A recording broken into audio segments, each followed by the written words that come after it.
Xu Jingming's beautiful campus belle cousin never imagined for even a second that the useless little cousin everyone looked down on would suddenly rise up and take first place in the entire national exam. And it did not stop there. The recruiters from the top 3 universities were practically tearing into each other to win him over, while his own school even handed him a massive $1 million scholarship. The reason behind this unbelievable reversal was simple. Right before the exams began, Xu Jingming had suddenly awakened an S-rank ability known as Purple Heaven Divine Thunder. But the most shocking part of all was still yet to come, because this terrifying power had the potential to keep evolving, eventually reaching the ultimate SSS rank form, Chaos Divine Thunder. Inside a tense classroom at Jiangcheng No. 2 High School, the atmosphere felt heavy, and the words on the chalkboard made every student's heart tighten. Only one day remained before the unified exam. At the front of the classroom, their homeroom teacher, Chen Fan, stood with a serious expression and began giving the class their final instructions. He first reminded the students who had chosen the liberal arts exam to make sure their IR stationery was fully prepared before the big day arrived. Then his tone grew much heavier as he turned to the students taking the martial arts exam, warning them to prepare their IR combat equipment and weapons.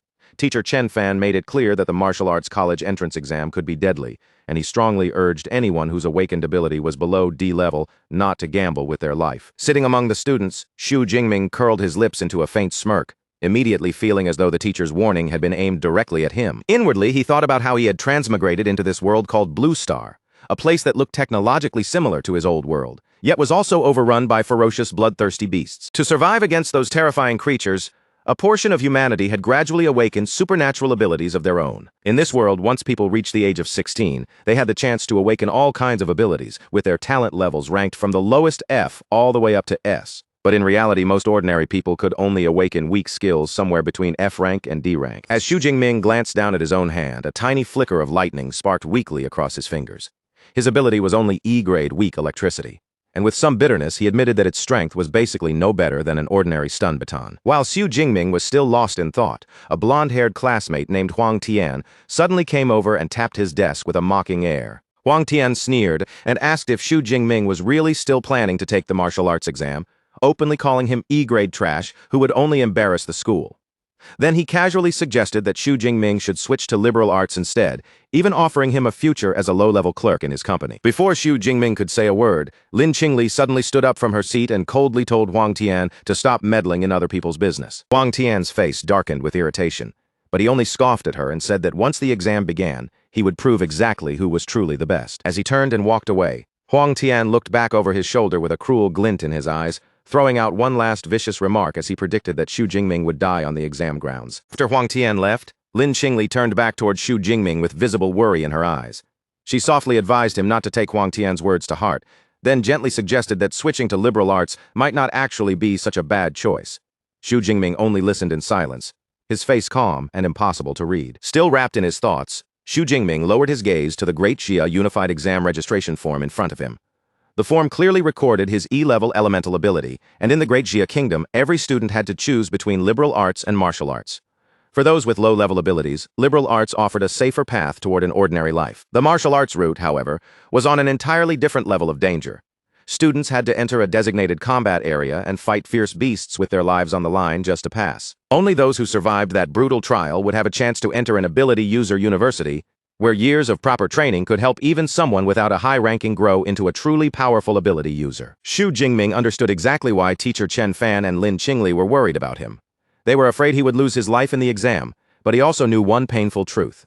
No matter how much he tried to avoid it, the threat of the beasts would always exist. That thought dragged him back into a cruel memory from his past, when he was still only a child, kneeling helplessly on the ground as he cried beside the lifeless bodies of his parents after a beast died. The memory burned through him and made his resolve even stronger. He never wanted to feel that powerless again. With determination hardening in his eyes, Xu Jingming lifted his registration form and declared firmly that he would still choose the martial arts exam. By the time the sun began to set, Xu Jingming was already inside a training hall, gripping a long spear and practicing again and again with relentless focus. He poured his electrical ability into the weapon, and faint blue arcs of lightning began crackling along the spear's shaft from end to end. With a sharp shout, he drove his body forward and unleashed a powerful sweeping strike. But that intense round of training quickly drained what little strength he had left. Xu Jingming let out a huge exhausted yawn, muttered a complaint about how tired he was, and then collapsed flat onto the floor as his spear clattered down beside him. Lying there on the cold ground, Xu Jingming stared upward and thought about all the time he had spent training.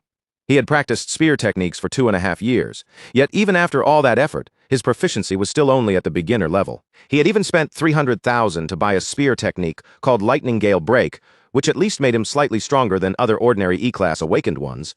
But as he rested there, a grim and unavoidable thought quietly surfaced in his mind. The death rate for students below D-class in the exam had been rising year after year.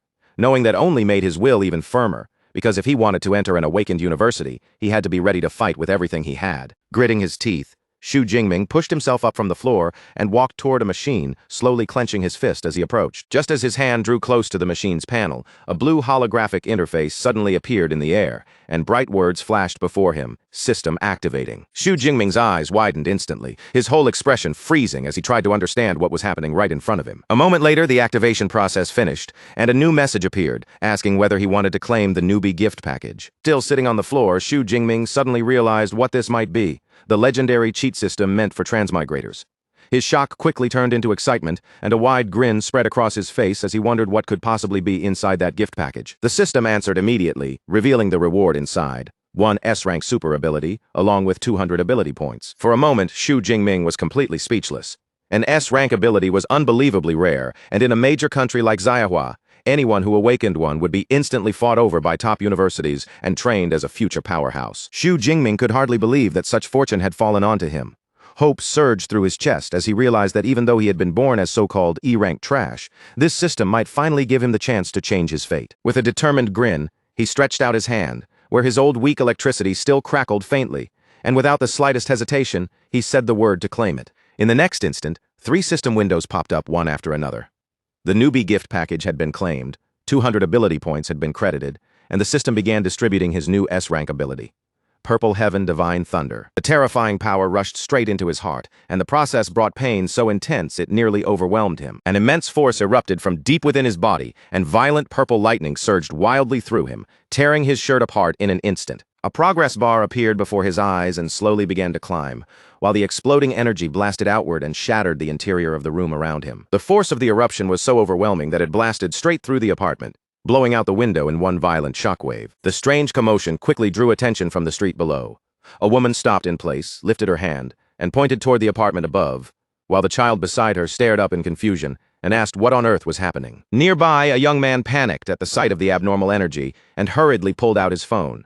His voice shook as he urged someone to call the fire department right away, saying something had happened to the Xu family's child. Back inside the apartment, Xu Jingming's body twisted in unbearable agony as the integration continued, the system's progress pushing past the halfway mark and refusing to slow down. Out on the streets, more and more people raised their heads, watching in fear as the sky above them darkened little by little, turning heavy and ominous like a storm was about to crush the city. Then, high above the apartment building, a colossal dragon made entirely of crackling blue lightning began to take shape, its massive body coiling through the clouds with terrifying pressure. The abnormal phenomenon even caught the attention of powerful figures nearby.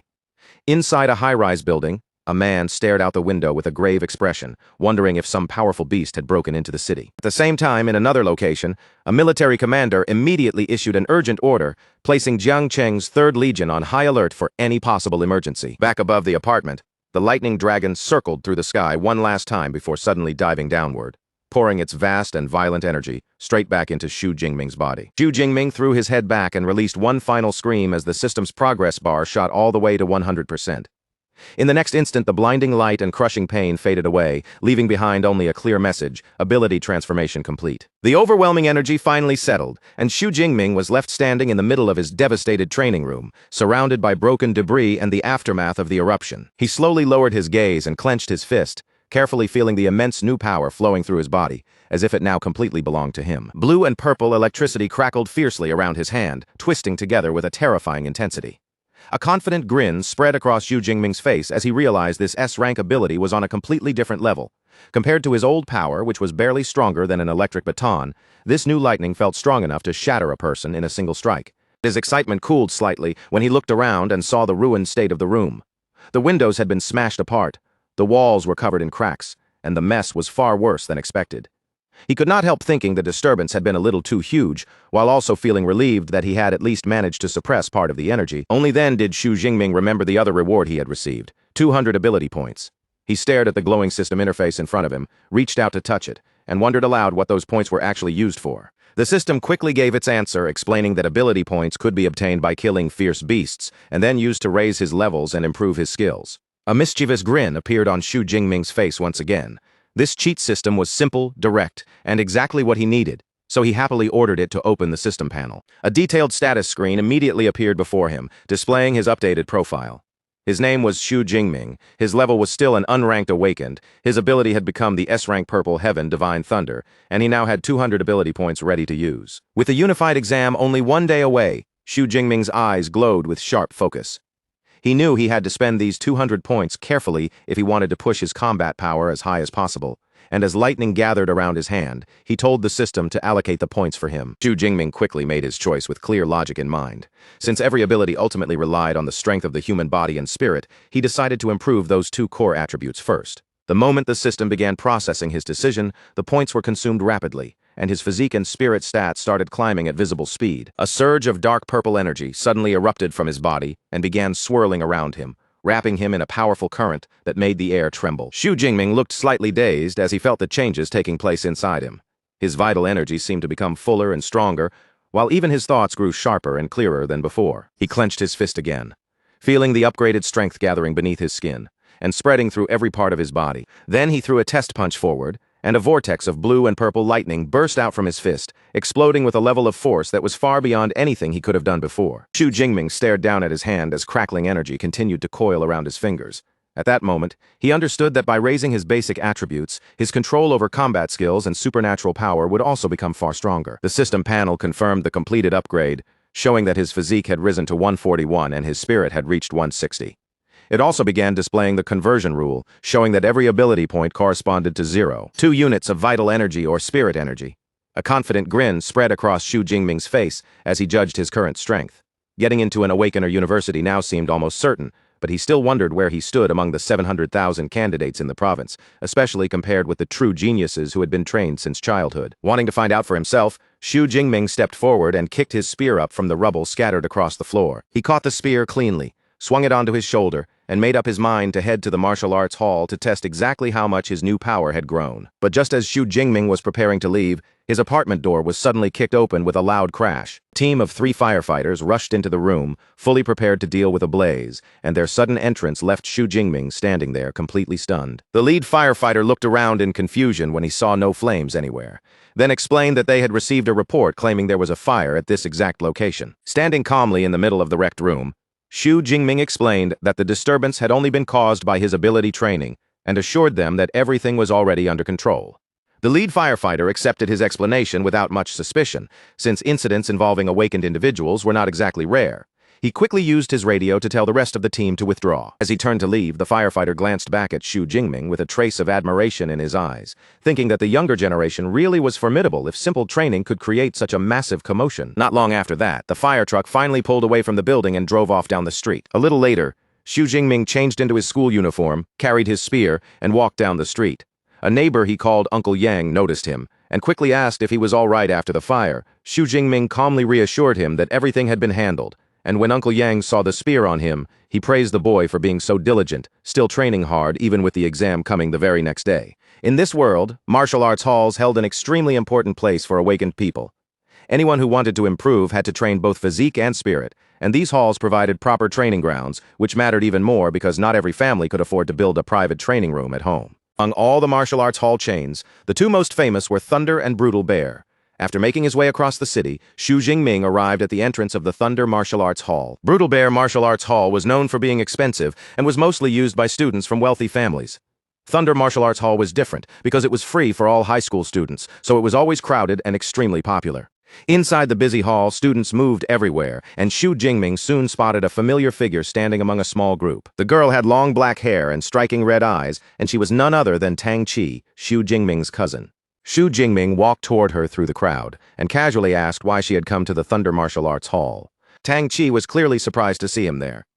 After a brief pause, she answered that she had only come along with a friend. Xu Jingming politely nodded and excused himself, telling Tang Qi and her friends to keep enjoying their visit while he headed off toward the training room. As Xu Jingming walked away, Tang Qi watched his back with a thoughtful look, feeling that something about him seemed a little different.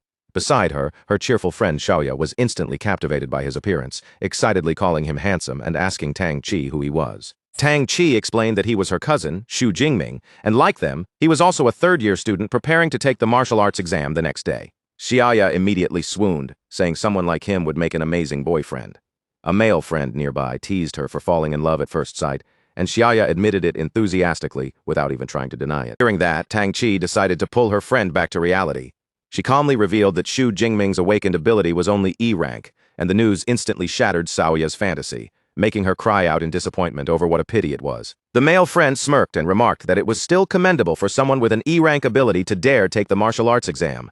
Tang Chi, however, did not look impressed at all. Her expression turned worried as she said that courage alone meant nothing when the danger was that high. Tang Chi quickly shifted the mood before the conversation could sink any further, reminding everyone that they had not come here to gossip, but to properly visit the martial arts hall. Xiaoya immediately nodded along, saying that she had spent her entire high school life training at the expensive Brutal Bear Hall, so coming here to relax a little before tomorrow's big exam was actually a pretty good idea. Meanwhile, Xu Jingming had already found an empty training room. He stepped inside alone, stood in front of a large round testing target, and calmly adjusted the long spear in his hands. The moment he gripped the spear properly, Xu Jingming noticed something strange. The weapon felt much lighter than before, and he quickly realized the spear itself had not changed at all. His own body had simply become far stronger. He glanced down at the old weapon and silently judged that it might no longer be fully suitable for his current strength. But with the martial arts exam taking place tomorrow, there was no time left for him to search for a replacement. So Xu Jingming made up his mind to start with the simplest test first, checking the peak of his raw physical strength without using even a trace of his lightning ability. He drew in a deep breath, tightened both hands around the spear shaft, gathered strength through his body, and thrust the spear forward in one clean motion. The spear shot out like a bolt and slammed directly into the center of the target, striking it with a force far beyond what his old body could have produced. A web of cracks instantly spread across the advanced training target, and the digital display above it flashed the number 321. The equipment in this room was built from special memory metal, meaning it could automatically repair itself after taking damage. Xu Jingming stared at the number in surprise. His pure physical strength had already doubled, and considering that a normal, unranked awakened usually had a strongest output of only around 100 calories, his base strength was now extremely impressive. Satisfied with that result, Xu Jingming's confidence rose, and he decided it was time to test the real strength of his newly gained S-rank ability. His eyes began glowing with a blue light as he prepared to channel the terrifying power of Purple Heaven Divine Thunder. Purple and blue lightning erupted around his body in crackling arcs. Then, with a powerful leap, Xu Jingming brought his spear down hard against the target, unleashing a violent explosion of electrical energy. When he looked up at the new reading, the display showed an astonishing 3021 calories. Xu Jingming was thrilled by the overwhelming power of his S-rank ability. Since the standard attack output for a first-tier awakened was only around 1,000 calories, the fact that he was still unranked yet could already strike with power comparable to a mid-tier first-tier awakened proved just how terrifying his potential had become. But even after seeing that number, Xu Jingming knew this still was not the end. Lightning continued crackling around him as he declared that this was not his true limit. This time, he decided to use his real killer move, combining his enhanced physical strength, his new ability, and his combat skill into a single devastating strike. Poured every bit of gathered energy into the spear, and in an instant, the entire weapon became wrapped in dense, roaring purple lightning. Xu Jingming planted his feet, twisted his body, and swung the spear in a wide, forceful arc. As the spearhead closed in on the target, the wild lightning rapidly compressed together, condensing into one bright sphere of terrifying power. With a fierce shout of "Break!" Xu Jingming released the full force of the attack. Spear struck the target head-on, and a massive burst of purple energy exploded outward, swallowing the entire target in blinding light. The impact was so powerful that a shockwave rippled through the entire martial arts hall. Out in the main stadium, students staggered in alarm, and one of them cried out in panic, wondering if an earthquake had just hit. On the training room floor, Tang Chi, Xiaoya, and the friends beside them were all thrown off balance by the sudden tremor. The male friend immediately sensed the intensity of the energy fluctuations and said in shock that the power was already on the level of a true awakened. The group could not help wondering whether a new awakened-level high school student had just appeared, especially since all the known students at that level were supposed to be training at the other hall. Curiosity quickly overtook Tang Chi, and she suggested that they go take a look for themselves. Following the lingering trail of energy, the group hurried down the corridor. But the moment they turned the corner, they came face to face with Xu Jingming, who was walking out with his spearhead now wrapped in cloth. Tang Chi called out to him in surprise, clearly not expecting to run into him there. Xu Jingming remained calm and simply said he was heading home to prepare for tomorrow's exam, giving absolutely no hint that the terrifying power had come from him. One of Tang Chi's friends casually wished him luck, but then dismissed him from their thoughts and pointed toward the training room Xu Jingming had just left, saying the energy had clearly come from inside. With that, the group moved closer to the door. When they peeked inside, the sight before them left everyone frozen. The advanced memory metal target had been completely destroyed. The reinforced wall behind it had collapsed into a huge crater of rubble, and the entire training room looked like it had been torn apart. Tang Chi, Zhouya, and the others could only stare in pure shock, unable to understand how such destructive power could appear in a high school training room. Staring at the wreckage, Zhouya cried out that even the advanced memory metal had been blasted straight through, meaning the attack must have been unbelievably intense. She could not help wondering if there was really any high school student in Zhongcheng powerful enough to do this. The brown-haired male friend immediately rejected that possibility. He stepped closer, touched the edge of the crater, and said the remaining energy felt far too violent to belong to a high school student.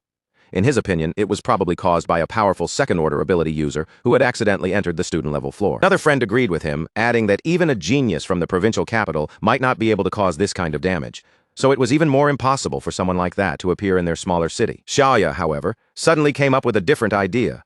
She pointed out that the only person they had seen nearby was Xu Jingming, then excitedly suggested that maybe he was actually some hidden super genius. Her friends immediately laughed at the idea, with one asking if she had been reading too many novels. Another reminded her that Xu Jingming was a known E-class ability user, and for someone like him, reaching an attack strength of 300 would already be considered lucky. The male friend then offered what he believed was a far more reasonable explanation, saying the powerful person had probably just left through the other corridor before they arrived. After that, he turned toward Tang Chi, who had been unusually quiet the whole time, and asked what she thought. Tang Chi only gave a vague answer, saying, "Maybe." Then she stepped forward to examine the damage more closely. As her fingers moved along the shattered wall, she noticed that the impact marks seemed to have been carved out by something shaped like a long spear. At that moment, the image of Xu Jingming carrying his spear flashed through her mind. A deep suspicion quietly formed in her heart, and she began to wonder whether her cousin choosing the martial arts exam was really just him overestimating himself after all. The next day arrived under a clear, bright sky, and it was finally the day of the martial arts exam. Dozens of buses rolled up to a massive fortified venue, one after another, dropping off groups of students armed with all kinds of weapons. Among those students was Xu Jingming, walking forward with a calm and confident stride, his long spear resting across his shoulder. The students gathered near a tall fence and looked into the exam grounds with a mix of awe and fear. One nervous student complained that the beasts in previous exams had been much weaker, and soon everyone seemed to agree that this year's exam was going to be especially difficult. Just as fear spread through the crowd, an arrogant voice suddenly cut in. A long-haired young man carrying a large sword scoffed at their cowardice and declared that anyone who could not even handle a unicorn rhinoceros was completely useless, leaving the surrounding students too stunned to respond. Nearby, Xu Jingming's best friend Lu Ji leaned closer and asked who that arrogant guy was. Xu Jingming looked over and identified him as Zhou Mingyang. Lu Ji explained that Zhou Mingyang was a famous genius with a B-class ability, and even more impressively, he had already advanced into a first-order ability user, something extremely rare for a high school student. Xu Jingming looked at the so-called prodigy with a confident smile, a competitive glint flashing in his eyes as he silently wondered which of them was stronger. Right then, a loud voice suddenly rang out across the exam venue, calling for all candidates to pay attention. A stern man with a scar on his face, dressed in a military-style uniform, stepped into view and introduced himself as Wang Haiyang, the chief commander of the exam. He announced that before the exam officially began, he would go over the most important precautions. Standing on top of a military vehicle, Commander Wang Haiyang declared that the exam would last 12 full hours, starting at 9 a.m. and ending at 9 p.m. Then he raised his hand and gestured toward the vast ruined town ahead, the dangerous battlefield that would serve as their exam venue. He explained that the ruined town ahead was split into 4 separate zones: the outer area, the central area, the inner area, and the most dangerous core area. Every student would earn points by killing fierce beasts, and the stronger the beast's rank and combat power, the higher the score they would receive. Commander Wang Haiyang's expression then turned especially grave as he gave his final warning. He said the core area was like an extra bonus question on the exam, a place meant only for the truly top-ranked students, and he urged everyone to judge their own strength carefully, instead of throwing their lives away just to chase a higher score. As Xu Jingming listened from the crowd, he quietly measured those words against his own strength. Before yesterday's transformation, he would have barely dared to move beyond the outer area. But now, with power surging inside him and ambition burning in his chest, he had already decided to push deep into the inner circle, and maybe even challenge the core area. Soon after, an announcement rang out across the venue, instructing all students to collect their official exam supplies. Xu Jingming and his friend walked over to teacher Chen Fan, who was standing nearby and distributing tactical backpacks to the students one by one. When Xu Jingming received his pack, he checked the contents inside. There was a smartwatch used for tracking points, a backpack stocked with energy bars, a drink and a medical kit, as well as a safety ball capable of releasing a high-voltage grid to drive away fierce beasts in an emergency. As teacher Chen Fan placed the supplies in Xu Jingming's hands, he gave him one last serious reminder. He told Xu Jingming that his life mattered more than anything else, and even if using the safety ball meant ending the exam early, he should never hesitate. Xu Jingming accepted the warning respectfully and thanked his teacher. Just then, a familiar voice suddenly called out Xu Jingming's name from not far away. He turned his head and saw Lin Qingli running toward him, her expression filled with kindness and concern. She offered him a place on her team, and standing beside her was their class president, Liu Qin, a C-class ability user who confidently promised that he would protect Xu Jingming once they entered the exam grounds. But before Xu Jingming could respond, another student immediately objected. He frowned and said the martial arts exam was a serious competition, complaining that bringing an E-rank student like Xu Jingming along would only drag down their chances of earning a high score. Another teammate quickly joined in with an angry look, accusing Liu Qin of changing their original plan without discussing it. From their tone, it was obvious they had no intention of carrying someone they saw as a burden. Those insulting words instantly made Xu Jingming's friend Lu Ji flare up in anger. But before he could step forward, Xu Jingming calmly reached out and held him back. Xu Jingming then turned to Liu Qin and Lin Qingli with a polite smile, declining their offer in a steady voice.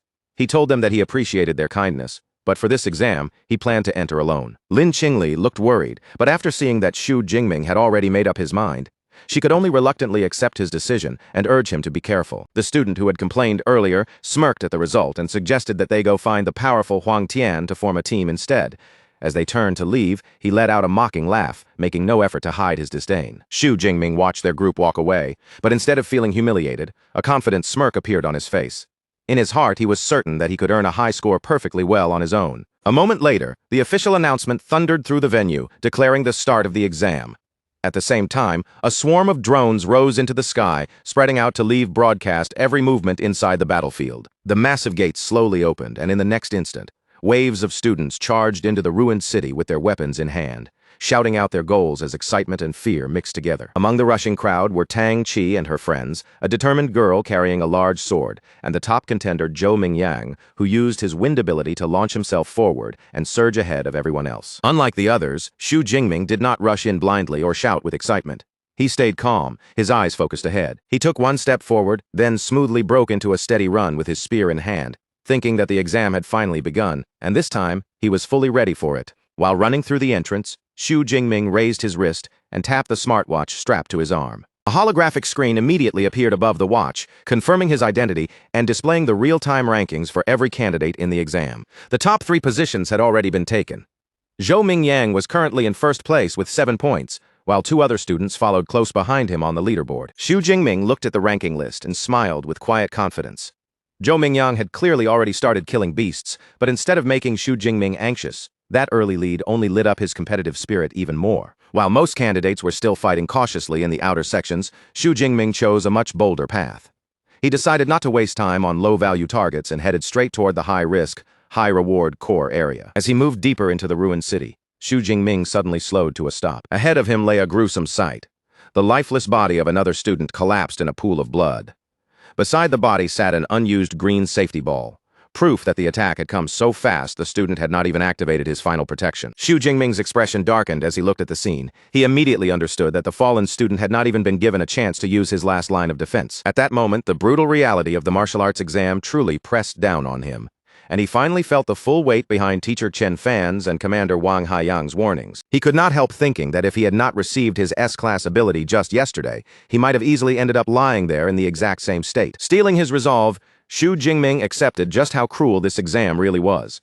He knelt beside the fallen student and used the boy's smartwatch to call for the body to be retrieved, silently reflecting that every opportunity in this world always came with danger. But just then, a faint noise suddenly came from nearby, cutting through the heavy silence around him. From the shadows of a ruined building, a large clawed paw slowly and silently stretched into view. A moment later, a ferocious shadow cat emerged from the darkness, its purple eyes glowing coldly as it fixed its gaze on Xu Jingming. Xu Jingming instantly realized the horrifying truth. The fierce beasts had deliberately left the dead student there as bait.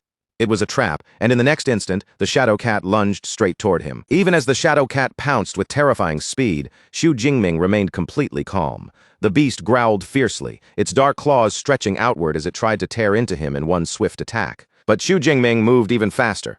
With one smooth, almost effortless sidestep, he slipped away from the attack and let the beast fly right past him. The shadow cat landed lightly on the ground, its glowing purple eyes still locked onto its prey.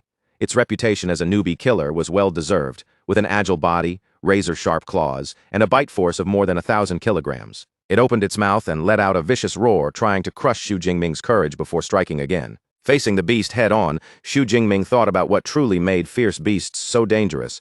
These creatures carried a terrifying aura that could freeze their prey with fear before the battle even began. He had heard that most awakened people, when facing a fierce beast for the very first time, would be overwhelmed by that pressure and become so helpless they could not use even 30% of their strength. Wealthy families often hired bodyguards to take their children into the wilderness from a young age, helping them get used to this aura early, but Xu Jingming had never had that kind of privilege. Knowing this was his first real battle against a fierce beast, Xu Jingming tightened his grip on the spear and prepared himself as the shadow cat launched at him again. The beast crossed the distance in an instant, its mouth wide open as it rushed in for the kill, but Xu Jingming stood firmly in place, completely unaffected by its pressure. Purple lightning began crackling along the length of his spear, wrapping the weapon in violent arcs as he channeled his power into it. Then, in one swift and precise motion, Xu Jingming thrust the spear forward, and the lightning-infused tip pierced directly through the shadow cat's head, killing it instantly. He lowered his gaze to the dead creature with a thoughtful look. Only then did he realize that the beast's intimidating aura had not affected him at all. A moment later, a blue holographic window appeared from his smartwatch, confirming the kill. One unranked fierce beast, Shadow Cat, eliminated. Ability points gained, +3. Fierce beasts were ranked from 1 to 9, and anything below rank 1 was considered unranked, corresponding to unranked human awakened people. Xu Jingming glanced down at the venue map on his watch and quietly considered the reward. Killing beasts could indeed grant him ability points, but the small increase left him unimpressed, and he felt that unranked beasts gave far too few points. After realizing that the terrifying aura of fierce beasts could not shake him at all, Xu Jingming quickly understood that staying in the outer area would only waste time. His target shifted immediately toward the more dangerous central zone, and with his spear in hand, he began moving deeper into the exam grounds, carving a bloody path through the unranked beasts blocking his way. Shadow cats, iron-furred pigs, and wolf-like creatures rushed at him one after another, but none of them could slow him down.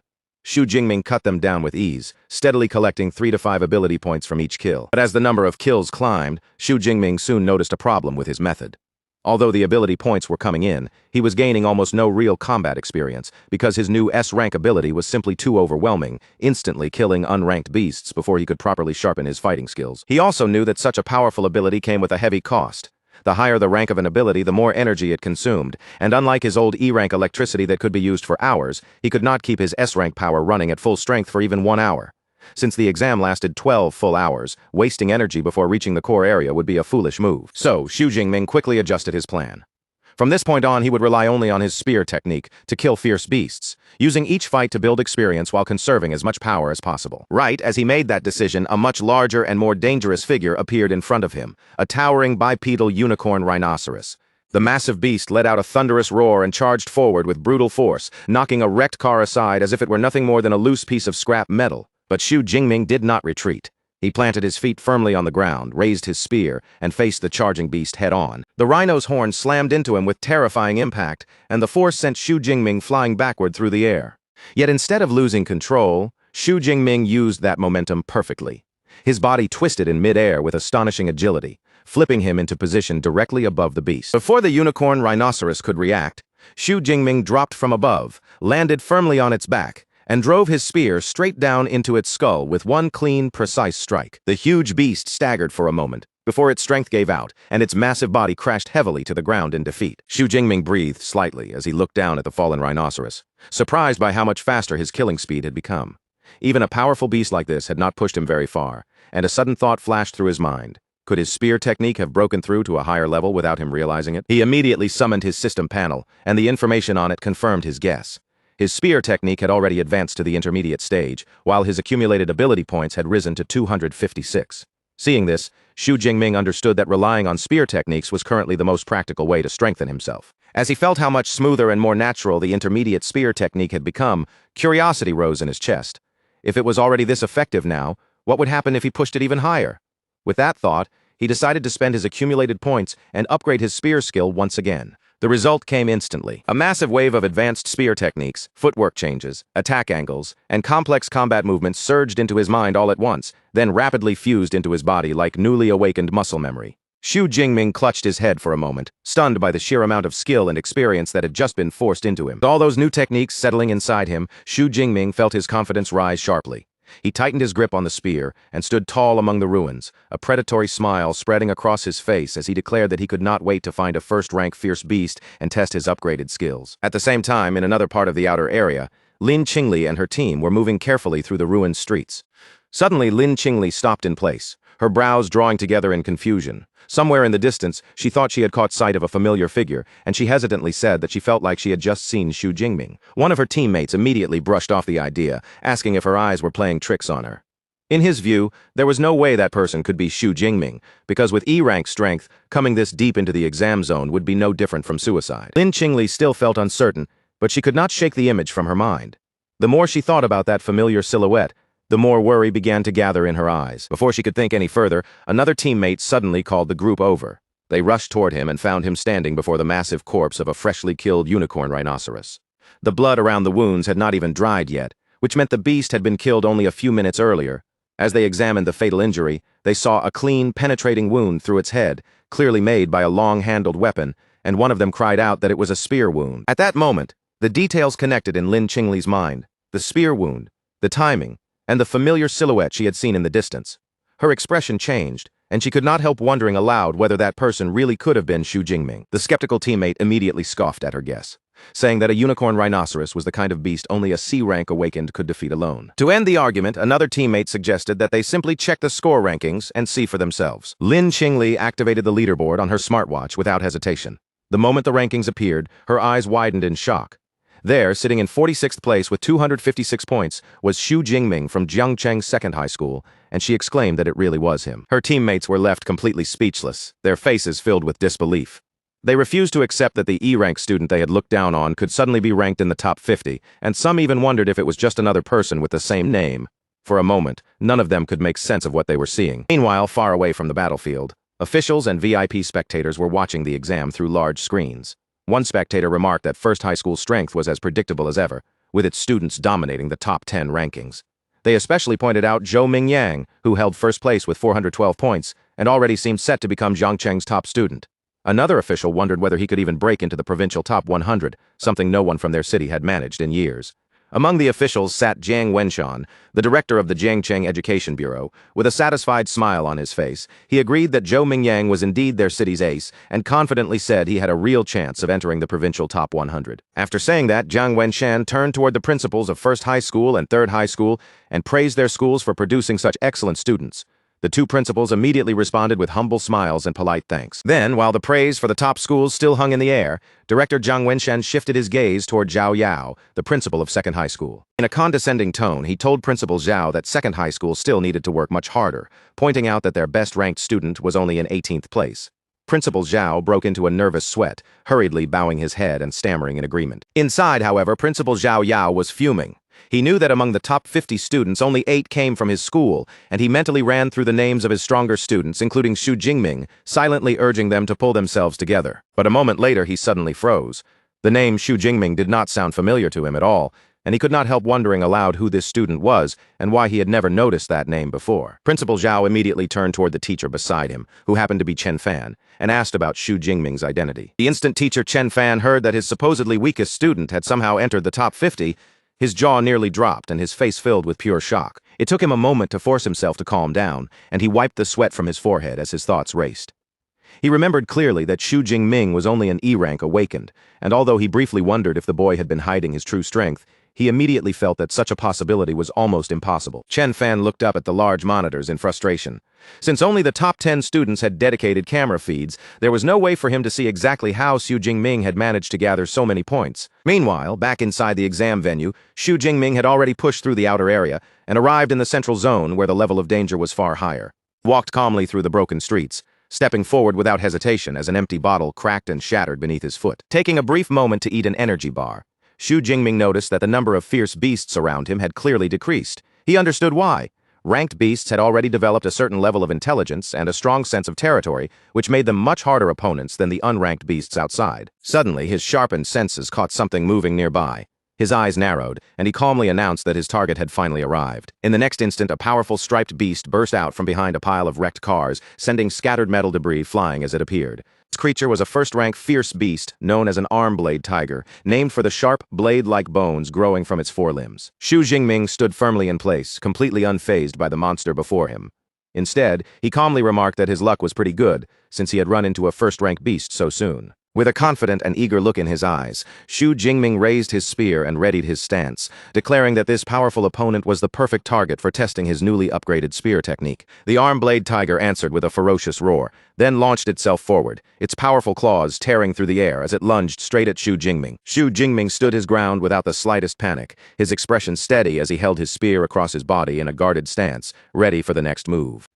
The tiger lunged first, but Xu Jingming moved with a smooth, graceful spin, turning his spear sideways and using the sturdy shaft to redirect the beast's pounce with practiced precision. The impact forced the tiger back a small step, its huge body recoiling from the counterforce. Yet Xu Jingming barely reacted, looking as calm and unimpressed as if the attack had meant nothing. A faint, confident smirk tugged at Xu Jingming's lips as he mocked the beast's strength, asking whether this was really all a first-tier beast could do, and thinking that only a true Tiger King might make him take things seriously. That taunt instantly pushed the beast into a rage.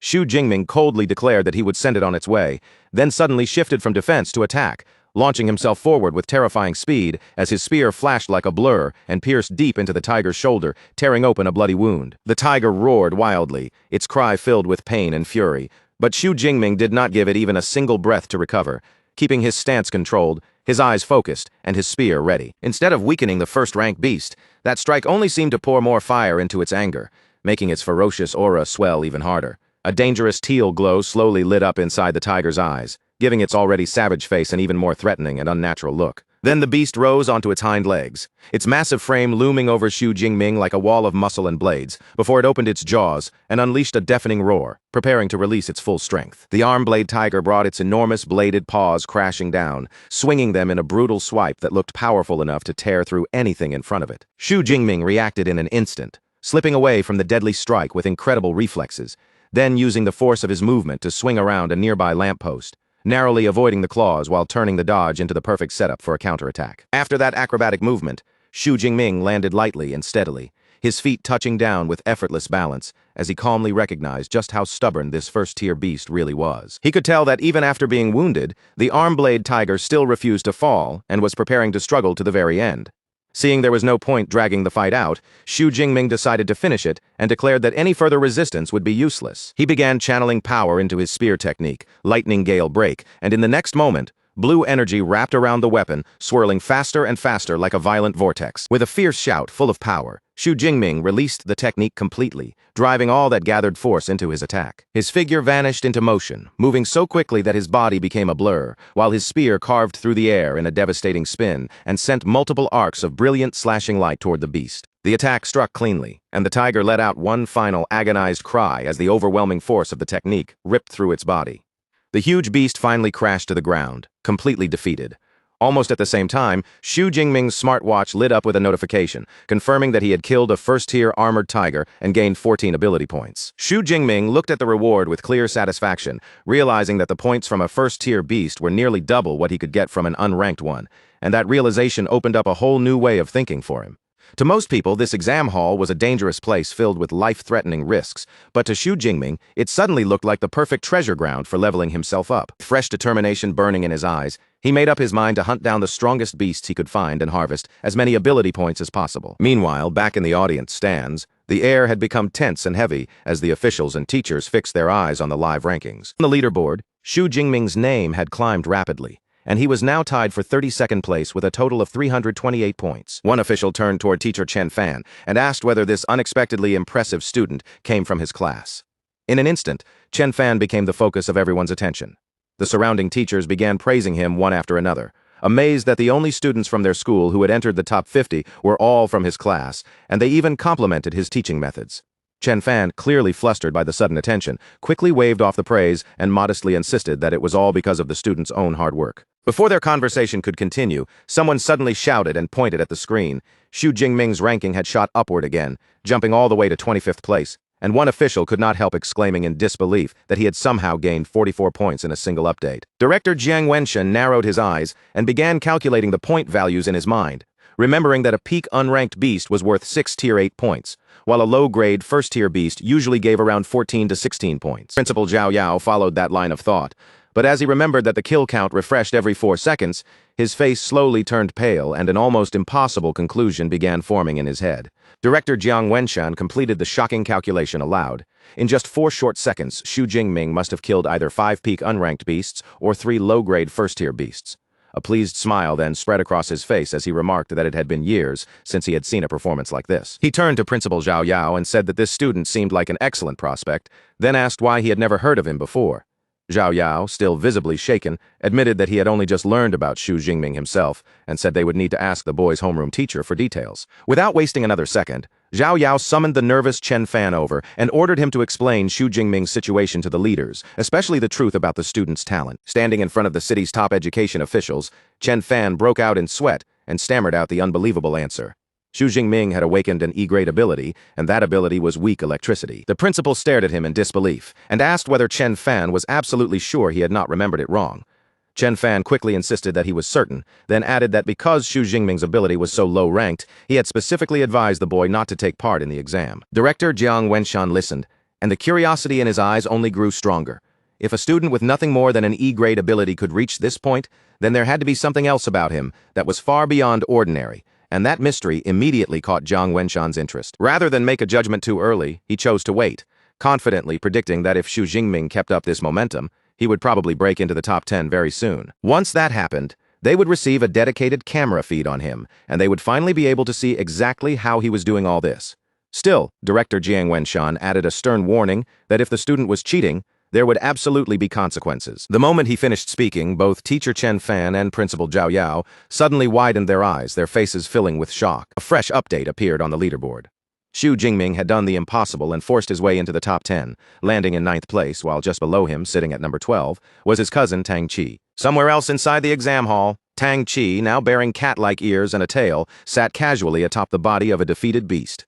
She gazed into the distance with a knowing smile, now certain that her cousin had been the one behind the destruction at the martial arts hall. The student in first place, Zhou Mingyang, also noticed the unfamiliar name that had appeared on the leaderboard. With 6 hours still remaining in the exam, he was slightly surprised that a new face had managed to squeeze into the top 10, and he quietly wondered who Xu Jingming even was, since he had never heard that name before. Because Xu Jingming had entered the top 10, a dedicated camera drone was immediately dispatched to follow him through the exam hall. The camera feed soon captured him in action, showing Xu Jingming using his spear to effortlessly kill yet another first-tier beast. As the beast collapsed, his smartwatch flashed again, awarding him another 14 points for the kill. Looking at the new reward, Xu Jingming calmly noted to himself that hunting beasts in the central area was far more efficient than anywhere else. Then his gaze shifted, and he noticed the drone hovering nearby. In that instant, he understood that he must have already entered the top 10. Standing above his latest kill, Xu Jingming began thinking more clearly about the meaning of the exam. This was a test of strength and potential, and the better his results were, the more attention and recognition he would receive. Since that was the case, he saw no reason to keep hiding his real power and firmly declared that reaching the top 10 was only the beginning. Before challenging the core area, Xu Jingming decided it was time to raise his strength once again. He opened his system panel and saw that his spear technique had already reached the advanced level, while his remaining ability points had climbed to 312. Felt a little disappointed when he realized that his level had not automatically advanced beyond the awakened stage. After thinking it through, he concluded that becoming a true ability user required learning a specific cultivation method, and that was something he could not do in the middle of the exam. Since raising his rank was not possible right now, Xu Jingming decided to keep strengthening the basic attributes that could still be improved immediately. He spent part of his points at once, increasing his physique by 40 and his spirit by 22. As a fresh surge of power flowed through his body, he clenched his fist tightly, feeling ready to finally make his way toward the core area. Before long, Xu Jingming arrived at the entrance to the core area, the most dangerous section of the entire exam hall, where the real threats were waiting. The moment he arrives, a savage sight spreads out before him. 9 armored tigers are gathered in a vicious pack, tearing into the corpse of a massive beast that looks almost like a rhinoceros, their jaws buried deep in the fresh kill. Xu Jingming keeps himself at a careful distance, his eyes moving calmly over the entire pack. Very quickly, his attention locks onto the tiger positioned in the center, the one with the larger frame and the heavier, more oppressive aura, and he instantly recognizes it as the armored Tiger King. Instead of feeling fear in the face of so many dangerous beasts, Xu Jingming's gaze turns sharp with excitement. To him, this wasn't a threat at all. It was a huge pile of points practically waiting to be collected. Just as Xu Jingming is about to make his move, his senses suddenly catch something else nearby. His expression shifts slightly as he realizes there is another presence hidden close to the scene. Without even turning fully around, Xu Jingming calls out and tells the person hiding there to stop lurking and come out. A moment later, Zhou Mingyang steps from behind a corner, his face carrying a look of genuine surprise and admiration. Zhou Mingyang praises Xu Jingming for having such sharp perception, clearly impressed that he was noticed so quickly. He then admits that he never imagined the mysterious student who had suddenly forced his way into the top 10 rankings would turn out to be Xu Jingming. Xu Jingming immediately recognizes the student standing before him as the current top-ranked candidate. His eyes narrow slightly, and he asks Zhou Mingyang how he managed to figure out his identity. Zhou Mingyang calmly explains that he already knows the faces and backgrounds of nearly every strong candidate capable of reaching the core area. Since Xu Jingming was the only unknown person who had suddenly climbed through the rankings, it wasn't hard for him to deduce who he was. Zhou Mingyang then reveals that he has been observing the armored tiger pack for a while, and as he speaks, his hand moves toward his sword. Xu Jingming's expression instantly turns guarded, and he asks if Zhou Mingyang is planning to steal the monsters from him. Zhou Mingyang quickly makes it clear that he has no intention of snatching the kill. He points out that the Armored Tiger King is a powerful mid-grade first-tier beast, and with 9 other armored tigers backing it up, the entire pack is far beyond what one person should be able to handle alone. Because of that, he suggests that the two of them join forces and take the pack down together. Xu Jingming doesn't even hesitate before rejecting the offer with 2 calm words. No need. Standing there with absolute confidence in his eyes, he makes it clear that he believes his own strength is already more than enough to deal with the entire pack. Brushing aside Zhou Mingyang's proposal completely, Xu Jingming steps out from cover and walks straight into the open street. With his spear in hand, he faces the armored tigers head-on as if he has no intention of retreating. The instant Xu Jingming reveals himself, every tiger in the pack turns toward him. Low warning growls roll through the street, and the Tiger King, still standing over its prey, throws its head back and releases a roar meant to declare its dominance. Xu Jingming's eyes narrow as he studies the beasts in front of him, his gaze sweeping over their positions, their movements, and the way the entire pack reacts around their king. As expected from a group led by a beast king, these armored tigers are not mindless monsters. Xu Jingming can tell they possess enough intelligence to form a simple battle arrangement, placing the stronger beasts at the front like a living wall. The pack lowers their bodies and bares their fangs, their growls growing deeper and more threatening. In the next breath, they are clearly preparing to rush forward together and tear their enemy apart. One armored tiger suddenly breaks away from the group first. With a furious roar, it charges straight at Xu Jingming, claws scraping against the ground as its massive body lunges toward him. From his concealed position, Zhou Mingyang watches the confrontation with disbelief, mixed with intense curiosity. He decides to stay back and see for himself whether Xu Jingming is recklessly walking toward death, or whether he truly has some hidden ability strong enough to support that terrifying confidence. As the armored tiger closes in, Xu Jingming does not move a single step.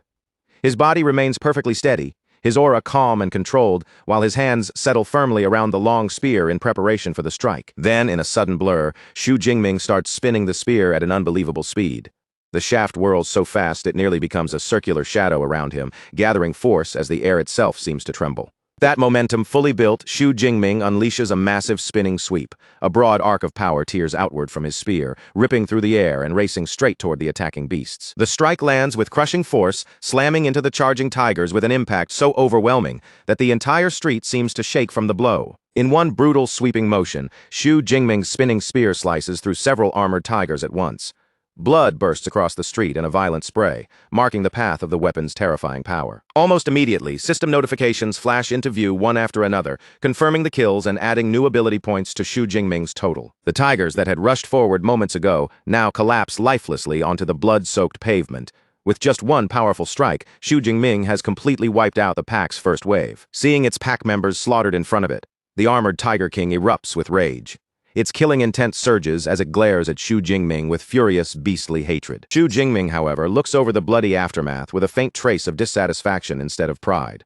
He mutters that it is a shame his physical strength is still not quite enough, because he had failed to kill every tiger in a single blow. The surviving armored tigers, now driven by the fury of their enraged king, begin spreading out around Xu Jingming.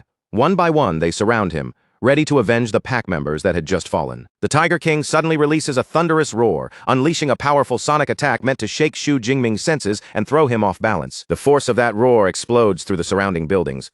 Windows shatter all at once, and broken glass rains down from above like glittering shards in the chaos. Even Zhou Mingyang, who is watching from what should have been a safe distance, cannot fully escape the blast. He grimaces in pain and clutches his head, clearly affected by the Tiger King's terrifying roar. Xu Jingming, meanwhile, stands firm in the middle of the shattering glass without the slightest sign of fear. He understands immediately that the Tiger King is trying to intimidate him, but with a defiant look he makes it clear that this beast might frighten others, yet it has no chance of scaring him. The remaining tigers lunge at him from every direction at once, their claws and fangs closing in from all sides. Xu Jingming meets the attack with smooth, flowing movement, each motion precise and deadly. He blocks one tiger's attack with his spear, then uses the beast's own body as a stepping point. With a sharp burst of movement, he launches himself upward into the air, narrowly avoiding another tiger's snapping jaws below him. The Tiger King spots what appears to be an opening and instantly charges forward. But Xu Jingming has already anticipated it, and his body is perfectly positioned for the next move. Still suspended in midair, Xu Jingming adjusts his posture and raises his spear for a decisive attack. His eyes lock directly onto the Tiger King beneath him. With a powerful overhead swing, Xu Jingming brings the spear crashing down onto the Tiger King's head. The force of the blow cleaves straight through the beast's skull, killing it instantly before it can even finish its charge. Xu Jingming lands smoothly on the ground as another system notification appears, confirming that he has killed an upper-rank first-order arm-blade tiger. The reward is enormous, granting him a full 20 ability points. From his hiding place, Zhou Mingyang is completely stunned by what he has just seen. Sweat rolls down his face, his eyes widen in disbelief, and he can only mutter that there is no way a single person should have been able to wipe out the entire pack. At that moment, he cannot help wondering what kind of monster Xu Jingming really is. Xu Jingming, on the other hand, is practically glowing with excitement, looking at the huge number of ability points gained from the Armored Tiger pack. He can't help wondering just how many points he might be able to collect before the 12-hour exam finally ends. Since every new point means another step toward becoming stronger, Xu Jingming makes his decision without delay. He needs to move quickly and search for the next group of fierce beasts to hunt. But before Xu Jingming can leave, Zhou Mingyang rushes out from his hiding spot and demands an answer. He wants to know how Xu Jingming managed to crush those armored tigers using only a long spear, and he immediately asks whether Xu Jingming's ability is some kind of reinforcement type that boosts his physical strength. Xu Jingming does not slow down to explain. He simply leaps away from the area, leaving only one casual answer behind him, as he says that his ability is lightning type. Zhou Mingyang is left standing there, furious and completely unconvinced. His fist clenches tightly as frustration rises in his chest, feeling as though Xu Jingming has just brushed him off without taking him seriously at all. A moment later, Zhou Mingyang suddenly realizes something even more troubling. With so many fresh kills added to Xu Jingming's score, there is a real chance that Xu Jingming has already caught up to him. Zhou Mingyang hurriedly checks the leaderboard on his smartwatch, and what he sees makes his face change in horror. Xu Jingming has not merely caught up, he has completely overtaken him, now sitting in first place with 1,122 points, while Zhou Mingyang has been pushed down to second with 985. The shock hits him so hard that he screams out in frustration. Back in the audience stands, the officials can no longer hold back their excitement. Director Jiang Wenshan rises to his feet and declares that Xu Jingming's high-level spearmanship proves beyond doubt that he is a true genius. With a bright smile, Jiang Wenshan claps the overjoyed Principal Zhao Yao on the shoulder and announces that, with Xu Jingming representing them, Zhang Cheng has a definite chance of entering the provincial top 100. He even promises that after the exam, the second high school will receive a commendation, leaving Zhao Yao so moved that tears nearly spill from his eyes. Principal Zhao Yao is overwhelmed with emotion as he thinks about how incredible of a surprise Xu Jingming has become. After waiting for so long, his school finally has a student capable of making them shine. 3 hours later, deep inside the core zone, Zhou Mingyang walks through the empty streets with a confused expression on his face. Looking around at the strangely quiet surroundings, he can't help wondering aloud where all the fierce beasts have disappeared to. Before he could make sense of it, a voice suddenly came from behind him, calmly telling him that if he wanted an answer, he would have to ask the student ranked number 1. He quickly turned around, only to see his cousin Tang Qi standing there with Wu Hao and Meng Di, 2 other top-ranked students. Tang Qi lifted her hand and pointed toward the empty streets around them, explaining that there was a simple reason they could not find any beasts anymore. Xu Jingming had already wiped them all out. Tang Qi went on to say that since there were practically no beasts left for them to hunt, they had no choice but to join forces and move together as a team. Zhou Mingyang froze where he stood, his face tightening with disbelief. No matter how hard he tried to accept it, he simply could not imagine one person clearing out the entire core zone by himself. Tang Qi looked at Zhou Mingyang and told him she could tell he had not been a ranked ability user for very long. Then, as if to make the truth impossible to deny, she told him to check her cousin's current score for himself. She raised her wrist and activated her smartwatch, making the leaderboard appear right in front of them. The moment Zhou Mingyang saw the unbelievable number beside Xu Jingming's name, his eyes widened in shock. 3,435 points, more than 3 times his own score. All he could do was stare and stammer, completely unable to form a proper sentence. Tang Qi calmly broke down the numbers for him. Even if they subtracted the roughly 700 points Xu Jingming had earned in the central zone, he still had more than 2,500 points left. That meant, in the core zone alone, Xu Jingming must have killed close to 200 fierce beasts all by himself. A bead of cold sweat slid down Zhou Mingyang's cheek as the realization finally hit him. Xu Jingming had not been worried about someone stealing his kills at all. From the very beginning, he had planned to take the entire core zone for himself. Wu Hao then explained how desperate their situation had become. With only a few hours left before the exam ended, the remaining top students had gathered together as one team. Their only plan now was to push into the innermost core zone, a place filled with upper-rank beasts and even a second-order beast king. He admitted plainly that anyone who charged in alone would be throwing their life away. Meng Di stepped forward and formally invited Zhou Mingyang to join their team. Since there was no better path left for him, Zhou Mingyang clenched his fists and agreed without hesitation, shouting that they could count him in. The scene shifted to a silent rooftop beneath the cold moonlight. Xu Jingming sat alone on top of a huge pile of fallen beast corpses, his spear planted beside him like a banner after battle. His supplies had been completely used up, and he knew the combat exam was already close to its final stretch. But Xu Jingming's pursuit of power was far from finished. If he wanted even more ability points, then he had to go deeper. Since the innermost core zone contained second-order fierce beasts, he decided it was time to strengthen himself one last time before stepping into the real finale. He opened his system panel, and the numbers on it immediately revealed the result of his relentless hunting. He had already gathered a shocking 2,413 ability points. A mischievous grin slowly spread across Xu Jingming's face as he looked at his accumulated points. Without wasting any more time, he decided to pour them straight into an upgrade. After drawing in that newly strengthened power, Xu Jingming stood beside the corpse of a gigantic bear-like creature and let out a slow breath of relief. With this final boost running through his body, he felt far more certain that he could handle the closing challenge of this year's combat exam. At the same time, the other top students were sprinting toward the final area with everything they had. Their last desperate push had officially begun. Deep inside the innermost zone, a terrifying beast emerged from the ruins. It was enormous, covered in white fur, with a wolf-like shape, glowing red eyes, and dangerous crimson crystals jutting from its back.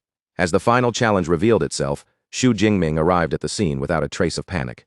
Spear in hand and confidence written across his face, he calmly wondered what kind of second-order fierce beast the exam had prepared for him this year. Just as Xu Jingming stepped into the final battlefield, the team of top-ranked students also reached the edge of the innermost core zone. The moment they saw the massive beast with red crystals across its back, they immediately recognized it as a bloodthirsty savage bear. The creature soon proved how terrifying it was. With one casual swing of its huge paw, it smashed a wrecked car apart as if the metal frame were nothing more than rotten wood. That single display of power sent a chill through the entire team. Zhou Mingyang blurted out that they were in serious trouble. Meng Di, her voice filled with fear, explained that this rare beast had a hide as tough as E-grade alloy, so tough that even missiles could not pierce through it. And if one of its paws landed on them, it could kill all of them in an instant. Seeing just how impossible the odds looked, Tang Chi's expression turned grim, and she suggested that they should give up on the mission before it was too late. The situation was even worse than they first thought. The compound was not protected by the Beast King alone. A large pack of high-rank first-level beasts was also guarding the area. One of the students said darkly that if they tried to enter, the horde would probably tear them apart before the savage bear even needed to move. Faced with a challenge that looked completely impossible, one team member immediately chose to quit, saying there was no point in chasing a high score if it cost him his life. Zhou Mingyang tried to stop him, angrily snapping that being handsome meant nothing if he was just going to charge into a swarm of beasts and die. The team's morale had completely collapsed, and fear was spreading through them faster than the beasts themselves. Then, all of a sudden, Meng Di pointed toward the compound and shouted for everyone to look. Their eyes followed her gesture, and they saw a lone figure walking straight into the deadly area. Tang Chi's eyes widened the instant she recognized who it was. It was Xu Jingming, moving fearlessly into the very heart of the beast horde as if the danger in front of him did not exist. With a smooth, graceful leap, Xu Jingming entered the compound, leaving the others staring from a distance in complete disbelief. Zhou Mingyang could not help complaining about how insane this test was, while another student immediately panicked. He cried out that Xu Jingming's entrance had startled the entire horde, and now every beast in the area was turning its attention toward him. The intrusion enraged the fierce beasts. With furious snarls and pounding footsteps, the entire horde rushed towards Xu Jingming all at once. Xu Jingming stood firmly in the middle of the street without retreating even half a step. In the next instant, the swarm of snarling creatures crashed over him, swallowing his figure completely. From the rooftop, the other students watched the scene with horror written across their faces. Tang Chi's worry for her cousin burst out immediately, while Wu Hao could only say that Xu Jingming had been far too reckless. Unable to stand there any longer, Tang Chi declared that she had to go help him. Meng Di grabbed Tang Chi's arm before she could rush forward, trying desperately to hold her back. Wu Hao called her crazy and said that charging in now would be nothing but a meaningless death. But Tang Chi, her voice shaking with desperation, insisted that Xu Jingming was her cousin, and there was no way she could just stand by and watch him die. Before Tang Chi could break free and make a move, a massive eruption of purple and blue lightning exploded from the center of the beast horde. The raw power burst outward in a blinding flash, forcing the students on the rooftop to raise their arms and shield their eyes. Zhou Mingyang stared through the light in shock, wondering aloud if this was the lightning ability Xu Jingming had mentioned before. When the lightning finally faded, what remained was a scene of absolute devastation. The entire horde of first-level beasts had been wiped out, their charred bodies scattered across the ground, while one lone figure stood unharmed in the middle of it all. Xu Jingming stood calmly amid the wreckage, purple lightning still crackling around his body. He admitted to himself that physical strength alone had not been enough to handle that many beasts, so he had no choice but to use his superpower. A confident smile tugged at Xu Jingming's lips as he felt the overwhelming strength of his S-grade ability surging through him. Now that the lesser threats had been cleared away, his gaze shifted toward the true final challenge, the bloodthirsty savage bear standing over the corpses of its own minions. The gigantic beast threw back its head and released a deafening roar that shook the air around it. Xu Jingming remained perfectly calm as he studied the opponent in front of him. The savage bear was enormous, which meant its agility was probably limited. With his powerful thunder ability on his side, he judged that this fight should still be manageable. Then his eyes shifted slightly, and he realized the beast was not completely alone. Several smaller but still dangerous minions were lurking nearby. Those creatures might not be the main threat, but Xu Jingming could tell they would only get in his way. Since that was the case, there was only one thing he needed to do first. With fierce determination sharpening his expression and light glowing in his eyes, Xu Jingming declared that he would clear the area before facing the real opponent. The next moment, he burst into motion. His S-grade lightning ability strengthened his entire body, turning his movements into a blur as he flashed through the remaining beasts at terrifying speed. He cut down a high-rank shadow cat with effortless precision, and his smartwatch immediately confirmed the kill, awarding him 13 points. A confident grin appeared on Xu Jingming's face as he felt just how much his superpower enhanced his physical body.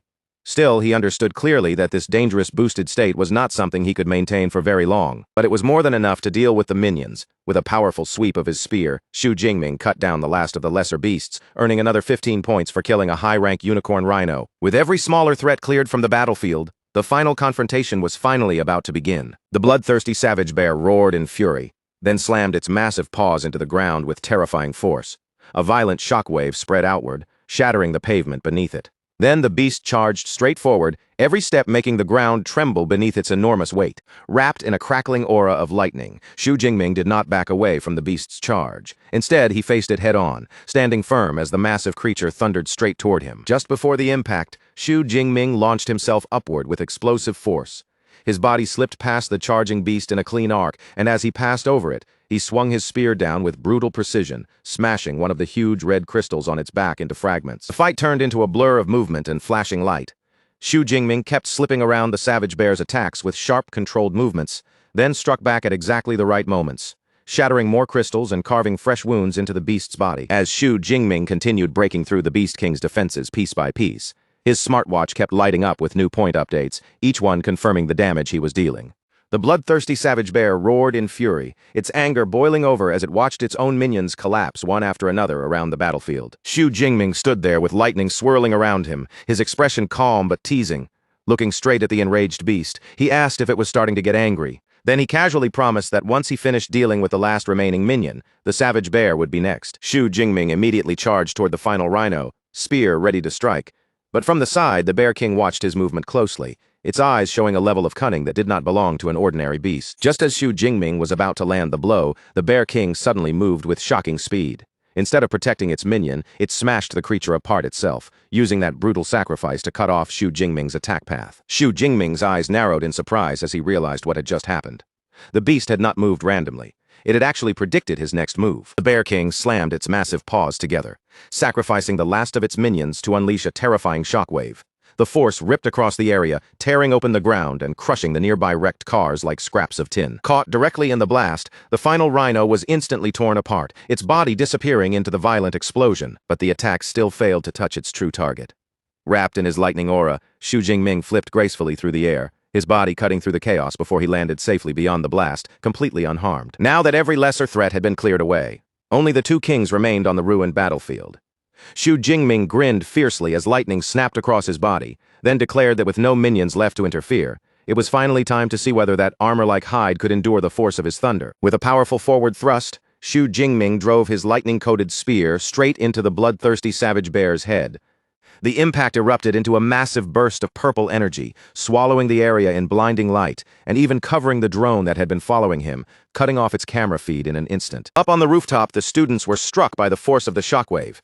They raised their arms and turned their faces away, struggling to shield themselves from the blast. Inside the audience stands, the officials could only stare in stunned silence as the screen in front of them filled with static. Director Jiang Wenshan turned toward Principal Zhao Yao in complete disbelief. Unable to hold back, he shouted at him, demanding to know if that was what he called an E-class ability and accusing him of joking around. Another official, just as shaken, pointed out that Xu Jingming had been able to instantly kill a high-tier rank 1 beast and even fight a rank 2 boss head-on. That kind of performance was something even an A-class ability user would struggle to pull off. Principal Zhao Yao was sweating heavily, clearly at a loss for words. With no better explanation, he could only guess that Xu Jingming's ability might have undergone some rare mutation. But Director Jiang Wenshan did not seem bothered by the uncertainty. Instead, he burst into laughter and said that after today, Xu Jingming's name would shake the entire Great Xia nation. Back on the battlefield, the result of Xu Jingming's attack finally became clear. The bloodthirsty savage bear had a deep gash carved across its head, but despite the wound, the monster had not fallen. With a furious roar, the beast swung its massive paw and struck Xu Jingming hard, sending his body flying across the battlefield. Xu Jingming was genuinely shocked. After putting so much power into that attack, he had only managed to leave what amounted to a shallow wound on the beast. He hit the ground hard, but his combat instincts kicked in immediately. Using his skills to regain control, he recovered quickly instead of letting the impact leave him helpless. As he steadied himself, Xu Jingming rapidly assessed the situation. He realized the savage bear's hide was not only resistant to blades, but it also refused to conduct electricity properly. With his current level of strength, Xu Jingming had to admit that killing this beast in a single decisive strike would be extremely difficult. At that moment, the enraged savage bear began gathering a dark, ominous energy around its massive body. Feeling that terrifying power rising in front of him, Xu Jingming could only stare in shock and mutter, "What?" The dark energy thickened around the bloodthirsty savage bear as it powered up, and then its enormous body rolled forward like a monstrous boulder crashing toward him. Everything in its path was smashed apart. The ground seemed to buckle under the pressure of its movement, as if even the battlefield itself could not withstand its force. Xu Jingming leapt backward onto a piece of broken debris, purple lightning crackling around his body as he prepared himself for the next attack. He was surprised that the beast had activated its berserk skill so quickly, and immediately understood just how much it hated him. Berserk was a beast's counter skill, similar to the combat techniques used by humans. Now covered in that dark, violent energy, the enraged beast lowered its body and hunched forward like it was preparing to tear through everything in front of it. Then it released a deafening roar and charged again, moving with even greater speed and ferocity than before. Xu Jingming could not help being impressed as he watched it move. The raw strength of a beast in its berserk state was truly astonishing. But he also knew that this state came with a serious price. Once a beast went berserk, it lost much of its intelligence and acted mostly on instinct. Xu Jingming quickly formed a new plan. He needed to avoid its attacks and rely on his superior agility to keep distance between them. He put that plan into action immediately, darting away from the savage bear's relentless attacks with incredible speed, each dodge barely slipping past the beast's destructive force. Xu Jingming knew he could not rush this. He had to wait for the perfect moment, a chance to briefly stop the beast's movement and create a true opening. When the beast lunged again, Xu Jingming channeled lightning into his spear and thrust it forward. A burst of energy shot out and slammed into the savage bear's side. The attack froze the massive creature for one crucial second, its body trembling under the electric shock. That tiny pause was exactly the opening Xu Jingming had been waiting for. With the beast stunned in place, Xu Jingming's eyes began to glow as he prepared to unleash his strongest attack. He raised one hand high, drawing together an enormous mass of purple and blue energy. Calling on the full force of his S-rank ability, he shouted, "Nine Heavens Divine Lightning, blast it!" A massive torrent of divine lightning descended from the sky, crashing down directly onto the bloodthirsty savage bear. The beast was completely swallowed by the blast, and its roars were drowned beneath the deafening crackle of divine energy. When the blinding light finally faded, the enormous beast lay motionless on the ground, smoke rising from its burned and charred body. Xu Jingming stood over it with a confident smile, purple lightning still dancing around his fingertips. He remarked that after half a minute under his purple divine lightning, even the thickest defense would not be able to hold out. The battle was not truly over. The beast's eye suddenly snapped open, glowing with furious red light. With one final desperate roar, the bloodthirsty savage bear lunged forward, opening its massive jaws wide as it aimed for one last bite. But just as the bloodthirsty savage bear's jaws were about to close in, the electrical power still raging through its body suddenly locked its muscles in place. Its enormous head froze only inches away from Xu Jingming, leaving the final bite suspended in midair. Xu Jingming saw that tiny opening and stayed perfectly calm. With his gaze fixed on the paralyzed beast in front of him, he quietly said that the moment had finally come. He gripped his spear tightly and poured every bit of his remaining strength into it. As the power gathered along the weapon, his eyes began to glow with a fierce, brilliant light. Then Xu Jingming pushed his ultimate technique to its limit. With lightning surging around him, he spoke the words clearly and coldly. Lightning, gale, break. The attack erupted from his spear in an instant, forming a massive sphere of lightning that shot forward and crashed straight into the paralyzed beast's wide-open mouth. The explosion that followed was terrifying. A roaring vortex of lightning tore into the beast from the inside out, ripping through its body with violent force and blasting a huge crater into the street beneath them. This time, the mighty second-order beast could no longer endure it. Under the full force of Xu Jingming's final strike, its resistance was completely crushed. The bloodthirsty savage bear's massive body crashed down onto the pavement, finally defeated for good. At the same moment, a system notification confirmed the kill and awarded Xu Jingming another 124 ability points. Kneeling beside the fallen Beast King, Xu Jingming let out a long breath of relief. After everything he had just gone through, he quietly stated that the final battle was finally over. He thought back over the fight and realized that in order to deal with a true second-order beast, he had needed to upgrade his lightning gale technique. Judging by the result, he was more than satisfied with how powerful it had become. Triumphant smile slowly spread across Xu Jingming's face. Even though the entire battle had only lasted around 2 minutes, the intensity of it had made his blood race more than any fight he had ever experienced. Then his thoughts shifted to the exam score after clearing out all the beasts in the core area. He wondered just how many points he would receive.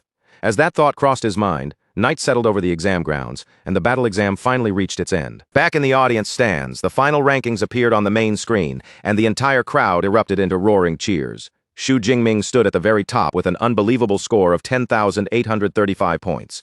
Far behind him in second place was Zhou Mingyang with 1,103 points, followed by Wu Hao with 945. The officials were so excited they could barely contain themselves. Director Jiang Wenshan, Principal Zhao Yao, and teacher Chen Fan all sprang to their feet at once.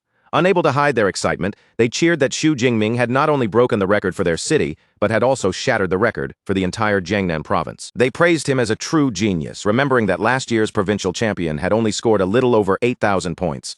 With Xu Jingming's terrifying result, they were already declaring that this year's champion title was practically in his hands. Meanwhile, Xu Jingming stood among the broken streets and scattered beast corpses, lifting his eyes toward the darkening sky.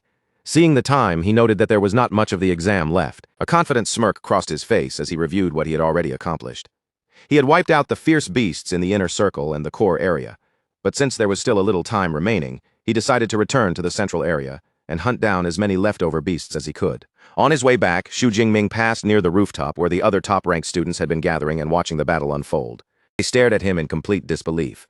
Tang Qi was still stunned that her cousin had actually killed a Tier 2 Beast King, while Zhou Mingyang looked bewildered, unable to understand why Xu Jingming would head back out when he was already firmly in first place. Meng Di watched Xu Jingming's direction carefully, and after a brief pause, she guessed that he was going back toward the central area.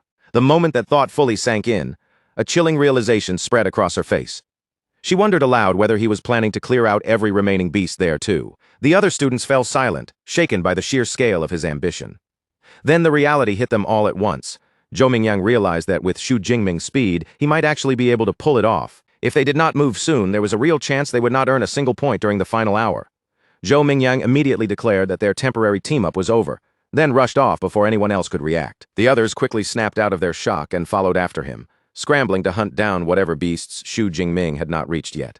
1 hour later, a clear official announcement echoed across the entire exam venue. The 2037 Jiangcheng Martial Arts College entrance examination had officially concluded. From that moment on, killing beasts would no longer count for points, and all candidates were ordered to return. Across the venue, the remaining students reacted to the announcement in their own ways.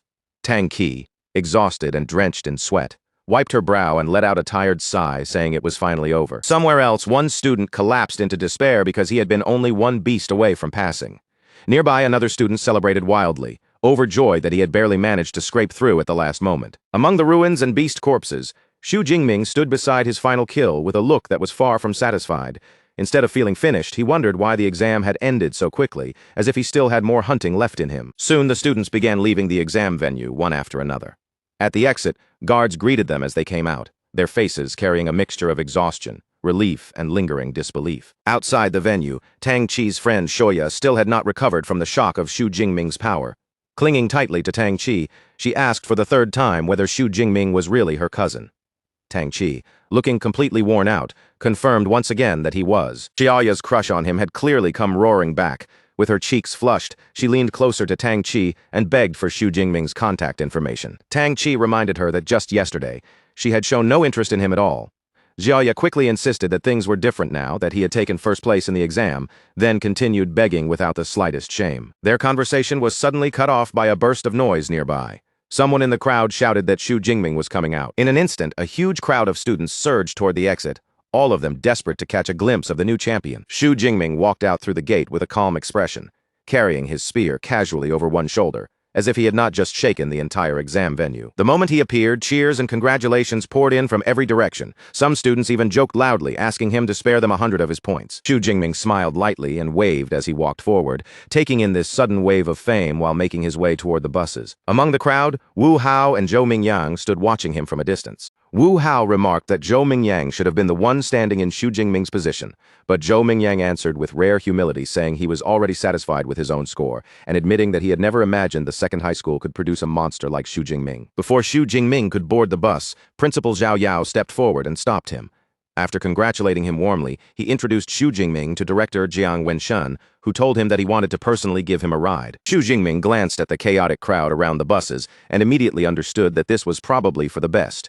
If he got on with everyone else, the entire ride would be filled with endless questions. So he got into a sleek black car with the officials, and moments later the vehicle pulled away from the exam venue and sped down the road. Inside the car, Director Jiang Wenshun looked over at Xu Jingming and asked which superpower university he was planning to attend. Xu Jingming answered honestly that he had been so focused on improving his strength that he had not seriously thought about choosing a university yet. Director Jiang Wenshun reassured him that with results like his, almost any university would be within reach.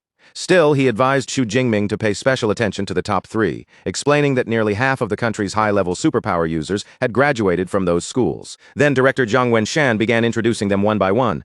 The first was Qingjing Superpower University, which was affiliated with the government. Students who graduated from there could directly enter the system and serve the country. Next was Modu Superpower University, a school known for its excellent resources and powerful elite clubs. Finally, there was Jincheng Superpower University, an institution with a long history and a strong teaching faculty. Director Jiang Wenshan added that all 3 universities possessed top-tier cultivation methods that were not available to the public. Xu Jingming listened carefully, absorbing every word. He understood that awakened individuals needed special cultivation methods if they wanted to truly become superpower users, so he asked what made a top-tier method so different. Director Jiang Wenshan explained that with an ordinary beginner method, advancing would usually take 3 to 4 years, but with a top-tier cultivation method, that same progress could be achieved in only about half a year. Director Jiang Wenshan reassured Xu Jingming that with results like his, there was no need to worry about admission at all. Even the top 3 superpower universities would be willing to open special recruitment channels for him. After dropping the officials off, Xu Jingming finally returned to his apartment late that night. The long day of exams, battles, and attention slowly settling behind him. The next day, Xu Jingming stood under the shower, letting the water wash over him as his body finally relaxed. After everything that had happened, he felt refreshed and clear-headed again. While drying off, he opened his system panel and checked his remaining points. Seeing that he still had 2,534 ability points left, he figured that amount should be more than enough to support him once he entered a superpower university. As he wiped the water from his hair, Xu Jingming could not help wondering whether there would be beast-killing competitions after enrollment. If there were no easy chances like the exam, then sooner or later, he would have to head into the wilderness himself if he wanted to keep growing stronger. At the same time, his cousin Tang Chi arrived at his apartment with her mother, Xu Qingwan. Tang Chi immediately noticed that the apartment door was broken, and a playful idea flashed through her mind. Since the door was already damaged, she decided this was the perfect chance to sneak inside and give Xu Jingming a surprise, so the two of them entered as Tang Chi cheerfully shouted her greeting. Unfortunately, her timing could not have been worse. Xu Jingming had just stepped out of the bathroom wearing only a towel, and the moment he saw his aunt and cousin standing there, he froze in shock. Xu Qingwan was just as flustered and immediately asked what he was doing, while Tang Chi's face turned red as she stood there completely speechless. Xu Qingwan's eyes then swept across the ruined apartment, and her embarrassment instantly turned into anger as she demanded to know how the place had become such a mess. After Xu Jingming's parents passed away, it had been this aunt who stayed by his side, caring for him carefully and giving him the warmth of a real home. She had truly fulfilled her role as his guardian, not only watching over his daily life, but even making sure he occasionally got to eat his favorite meals. After the awkward shock finally passed, Xu Jingming sat down with Xu Qingwan and Tang Qi. Xu Qingwan's expression softened as she admitted how relieved she felt. When she first heard that he had gone to take the martial arts exam, she had been worried sick, but now that she could see he was safe and unharmed, nothing else mattered. In her eyes, his score was not important at all. Xu Jingming looked at her in confusion and asked whether Tang Qi had not told her the exam results yet. Tang Qi gave him a playful wink, clearly holding back a smile, and said it would be better for him to tell her mother himself. Xu Jingming gave a slightly bashful smile, then told his aunt that he had done fairly well, scoring more than 10,000 points. The moment Xu Qingwan heard that number, she was so shocked that she spat out the drink in her mouth. She coughed hard, still unable to believe what she had just heard, and asked Xu Jingming to say the score again. Tang Qi then confirmed it for her mother, saying that it was true. Xu Jingming had scored 11,124 points. Xu Qingwan fell completely silent, staring at him as if her mind had gone blank from the sheer shock of it. A moment later, tears of joy burst from her eyes. She pulled Xu Jingming tightly into her arms, crying out that the Xu family finally had a true successor, and that his parents in heaven must be incredibly proud of him. Meanwhile, inside a high-tech conference room, recruiters from major universities were studying the martial arts exam results. A woman presented Xu Jingming's information on the screen, noting his age, his registered E-class ability, and his current status as an unranked awakener. One recruiter immediately spoke up, insisting that if Xu Jingming's score was real, then they absolutely had to recruit this student before anyone else could.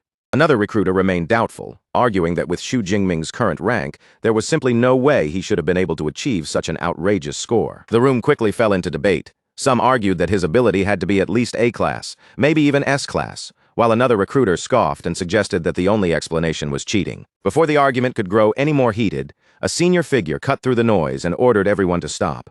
A woman with a commanding presence made the decision on the spot. She instructed the team to temporarily list Xu Jingming as an S-class special recruit. As for whether his score was genuine or not, she declared that she would personally go to Jiangcheng and investigate it herself. The day after the exam, Xu Jingming received a notification on his phone announcing that the Jiangnan Province martial arts exam rankings had been released. The message confirmed that he had taken first place in the entire province with an astonishing score of 11,124 points. A look of delighted surprise spread across Xu Jingming's face as he sat down and absorbed the news. He had really become the top scholar of Jiangnan Province. News of his result quickly exploded online, rushing onto the hot search rankings and sparking heated debate everywhere.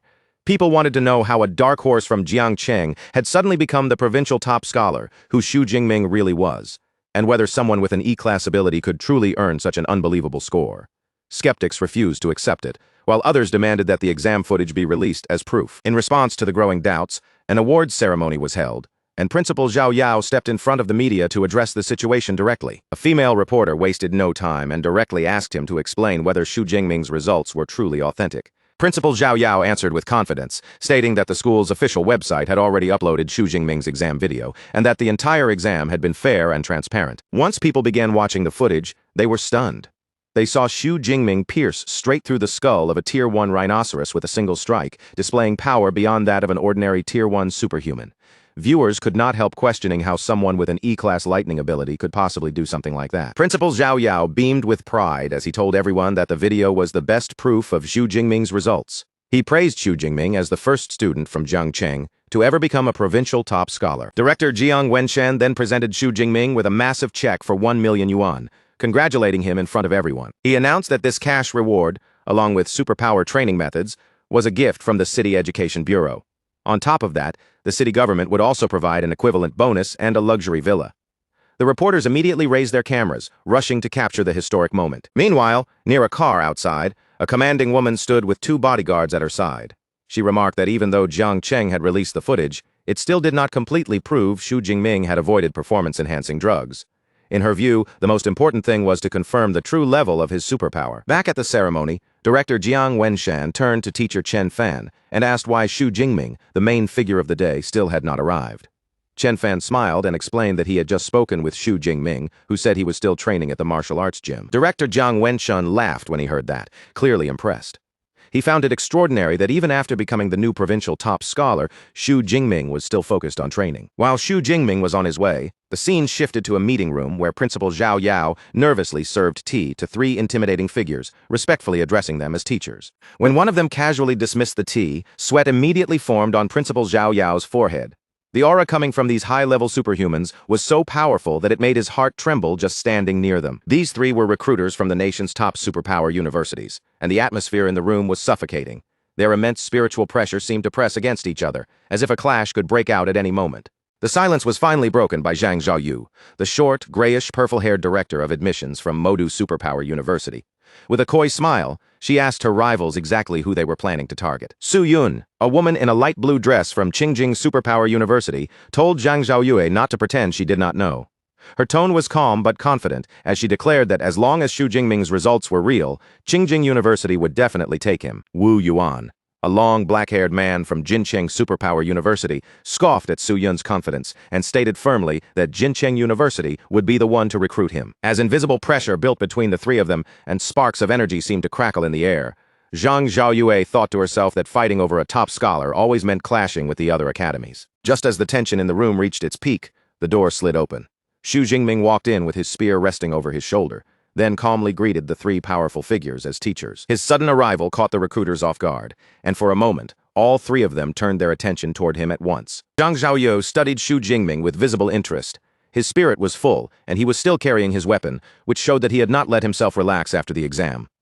What impressed her even more was that he did not falter at all under the combined pressure of three high-level superhumans. Principal Zhao Yao quickly gave Xu Jingming a formal introduction, naming the three recruiters one by one.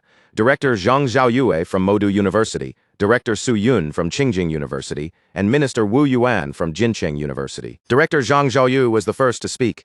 She smiled and complimented Xu Jingming, saying that his combat techniques in the exam footage had been truly stunning. But she did not waste time circling around the real issue.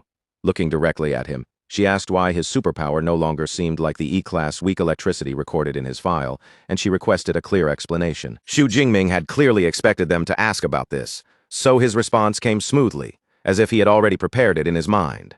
With a calm expression, he explained that before the exam, while he had been training alone at home, a bolt of natural lightning struck him, and after that his superpower had suddenly grown far stronger than before. The moment Wu Yuan and Su Yun heard that explanation, their eyes changed at once. Without needing much discussion, both of them immediately reached the same conclusion. What Xu Jingming had experienced sounded exactly like a superpower mutation. Zhang Zhaoyue looked at Xu Jingming thoughtfully, then spoke up with a more serious tone.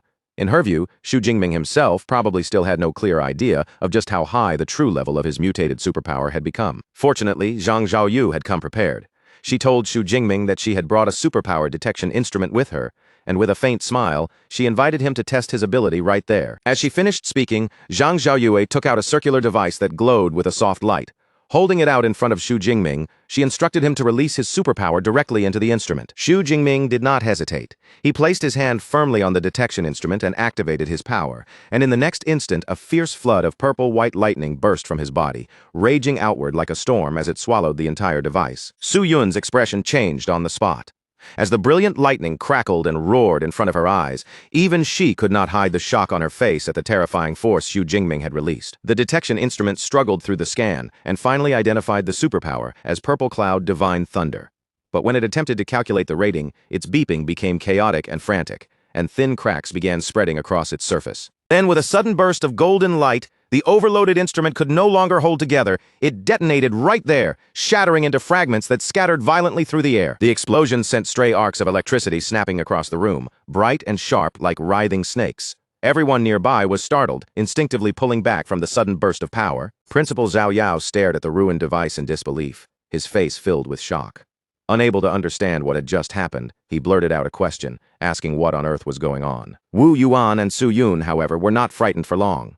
Instead, excitement quickly appeared in their eyes as they confirmed the result. Xu Jingming's power had overwhelmed the small testing device completely, which meant his ability level was at least S-class. Now that Xu Jingming's S-class potential had basically been confirmed, Director Zhang Zhaoyue's lips curved into a satisfied smile. She felt certain that their gamble had been right this time, and that confirmation instantly turned the atmosphere into a fierce battle for recruitment. Wu Yuan, representing Jin City University, was the first to charge in with an offer. He loudly declared that their university would give Xu Jingming a 4 million admission bonus, a complete set of C-class equipment, and free access to every superpower training method for all 4 years. Su Yun from Qingjing University heard Wu Yuan's offer and immediately let out a dismissive scoff. From the look on her face, it was obvious she did not think his conditions were enough to impress a talent like Xu Jingming. Then Su Yun turned toward Xu Jingming with a charming smile, her tone soft but confident. She offered him a 5 million admission bonus, along with 4 full years of free access to Qingjing University's S-class superpower training methods and combat techniques. Even Xu Jingming could not stay completely calm after hearing that. The sheer generosity of Su Yun's offer caught him off guard, and for a moment, surprise flashed clearly across his face. At last, Zhang Zhaoyu from Modu Superpower University made her move. She calmly said that Modu did not provide cash bonuses or equipment, but they could match the others in terms of cultivation methods. Then she revealed her real trump card. Every year, they would also provide Xu Jingming with one S-class cultivation resource. The instant the words S-class resource left her mouth, Wu Yuan and Su Yun were both stunned. Their expressions froze, as if that single condition had completely overturned the competition. Xu Jingming, however, was unfamiliar with that term. Seeing the shocked reactions around him, he looked toward Zhang Zhaoyu and directly asked what an S-class cultivation resource actually was. Zhang Zhaoyu began by asking whether he had ever heard of dragon-type fierce beasts. She explained that these creatures were born with terrifying innate power, often starting life already at the high level of Tier 4 or Tier 5, far above ordinary fierce beasts. Then, under everyone's tense and focused gazes, Zhang Zhaoyu finally revealed the truly astonishing details behind the offer. Among these S-class resources was the heart blood of an adult 8th-tier dragon-type fierce beast. Once someone consumed that dragon blood, their body would be tremendously strengthened, and their physical power could become comparable to that of a dragon-type beast. Zhang Zhaoyue emphasized that every S-class resource Modu offered was on that same extraordinary level. The other recruiters were left completely speechless by those conditions. Su Yun openly admitted that even she felt tempted, sighing over just how wealthy Modu was, while Wu Yuan grew flustered and pointed out that S-class resources were normally reserved for top students, not handed to freshmen. At that moment, both of them understood that they could no longer match the offer. With every proposal now laid out in front of him, the 3 recruiters all turned their attention to Xu Jingming. Standing before him, they made it clear that the time had come for him to make his final choice. Xu Jingming did not hesitate at all. With a confident and determined smile on his face, he gave his answer clearly, declaring that his choice was Modu Superpower University. After making his decision, Xu Jingming calmly explained that he had chosen Modu Superpower University not only because their offer was excellent. More importantly, their combat training was considered the strongest in the University Alliance, and many of the Alliance's founders had come from Modu. Then Xu Jingming turned toward Su Yun and Wu Yuan and bowed politely to them. He sincerely thanked them for their offers, while both recruiters could only look on with visible disappointment. Director Zhang Zhaoyue was clearly pleased with his decision. With a satisfied smile, she created a glowing admission letter and handed it to Xu Jingming, formally welcoming him into Modu Superpower University. She then explained that although ordinary new students would enroll on September 1st, Xu Jingming was different as a special recruit. He could register ahead of time, and the university would also arrange a place for him to stay. Xu Jingming's eyes lit up at once, clearly eager to begin as soon as possible. He asked whether he would be allowed to access the library's superpower training methods and combat techniques before the official enrollment date. Zhang Zhaoyue agreed without the slightest hesitation. She added that the school could even arrange a private study room for him, then handed him her contact card and told him to reach out as soon as he arrived in Magic City. Holding the glowing admission letter in his hands, Xu Jingming looked at the smiling director in front of him. His excitement was impossible to hide as he said he could hardly wait to go and complete registration. Sometime later, Xu Jingming arrived at the train station with his luggage by his side, his face filled with anticipation. Just then, the station announcement rang out, calling passengers for the G91 train to Magic City to begin boarding. At the station, his aunt Xu Qingwan was already emotional, wiping tears from the corners of her eyes. Beside her, her husband Tang Daolin gently comforted her, proudly saying that their child had grown up, and that once Xiaoming left, he would truly spread his wings and soar. Tang Qi watched the scene quietly from the side. Her father then reminded her that it was time to start filling out her university choices, suggesting that since her cousin was heading to Modu Superpower University in Magic City, she should also consider choosing a university there. Xu Qingwan nodded in agreement, saying it would be good for the two of them to look after each other. Tang Qi immediately became a little flustered. Lowering her voice, she gave a shy and quiet answer, agreeing with what her parents had suggested. On the train, with 6 full hours still left before arrival, Xu Jingming had already settled into study mode. He thought carefully about the exam rewards and knew that the most important one was the Universal C training method. Just like superpowers, training methods were also divided into different ratings: beginner, intermediate, advanced, and top tier. Clear comparison chart laid it all out. The higher the level of the training method, the faster a person's cultivation speed would become, and the greater the strength they could gain from practicing it. As the train moved steadily toward Magic City, Xu Jingming concentrated on studying the Universal C training method. He quickly judged it to be an intermediate-level technique, and noted that even with his spiritual power of 180, it had still taken him half a day to fully memorize it. He also recalled the result of his first day practicing according to the method. By following its guidance, he had successfully sensed the special energy that existed throughout the world. That success had triggered a new change on his system panel.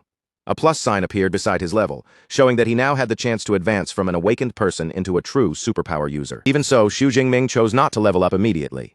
He remembered clearly that the training manual had stated the higher the grade of the method used during a breakthrough, the greater the benefits would be. Since he would soon gain access to top-tier methods at the university, he decided he absolutely would not waste this rare opportunity by breaking through with only an intermediate one. When Xu Jingming finally arrived in Magic City, the moment he saw the university campus, he was genuinely stunned. The scale and atmosphere of the place were far beyond what he had imagined. Looking out from the car, Xu Jingming saw the school grounds stretching out across an enormous area. Just the width of what he could see seemed to span several hundred meters. Director Zhang Zhaoyu soon appeared to greet him, pulling up in a striking red sports car. She welcomed Xu Jingming with a smile and told him to get in, saying she would take him to complete the admission procedures. As they drove through the breathtaking campus, cherry blossom trees lined the road on both sides, making the scenery feel almost unreal. Zhang Zhaoyu proudly introduced the school, saying it covered a massive 40,000 mu, and that even visiting students could not tour the entire campus in a single day. Xu Jingming looked around in amazement and admitted that seeing it in person was far better than simply hearing about it. After the registration process was completed quickly, Zhang Zhaoyu handed Xu Jingming his new student ID. It was an all-in-one card that would allow him to access important places on campus, including the dormitory area. As they headed toward his new accommodation, Xu Jingming could not help thinking back to his past life. He had seen all kinds of student housing before, from 4-person dorm rooms to apartment-style dorms with 3 bedrooms. But even with all those memories, nothing could have prepared him for the sight in front of him now. Xu Jingming stopped and stared in complete shock at his assigned dormitory, because it was not a normal dorm at all, but a grand, luxurious villa. Director Zhang Zhaoyue patiently explained that at Modu, every student was assigned a villa, but the level of luxury depended entirely on their entrance results. Since Xu Jingming had taken first place in the province, he naturally received the most extravagant model, a residence covering more than 800 square meters.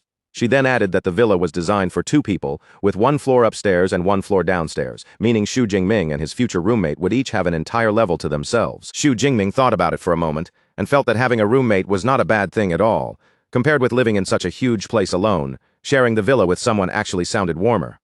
As an orphan, he had always carried a quiet longing for that lively feeling of a 4-person dorm, and with those thoughts in mind, he followed Zhang Zhaoyue up the steps. After entering the villa, Zhang Zhaoyu led Xu Jingming inside and sat down with him. Her expression became a little more formal as she told him that before anything else, there were several important matters about Modu Superpower University that he needed to understand clearly. She raised 2 key points first, making it clear that these were the things every new student had to pay attention to.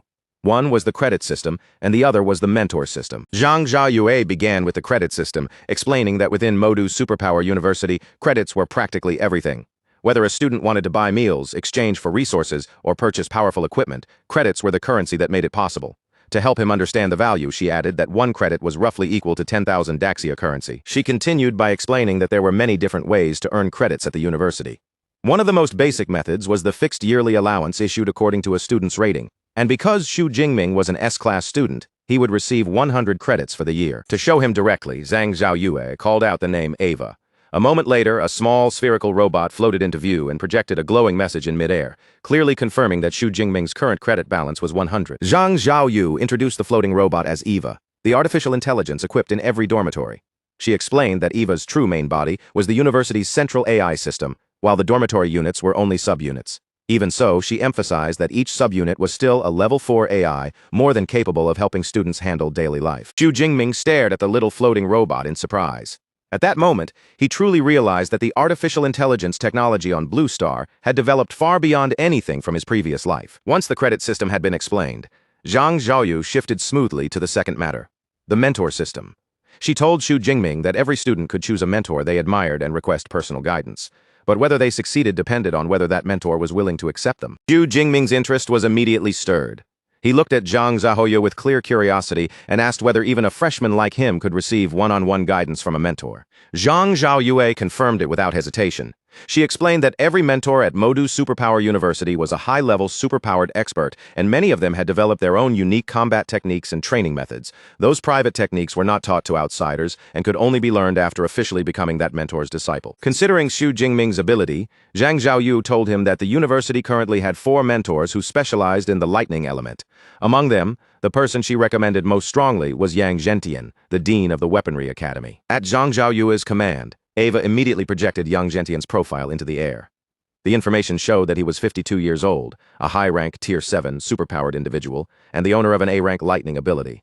He had mastered many weapons, but he was especially famous for the spear, earning him the title Thunder Spear. The profile even recorded that he had once battled an 8th-tier demonic whale for 3 days and 3 nights before killing it alone. After that, Zhang Zhaoyu also introduced the other 3 possible mentors in detail. Still, once everything had been laid out, she made it clear that the final decision belonged entirely to Xu Jingming. After carefully looking through the options, a confident smile slowly appeared on Xu Jingming's face. Dean Yang Zhentian was not only a lightning element expert, but also a master of the spear, so in Xu Jingming's eyes, he was clearly the most suitable mentor. Once Xu Jingming had made up his mind, he set off for the mentor residential area. The place was completely different from the student district, surrounded by thick greenery and quiet forest paths, with elegant traditional buildings hidden among the trees. When he arrived at the grand gate of Dean Yang Zhentian's residence, Xu Jingming could not help taking in the sight before him. Compared with the already impressive student villas, a mentor's home was clearly on an entirely higher level. Before Xu Jingming could step forward, a young man with brown hair who had been leaning casually against a stone lion looked over at him. With a curious expression, he asked whether Xu Jingming had also come to request mentorship. The young man's eyes soon showed surprise when he sensed Xu Jingming's current state.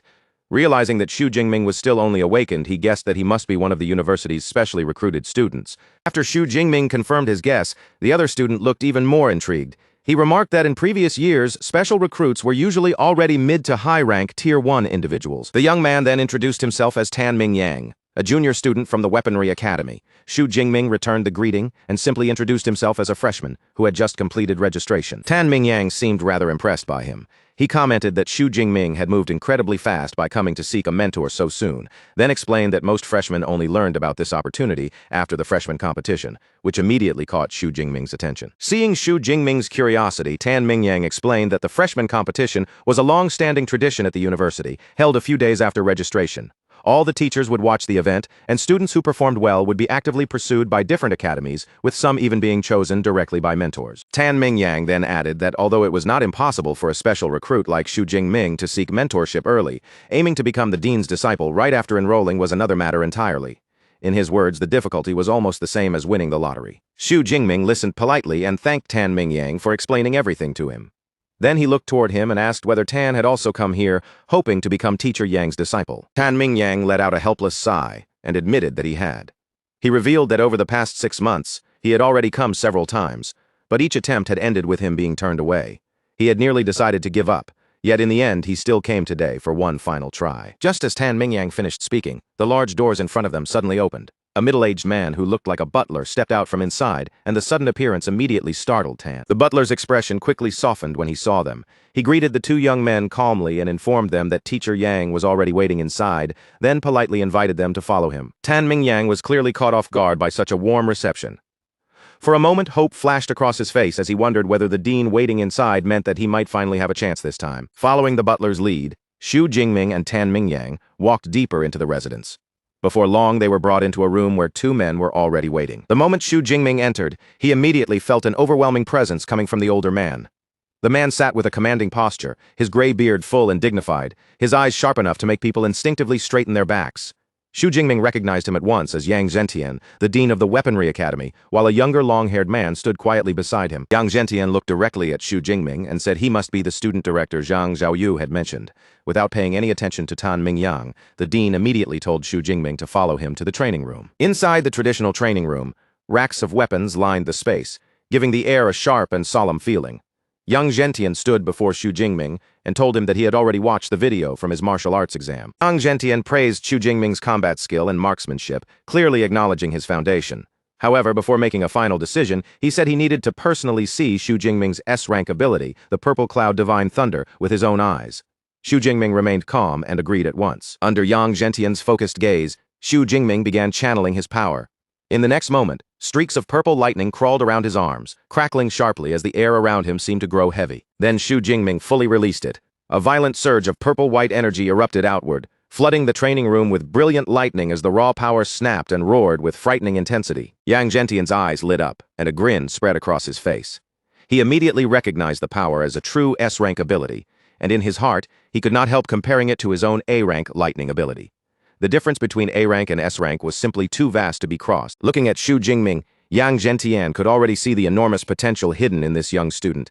If Xu Jingming properly tempered his skills and continued to grow, his future achievements might even rival Yang Zhentian's own. After the display ended, Yang Zhentian spoke plainly. With Xu Jingming's talent and potential, becoming his disciple would not be a problem. However, Yang Zhentian's expression soon turned serious. He warned Xu Jingming that throughout his life he had made many friends, but he had also made many enemies. He could not guarantee that those enemies would never target his disciples, so he asked whether Xu Jingming was still willing to take him as his master, despite the danger. Xu Jingming did not hesitate for even a second. He immediately dropped to his knees in a formal gesture of respect, making his choice clear through action before saying another word. Then Xu Jingming raised his head with a broad and determined grin, declaring that he was willing. He spoke with genuine passion, saying that he admired high-level ability users who had carved their strength out through bloody battles. To him, the number of enemies his teacher had defeated was not a burden, but the clearest proof of Yang Zhentian's terrifying combat strength. Yang Zhentian was clearly pleased by that answer. He burst into hearty laughter and formally accepted Xu Jingming on the spot, declaring that from that day onward, Xu Jingming would be his 32nd disciple, as well as his very first S-rank disciple. After telling Xu Jingming to stand, Yang Zhentian presented him with his first gifts as a disciple. One was a top-tier ability training method called the Extreme Ability Training Method, and the other was a body-tempering combat technique called Thunder Indestructible Body, both personally created by Yang Zhentian himself. Xu Jingming was stunned when he heard what he had been given. He immediately understood how valuable these gifts were, especially the body-tempering combat technique, because a method capable of strengthening the body was far more precious than an ordinary combat technique. Yang Zhentian explained that the Extreme Ability Training Method was one of only 3 top-tier ability training methods in the entire school, but the true highlight was the Thunder Indestructible Body, the technique that represented the culmination of his life's work. He added that it had already been certified by 2 major martial arts halls and officially rated as an S-rank technique. That revelation left Xu Jingming completely speechless. His eyes widened in disbelief as he realized that the technique placed in front of him was not merely rare, but an actual S-rank combat technique. Combat techniques, just like abilities, had their own ranking system, ranging from F all the way up to SSS. The higher the rank, the harder it was to master, but the power it could unleash would also be far greater. Thinking through this, Xu Jingming finally understood just how terrifying his new master's talent truly was. After all, Xu Jingming knew that most 7th-level masters were already considered extraordinary if they could create an A-rank combat technique. Yet his master had created an S-rank technique with his own hands, which meant Yang Zhentian's martial arts talent was frighteningly high. Dean Yang Zhentian continued explaining the details of his S-rank technique, his tone growing more serious as he spoke. The Thunder Indestructible Body was a body-tempering method, created only for lightning element ability users, and it was divided into 13 levels. Every time a cultivator advanced 1 level, their body would undergo another powerful transformation. However, Yang Zhentian quickly made one important requirement clear. Before Xu Jingming could even begin cultivating the technique, he first had to break through from an awakened person into a true ability user. Because of that, the dean gave him his first assignment: use the Extreme Ability Training Method to complete his breakthrough. Once Xu Jingming successfully advanced, he was to return here, and Yang Zhentian would personally help him forge the foundation for the Thunder Indestructible Body. Hearing this, Xu Jingming felt a deep wave of gratitude rise in his chest. He bowed respectfully to Yang Zhentian, silently realizing just how different everything became when a true mentor was there to guide him, step by step. Then Yang Zhentian revealed a more personal reason behind his expectations. He admitted that even he had only cultivated the Thunder Indestructible Body to the 10th level. Looking at Xu Jingming with rare hope in his eyes, he said that if he himself could not reach the peak of a martial saint, then Xu Jingming might become the greatest hope for proving the true potential of this technique. As he said this, Yang Zhentian's gaze sharpened, and a gleam of burning ambition appeared in his eyes. It was clear that what he was about to say was not merely a guess, but the dream hidden at the very heart of his life's work. According to Yang Zhentian's ultimate belief, if someone could cultivate the Thunder Indestructible Body all the way to its final level, that person's body could reach a state of true eternity, becoming indestructible and unshakable. When Xu Jingming finally left his master's residence, he waved goodbye to the butler at the gate. But the moment he stepped outside, he saw Tan Mingyang sitting on the stone steps with his head buried in his hands, looking utterly crushed and defeated. Xu Jingming walked over to him with some confusion. Seeing Tan Mingyang sitting there in such a miserable state, he could not help asking what had happened. It turned out that Tan Mingyang's attempt to become a disciple had failed once again. He had been forced to take a test against one of the dean's senior disciples, and the condition was brutal. He had to defeat that senior while the senior used only 1/10 of his combat power. Even under those limits, Tan Mingyang had found it completely hopeless and had been beaten down. Still sitting on the steps, Tan Mingyang raised his bruised face and looked at Xu Jingming. Assuming Xu Jingming had also failed, he sighed and said that entering Dean Yang's tutelage was no easy thing. He even asked whether Xu Jingming wanted him to share some painful experience from his repeated failures. Xu Jingming, however, remained perfectly calm and simply declined, saying that he had already passed. Those words struck Tan Mingyang like a thunderbolt. His already bruised face twisted with disbelief, and he stared at Xu Jingming as if he had just heard something impossible. He blurted out that he had never heard of a dean-level mentor accepting a disciple before the annual freshman competition. Xu Jingming did not make a big deal out of it. He simply turned and walked away with the same calm expression, leaving Tan Mingyang frozen on the steps, staring after him in complete bewilderment as he tried to understand what had just happened. With a clear new goal in mind, Xu Jingming returned to the training room inside his dormitory.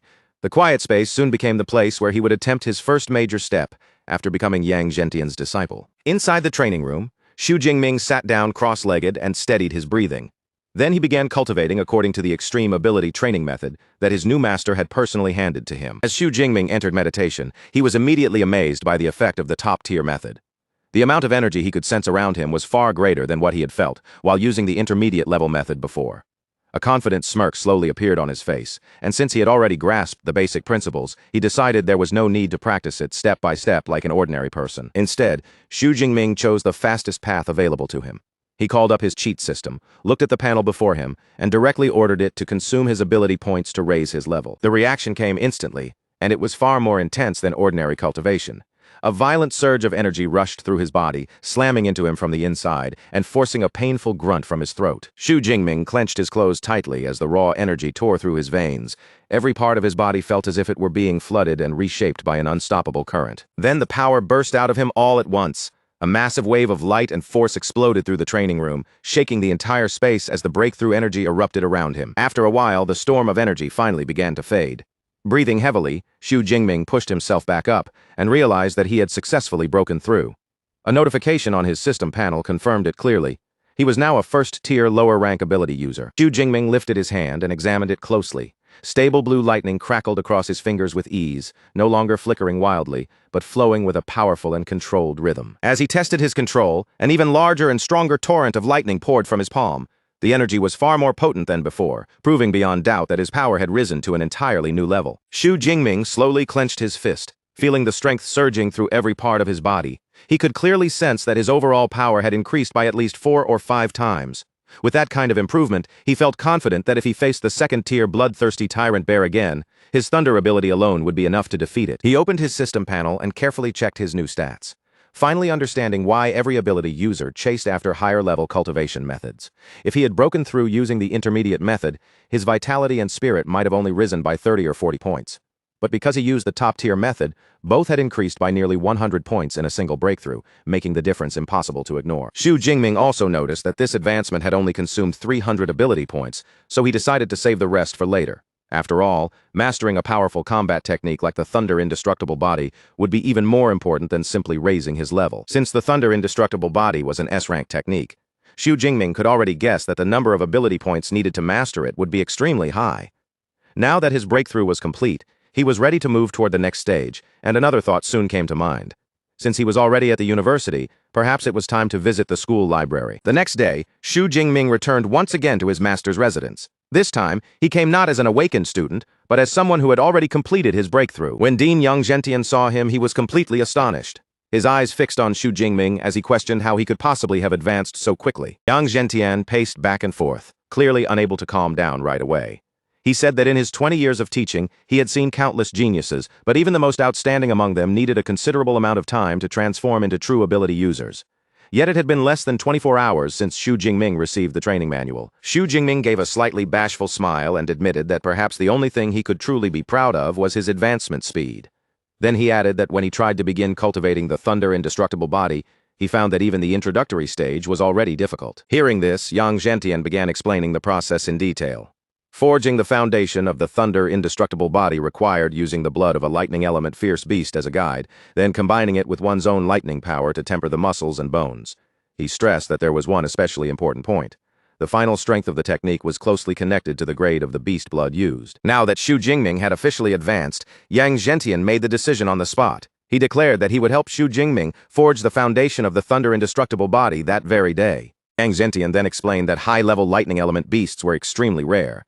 His original plan had been to use the blood of a 7th-tier storm giant bear, but after learning that Xu Jingming was entitled to one S-rank resource every year, he had made a special request to the university. In order to give Xu Jingming the strongest possible foundation, Yang Zhentian decided to combine the available resources. He personally pleaded with the university's principal to approve an even more precious SS-rank resource for Xu Jingming. With that, Yang Zhentian took out a small vial filled with glowing red liquid and presented it to Xu Jingming.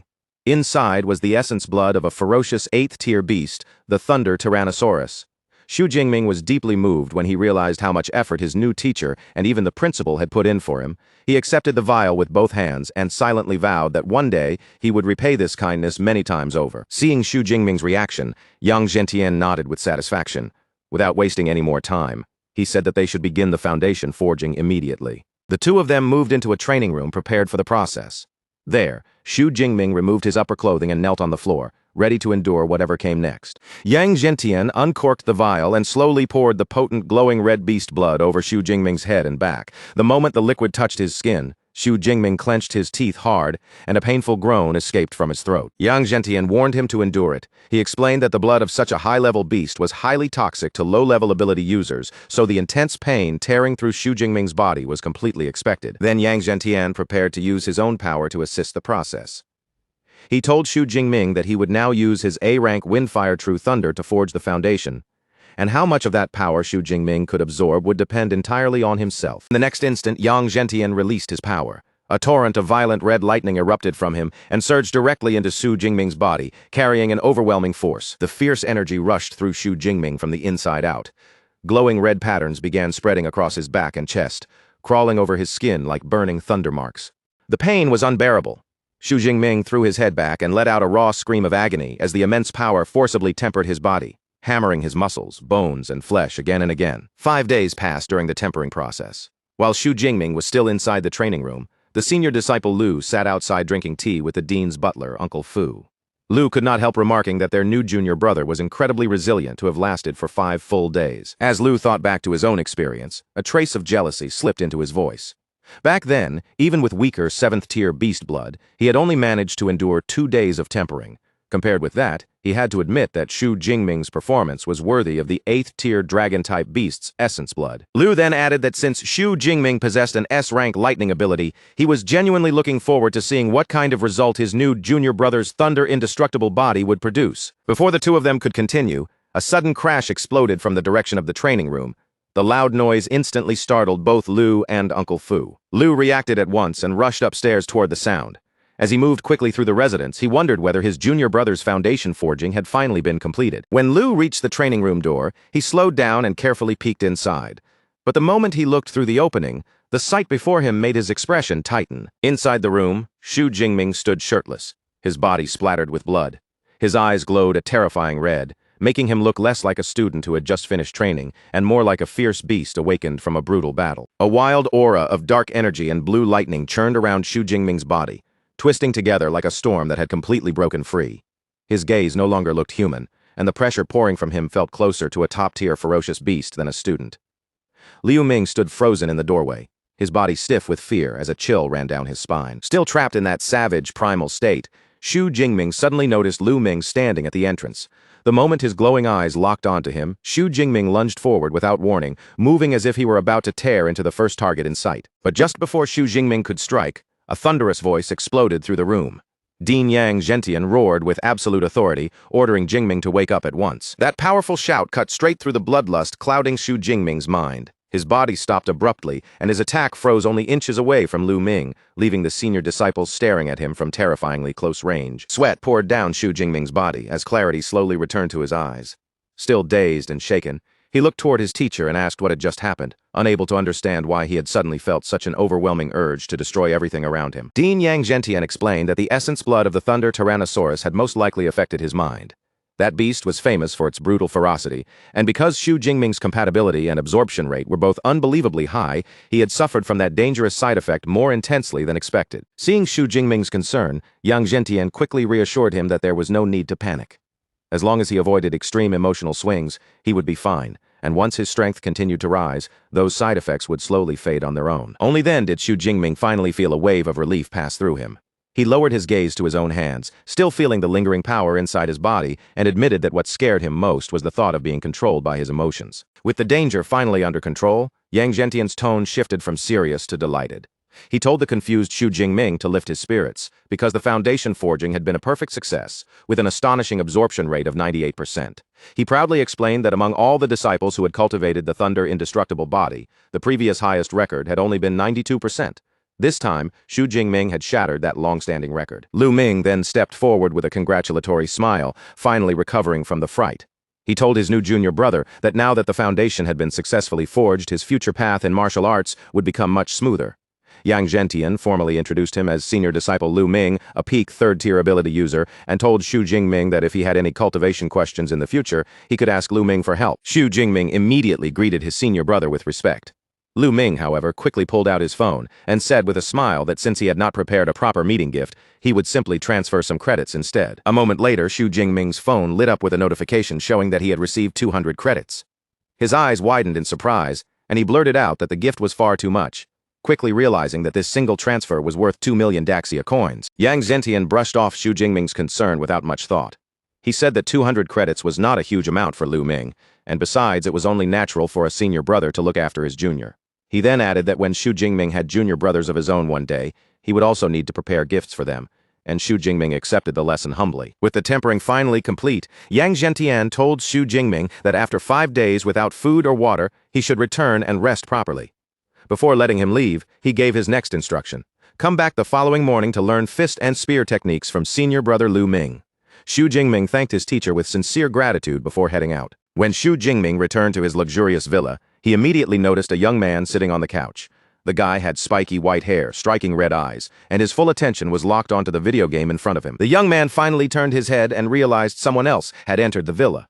He greeted Xu Jingming casually, guessed that he must be the new roommate, and then introduced himself as Lu Wentao.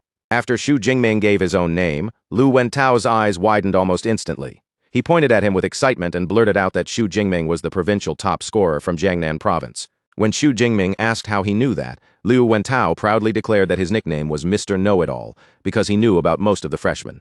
He admitted that he had not gone out of his way to investigate Xu Jingming, but the commotion Xu Jingming caused was so huge that it was impossible not to hear about him. Lu Wentao could hardly hide his excitement as he realized that the legendary Dark Horse top scorer was actually his roommate.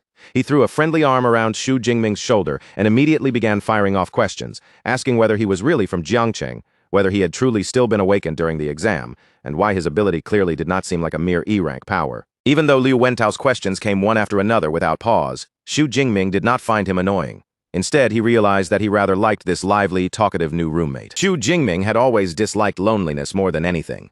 Memories from the past surfaced quietly in his mind, bringing him back to his childhood in the orphanage, where he had grown up without ever truly feeling that he belonged anywhere. School life had been better, because at least there he had friends around him. His happiest memories had come from his college years, when he could joke around with roommates and play games with them late into the night. Later, he earned both his master's degree and his PhD, and he had never imagined that after drinking too much at graduation, he would open his eyes again in an entirely different world. What Xu Jingming had not expected was that even after transmigrating, he would still begin life as an orphan. But now, with a roommate like Lu Wentao beside him, he felt that life here might not be so lonely after all. Meanwhile, Lu Wentao proudly boasted that he was a top student from Sichuan province, possessed an A-rank ability, and had already reached the first-tier middle rank. He even declared that he planned to major in college tactics, eventually command a military region, and wipe out every ferocious beast on Blue Star. After listening for a while, Xu Jingming changed the topic and mentioned that he was planning to head to the martial arts hall.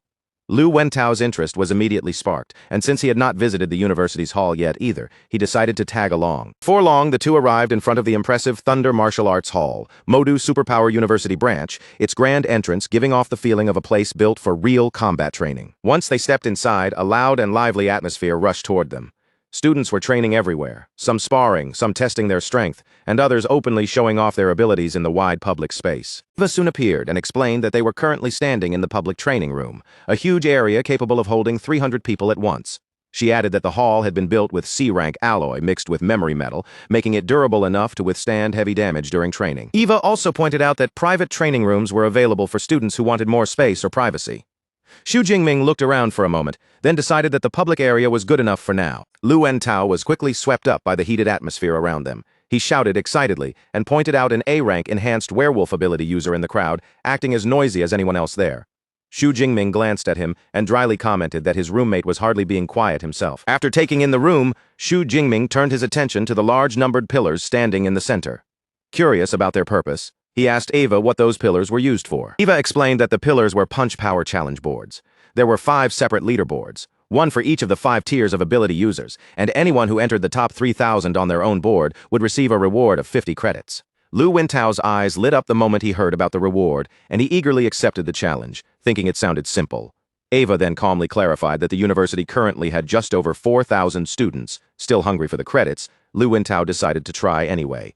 Eva instructed him to swipe his student ID to begin, while also stressing the most important rule: abilities and combat techniques were forbidden during the test. Without wasting a second, Lu Wentao strode up to the pillar with confidence and swiped his student ID against the device, officially starting his challenge. Eva's clear voice rang out through the public training room, announcing Lu Wentao's attempt and drawing attention toward the challenge pillar. The announcement immediately attracted the eyes of several older students nearby. Seeing Lu Wentao's level, they began mocking him, pointing out that he was only a first-tier middle-rank freshman. Feeling those gazes and hearing the teasing around him, Lu Wentao's expression tightened. Determined not to embarrass himself in front of everyone, he gathered his focus and prepared to strike with everything he had. With a loud shout, Lu Wentao threw a powerful punch straight into the pillar. The impact landed with impressive force, enough to make the device tremble slightly. A number quickly flashed across the screen, showing the result of his attack. Lu Wentao's punch power had reached 476 kilograms. Seeing that result, Lu Wentao immediately felt pleased with himself. At the very least, he thought he had not embarrassed himself, and with that kind of score, entering the top 3,000 should not be a problem. But his confidence collapsed almost instantly when Eva delivered the next update. His ranking was actually beyond 100,000. Lu Wentao froze in shock, then shouted in disbelief, unable to understand how that could be possible when the entire university only had a little over 4,000 students. Eva coldly clarified the truth without a trace of emotion. The leaderboard did not only count current students, it included the scores of every student since the university was founded 100 years ago. Only then did the humiliating realization finally hit Lu Wentao. The older students had clearly been waiting for exactly this moment, just to watch him embarrass himself. Laughter burst out from the crowd, and one student even remarked that the whole thing was simply too funny. While Lu Wentao stood there drowning in embarrassment, Xu Jingming gave him a bit of comfort. He reminded him that as a spiritual element ability user, physical punch power was never his strongest area. Lu Wentao, grateful for the consolation, immediately encouraged Xu Jingming to try as well, firmly believing that his roommate would definitely be stronger. Xu Jingming nodded and agreed without much hesitation. In truth, he had also wanted to test his current strength, especially after everything his body had just gone through. He stepped up to the challenge pillar and swiped his student ID. Eva's voice sounded again, announcing Xu Jingming's attempt to everyone in the training room. The crowd quickly shifted their attention onto him, but their reactions became even more dismissive. Seeing that Xu Jingming was only first-tier lower rank, several students doubted his punch power could even reach 400 kilograms. Still, among the onlookers, one person frowned slightly, feeling that the name Xu Jingming sounded strangely familiar. Xu Jingming, however, remained completely confident. He thought back to his recent progress, advancing into a first-tier ability user, then enduring 5 days and nights of body tempering to forge the foundation of his new technique. When he glanced at his system panel, his enhanced physique and the Thunder Indestructible Body First skill confirmed just how much he had changed. He slowly clenched his fist, feeling the strength gather in his arm. At that moment, he was genuinely eager to see what level his current punch power had reached. Then Xu Jingming drove his fist forward with a sudden surge of force. The punch slammed into the pillar, and the impact released a powerful shockwave that rippled violently through the air. The shockwave from Xu Jingming's punch spread across the martial arts hall, making the surrounding air tremble. In an instant, the noisy crowd fell into stunned silence as everyone stared at the pillar in disbelief. The digital screen lit up a moment later, and the number displayed there stunned everyone in the hall.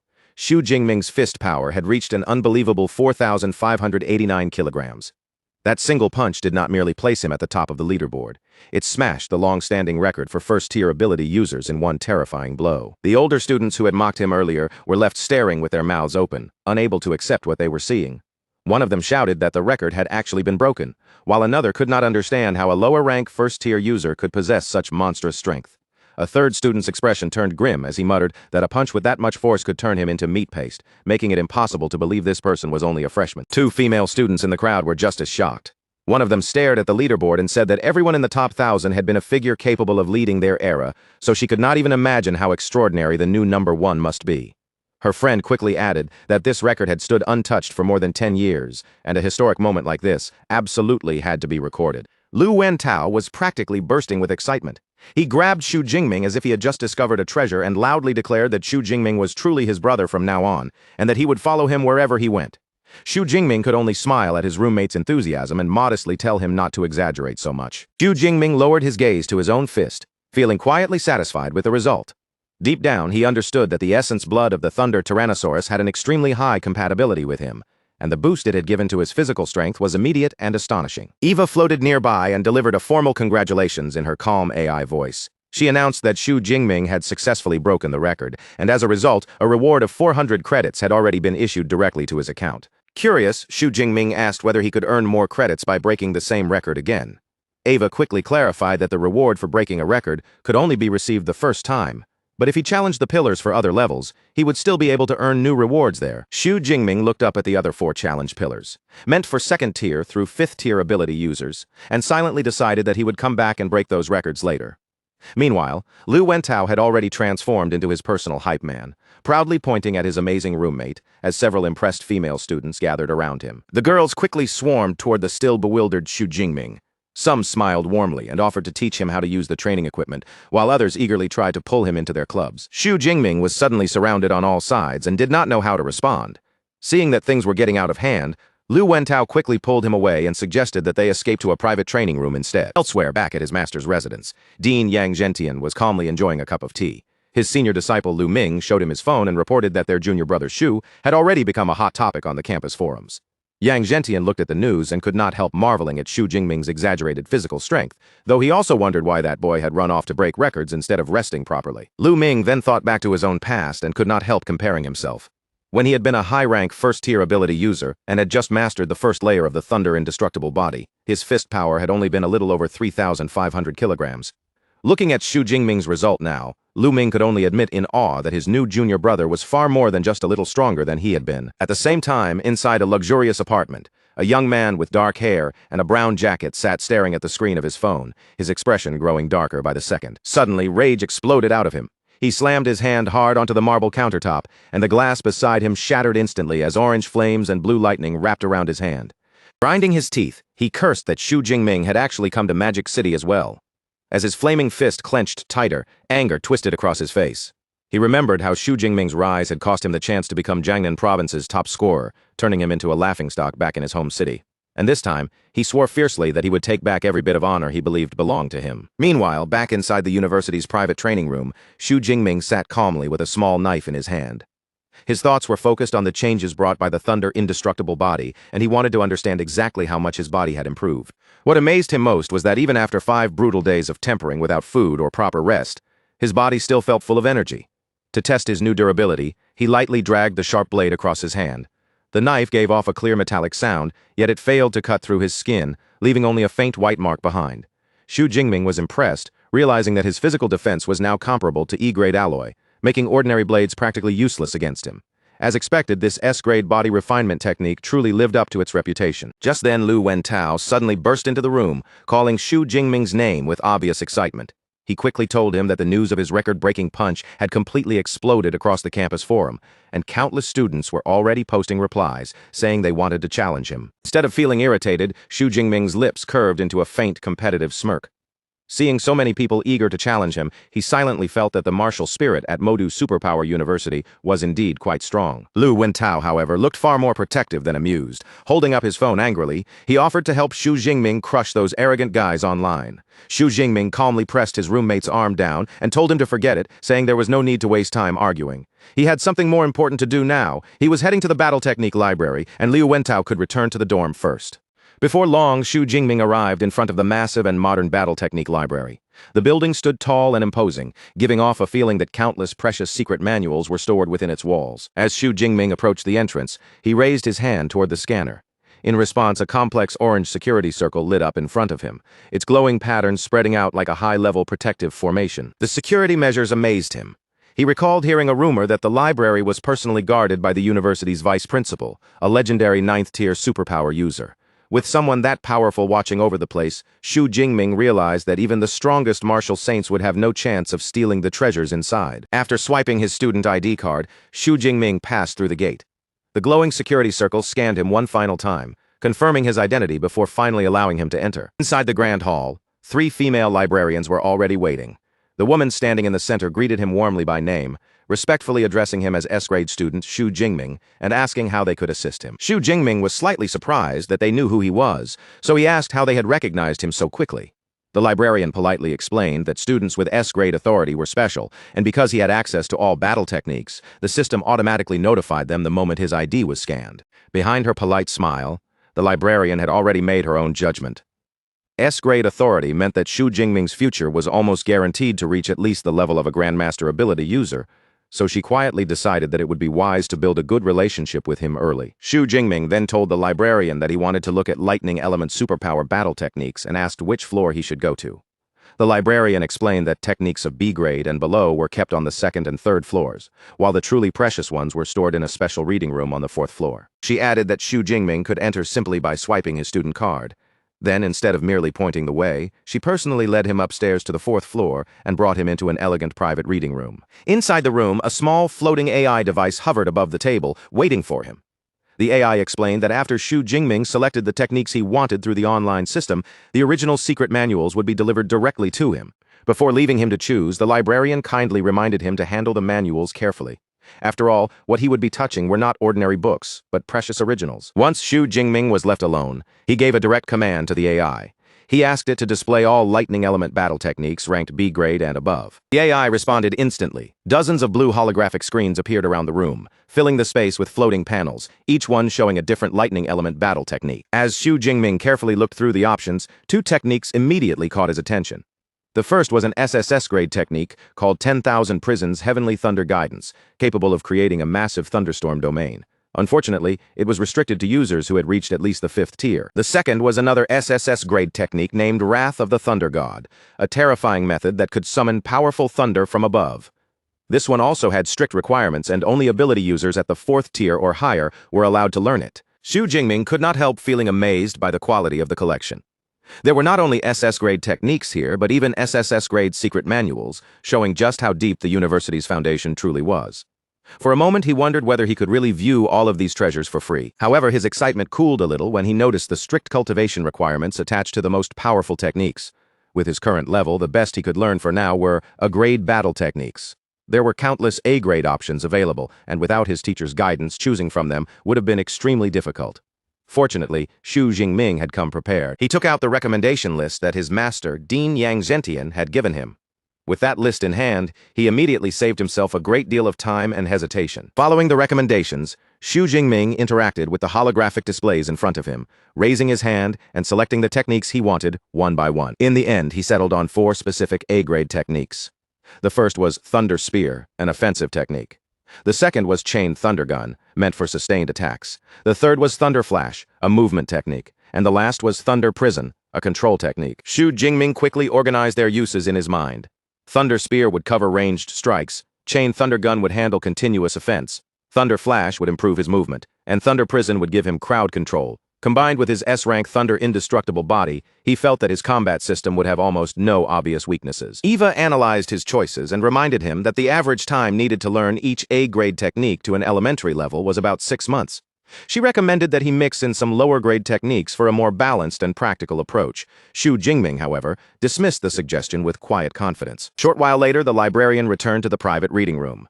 In her hands were the 4 physical secret manuals corresponding to the techniques Xu Jingming had chosen. As Xu Jingming reached out to take them, he could not help admiring how luxurious the manuals looked. Even their covers and materials gave off the feeling of priceless treasures. He thought about their value and knew that even C-grade secret manuals could cost millions on the market, which made these 4 original A-grade manuals unimaginably precious. When he opened the first manual, golden light shone from the pages, and a profound artistic conception surged toward him. The powerful aura hidden within the original made Xu Jingming immediately understand that this was an experience no copied version could ever reproduce. Xu Jingming settled into the reading room and began studying the 4 manuals with complete focus. Every page demanded his full attention. As the hours passed, that focus gradually turned into visible frustration. Sweat gathered on his forehead, and he clutched his head while struggling to understand the complex and profound contents before him. Even so, Xu Jingming did not give up. He forced himself to keep going, turning the pages one after another as he pushed through the difficulty. After a long period of intense study, Xu Jingming finally leaned back, having finished reading through all 4 manuals. Then he called out to his system, Deep Blue, and gave the command to add points. The system responded instantly. 4 notifications appeared in front of him, one after another, confirming that 200 superpower points had been consumed for each technique, and all 4 battle techniques had successfully been learned to the elementary level. He opened his system panel again, letting the updated status screen unfold in front of him as he checked every line carefully. His newly obtained skills were now displayed one after another: Thunder Spear, Thunder Flash, a grade chain thunder gun, and Thunder Prison, each still sitting at the elementary level. His body refinement method, Thunder Indestructible Body, had not advanced yet and remained at the first layer, while his remaining superpower points had dropped all the way down to 1434. Xu Jingming slowly rose to his feet and tightened his hand into a fist, a faint but unmistakable pressure gathering around his body. After gaining so many powerful battle techniques in one breath, his eyes lifted upward with a sharp, almost hunting look. A confident curve formed at the corner of his mouth as he wondered which fortunate opponent would become the first person to experience the force of his brand-new arsenal. That night, inside their luxurious villa, Lu Wentao sat comfortably on the couch and brought up a message from Ava. He told Xu Jingming that the freshman assembly would be held the next day at Training Ground 1. Then, as if remembering another detail, he added that the new freshman group chat had already been created and suggested that Xu Jingming should join it as well. Xu Jingming listened quietly and gave a calm nod of agreement. After that, Lu Wentao could not hold back his curiosity anymore. He looked toward Xu Jingming and asked what level of combat techniques he had chosen from the library. Xu Jingming answered as if it were nothing special at all, casually saying that he had picked 4 A-rank combat techniques. The moment those words left Xu Jingming's mouth, Lu Wentao's expression froze in disbelief. He nearly jumped from shock, blurting out that most students would need until their sophomore or even junior year before they could properly learn 4 A-rank techniques. Staring at his roommate, he could only conclude that Xu Jingming was clearly not someone who followed the ordinary path. Lu Wentao's curiosity only grew stronger after that. The more he thought about it, the stranger it felt, because anyone who could even browse a rank techniques had to possess a rank permission. But Xu Jingming simply corrected him in a relaxed tone, saying that his permission was not a rank at all.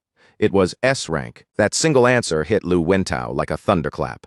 He shot up from the couch, eyes wide and voice rising in complete disbelief, asking why the school would even have a permission level above A rank. Then, as the meaning finally sank in, his face changed again. He stammered that the online rumors claiming Xu Jingming was E rank had to be fake, and then asked in stunned realization whether Xu Jingming actually had an S rank superpower. Xu Jingming did not rush to deny or explain anything. He only smiled lightly, watching Lu Wentao's stunned face with amusement, then teased him by saying that even a know-it-all like him had finally discovered something new. That quiet confirmation left Lu Wentao completely amazed. He exclaimed that he had already guessed Xu Jingming's evaluation must have been high, but he never imagined it would actually reach S rank. After all, even the top scorers from other provinces were only A rank, making Xu Jingming's true level feel even more outrageous. Soon, the shock on Lu Wentao's face turned into pure excitement. A huge, satisfied grin spread across his face as he lifted his thumb in approval. In his heart, he felt more certain than ever that becoming Xu Jingming's fan early had been the right choice, because from this moment on he could proudly call himself an old fan. Later, Xu Jingming came to the training room on the second floor and picked up a practice spear, but the moment he held it, he immediately felt that it was far too light. Now that he had obtained the combat techniques he needed, proper equipment had become just as important. He thought about the F-rank obsidian spear he had left back home, but with his current strength, that old weapon was clearly no longer enough. After making up his mind, Xu Jingming decided it was time to replace his gear. He called out to the AI Eva and asked her to open the school mall for him, then specifically search for spear-type weapons. Eva quickly followed his command, and one holographic display after another appeared in front of him, listing spears ranging from F rank to D rank. Xu Jingming scanned the floating options and noticed that both length and weight could be customized. He also understood at a glance that the higher the equipment rank, the heavier and more expensive it became. After comparing the choices, he selected an E-rank spear weighing 210 kilograms, then added an E-rank combat suit and a pair of E-rank boots. Once he confirmed the purchase, a notification immediately appeared, showing that the total cost was 237 credits and that he only had 382.6 credits left. The order was confirmed for delivery the next day, and Xu Jingming could not help feeling a little pained as he realized his credits had vanished so quickly, nearly shrinking by half in a single purchase. With his new equipment already on its way, Xu Jingming tightened his grip around the practice spear in his hands, his gaze becoming firm again. For the moment, he had no choice but to rely on this temporary weapon. A confident smirk crossed his face as he declared that, at least for tonight, it would help him practice all 4 of his new A-rank combat techniques. The next day, the freshmen of Modu Superpower University gathered together for their official assembly, filling the area with the restless energy of new students meeting one another for the first time. As soon as Xu Jingming arrived, he became the center of attention almost instantly. One pair of eyes after another turned toward him, and the students nearby could not help watching his every move. Soft murmurs quickly spread through the crowd as people recognized him. Some whispered that he was the student who had broken the school's punch power record, while others pointed out that he was the top scorer from Jiangnan province. The more they looked at him, the more impressed they became, not only by his strength, but also by his striking, handsome appearance. Before Xu Jingming even had the chance to find a seat, a tall and imposing young man suddenly stepped into his path. His name was Lei Zhou, and with an aggressive look in his eyes, he pointed straight at Xu Jingming and loudly issued a challenge in front of everyone. The surrounding students immediately recognized Lei Zhou as well. He was the second-place scorer from Jiangnan province, with a score of more than 9,300. Whispers about his background soon followed, with people saying that both of his parents were powerful Tier 4 superpowered beings. Some even commented with a bit of sympathy that second place was always easy to forget, so it was no surprise that Lei Zhou could not accept losing to Xu Jingming.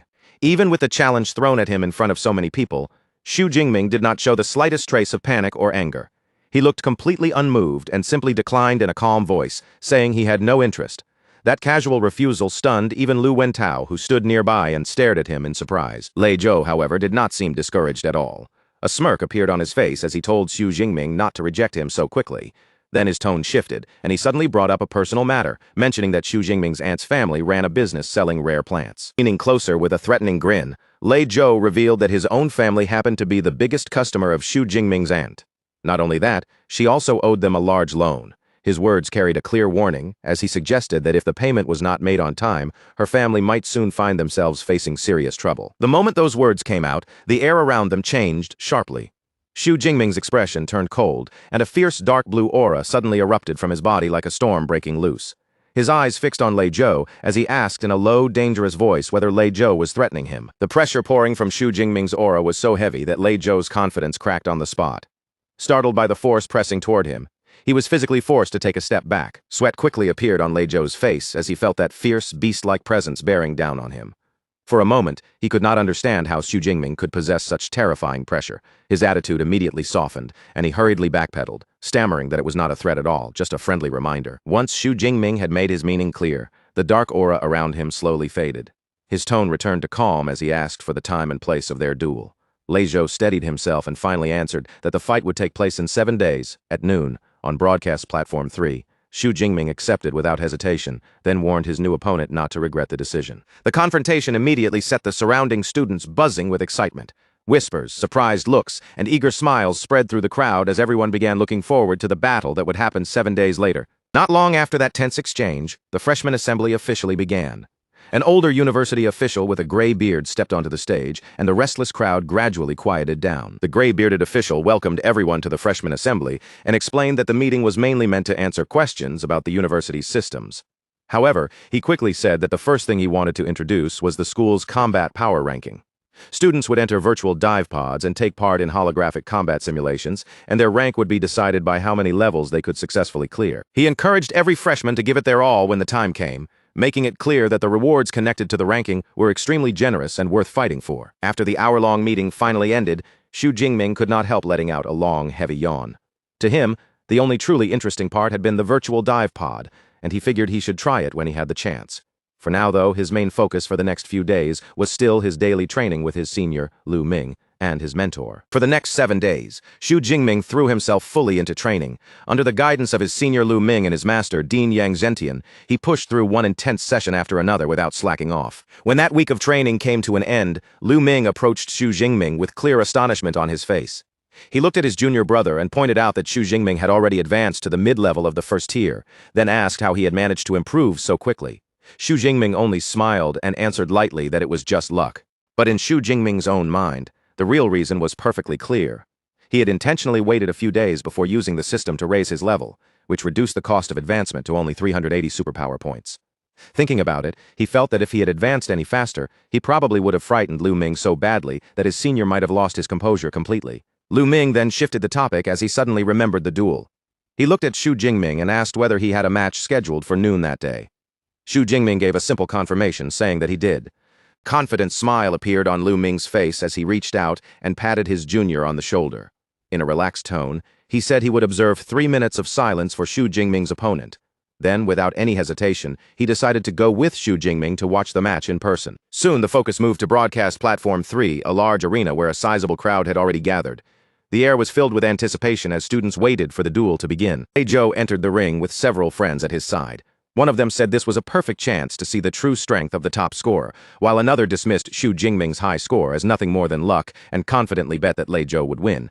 When someone brought up the fact that Xu Jingming had broken the punch power record, Lei Zhou only scoffed, saying that a physical strength record meant nothing when true battles depended on superpowers. At that moment, Xu Jingming arrived together with Lu Ming. He wore a new black coat and carried his new spear with him, and his entrance immediately drew a wave of attention from the crowd. As Xu Jingming walked steadily toward the ring, Lu Ming watched him from the side with a hint of amusement.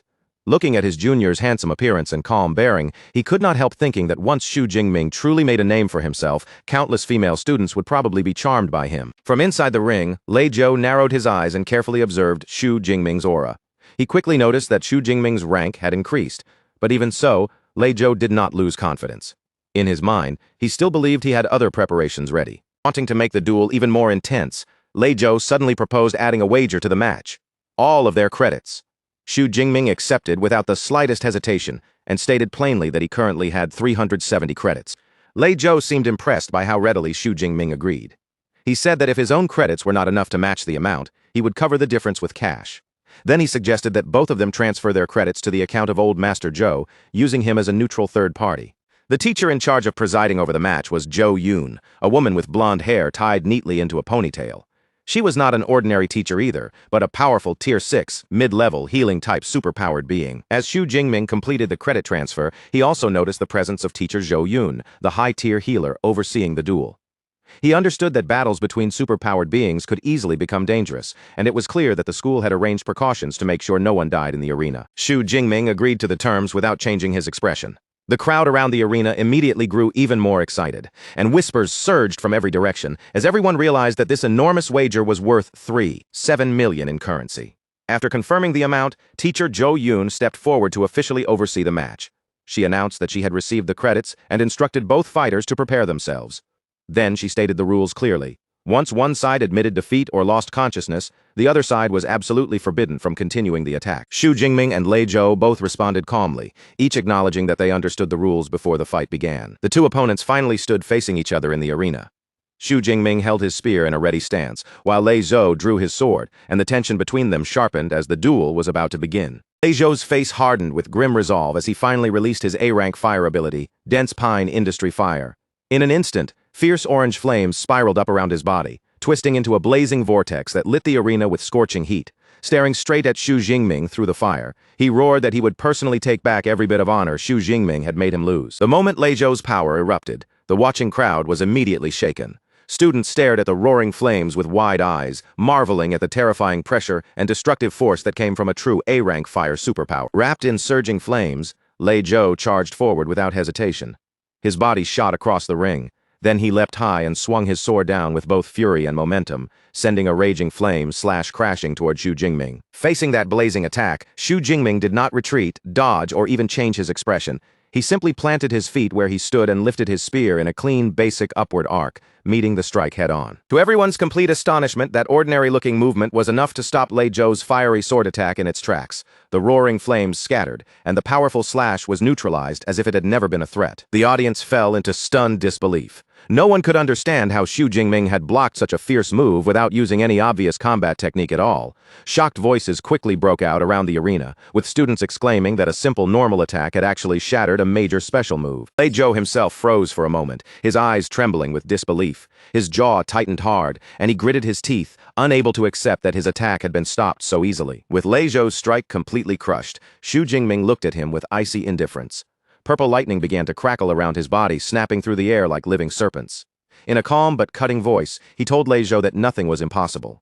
It only seemed that way because Lei Zhou was far too weak. Before Lei Zhou could even steady himself or make another move, Xu Jingming launched his counterattack with overwhelming speed and force. Surrounded by a raging torrent of purple lightning, Xu Jingming lunged forward like a thunderbolt.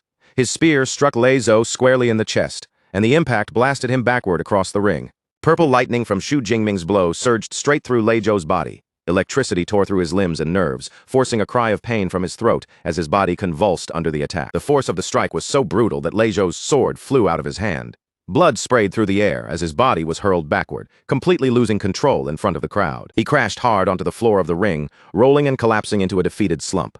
Thin smoke rose from his body as he lay there, scorched and battered from the lightning strike. The entire crowd was stunned by how quickly the battle had turned one-sided. Lei Zhou's supporters could hardly believe what they had just seen, with one of them shouting that the fight had practically ended after only 2 moves from Xu Jingming. Another angrily questioned who had claimed Lei Zhou was stronger now when he had been knocked down almost instantly. The surrounding students could only agree that Xu Jingming's power was on a completely different level from the other freshmen. On the sidelines, Lu Ming watched the scene with a flat, almost bored expression. In his mind, this match had been far too dull, because Lei Zhou had not even forced his junior brother to use 1/10 of his true strength. Back inside the ring, teacher Zhou Yun stepped forward and prepared to announce the outcome, her gaze already moving toward Xu Jingming as the clear winner. But before she could finish, the wounded Lei Zhou struggled to push himself up from the ground and called out to her. His face twisted with pain as he clenched his teeth and insisted that he had not lost yet, and that this match was still not over. Driven into a corner, Lei Zhou made a desperate choice. He reached into his belongings and pulled out a small red pill, holding it tightly in his hand. Teacher Zhou Yun recognized the pill at once, and her expression changed sharply. She shouted in alarm, identifying it as a rampaging blood pill, then warned Lei Zhou not to swallow it. This was only a match, she reminded him, and it was not worth risking his life over. The students in the audience also recognized how dangerous that pill was, and a wave of uneasy whispers immediately spread through the stands. They murmured that although the pill could multiply a user's strength several times over for a short period, the side effects were extremely severe and could leave Lei Zhou bedridden for months. Some questioned whether it was worth taking such a risk, especially when the major university competition was only 1 month away. But Lei Zhou ignored every warning, declaring that he would bear the consequences himself. He was determined to gamble everything, and he would only accept defeat if Xu Jingming beat him after this. In the crowd, several students, including Liu and Tao, immediately protested and asked whether using a performance-enhancing drug was actually allowed. Teacher Zhou Yun turned toward the crowd and addressed their complaints in a firm voice. She explained that because this was an unofficial battle, there were no strict limitations on what the fighters could use. Weapons, combat suits, and even drugs all counted as resources in a fight like this. As she spoke, Lei Zhou swallowed the pill, and Zhou Yun finished by saying that if Xu Jingming had a similar pill, he would be allowed to use it as well. The pill took effect almost immediately. Lei Zhou's body erupted with an even fiercer fire aura, and the flames around him burned hotter and wilder than before. His eyes began glowing with a menacing orange light as he threw his head back and roared with newly awakened power. Teacher Zhou Yun watched the change with a worried look in her eyes. She could tell that the pill was high grade and that it had forcibly pushed Lei Zhou's power all the way to the lower level of the 2nd tier. Seeing that, she quietly concluded that Xu Jingming was now facing real trouble. Yet in the face of Lei Zhou's desperate power-up, Xu Jingming's battle intent did not weaken at all. Instead, it surged even more fiercely, and a torrent of purple lightning burst from his body with greater force than before. From the sidelines, teacher Zhou Yun observed him with approval, thinking that his fighting spirit was only growing stronger and that he truly possessed the mindset of a great general. Xu Jingming tightened his grip around his spear, and a confident smile slowly appeared on his lips. Inwardly, he thought that the fight had finally become a little more interesting, and at least now it no longer felt like an adult casually beating up a child. He took just one step forward, but the power gathered around him was enough to shake the ring. Purple lightning flashed around his combat boots, and the floor beneath his foot cracked and shattered from the impact. Then, without giving Lei Zhou time to settle into his new strength, Xu Jingming shot forward at blinding speed, his body cutting across the arena like a streak of lightning. Lei Zhou's eyes widened in shock as he saw that terrifying velocity. Even after his power had surged, Xu Jingming's speed still felt almost impossible to follow. In the next instant, the two fighters collided in the center of the ring. Fire and lightning crashed together with explosive force, sending a violent burst of power sweeping outward. Lei Zhou managed to block Xu Jingming's first spear thrust, but the raw force behind it was far beyond what he expected. The impact drove him backward, forcing his legs to buckle until he dropped to one knee just to absorb the pressure. Still wrapped in flickering, unstable flames, Lei Zhou gritted his teeth in complete disbelief. He could not understand how, even after raising his strength to the second tier, he was still unable to match Xu Jingming head-on. In that moment, he could only wonder what kind of monster he was really fighting. Realizing that clashing directly was useless, Lei Zhou quickly changed his approach. If he could not win in close combat, then he would keep his distance instead. He sprang backward, creating space between them, then launched a volley of powerful fireballs straight at Xu Jingming. But Xu Jingming treated the ranged attack with effortless disdain. He swung his spear in a wide, relaxed arc, stirring up a vortex of purple lightning that swept through the air and deflected every incoming fireball. Then he looked at Lei Zhou with a mocking calm and asked if that was all he had. Lei Zhou's face tightened with frustration as sweat rolled down his skin. He cursed Xu Jingming's flawless lightning ability in his heart. But he still forced himself to cling to another possibility.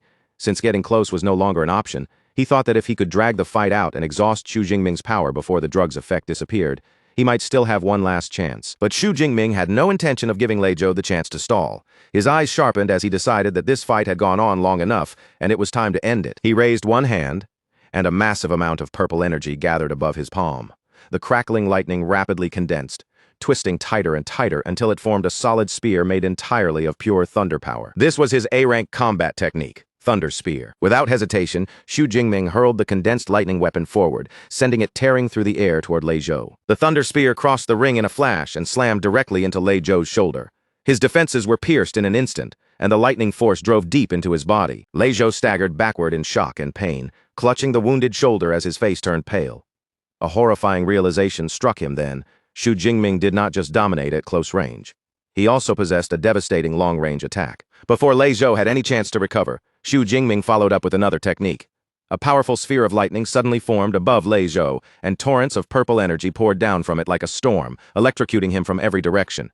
Trembling under the pain, Lei Zhou looked upward in panic, wondering what kind of battle technique Xu Jingming had unleashed this time. With a cold expression, Xu Jingming pointed forward, his gaze fixed on Lei Zhou as he declared the name of his A-rank control skill. Thunder Prison. A cage of crackling purple lightning immediately formed around Lei Zhou, locking him inside from every direction.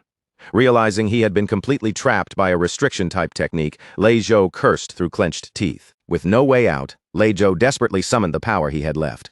Flames surged around his body and twisted into a protective barrier, forming a swirling vortex of fire that shielded him inside the lightning cage. Even while trapped, Lei Zhou refused to back down.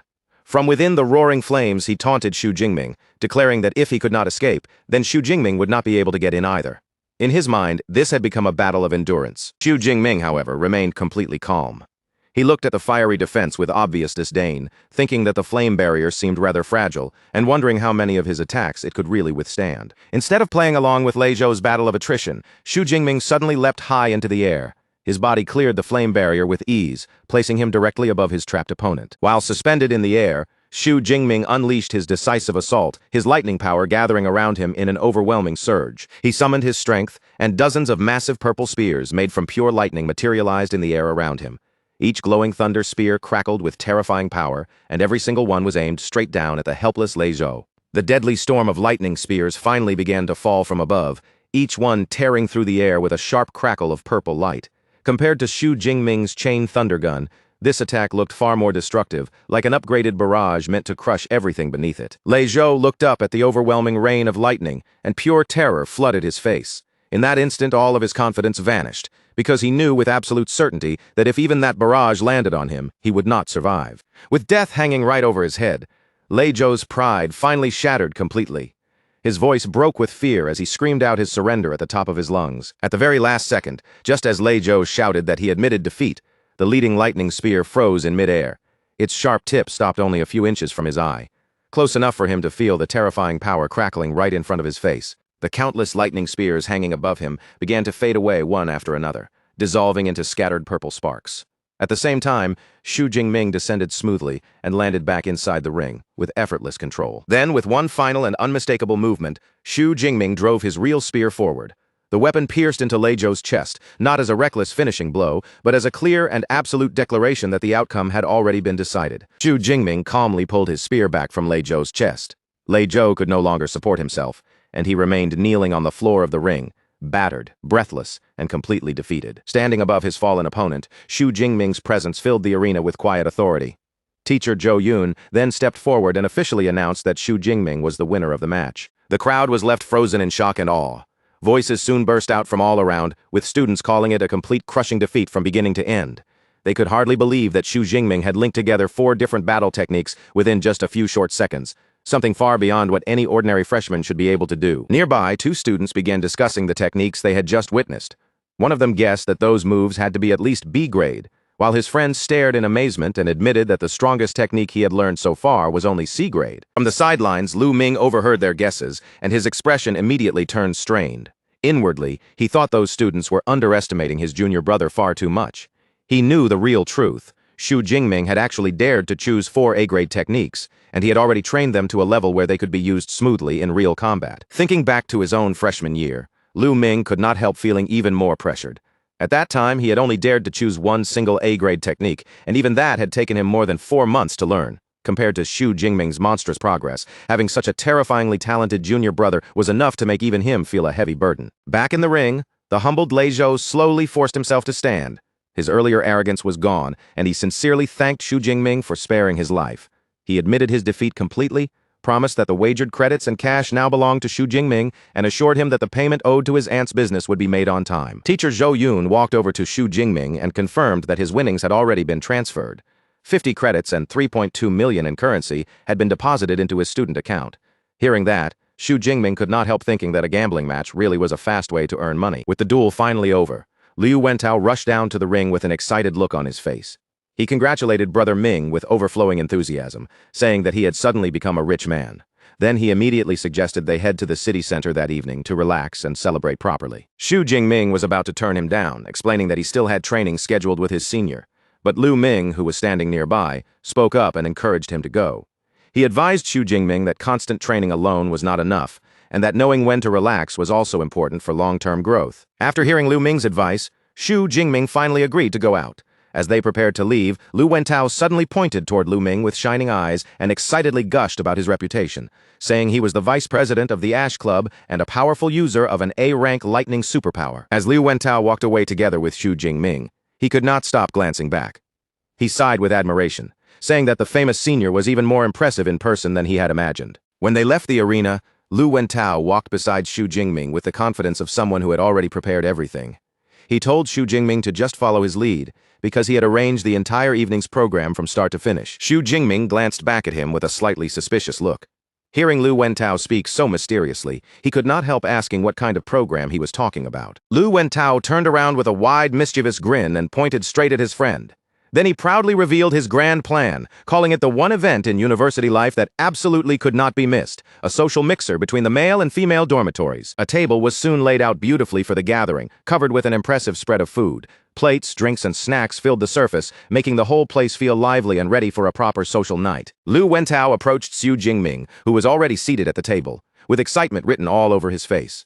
He eagerly told Xu Jingming just how popular he had become, explaining that he had posted an invitation for the social mixer on the campus forum. According to Lu Wentao, more than 100 people had registered after seeing the post. He had been so overwhelmed by the response that it took him quite some effort to decide who should actually be invited. Xu Jingming smiled at his friend's enthusiasm and commented that Lu Wentao had really put in a lot of effort. Then he asked who he had finally chosen. Lu Wentao only gave him a playful look and said it was still a secret, but he would meet them very soon. Just as he finished speaking, Lu Wentao noticed the guests arriving. His eyes lit up, and he immediately called out to them, waving for them to come over. 2 young women walked toward the table. One of them wore glasses and carried herself with a composed air. She introduced herself first, saying that she was Qi Dongxia, the invited guest. The girl beside her, who had dark hair and a quieter presence, then introduced herself as Qi Dongxia's roommate, Song Chukyu. Lu Wentao proudly introduced both of them to Xu Jingming, making sure to emphasize how impressive they were.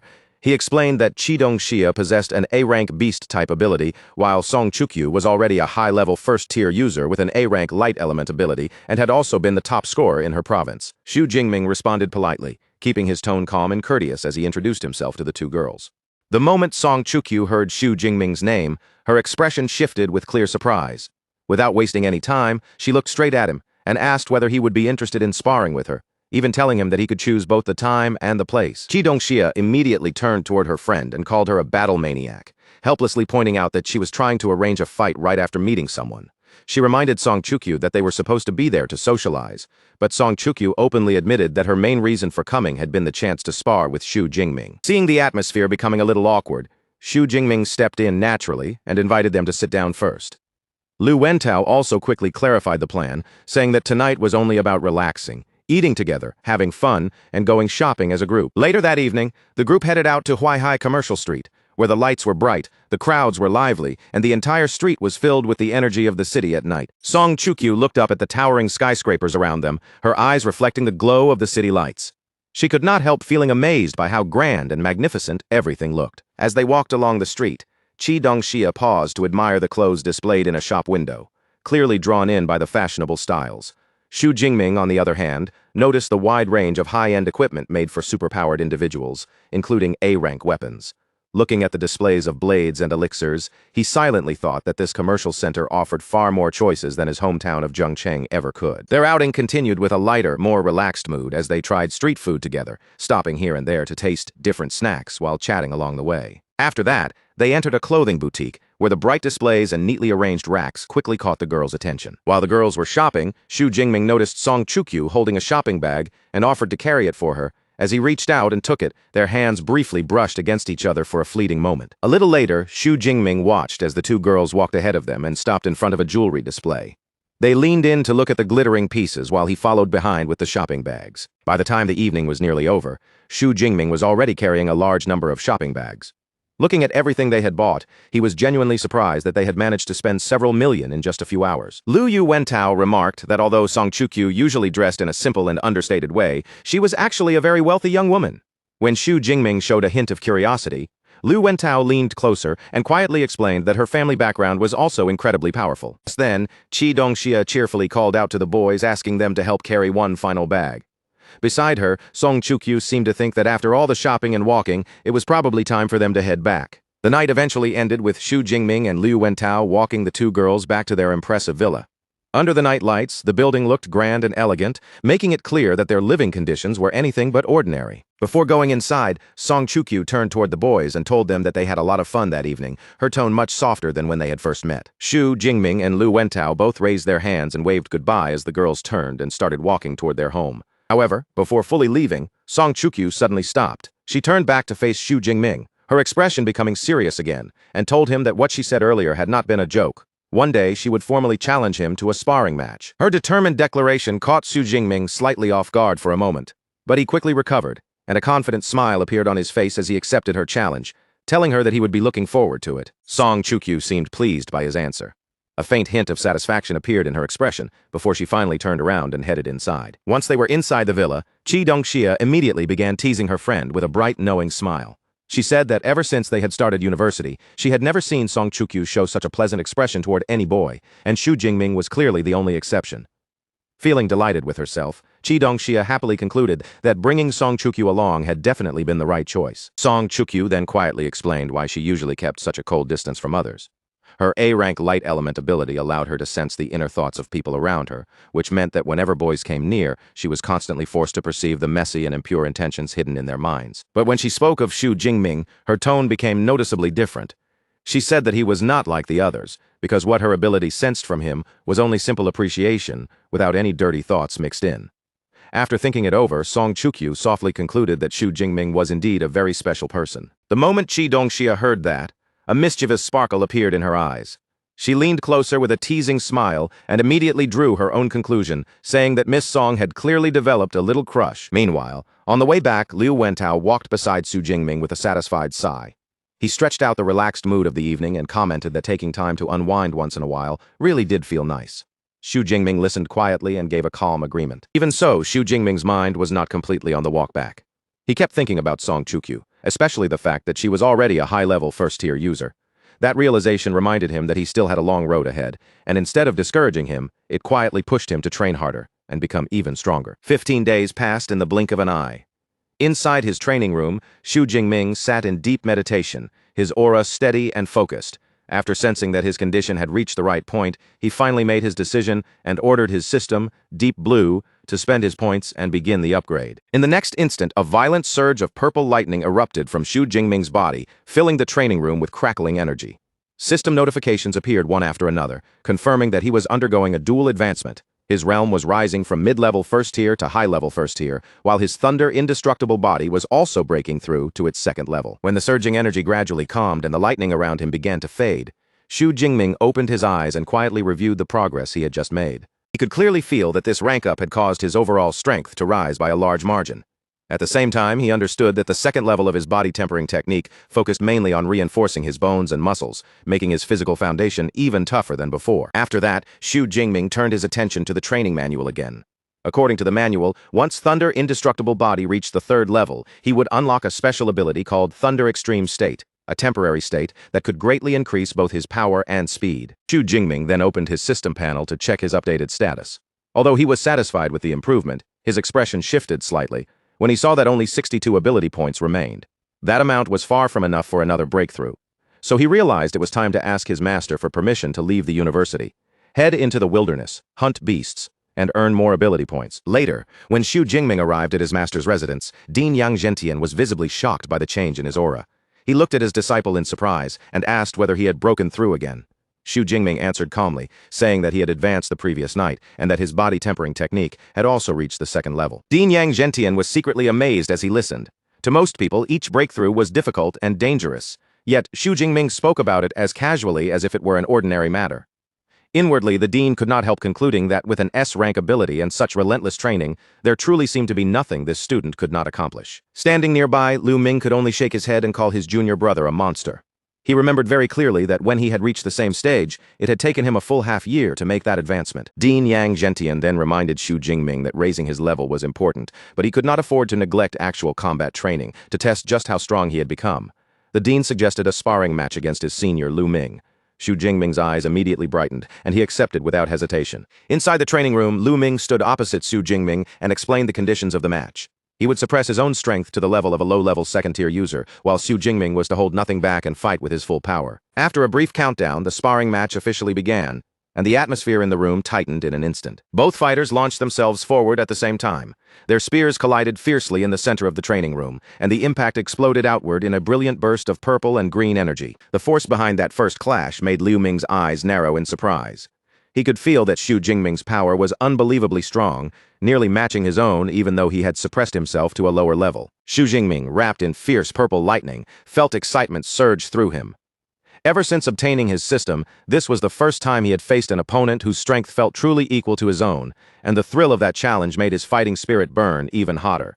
Deciding to seize the momentum, Xu Jingming gathered lightning in his hand until it condensed into a crackling sphere of energy. Without delay, he released his Thunder Prison technique toward Lu Ming. The massive orb of electricity tore across the room with frightening speed, forcing Lu Ming to immediately raise his guard and defend against the incoming attack. Before his senior could fully recover from the pressure, Xu Jingming leapt into the air and launched his next move. One lightning spear after another shot forward in a fierce volley, resembling the rapid barrage of his chain thunder gun technique. Lu Ming instantly recognized the combination of attacks. A faint smirk appeared on his face as he noted that this was the same sequence Xu Jingming had used to defeat Lei Zhou. But then his gaze sharpened, and he declared that he was no ordinary freshman opponent. Lu Ming gathered his own power, and teal-colored lightning surged around him in a heavy wave. In the next moment, he unleashed a devastating counterattack, sending out a massive torrent of Jade Pivot True Thunder. 20 minutes later, the fierce sparring match finally came to an end. Xu Jingming stood exhausted, leaning heavily on his spear to keep himself upright. Breathing hard, he admitted defeat, saying that his divine thunder energy had been completely depleted and that he had lost the match. Lu Ming, however, did not look down on him at all. Instead, he reassured Xu Jingming, explaining that he had not lost because of inferior skill or poor combat awareness. The real reason was simple. His energy reserves were still lower, and that disadvantage had decided the outcome. Din Yang Zhentian walked over to the two of them, his expression filled with praise. He said the fight had been an exciting spectacle and admitted that Xu Jingming's performance had far exceeded his expectations. Originally, he had thought Lu Ming would win easily, but instead the two had fought so evenly that the match was ultimately settled through endurance. Lu Ming then looked at his junior brother and asked whether he understood what level his combat power had truly reached during that battle. Xu Jingming turned back with a puzzled look, clearly not yet grasping what Lu Ming meant. Seeing this, Lu Ming gave him a stunning assessment. At this point, Xu Jingming's combat power was already unrivaled within the second tier. Those words carried real weight, leaving Xu Jingming thoughtful and even more determined. After the intense sparring session ended, Dean Yang Zhentian announced that training was finished for the day and told everyone to rest. Soon after, the butler, Uncle Fu, brought over a tray of spirit fruits and explained that they were perfect for helping the body recover after hard training. Xu Jingming used that moment to step forward and speak with his master. He revealed his plan directly, saying that he was preparing to leave the university and travel into the wilderness. Dean Yang Zhentian was taken aback by the request and immediately asked how long he intended to be gone. Xu Jingming explained that he planned to stay out for more than a month. If everything went smoothly, he would return right before the freshman competition began. Hearing that he intended to remain outside for such a long time, Dean Yang Zhentian's expression turned serious. With a stern look, he warned Xu Jingming that the wilderness was not at all like the exam grounds and that the danger there was on an entirely different level. The dean explained that outside the protected training areas, there would be no army guarding him. Beasts wandered unpredictably, and a person could easily run into a high-level creature without warning. Staying in such a place for more than a month carried enormous risks. Still, when he saw the firm determination in Xu Jingming's eyes, Dean Yang Zhentian gradually relented. In the end, the dean decided that if Xu Jingming had already made up his mind, he would not stop him. He placed a firm hand on his student's shoulder and gave him one serious piece of advice. If the situation ever turned bad, he had to flee immediately without hesitation. The path of the strong was filled with life-and-death trials, and since Xu Jingming carried such great ambition, the dean would not stand in his way. Xu Jingming lowered his head respectfully and thanked his master for understanding his decision. Dean Yang Zhentian then asked which wilderness areas Xu Jingming planned to visit. As Xu Jingming accepted a spirit fruit from Lu Ming, he answered that he intended to head to the wilderness near Yuan Shui City. That answer seemed to ease Dean Yang Zhentian's worries somewhat. He noted that the area was close to the magic capital, and the beasts there generally only reached Tier 4 or Tier 5, making it a relatively safer choice compared to other wilderness zones. He then said he would have Lu Ming share some valuable experience with Xu Jingming later, and Xu Jingming accepted the offer. As a final show of support, Dean Yang Zhentian said that since he would not be able to help much once Xu Jingming was away, he would at least provide him with a suitable weapon. The glowing ring on the dean's finger suddenly shone with bright teal light, and he took Xu Jingming's hand, preparing to pass his gift to him. Back in his dorm room, Xu Jingming sat quietly on his bed. Beside him rested his new spear and a packed bag, both ready for the journey ahead. He called out to the AI Eva and asked her to open the university's mission system. As holographic screens unfolded in front of him, Xu Jingming remembered the advice Lu Ming had given him. Before setting out for the wilderness, it would be smart to accept a few missions so he could earn extra credits along the way. He carefully browsed through the mission list, noticing the wide range of tasks available. Some required collecting beast materials, others involved gathering rare herbs, and some even asked students to capture fugitives. The rewards changed according to difficulty, with C-rank and D-rank missions offering modest credits, while A-rank and S-rank missions promised far richer payouts. Xu Jingming soon noticed that every high-reward mission involved combat in some form. Looking at those tasks, he quietly understood that this was probably Modu University's training style, pushing its students into dangerous real-world situations so they could grow stronger through pressure and risk. He then remembered a common saying: the most outstanding students were not raised by staying safely on campus, but by venturing into the wider world. With that thought in mind, Xu Jingming selected 1 A-rank mission and 3 B-rank missions for his upcoming trip. Once all his preparations were complete, Xu Jingming changed into his new combat attire. He secured his gear, slung his backpack over his shoulder, and got ready to leave the university. As Eva wished him good luck, Xu Jingming's gaze became firm. He thought to himself that there was no time left to waste, and that he had to set out immediately. His journey eventually brought him to the Yuan Shui City supply base, a busy town nestled within a mountainous region. It served as a forward base for superpowered beings and adventurers preparing to enter the wilderness. The streets of the supply base were packed with activity, and voices called out from every direction. Adventurers stood along the roads trying to recruit new members for their beast-hunting teams before heading into the dangerous wilderness. Xu Jingming finally arrived at the Yuan Shui City supply base, and as he stepped into the bustling streets, he calmly took in the lively scene around him. Adventurers moved everywhere, voices overlapped from all directions, and the busy atmosphere made him feel a quiet sense of satisfaction. After traveling all this way, he had finally reached the starting point of his wilderness journey. He walked along the crowded streets for a while before entering a grand, imposing building that served as the registration hall for adventurers. Inside, the space was filled with armed men and women, each carrying weapons, combat gear, and the sharp aura of people used to danger. At the front desk, a woman in an elegant red dress looked up as he approached. With a warm, professional smile, the receptionist greeted Xu Jingming and politely asked how she could help him. Xu Jingming stated his purpose directly, explaining that he wanted to register as an adventurer. He raised his identification for her to see, already knowing that anyone who wanted to enter the wilderness first needed a nationally recognized adventurer identity. The receptionist accepted Xu Jingming's university ID, and surprise quickly appeared in her eyes when she saw where he came from. She remarked that he was actually a student of Modu Superpower University, and that it was rare for a first-tier user like him to venture into the wilderness so early. Then she told him the registration would take a little time and suggested that he wait and rest in the hall. While waiting for the process to finish, Xu Jingming did not simply sit still. He walked slowly through the registration hall, observing the other adventurers and quietly studying the atmosphere around him. Suddenly, a burst of excitement erupted near the entrance. Several men began shouting in surprise as a newcomer appeared, and their eyes lit up the moment they recognized her. They called her the goddess Jiang Chushuan, praising her beauty and powerful aura, and said that such an impressive presence was exactly what one would expect from a student of Modu University. The woman at the center of all that attention walked through the hall with effortless confidence. She had long white hair, wore stylish sunglasses, and moved like someone used to being watched, while two large bodyguards and a cameraman followed closely behind her. She was Jiang Chuchuan, a second-year student from Modu Superpower University. The surrounding adventurers immediately started gossiping among themselves. Some guessed that she had come to film new material for her online videos, while others praised how entertaining her content was and marveled at how popular she had become. One man claimed she had at least 10 million fans, but another quickly corrected him, saying she had already passed 15 million followers, then passionately declared that he would gladly trade 10 years of his life just to become her boyfriend. From a short distance away, Xu Jingming quietly watched the commotion. Since she was also from Modu Superpower University, he naturally took note of her, and he silently judged that Jiang Chushuan's beauty was not inferior to Song Chukyu's. His observation was cut short when the receptionist called him back to the counter. She handed him his newly issued adventurer card along with a satellite smartwatch, explaining that the watch contained a wilderness map showing beast activity zones and danger levels. Xu Jingming accepted both items and thanked her politely. Just as Xu Jingming turned and prepared to leave, a shady-looking man suddenly stepped into his path and stopped him. The man looked him up and down, then guessed that this must be Xu Jingming's first time heading into the wilderness. In a seemingly helpful tone, he warned him that going in unprepared was extremely dangerous, then offered to sell him some essential elixirs for protection. Xu Jingming showed a hint of interest and asked casually how much those elixirs cost. The man's eyes brightened at once. He eagerly opened his coat, revealing hidden bottles and pills arranged inside, and began introducing them. First-grade healing elixirs were only 20,000, while antidote elixirs were 15,000. Then he added that he also had stronger second-grade versions, though naturally those would cost more. Xu Jingming listened and casually remarked that the prices did not sound particularly high. The merchant laughed with satisfaction, clearly pleased by his reaction, and proudly boasted that he was known around here for selling cheap but effective elixirs. But Xu Jingming's eyes sharpened almost immediately. He knew something was off.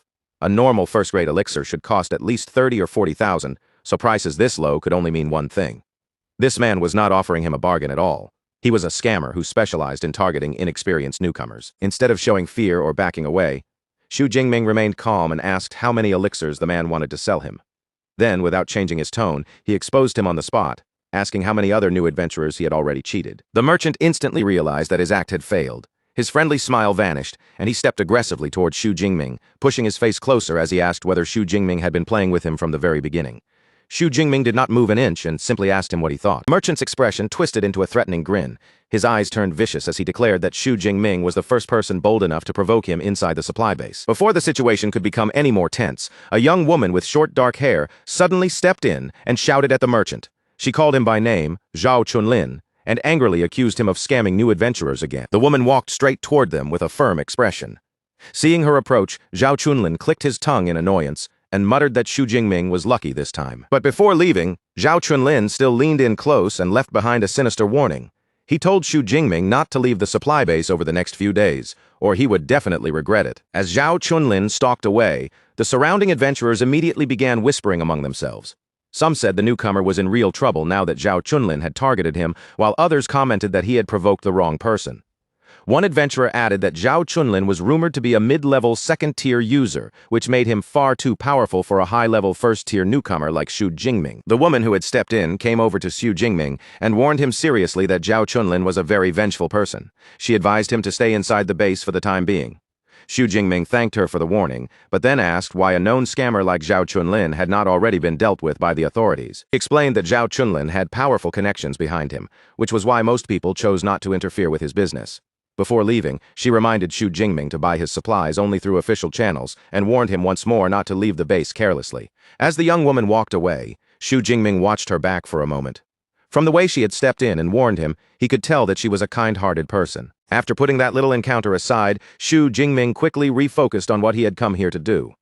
He decided to purchase everything he would need for the next month first, mentally listing healing elixirs, antidote elixirs, and other necessary wilderness supplies. Once he had made up his mind, Xu Jingming headed toward an official counter inside the hall and began purchasing his supplies through the proper channel. After packing the purchased items into his backpack, Xu Jingming left the adventurer registration hall. With his supplies prepared and his equipment in order, he was now fully ready to head into the wilderness. However, the moment he stepped outside, Zhao Chunlin appeared again with several cronies and blocked his path. The merchant's face was dark with anger as he mocked Xu Jingming for being foolish and defiant enough to leave after receiving a warning. Then he coldly asked whether Xu Jingming was deliberately showing him disrespect. Xu Jingming remained completely calm, looking at the group in front of him without the slightest fear. He simply asked Zhao Chunlin what he wanted. That calm attitude only made Zhao Chunlin even angrier. His face twisted into a sneer as he declared that since Xu Jingming had dared to disrespect him, he would break both of his legs and make sure he spent the rest of his life in a wheelchair. In Zhao Chunlin's eyes, that was the only way to vent his anger. Nearby, the kind adventurer woman who had warned Xu Jingming earlier noticed the confrontation. She frowned in frustration, saying he had clearly not listened to her warning and that she had to go help him. But her companion quickly held her back, suggesting that maybe it would be better to let the newcomer learn a lesson. Back at the center of the confrontation, Zhao Chunlin was already preparing to carry out his threat. Dark energy began swirling around his arm as he activated his ability, and the atmosphere around him turned dangerous. Zhao Chunlin proudly boasted about his C-rank metallic skin superpower, claiming that when it was combined with his D-rank combat suit, Xu Jingming would not even be able to leave a scratch on him.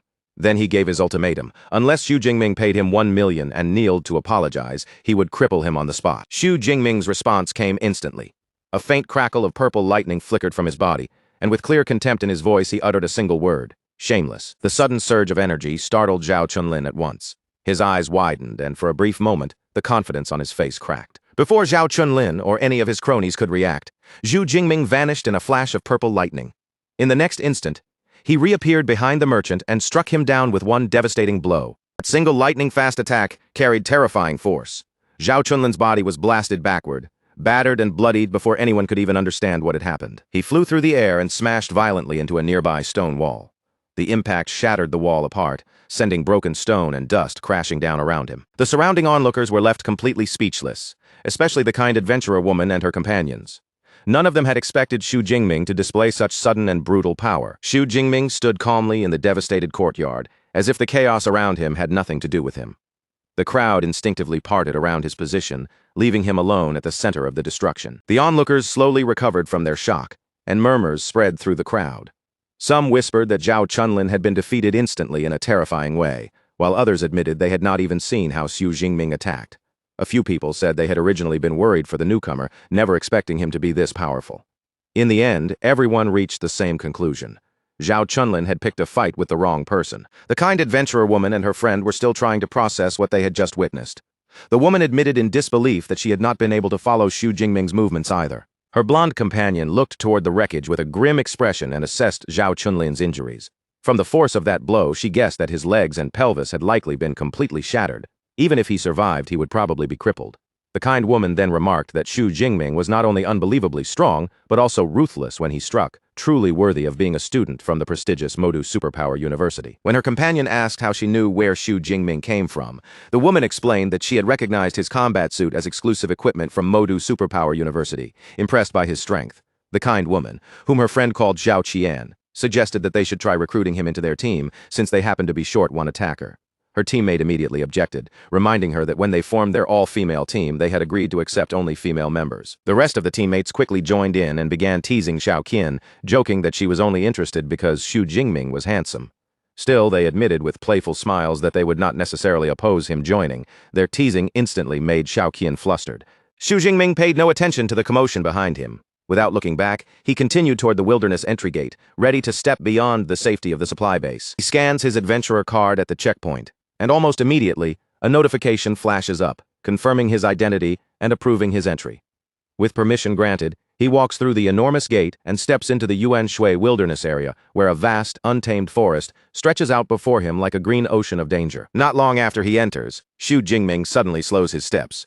From somewhere deep beyond the trees, a heavy, thunderous beast roar rolls through the wilderness, shaking the quiet air around him. Xu Jingming recognizes the meaning behind that roar right away. It is a territorial warning from a powerful beast, most likely one at Tier 4 or even higher. Even so, his expression stays calm, because those monsters are not the prey he came here to hunt today. As he moves forward, Xu Jingming begins sorting out his hunting plan in his mind.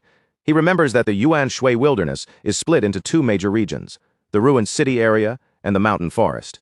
Compared with the deeper forest, the beasts in the abandoned city are generally weaker, making it the best place for him to begin gathering the ability points he needs. Xu Jingming raises his smartwatch and brings up a glowing holographic map in front of him. His eyes quickly settle on a nearby place called Ping'an County. According to the data, the area is mainly filled with Tier 2 beasts, with only a small number of Tier 1 creatures, and no higher-tier monsters at all. Since the county is wide and estimated to contain around 500 to 600 beasts, he immediately judges it to be the perfect hunting ground. With a sharp, determined shout, Xu Jingming announces his arrival in Ping'an County. In the next instant, he bursts forward at full speed, a faint blue aura wrapping around his body as he races through the forest like a streak of lightning. Before long, he reaches the ruined streets of the county. The place is empty, broken, and silent. But the moment Xu Jingming steps inside, his presence draws out a vicious wolf-like beast from the shadows, and it lunges toward him with savage speed. Xu Jingming looks at the beast rushing at him and calmly identifies it as a Tier 2 shadow cat. Instead of showing fear, he treats its arrival almost like a gift, as if ability points have delivered themselves right to his doorstep. But just as he is about to make his move, Xu Jingming suddenly grips his chest, pain flashing across his face. The violent negative emotions left behind by the Thunder Tyrannosaurus blood begin surging inside him, stirring up a terrifying desire to kill.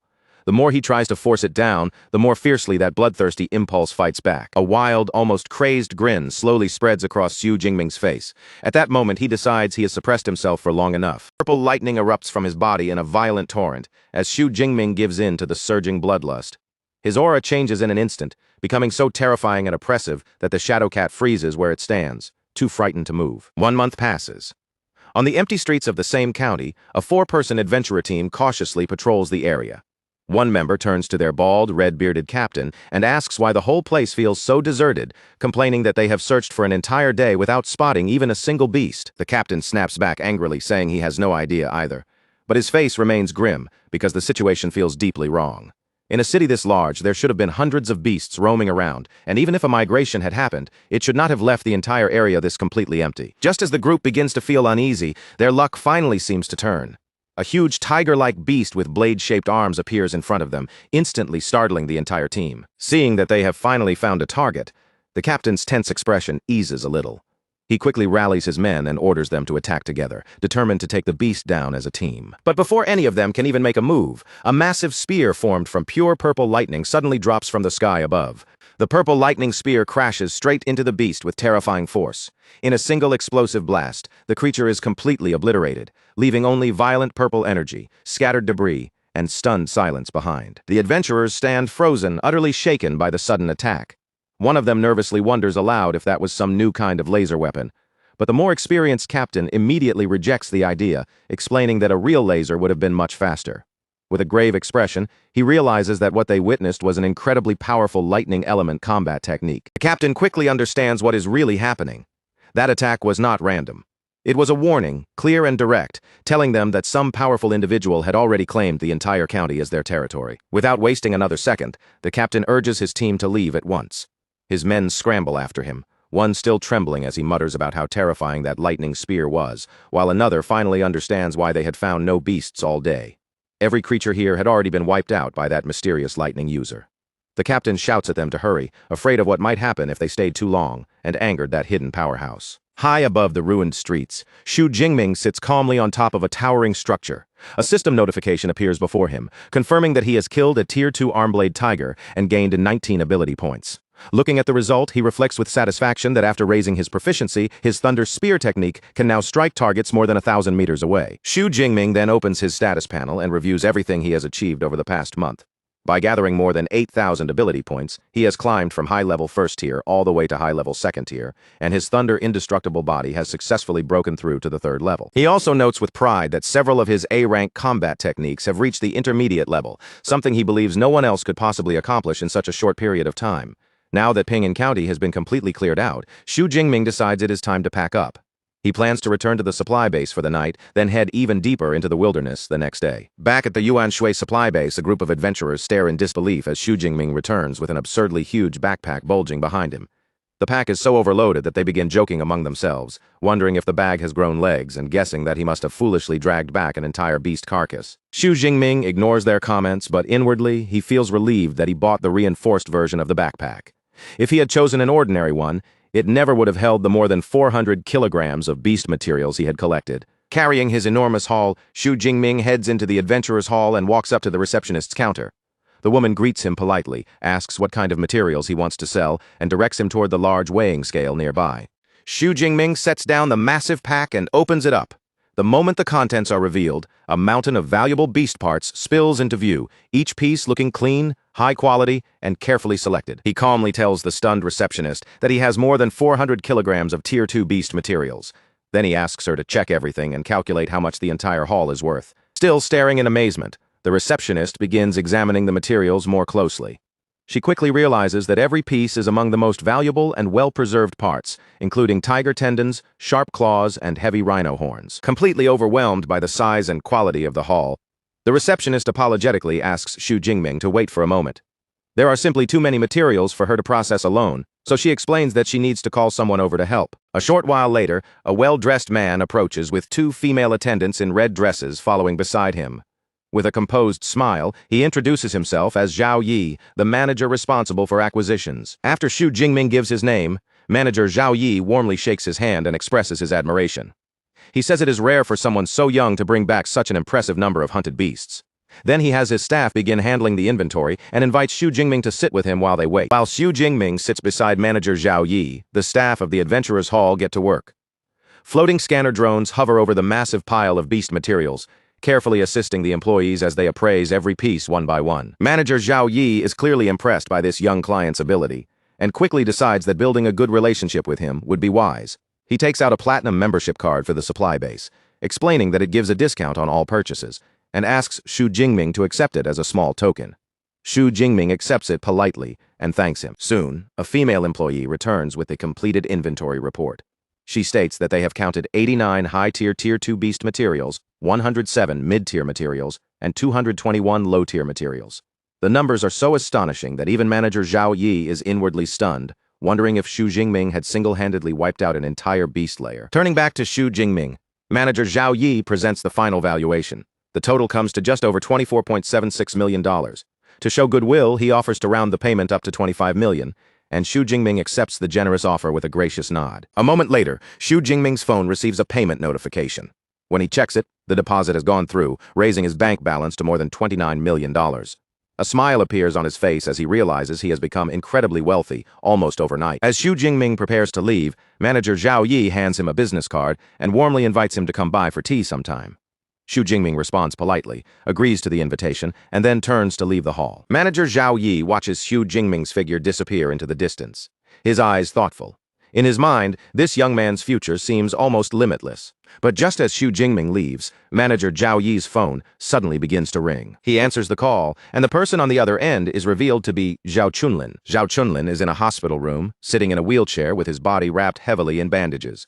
Furious and humiliated, the merchant shouts into the phone that he saw the person who attacked him return to the base, then demands that manager Zhao Yi help him take revenge. Manager Zhao Yi, now revealed as the powerful connection Zhao Chunlin had been relying on, remains calm as he asks if Zhao Chunlin is talking about that high-level first-tier user. Then, in an even voice, he asks how Zhao Chunlin wants to handle the matter. Still burning with rage, Zhao Chunlin demands that manager Zhao Yi send out the Tiger Shark squad and make Xu Jingming's life a living hell. Manager Zhao Yi agrees to lend him the elite squad, but he makes one condition absolutely clear. Once this matter is finished, their association ends. Zhao Chunlin accepts without hesitation, swearing that after he gets his revenge, he will leave the city immediately. After the call ends, manager Zhao Yi suddenly feels a faint sense of unease creep over him. He tries to brush it aside as simple paranoia, reminding himself that the Tiger Shark squad is made up of elite Tier 2 users. In his mind, they should have no problem dealing with just one first-tier opponent. Meanwhile, as Xu Jingming walks through the streets of the supply base, he suddenly sneezes loudly without warning. He rubs his nose with a puzzled look, wondering what that was all about. For a moment, he even suspects that someone somewhere might be talking badly about him. Manager Zhao Yi is soon on the phone with his superior, speaking with clear enthusiasm as he reports the appearance of a new ability user named Xu Jingming. He explains that Xu Jingming's haul of beast materials alone surpassed the combined gains of more than a dozen other teams. On the other end of the call, the superior is revealed to be the base chief manager, Wang Chuang. When he hears Xu Jingming's name, he pauses slightly and says that he will check the records. The moment he opened Xu Jingming's file and the information appeared on the screen, his expression changed completely. His eyes widened in disbelief, as if he had just uncovered something far beyond what he expected. Manager Wang Chuang wasted no time at all. He immediately called Zhao Yi back, and this time, his voice carried a sharp urgency that could not be ignored. He warned Zhao Yi that Xu Jingming was an extremely important person, and the instant he returned, Zhao Yi had to inform him without delay. Zhao Yi quickly agreed, but after the call, his mind was still racing. He couldn't understand how one young man could make his superior react so seriously. In the end, he could only assume Xu Jingming's background was terrifyingly powerful, and he quietly felt relieved that he had treated him politely earlier. At the same time, manager Wang Chuang remained focused on Xu Jingming's profile, carefully scanning every line on the screen. The more he read, the more certain he became. This young man was another disciple of the famous Yang Zhentian, and judging by the information in front of him, his natural talent seemed to be even greater than Liu Ming, another student under the dean. Wang Chuang's expression turned solemn. Someone like Xu Jingming was clearly a prodigy, and no one with any sense would dare offend him. Elsewhere in the supply base, Xu Jingming strolled through the busy commercial streets, his eyes moving from one storefront to another. Before long, he noticed a shop that specialized in spatial storage rings. But the moment he looked at the prices, his mood sank. Even the most basic models, with storage space barely bigger than a suitcase, were already priced at over 10 million. Even though the price was shockingly high, Xu Jingming couldn't deny how useful a space ring would be. Carrying supplies would become effortless, and the convenience alone was tempting. Then his thoughts naturally shifted to his long spear, and he couldn't help wondering how expensive a larger ring would be if he wanted one big enough to store that weapon. Just as he was thinking about it, the ringing of his phone suddenly pulled him back to reality. Xu Jingming picked it up, and the moment he answered, Lu Wentao's cheerful voice came through from the other end. His roommate sounded relaxed as he asked when Xu Jingming planned to return to the university. Xu Jingming replied casually that he would probably be back in about half a month. Then, hearing the tone in Lu Wentao's voice, he asked if something had happened, or if there was a reason he had called. What Xu Jingming didn't realize was that he was already being watched. In the shadows of a hidden alley, Zhao Chunlin sat in a wheelchair, his face twisted with resentment. Around him stood a group of mercenaries known as the Tiger Shark Squad, waiting silently like predators preparing to strike. The squad leader, a man with a blonde buzz cut and one arm hanging in a sling, narrowed his eyes and pointed toward Xu Jingming. In a cold voice, he identified their target and ordered his people to break Xu Jingming's hands and feet before dragging him back to Zhao Chunlin. One of the female squad members listened without emotion, then calmly accepted the order. While Xu Jingming continued walking and talking on the phone, Lu Wentao began telling him about a new freshman at the university. From his tone, it was clear this newcomer was arrogant enough to have already made people unhappy. In the middle of the call, Xu Jingming suddenly slowed down. A faint sense of danger brushed across him, and he could feel hostile eyes fixed on his back. Liu Wentao noticed the pause and quickly asked what was wrong. Xu Jingming, already aware that someone was preparing an ambush, glanced calmly over his shoulder and simply told his roommate it was nothing. Xu Jingming then walked straight into the deserted alley, where the Tiger Shark Squad had already taken their positions. Seeing that the target had entered the trap, the squad leader gave a signal and ordered a member named He Ji to analyze Xu Jingming's strength. Another mercenary frowned at the caution, muttering that their captain was being far too careful over a single upper first-rank user. He Ji immediately activated her psychic ability and began scanning Xu Jingming from the shadows. But as the image formed in her mind, her face stiffened, then turned pale with shock. Her eyes widened as she blurted out that what she was seeing should be impossible. The captain noticed the sudden change in her expression at once.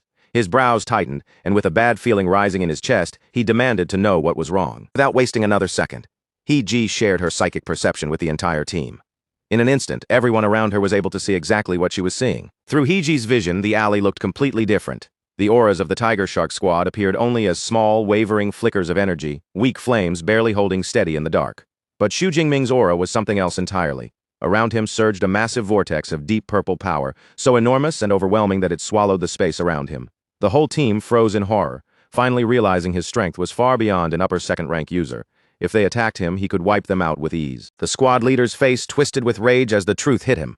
Their intelligence was completely wrong, and Zhao Chunlin had practically sent them into a death trap. Without hesitation, he called off the operation on the spot, ordering everyone to retreat immediately.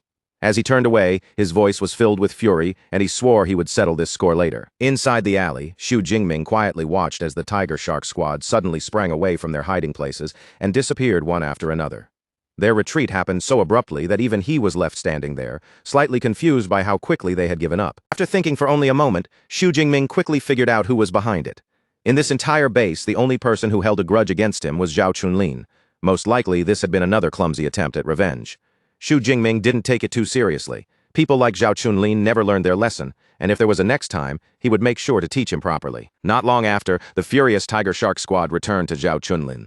The squad leader stormed forward with a murderous look in his eyes, and before Zhao Chunlin could react, he raised his hand and slapped the merchant hard across the face. The force of the slap was so brutal that Zhao Chunlin was knocked straight out of his wheelchair. He crashed to the ground in pain, dazed and humiliated, and while clutching himself he shouted in confusion, demanding to know why they had attacked him. The squad leader looked down at him with open contempt, his voice filled with anger. He cursed Zhao Chunlin for giving them faulty intelligence and nearly leading them all to their deaths. Then he revealed the terrifying truth. Their target was not some upper first-rank user at all, but a powerful upper second-rank user. Zhao Chunlin went completely speechless. His mind seemed to stop working as he lay there, unable to understand how Xu Jingming could have grown so strong in just a little over a month. But the squad leader had no interest in Zhao Chunlin's confusion. With a cold, disgusted expression, he declared that none of it mattered anymore. The mission was terminated, and with Zhao Chunlin left broken on the ground, the Tiger Shark squad turned and walked away. After leaving Zhao Chunlin behind, the Tiger Shark squad leader went to report back to manager Zhao Yi. When Zhao Yi saw them returning so quickly, surprise immediately flashed across his face. The squad leader confirmed that they had ended the mission. He explained that Zhao Chunlin's intelligence was completely wrong, and the target had already reached the upper second rank. But after saying that, he paused and corrected himself, because the situation was actually even worse. Their scanner had shown that Xu Jingming's combat strength was at least third rank, which was the real reason they had chosen to retreat. Manager Zhao Yi's face darkened with rage the moment he heard that. He could hardly believe Zhao Chunlin had made such a massive mistake and nearly dragged everyone into disaster. Then, all at once, a terrible sense of dread crept over Zhao Yi. His voice tightened as he asked for the target's name. The squad leader replied that Zhao Chunlin had never given them a name, only a description. A muscular man, around 1.9 meters tall. The squad leader added that the target carried a long spear, and that final detail made everything click into place. In an instant, manager Zhao Yi's face lost all color. Horror spread across his features as he realized exactly who they had almost attacked. The scene shifted to manager Wang Chuang's office, where Wang Chuang slammed both hands down on his desk with such force that books were sent flying. His voice thundered through the room as he shouted at Zhao Yi, demanding to know who had given him the courage to ambush Xu Jingming. Zhao Yi stood there trembling, fear written all over his face. Still, he nervously tried to defend himself, pointing out that Xu Jingming was only an upper second-ranked kid and asking whether such an extreme reaction was really necessary. Manager Wang Chuang's expression turned even colder. He called Zhao Yi a fool, then immediately had a drone project Xu Jingming's records into the air for him to see. As Zhao Yi read the information, the horrifying reality finally crashed down on him. The file clearly stated that Xu Jingming was only 18 years old, already an upper second-rank user, the top scholar of Jingnan Province, and a freshman at Modu Superpower University. But the most terrifying line of all was the name of his mentor, the legendary Yang Zhentian. Manager Wang Chuang stared at Zhao Yi with a grim expression and asked if he understood now. Someone like Yang Zhentian was not a person their base could afford to provoke. If a master of that level wanted to flatten the entire base, even the state might choose to do nothing. Zhao Yi was overwhelmed by fear. Sharp spikes burst from his back as his body reacted uncontrollably, and he immediately lowered himself in a deep bow. With his voice shaking, he promised Wang Chuang that he would deal with the situation properly. Following manager Wang Chuang's orders, 2 guards soon dragged the battered Zhao Chunlin into the office. His body looked weak and miserable, with no trace of his earlier arrogance remaining. The terrified merchant was thrown heavily onto the floor. He scrambled there in panic, trembling as he begged desperately for his life. Manager Zhao Yi looked down at him with a cold, merciless face. He declared that a simple beating was nowhere near enough, and the ringleader had to be executed. Then he told Zhao Chunlin that he had no one else to blame. He was the one who had picked a fight with someone he could never afford to offend. Without giving Zhao Chunlin another chance to speak, Zhao Yi moved decisively. With one sharp motion, he snapped the merchant's neck and executed him right there on the spot. Inside manager Wang Chuang's office, Zhao Yi stood nervously after carrying out the execution. But the base's chief manager did not look satisfied at all. His gaze remained icy as he asked whether Zhao Yi truly believed that killing Zhao Chunlin was enough to appease someone like Xu Jingming. Wang Chuang's eyes grew even more threatening as he stared Zhao Yi down. He reminded him that over the years he had turned a blind eye to many of Zhao Yi's shady dealings, but this mistake was far too serious to overlook. He then declared that every person involved had to be severely punished, including the Tiger Shark Squad. The matter had to be dealt with cleanly so that no rumors could spread.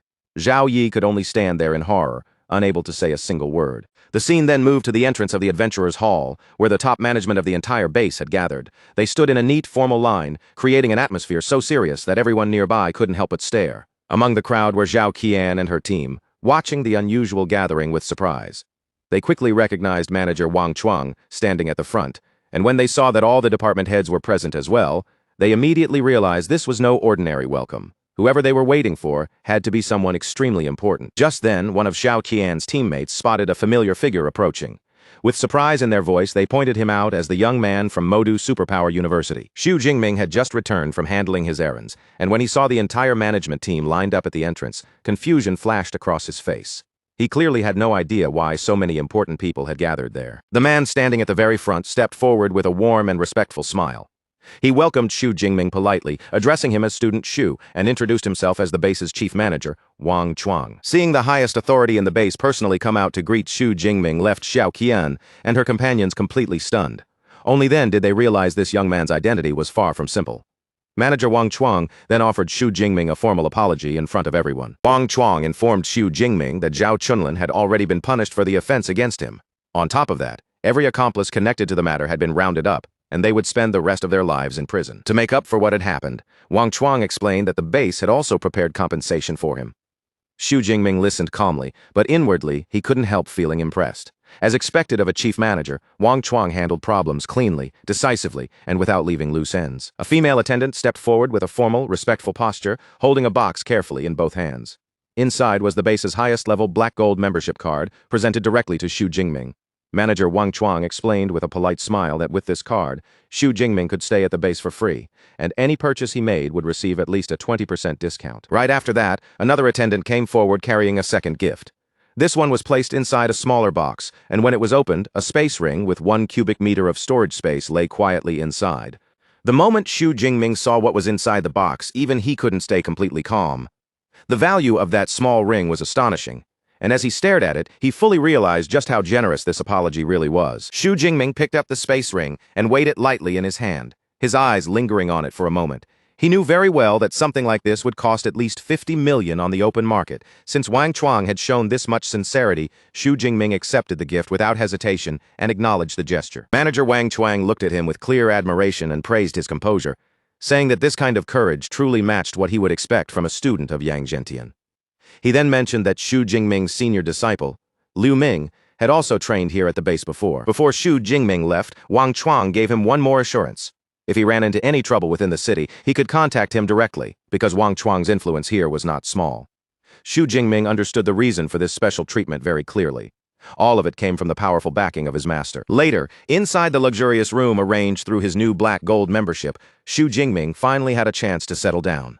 The room was quiet, comfortable, and far removed from the danger of the wilderness. After spending an entire month training himself to the limit, this rare moment of rest felt especially precious. Once he relaxed a little, Xu Jingming decided to bind the space ring to himself, a process that required him to leave his own spiritual imprint inside it. For most people at his level, that step would take focus and effort. But Xu Jingming's spiritual power was far stronger than the average user of the same rank, so the whole process went smoothly, and he completed the binding with ease. Afterward, he tested the space ring a few times. With a simple thought, he could take items out, and with just a touch, he could store things away. Although it couldn't hold living creatures, the convenience alone was already more than enough to satisfy him. Just as Xu Jingming was enjoying the quiet, his rest was interrupted by another call. This time, the name that appeared was his master Yang Zhentian. Xu Jingming answered and calmly told him that he had just returned from the wilderness.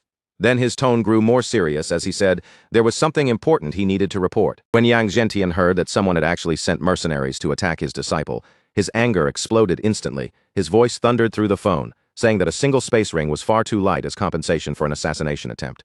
If anything had really happened to Xu Jingming, he would have gone straight there and destroyed the entire base. After his rage settled slightly, Yang Zhentian asked why an elite squad like that had suddenly chosen to retreat. Xu Jingming thought about it and guessed that they must have realized his strength was far beyond what they had expected. Since they likely saw him as an upper-tier second-rank user, they were forced to back off. That answer left Yang Zhentian stunned for a moment. Then his voice suddenly rose again as he shouted into the phone in disbelief, unable to believe that Xu Jingming had already reached that level after just 1 month, but his shock quickly turned into a loud, proud laugh.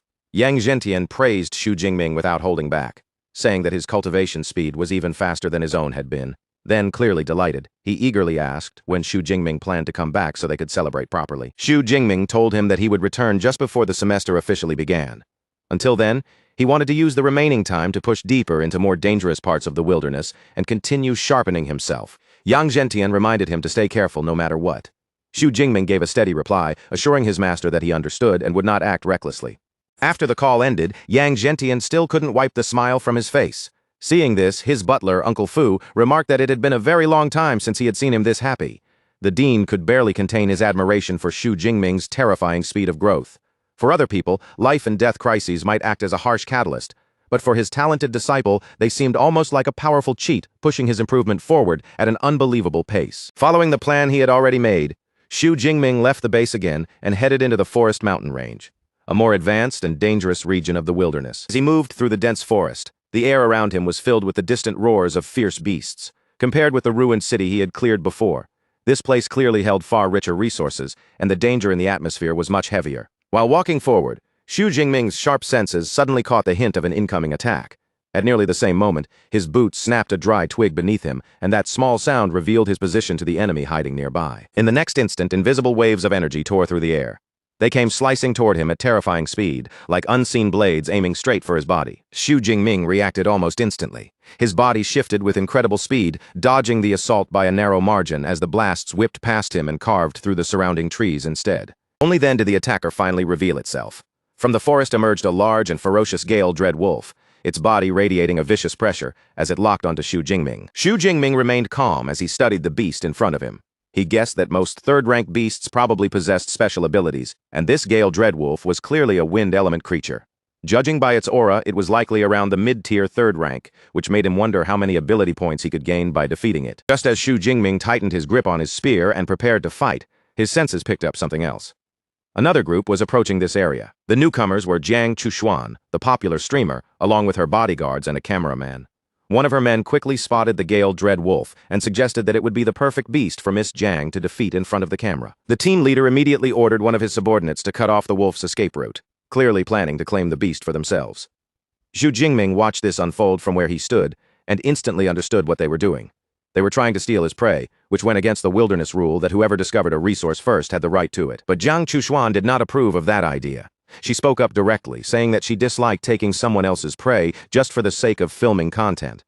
The team leader tried to smooth it over, framing the situation as though they were stepping in heroically to rescue someone for the stream. Jiang Chushuan was not fooled at all. She said she had no need for fake prey. And besides, Xu Jingming did not look panicked or helpless. From the way he stood there, calm and steady, it was obvious he did not need their help. Since Jiang Chushuan had already made her attitude clear, the team leader could only complain quietly under his breath. In the end, he still followed her wishes and ordered the group to leave, saying they would find another beast instead. Xu Jingming watched them walk away, and a hint of surprise crossed his mind. For a famous online personality, Jiang Chushuan's character was actually much better than he had expected. Still, he also noticed something strange.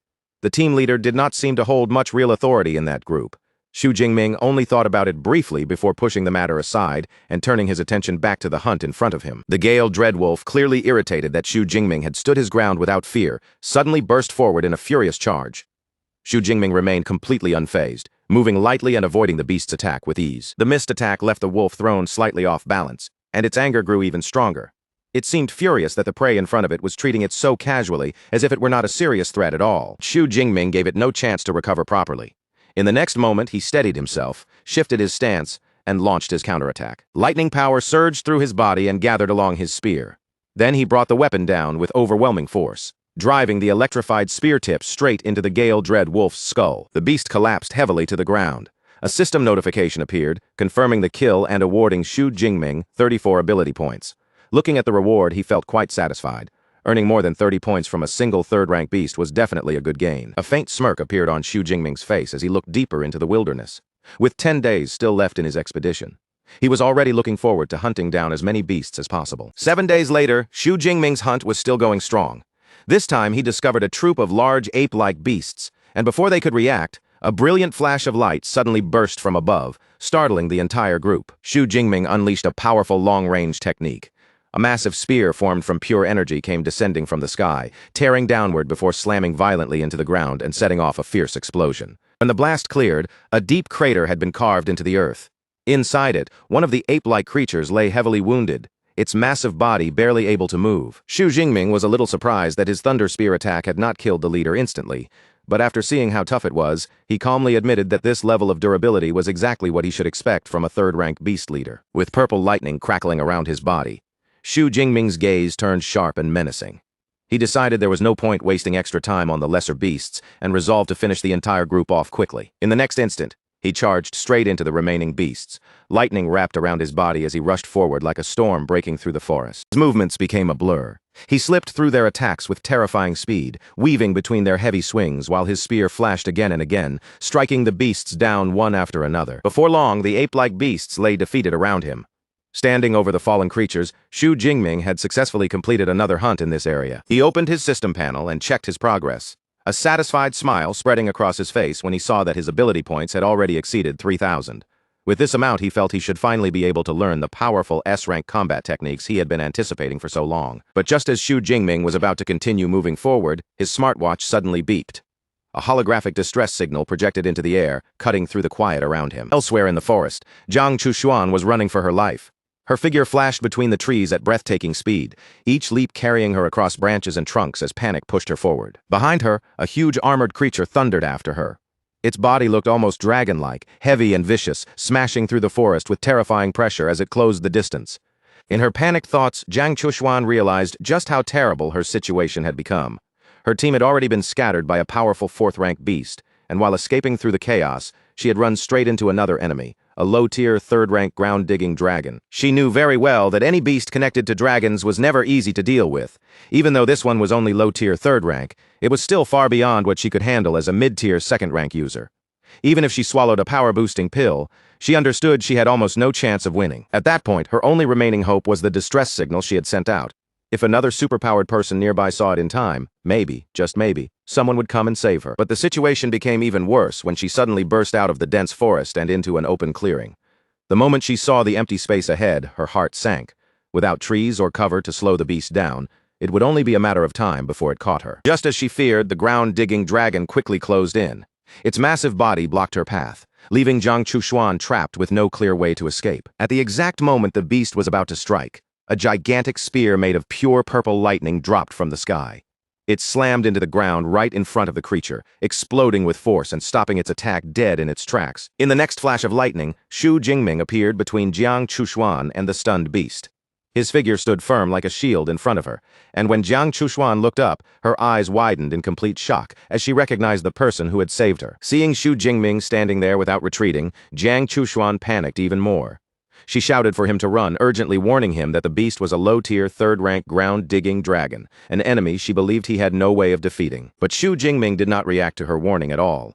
He simply planted his spear into the ground and faced the beast with calm confidence, making Jiang Chushuan freeze in stunned disbelief. Jiang Chushuan grew anxious when she saw that he refused to listen. In her heart, she felt responsible for dragging him into this.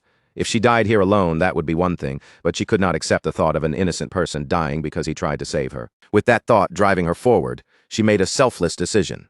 Jiang Chushuan suddenly sprinted past Xu Jingming, shouting for him to escape while she tried to hold the creature back herself. The ground-digging dragon let out a furious roar and charged straight toward them.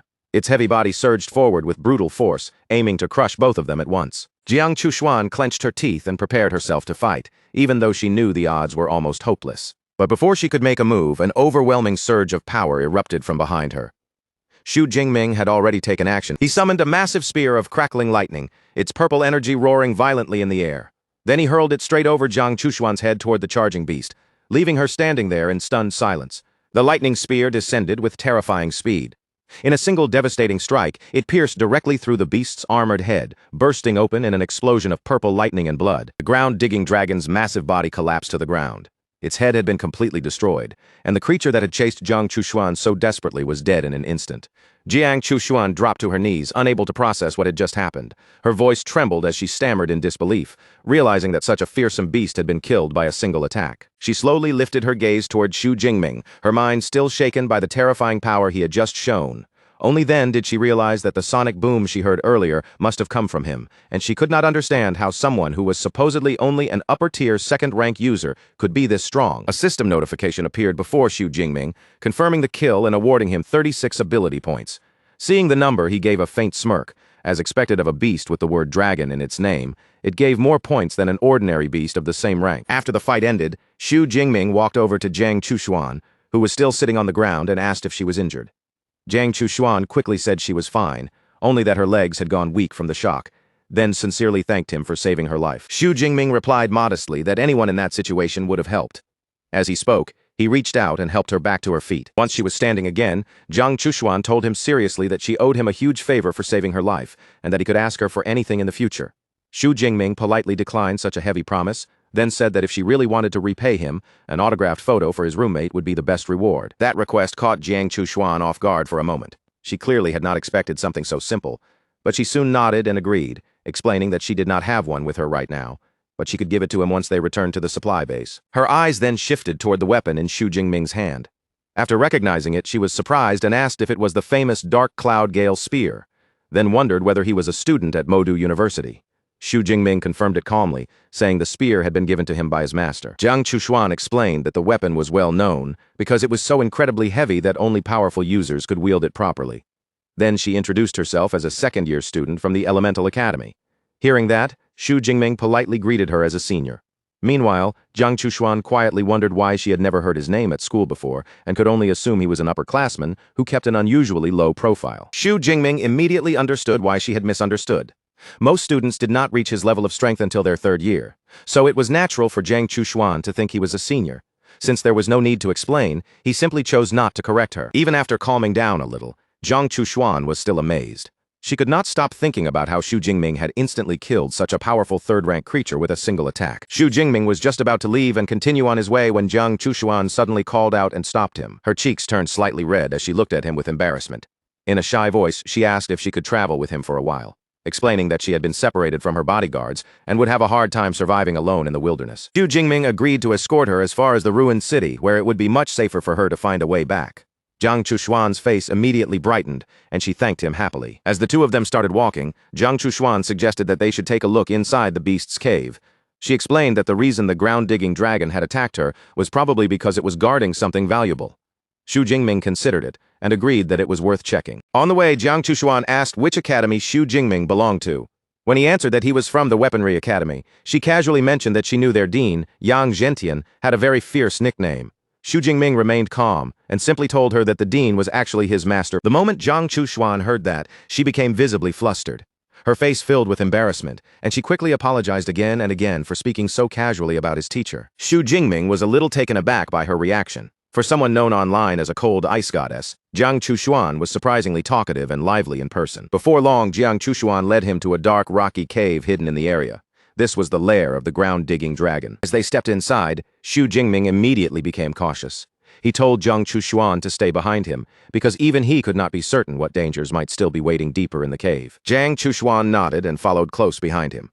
Xu Jingming walked at the front with his spear in hand, purple lightning crackling around the weapon like a protective warning. But their caution soon turned into surprise. After moving deeper into the cave, they discovered something neither of them had expected, a hidden oasis concealed underground. A small spring of clear turquoise water shimmered quietly in the cave, surrounded by rare flowers that released a delicate fragrance into the air. Xu Jingming's eyes widened as he recognized several high-grade medicinal herbs growing around it. His shock deepened when he realized what the spring truly was. This was an S-grade Earth Spirit spring, a legendary healing treasure. He turned toward Jiang Chushuan in disbelief and asked if she was certain about it. Jiang Chushuan confirmed it with confidence, explaining that the spring nourished the plants growing nearby and gradually transformed them into rare, powerful medicinal herbs. Xu Jingming could not help feeling impressed by how much she knew. Seeing his reaction, Jiang Chushuan proudly revealed that she was a certified second-grade pharmacist. Xu Jingming understood very well that such a qualification was extremely difficult to obtain, especially for someone her age. After carefully assessing the spring and the surrounding herbs, Jiang Chushuan estimated that the spring water here was enough to refine at least 5 portions of S-grade healing liquid. Because Xu Jingming had saved her life, Jiang Chushuan did not hesitate. She generously offered to give the entire treasure to him as thanks. But Xu Jingming did not take advantage of her kindness. Instead, he proposed a fairer split, suggesting that he take 4 portions of the spring water while she kept 1, and that the medicinal herbs be divided equally between them. Jiang Chushuan's face lit up when she heard his offer. She was clearly delighted by how generous and fair he was, and she happily agreed to the arrangement. While Xu Jingming and Jiang Chushuan were dividing the treasures they had found, her team of bodyguards finally arrived at the entrance of the cave. At the entrance of the cave, one of the men frowned as he looked into the dark opening with suspicion. He clearly did not believe there could be anything valuable hidden in a cave that seemed completely unguarded. The team leader immediately corrected him, pointing toward the marks left around the cave. Those traces clearly showed that this was the lair of a third-rank ground-digging dragon, and in places connected to dragon-type beasts, rare treasures were often hidden inside. But when the group stepped into the cave, they were surprised to find Jiang Chushuan and Xu Jingming already inside. Jiang Chushuan was startled by their sudden arrival, and her heart tightened at once. If this elite team of third-rank users discovered the S-grade spring hidden here, the situation would become extremely troublesome. The team leader looked at Jiang Chushuan and greeted her as if nothing was wrong, saying they had been searching everywhere for her. Then his eyes shifted toward Xu Jingming, and a trace of curiosity appeared on his face as he noticed the unfamiliar young man beside her. Jiang Chushuan reacted quickly and kept her expression as natural as possible. She explained that Xu Jingming was a senior from her school whom she had just happened to meet. Then she gestured toward the herbs nearby and suggested that, since these medicinal plants were of such high quality, they could all divide them together. The team leader smirked slightly and appeared to accept her suggestion. But at that moment, one of his subordinates leaned closer and whispered that the spring nearby looked like the legendary S-grade Earth Spirit Spring, an almost priceless treasure. The moment those words were spoken, the mood inside the cave changed completely. The bodyguards' eyes began to burn with greed. As they understood just how valuable the spring was, their faces no longer held the same calm restraint from before. Xu Jingming and Jiang Chushuan both noticed the shift immediately. The air around the bodyguards had changed, and that friendly surface suddenly felt dangerous and false. Team leader's polite mask finally fell away. A menacing grin spread across his face as he stared at Jiang Chushuan and remarked that she did not seem to be very honest with him. Realizing how dangerous things had become, Jiang Chushuan quickly chose to give in. She said the team could take everything in the cave, then reached out and tried to pull Xu Jingming away before the situation got worse. But Xu Jingming did not move. Jiang Chushuan's anxiety spiked, and she urgently whispered that these bodyguards were all peak third-rank users, meaning the two of them had no chance if a fight broke out. Xu Jingming, however, remained calm and replied that he did not consider himself weaker than them. He then added something even colder. Even if they handed over every treasure in the cave, those people would never let them leave alive. Hearing that, Jiang Chushuan's face stiffened, because she immediately realized his judgment was right. The team leader burst into laughter, openly confirming Xu Jingming's words. He admitted that the boy sounded arrogant, but his guess was accurate. Then he calmly laid out their cruel logic without the slightest shame. Jiang Chushuan was far too famous. If they allowed her to walk away, she could expose everything online and ruin their entire careers. So in his eyes, the safest choice was simple. Kill both of them here and bury the secret of the cave forever. Jiang Chushuan understood that she could no longer afford to hesitate. Refusing to become a burden to Xu Jingming, she made a painful but determined decision. She pulled out a red bloodburst pill and swallowed it without hesitation. Since Xu Jingming had saved her once, she was now determined to stand beside him and fight. The pill took effect almost instantly. Her A-rank ice superpower surged violently through her body, and the cold aura around her suddenly became much stronger. Jiang Chushuan released her power, sending a wave of frost sweeping across the cave floor. Ice spread outward rapidly, crawling toward the bodyguards and beginning to freeze their feet in place. The team leader remained completely unfazed. He calmly gave his orders, telling a man named Zhou Chong to deal with Xu Jingming first, even mockingly calling him Jiang Chushuan's lover. As for the rest of the team, he ordered them to secure the cave entrance so no one could escape. Once his plan was set, the leader slowly turned his attention back to Jiang Chushuan. His gaze became colder and more predatory. His body then began to transform. With his C-rank ability activated, he changed into a huge, ferocious saber-toothed tiger, his presence becoming brutal and beast-like. Staring her down, he told Jiang Chushuan that her life would end today. The men around him were no better. They began making cruel and filthy remarks, even suggesting that they should record everything before killing her. In that moment, their monstrous nature was completely exposed. Despair filled Jiang Chushuan's heart as she faced these beasts wearing human faces. She could not accept the idea of dying in a place like this. And what hurt her most was the thought that she had dragged Xu Jingming into this fatal situation with her. She quickly turned her head, wanting to warn Xu Jingming one more time. But before the words could leave her mouth, what she saw left her completely stunned. In the blink of an eye, the battle had already changed. The tiger-transformed leader's eyes suddenly widened. He sensed movement, but it came so fast that even he barely had time to react. Before anyone could understand what had happened, Xu Jingming appeared behind Zhou Chong like a flash of lightning. His spear had already pierced straight through the man's chest, and in the next moment, the bodyguard collapsed, defeated instantly. Xu Jingming looked down at the fallen opponent with cold indifference. His voice carried no fear at all, as he remarked that even a third-tier fighter did not seem like much of a threat. The leader froze in shock at Xu Jingming's terrifying speed. He could not understand how one of his mid-tier third-rank subordinates had been taken down so easily. His expression darkened as he finally realized that he had misjudged everything.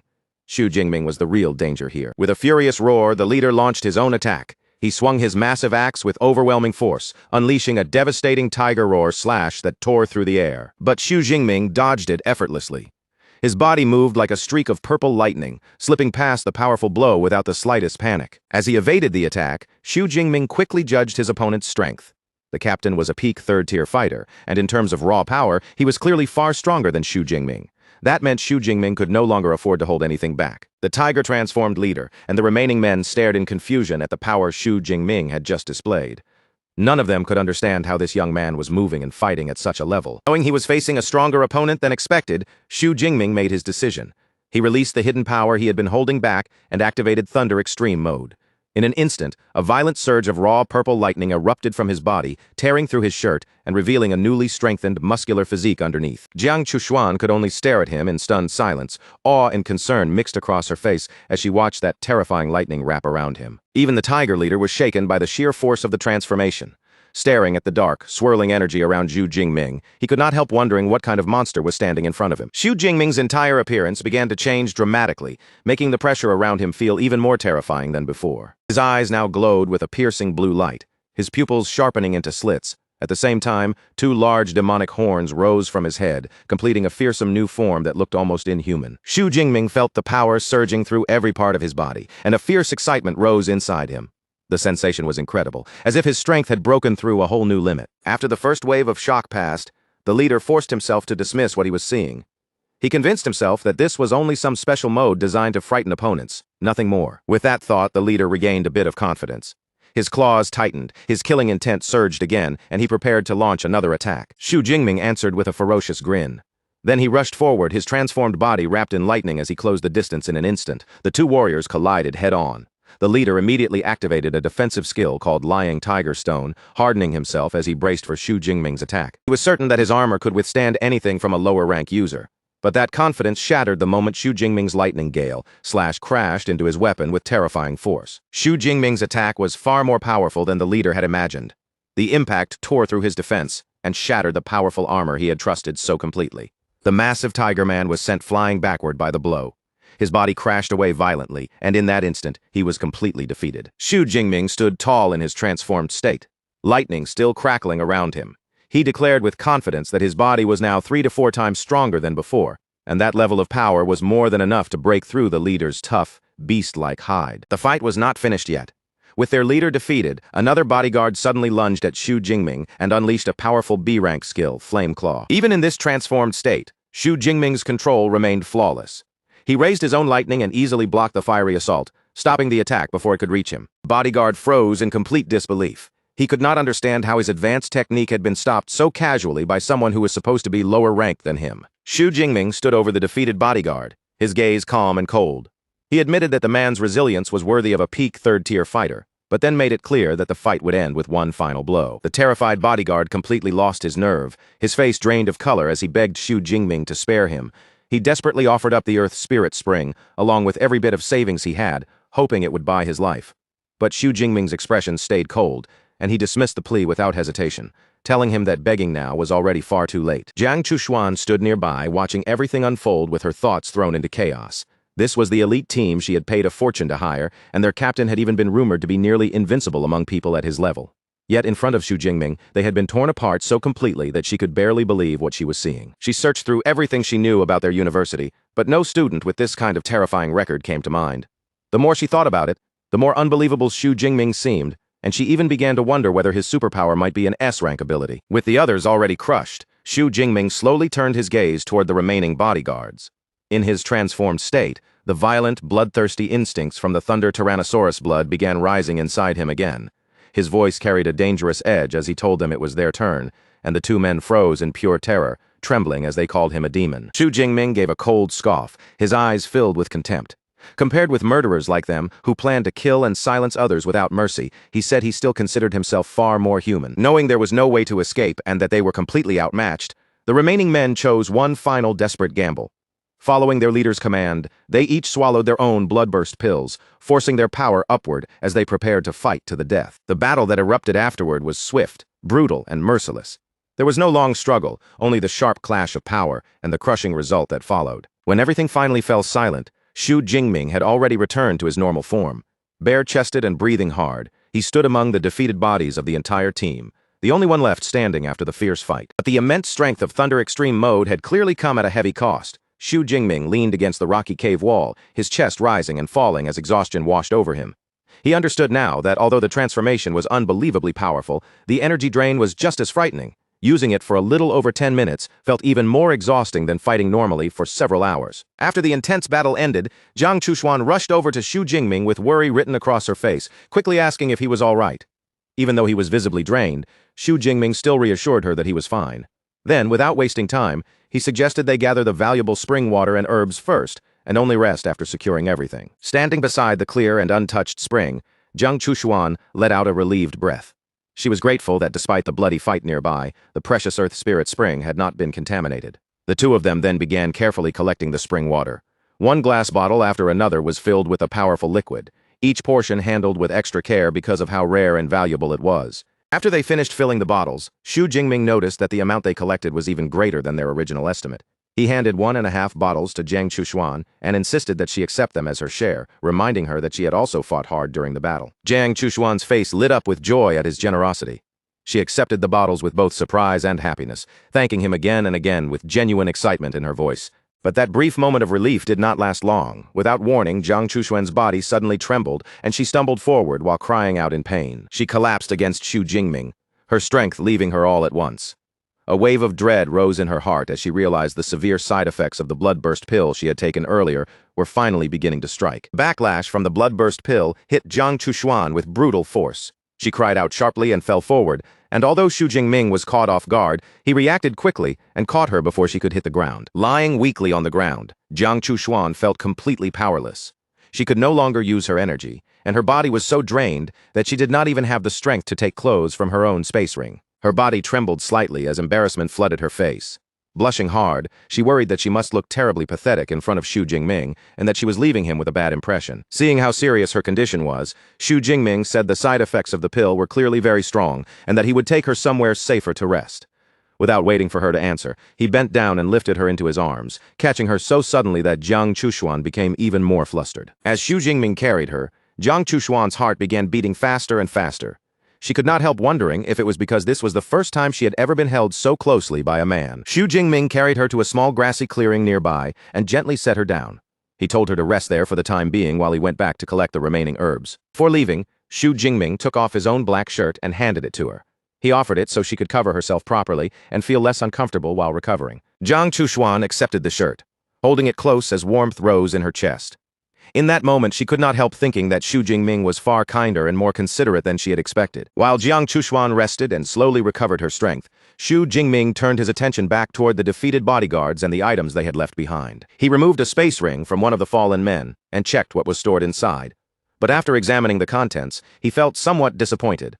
For an elite team like this, the spoils were not impressive at all, containing only some cash, beast materials, a few herbs, and a single C-grade combat technique. Holding the two space rings in his hand, Xu Jingming began thinking about whether he could trade them for one larger ring later. After all, carrying his long spear around everywhere was still incredibly inconvenient. From where she was lying on the ground, Jiang Chuxuan called out to him softly. She explained that the Earth Spirit Spring could help relieve her current weakness, then asked a little timidly if he could give her a small sip. Xu Jingming did not hesitate. He took out a vial filled with the spring water and handed it to her, and Jiang Chuxuan quickly drank it down with clear eagerness. The effect came almost instantly. Jiang Chuxuan let out a long sigh of relief as warmth and strength began flowing back into her weakened body. After taking a moment to recover, Jiang Chuxuan told Xu Jingming that she already felt much better. Still, she estimated that she would need another 3 or 4 hours before fully recovering. She could not help marveling at the fact that even the side effects of the bloodburst pill could be countered, and she praised the S-grade Earth Spirit Spring as truly miraculous. Xu Jingming considered the time she needed to recover and quickly realized that night would arrive in only a few more hours. For safety, he suggested that they stop rushing and rest inside the cave overnight. The moment Jiang Chushuan heard that, her mind went blank with shock. The thought of spending the night alone with a man inside a dark cave made her face flush instantly. When Xu Jingming asked for her opinion, Jiang Chushuan lowered her gaze, her cheeks still red. In a shy voice, she agreed and said she would follow his lead. Next morning, sunlight filtered through the trees, scattering warm rays across the quiet forest. Jiang Chushuan had fully recovered by then.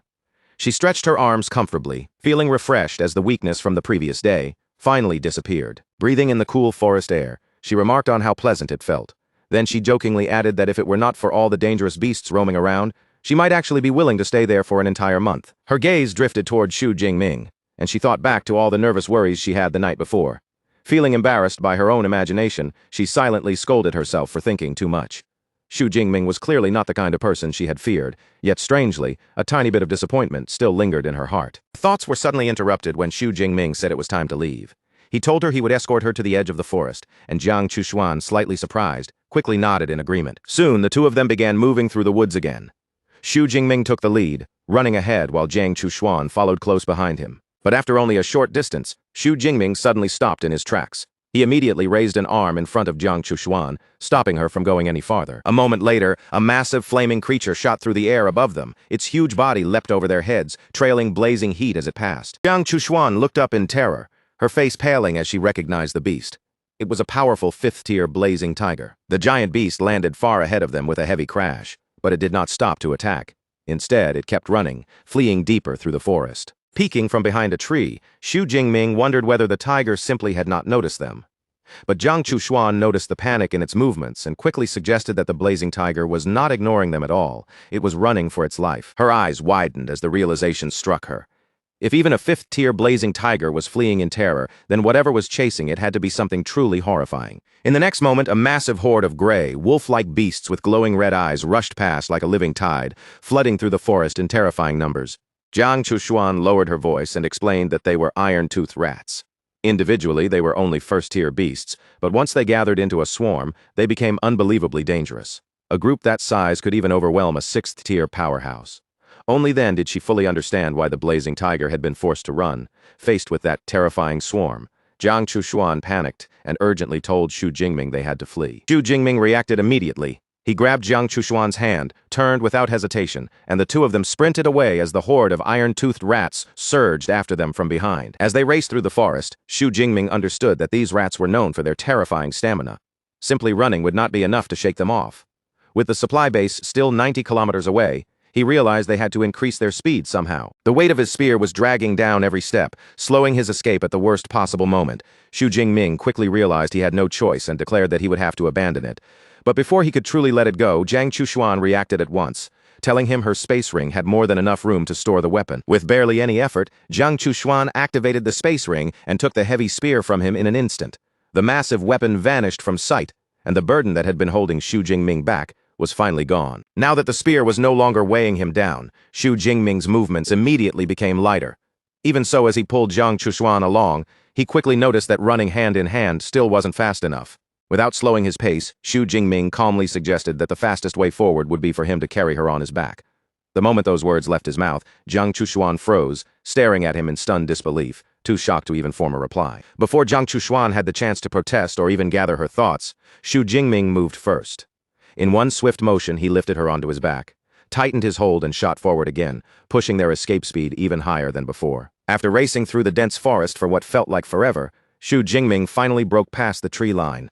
The shadows of the woods fell behind them, and the ruined outline of a shattered city opened up in front of their eyes. But that brief moment of hope vanished almost immediately. Ahead of them, the swarm was already gathered around another beast's corpse, tearing into it without pause. Xu Jingming's expression darkened as the terrible truth settled in. Their worst fear had come true. The rat tide had already swallowed the entire area, with no path left to run and danger closing in from every direction. Xu Jingming's voice turned firm as he declared they had no choice but to fight. The next instant, he activated Thunder Extreme mode, and his body exploded with violent purple lightning as demonic horns rose from his head. Seeing Jiang Chushuan's frightened face so close behind him, Xu Jingming warned her to hold on as tightly as she could. Then, without another moment of hesitation, he charged straight into the surging horde. Xu Jingming became a streak of raging destructive energy, flashing through the swarm so fast that his figure nearly blurred out of sight. Rats were cut down one after another in his path, and with each kill, more ability points continued to pour in. At the same time, inside a military outpost, Manager Wang Chuang and his team were staring tensely at the monitoring screens. Every person in the room was focused on the spreading crisis unfolding outside. An official quickly stepped forward and reported that the rat tide had already grown to more than 300,000. Wang Chuang's face tightened as he listened, and with a heavy expression, he said that a disaster of this scale would deal a devastating blow to the entire ecosystem. One of his subordinates brought up a map showing the locations of trapped ability users. Looking at the dense markers scattered across the danger zone, the subordinate could only lament that most of those people would probably end up being devoured. Wang Chuang's thoughts immediately turned to Xu Jingming, and worry pressed heavily on his mind. If Xu Jingming had been caught inside that tide, then unless his master Yang Zentian personally stepped in, Wang Chuang knew there was almost no one who could save him. And without warning, a soldier noticed something abnormal on the monitors. A huge sphere of purple lightning tearing through the battlefield. Wang Chuang instantly ordered the troops to prepare for engagement, and almost at the same moment, another report came in. The target was moving at 80 meters per second. The soldiers immediately opened fire, filling the air with gunshots as bullets rained toward the approaching figure. But every round slammed uselessly against the powerful energy barrier, unable to pierce through the lightning surrounding him. Pouring out his full strength, Xu Jingming, still wrapped in his demonic transformation, launched himself high into the air with Jiang Chushuan on his back. Like a bolt of purple thunder, he soared over the military blockade in a single breathtaking leap. A moment later, Xu Jingming landed smoothly among the stunned soldiers, his feet touching the ground with surprising grace. As the lightning around him faded, the terrifying transformation slowly disappeared from his body. For a few seconds, the soldiers could only stare in complete silence. One of them blurted out that he had thought the incoming energy was some kind of lightning beast, not an actual person. Another muttered about the man's terrifying aura, while a third narrowed his eyes, feeling that the girl's silhouette looked strangely familiar. Back in his normal form, Xu Jingming stood there shirtless, drained, and visibly exhausted. Turning slightly toward Jiang Chushuan, he told her they had finally reached the supply base and were safe now. Relief washed over her face as she held onto his arm and softly thanked him. Just then, Manager Wang Chuang hurried over with concern written across his face. The moment he recognized Xu Jingming, he asked if there was anything he could do now that he had escaped.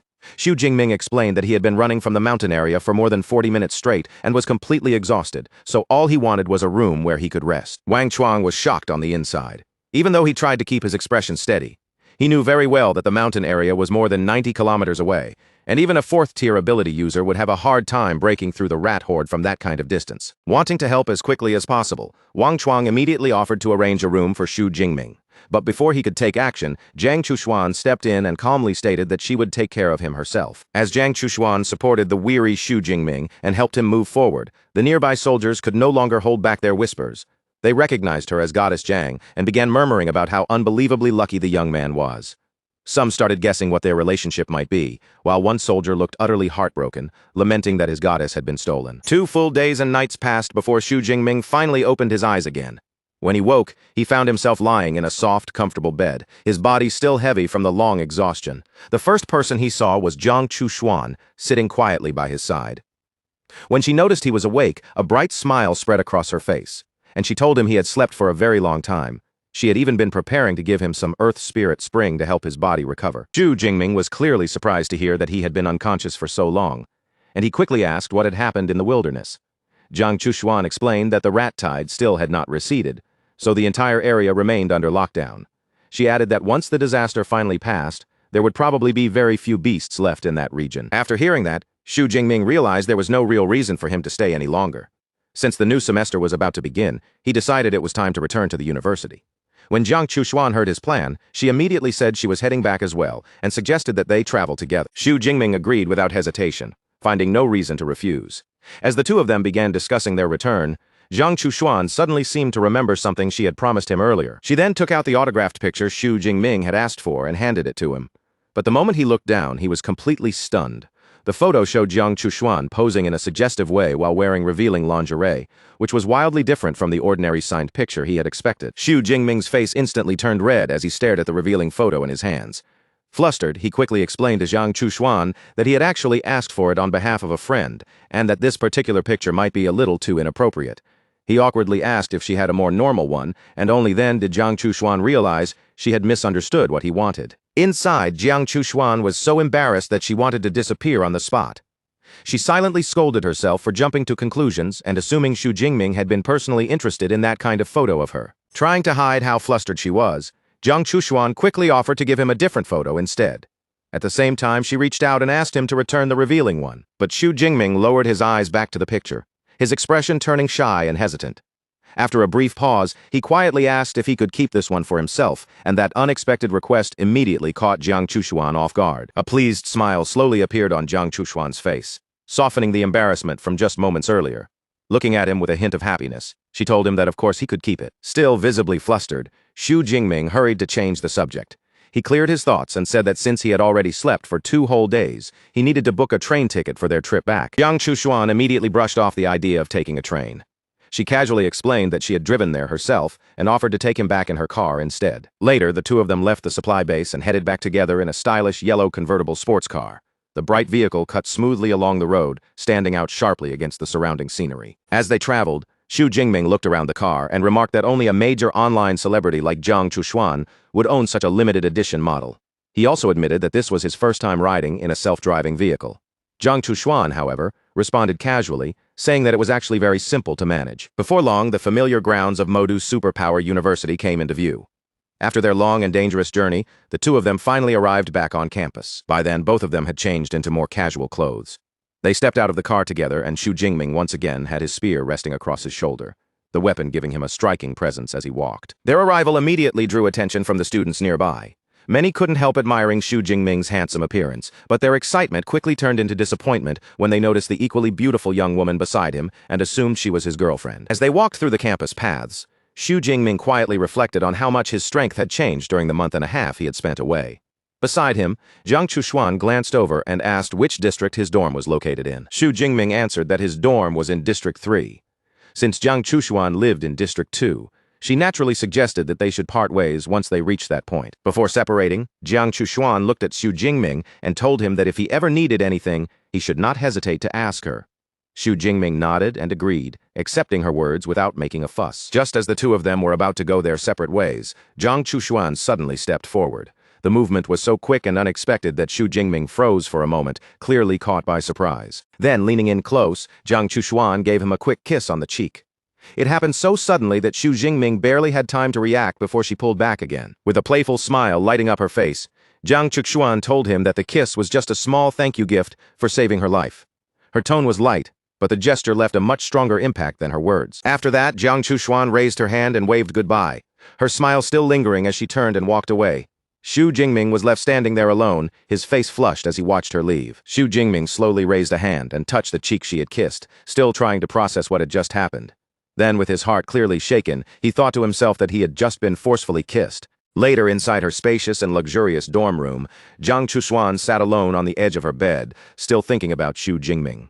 No matter how she looked at it, someone with that kind of overwhelming strength could not possibly be an unknown nobody. The thought kept circling in her mind until she finally decided to look into him properly.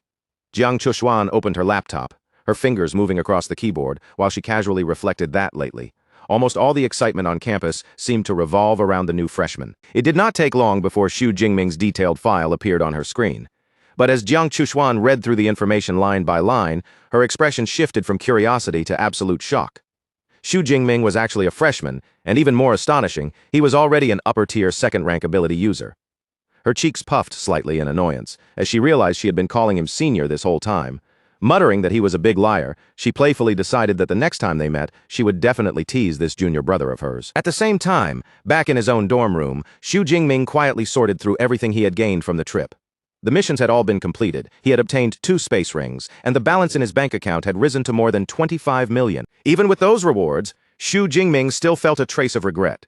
If the rat tide had not suddenly interrupted the hunt, he could have stayed longer in the wilderness and gathered far more ability points. His status panel clearly showed his current strength, an upper second-tier ability user with an S-rank ability.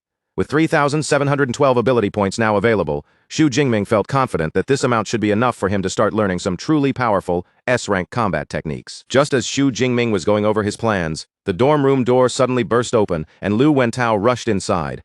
Seeing him there, Lu Wentao shouted that Xu Jingming was finally back, then immediately scolded him for disappearing without even giving a warning.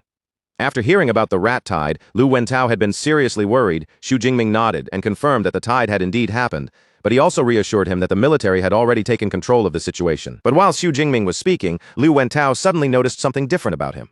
The aura around his roommate had changed, and the moment Lu Wentao sensed it clearly, his eyes widened in disbelief as he realized Xu Jingming had already broken through to the second tier. Xu Jingming corrected him in a calm voice, saying he was not just second tier now, but upper second tier. Lu Wentao was instantly stunned, barely able to process it. Xu Jingming simply explained that he had run into several brushes with death in the wilderness, but fortunately he survived them all, and managed to break through in the process. Lu Wentao could not help admiring him, saying Xu Jingming really was no ordinary person. For a moment, he even wondered aloud whether he should throw himself into a life-or-death situation too, just to become stronger.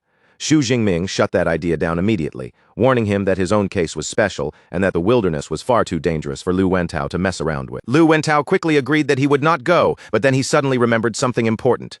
He told Xu Jingming that Song Chukyu had come by to look for him several times, and suggested that Xu Jingming should contact her when he had the chance. Xu Jingming said he would reach out to her, but just then, he remembered the gift he had brought back.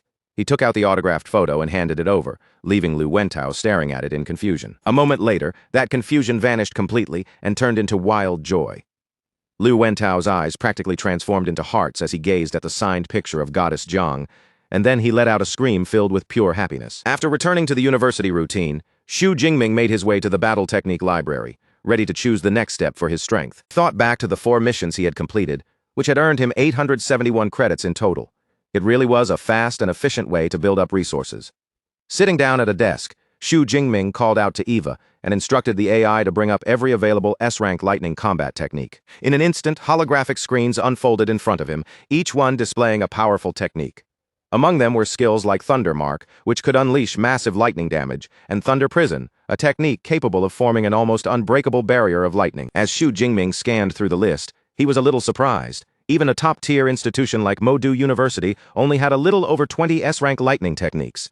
Since these skills would be crucial to his future combat path, he knew he had to choose with real care. He continued going through the options one by one, comparing their uses and effects, until 2 particular techniques gradually drew his attention. The first was Heavenly Thunder Art, a ranged technique that could summon natural lightning from above. The second was Thunder Armor, a defensive combat skill that could form a protective shield around the user. Xu Jingming quickly realized that together, the 2 techniques created an excellent balance of long-range offense and reliable defense.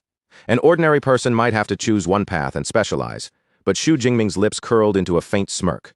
With his cheat-like system, he did not need to struggle over the choice. He could simply take them all. While looking deeper into the details, Xu Jingming discovered something even more important.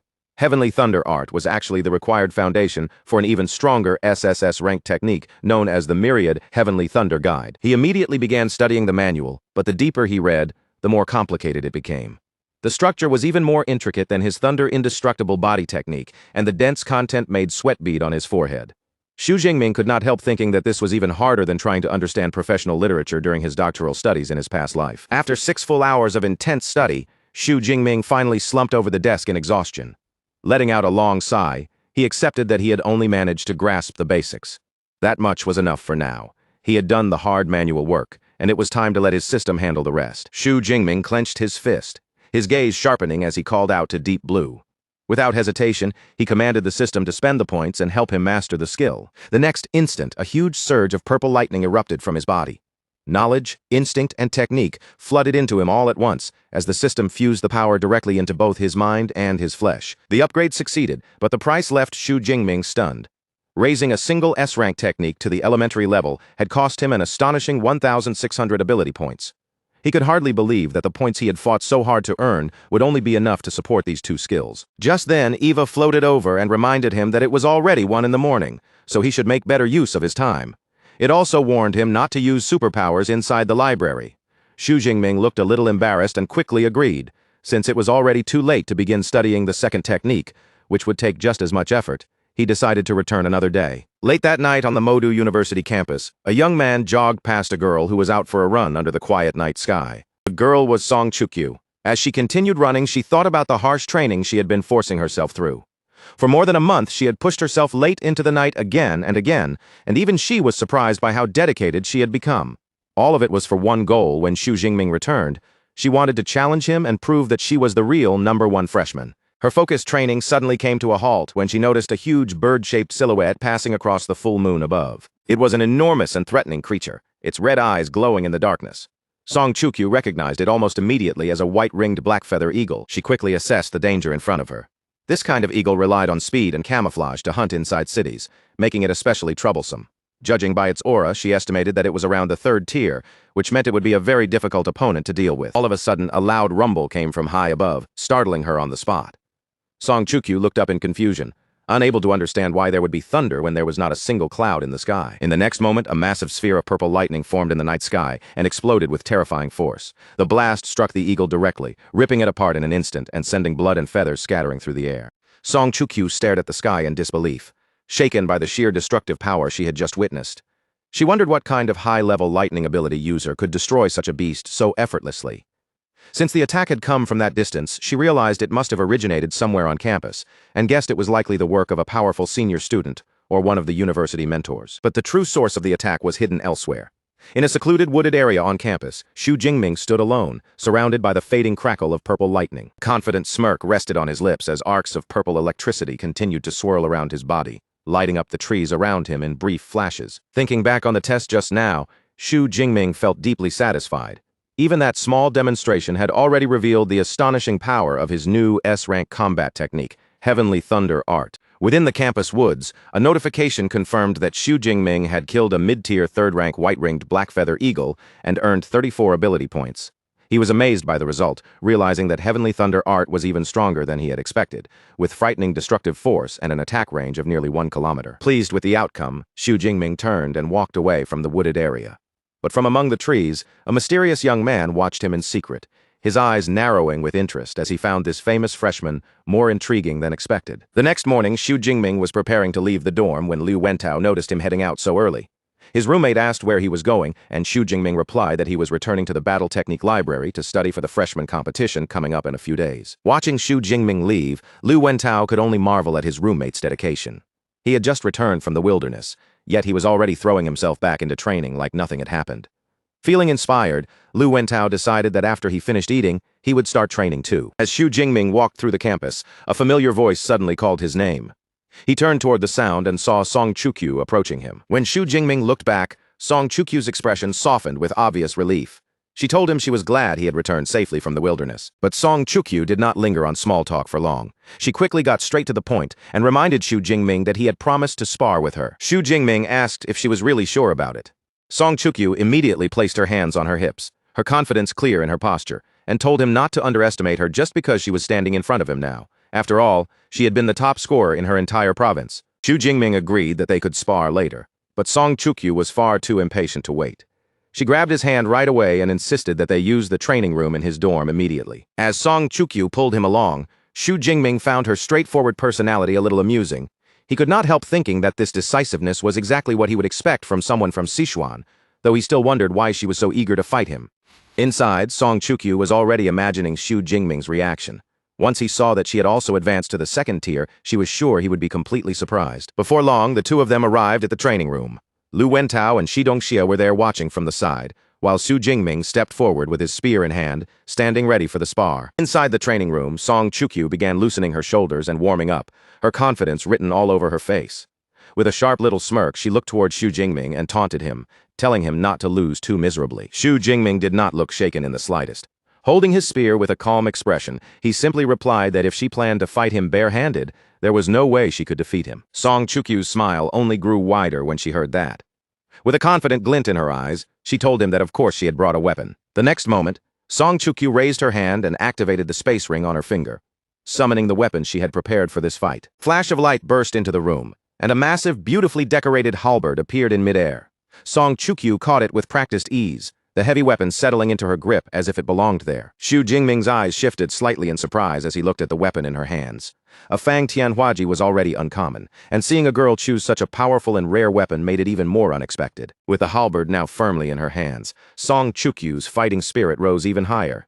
She declared that she would defeat him today, while Xu Jingming simply accepted her challenge with the same steady calm as before. From the side of the training room, Lu Wentao watched with a grin spreading across his face. He confidently announced that his brother Ming had already won, and Qi Dongxia could not help finding his certainty a little amusing. As soon as the match was about to begin, Xu Jingming sensed the aura flowing from Song Chukyu's body. He immediately realized she had already reached the lower second tier, and understood that this was where her confidence came from. But he was not worried at all. Purple lightning suddenly surged around him like a violent storm, and he calmly declared that he had not been standing still either. The pressure of Xu Jingming's power swept through the room, leaving Qi Dongxia visibly shocked. She blurted out that it was impossible for him to already be an upper second-tier ability user. Beside her, Lu Wentao looked smug as he teased her, saying he had already told her that her friend was no match for him. Song Chukyu froze for a moment, completely stunned by the sudden reveal. Her carefully prepared confidence had backfired in an instant, and she could not understand how Xu Jingming's promotion speed was so much faster than hers when both of them had entered as top scorers. Standing in the center of the training room with purple lightning crackling around his body, Xu Jingming looked at her and asked if she still wanted to continue. Song Chukyu was clearly flustered, but she stubbornly nodded and agreed, only asking him not to use too much force. Xu Jingming found her quick change in attitude rather amusing and praised her for being flexible. Then he lowered his spear slightly and told her that he would not make the first move, so she could attack whenever she was ready. Song Chukyu's expression sharpened with determination. She warned him not to regret giving her the first move, and in the next instant she unleashed her A-rank ability, Light of Dawn. A brilliant radiance burst out around her, filling the training room with dazzling light. Xu Jingming watched carefully, noting that her ability was a natural-type power like his lightning, and he became curious about just how strong it truly was. Gathering the power of Light of Dawn into her weapon, Song Chukyu leaped forward with her halberd wrapped in a glowing, fiery aura. Xu Jingming's interest deepened as he realized this was his first time seeing a technique that enhanced a weapon directly. Xu Jingming raised his spear and swung it out to meet her attack head-on. The moment lightning and radiant light collided, a brilliant explosion burst between them, lighting up the entire training room. Even in the face of her powerful strike, Xu Jingming's expression remained relaxed. With a confident smile, he easily redirected the force of her attack, using his superior strength to completely neutralize her blow. The impact forced Song Chukyu backward, and shock flashed across her face as she stumbled to steady herself. Xu Jingming looked at her calmly and remarked that her technique was indeed impressive, but it still lacked enough true power. Watching from the side, Lu Wentao could not hold back his excitement and shouted that it was beautiful. He was clearly amazed that Xu Jingming had blocked Song Chukyu's famous technique so effortlessly. Even after being pushed back, Song Chukyu refused to lose heart. Tightening her grip on the halberd, she stared at Xu Jingming with renewed determination and declared that she would try again. This time, Song Chukyu launched into a fierce barrage of attacks. Her figure flickered around Xu Jingming, leaving after-images behind as her halberd struck from one angle after another. Xu Jingming stood firm in the middle of the storm, completely unfazed by the rapid assault. Each time her halberd came at him, he deflected it with ease, calmly pointing out that her speed was still too slow, her power was not enough, and she needed much more practice. The relentless assault quickly drained Song Chukyu's strength. Her breathing grew heavy, sweat gathered on her face, and the intensity of her attacks began to fall apart. At last, Song Chukyu lowered her weapon and admitted defeat, still amazed by what had just happened. Her A-rank combat technique could unleash more than 100 strikes within seconds, yet Xu Jingming had countered it without even using any special skills. Leaning against her halberd for support, Song Chukyu looked at him with disbelief and guessed that his spear proficiency had already gone beyond the advanced level. Xu Jingming answered calmly, confirming that it had reached the master level. That answer hit Song Chukyu even harder than the fight itself. She exclaimed that she had been training with weapons since she was 8 years old, yet she had only reached the advanced level. Staring at him like she was looking at something impossible, she called him a monster. Turning away with a helpless expression, Song Chukyu finally conceded the match. She admitted that with Xu Jingming's S-rank ability and terrifying talent, she had no hope of surpassing him for now. Xu Jingming asked if she wanted to test his other techniques as well, but Song Chukyu immediately declined, clearly having no desire to suffer another blow to her confidence. She explained that with his overwhelming power, even if she used more techniques, they would probably be useless against his defenses. Then, as thanks for the spar, she invited him to have lunch together, and Xu Jingming accepted. Song Chukyu told him she would see him at noon, then left the training room with Qi Dongxia. As they walked away, Qi Dongxia remarked that from what she had just seen, Xu Jingming seemed to be the stronger one. After the two girls left, Lu Wentao immediately gave Xu Jingming a thumbs up and praised him as the strongest. Xu Jingming answered modestly, saying Song Chukyu was not actually that strong yet, but her speed of advancement was still quite impressive. Lu Yuentao smiled and said Xu Jingming only felt that way because he himself was too powerful. Then he revealed something shocking. Song Chukyu was actually the great-granddaughter of Song Daoyuan, the legendary S-rank grandmaster recorded in the history books. Xu Jingming was left speechless by the news. He immediately remembered that there had been an entire chapter in the history books devoted to Song Daoyuan's achievements 80 years ago. Lu Wentao explained that Song Chukyu's family was based in Sichuan, and since she was the grandmaster's most beloved great-granddaughter, her rapid growth was not strange at all. Hearing this, Xu Jingming finally understood her background, as well as how she could afford such expensive items. A fresh sense of urgency rose in Xu Jingming's chest. Without wasting any more time, he told Liu Wentao that he needed to return to training immediately, then quickly turned and left. Back inside the battle technique library, Xu Jingming focused on his second S-rank skill and finally mastered Thunder Armor. When he tested it, a protective layer of purple lightning wrapped around his entire body like a crackling shield. Xu Jingming was impressed to find that it could reduce incoming impact by 90% and even launch automatic counterattacks, making it an excellent defensive technique. 4 hours later, Xu Jingming checked his system panel again. After learning both S-rank skills, he saw that he had only a little over 700 ability points remaining. Looking at the remaining points, Xu Jingming silently reminded himself that he would need to return to the wilderness in the future to replenish them.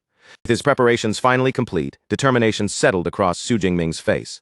From this point on, his focus would be on the upcoming freshman competition. On September 1st, the day of the competition, Xu Jingming and his group walked together toward the venue. Along the way, he noticed the unusual weapons carried by his female friends and commented on them.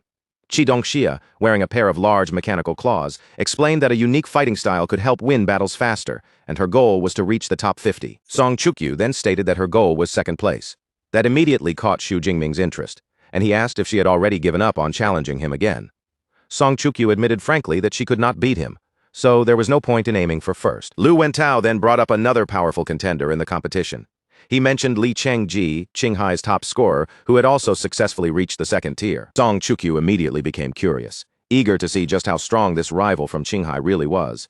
At that moment, Qi Dongxia pointed ahead and announced that they had arrived. The group came to a stop before a massive arena, its towering structure stretching wide in front of them and making the competition feel even more serious. Up in the stands, Zhang Chushuan was already seated beside Tang Qi.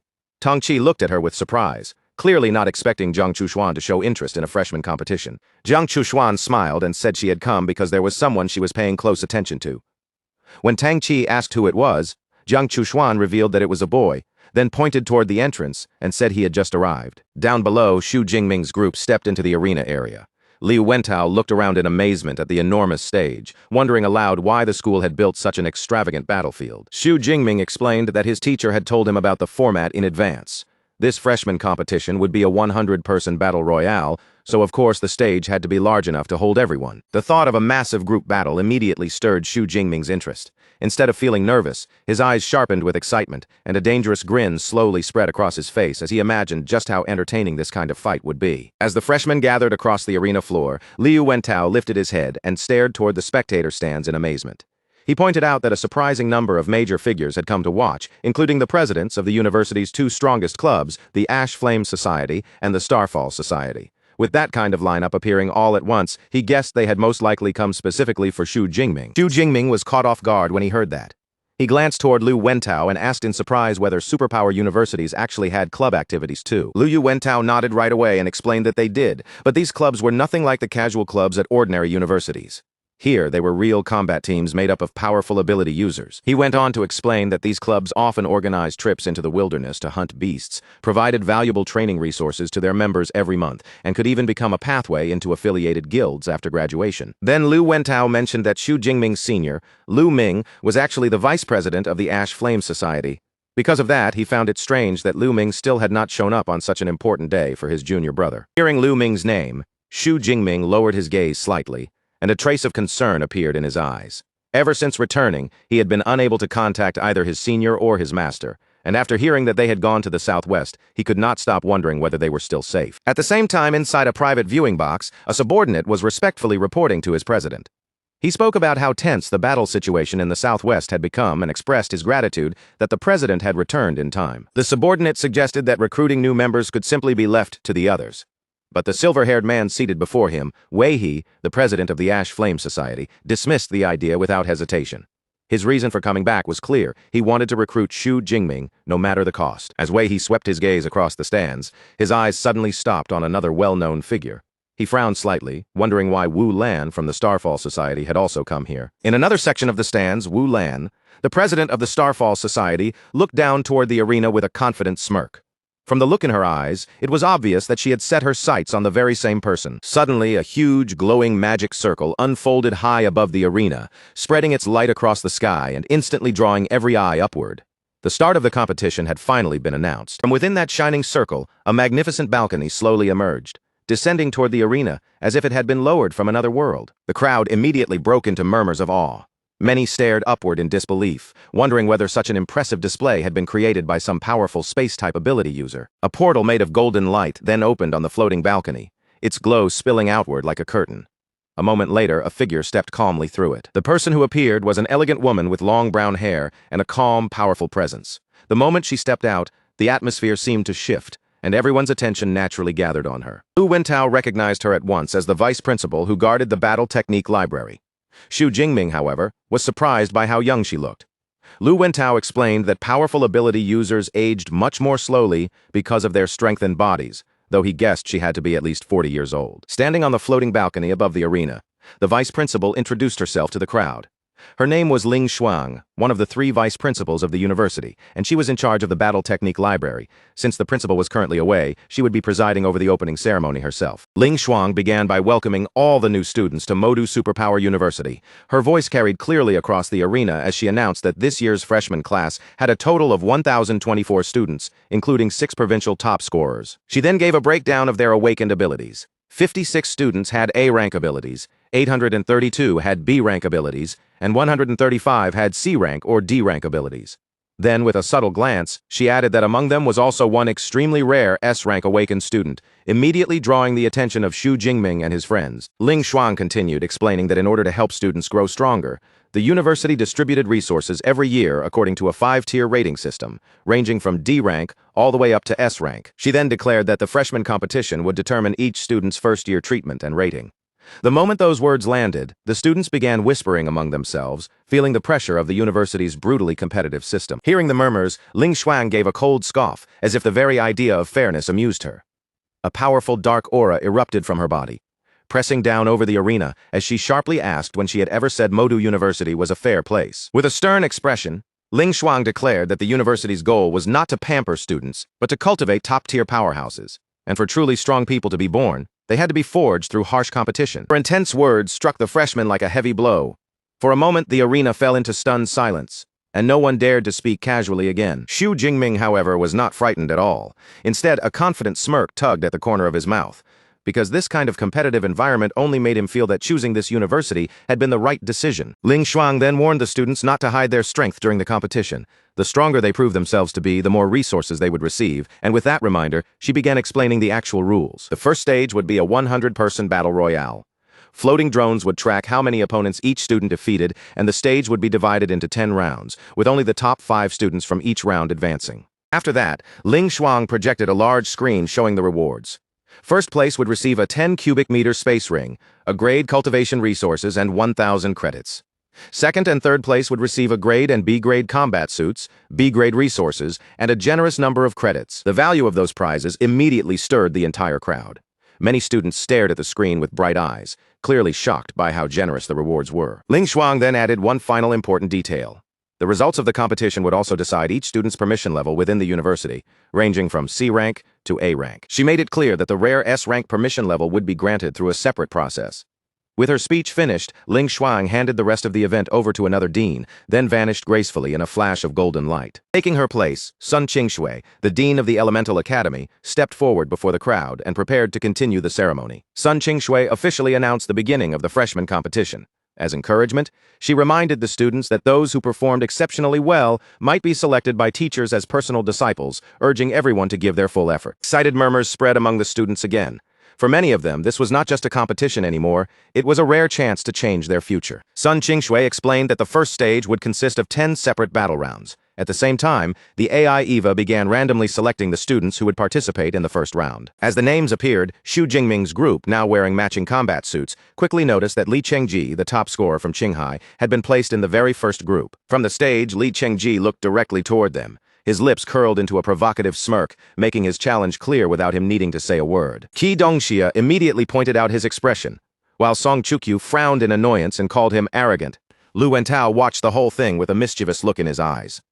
Inwardly, he could not help thinking that Li Chengji had just made a truly terrible mistake. Soon, the 100 selected students gathered on the arena floor, spreading out across the massive battlefield as the first round prepared to begin. Sun Qingshui reassured the students that they did not need to worry about losing their lives in the match. If anyone faced real danger, Eva would immediately generate a protective shield, and a medical team was already standing by. Then the countdown began as the final numbers rang out across the arena. Every student tensed for the moment the battle would start. The instant the signal was given, the arena exploded into chaos. Abilities flared, weapons clashed, and the entire battlefield turned into a wild free-for-all. In the stands, many spectators were quickly drawn to one powerful sword-wielding student who was dominating the battlefield. They noticed that he had already broken through to the second tier and soon identified him as Li Chengji, the top scorer from Qinghai province. Down on the battlefield, Li Chengji cut through opponent after opponent with effortless confidence. As students fell before him, he coldly called them weaklings, his arrogance only growing with every victory. The first round ended far more quickly than expected. An AI drone announced the result in a clear voice. Li Chengji had claimed first place after defeating 36 opponents. As Li Chengji stepped down from the stage, he lifted his gaze toward Xu Jingming. With a challenging look, he wondered aloud whether Xu Jingming would be able to surpass his score. Watching Li Chengji put on such an arrogant display, Lu Wentao broke into a nervous sweat and said the guy was already beyond saving. He remarked that he had never seen someone work so hard to court disaster. In the stands, a member of the Starfall Society leaned toward President Wu Lan and pointed out that Li Chengji had already broken through to the second tier, asking whether they should make him their main recruitment target. Wu Lan remained calm and dismissed the suggestion at once, stating that their number one target was still Xu Jingming. When his subordinate asked whether he had received some kind of inside information, Wu Lan only gave a calm reply. He said it was not exactly a secret. He had simply seen Xu Jingming's strength with his own eyes. Not long after that, Eva's voice rang out across the arena again, announcing that the second round was about to begin and calling the selected students onto the stage. The moment Xu Jingming's name appeared among them, his friends immediately grew excited. Lu Wentao and Song Chukyu both called out from the side, cheering him on and urging him to show Li Chengji what real strength looked like. Xu Jingming's expression stayed calm as he gave a simple nod and accepted their encouragement. As Xu Jingming walked onto the stage, the expressions of the other contestants instantly changed. Many of them felt their hearts sink, complaining about how terrible their luck was. Without even fighting yet, they had already given up on taking first place and decided to compete for the remaining 4 qualifying spots instead. Xu Jingming stood there with quiet confidence, his gaze sweeping over the nervous students around him.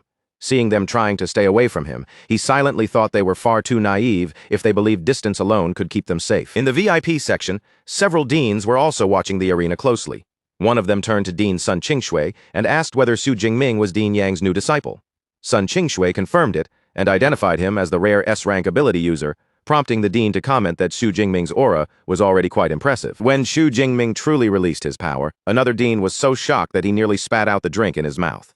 He exclaimed in disbelief that Xu Jingming had already reached the second tier, even though just a month ago he had only been a newly awakened student. The other deans were just as stunned, unable to ignore the terrifying speed of his advancement.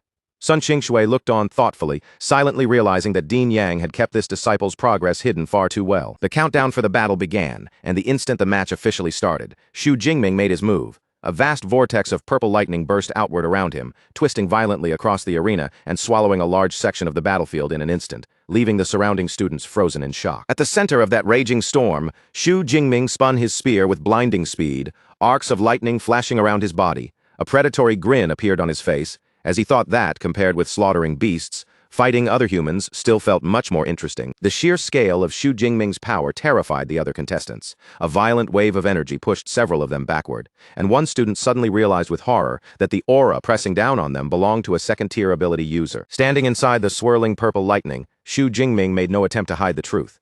The students around him shouted in disbelief as their worst suspicion was confirmed. He really had already stepped into the second tier. Despair quickly spread among the remaining competitors.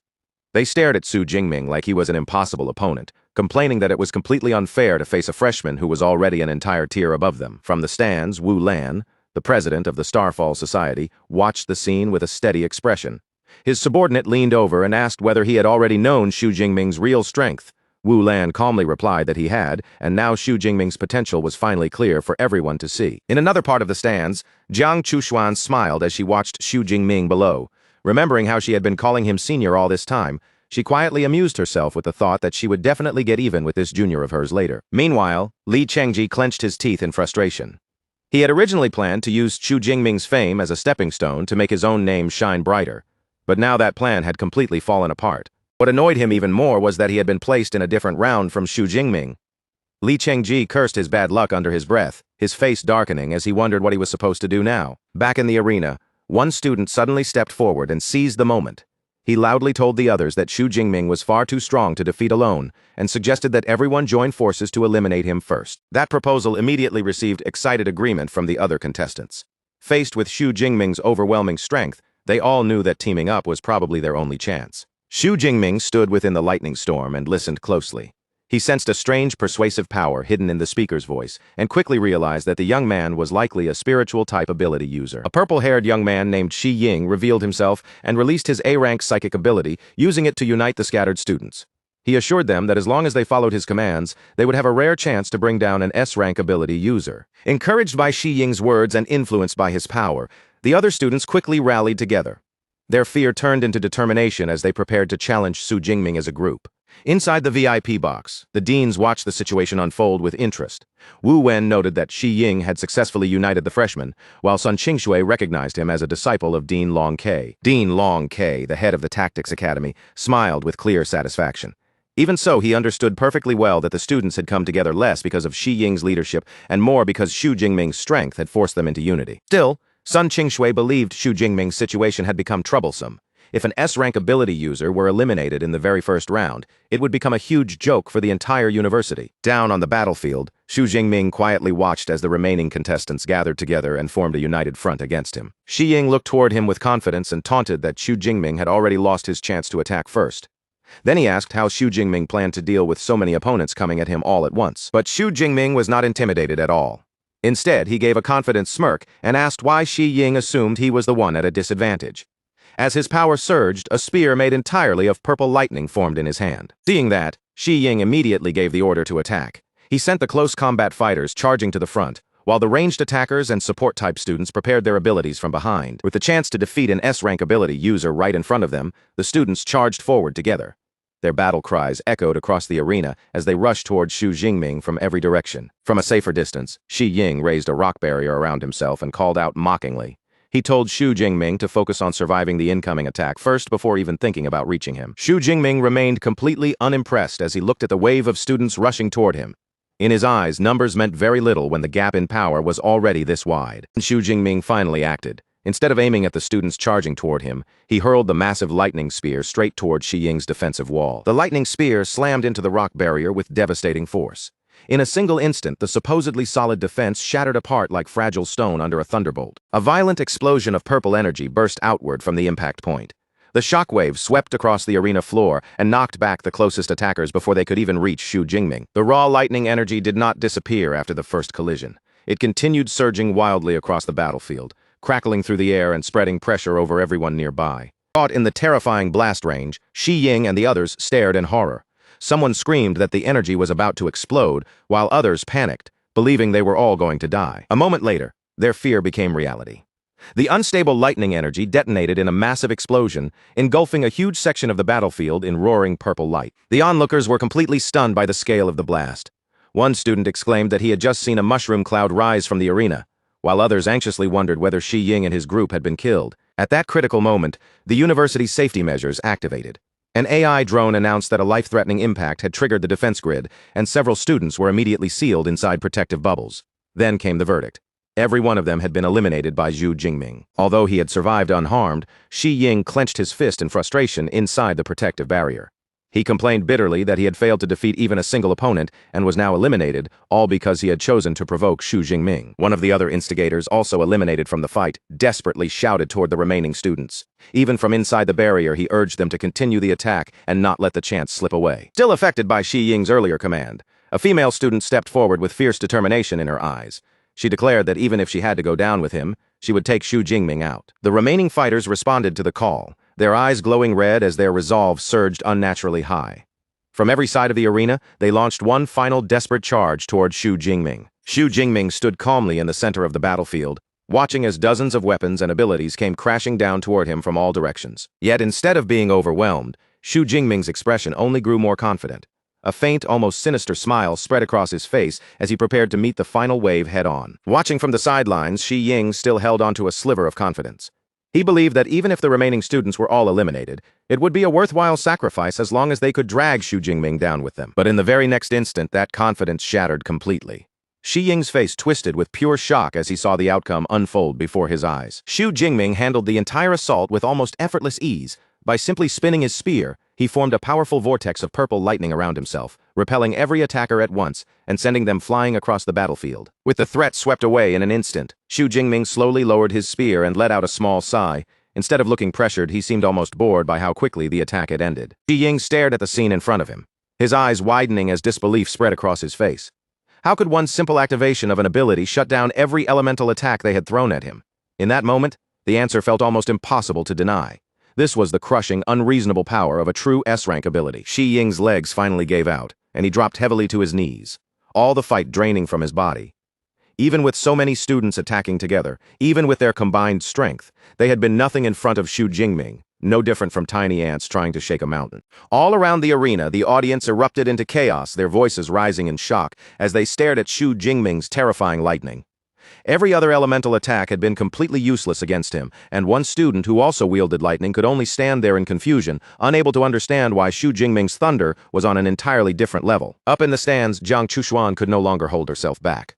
She jumped up excitedly, cheering with a bright smile as she shouted that she had known all along her senior would be perfectly fine. Beside her, Song Chukyu watched the arena with a faint smirk tugging at the corner of her mouth.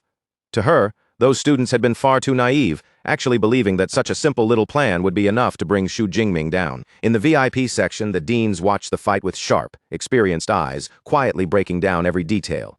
Dean Longkey remarked that their boy's control over the Thunder Spear had clearly reached an advanced level, while another dean added that the spear throw had produced a sonic boom, proving not only terrifying speed, but also an incredibly powerful physique. Dean Sun Qingshui remained silent for a moment, her gaze fixed thoughtfully on Xu Jingming below. At a time like this, she almost wished Dean Yang Zhentian were present, just so she could ask him directly how he had trained such an extraordinary disciple. Back on the arena floor, the few students who were still standing had gone completely stiff with fear.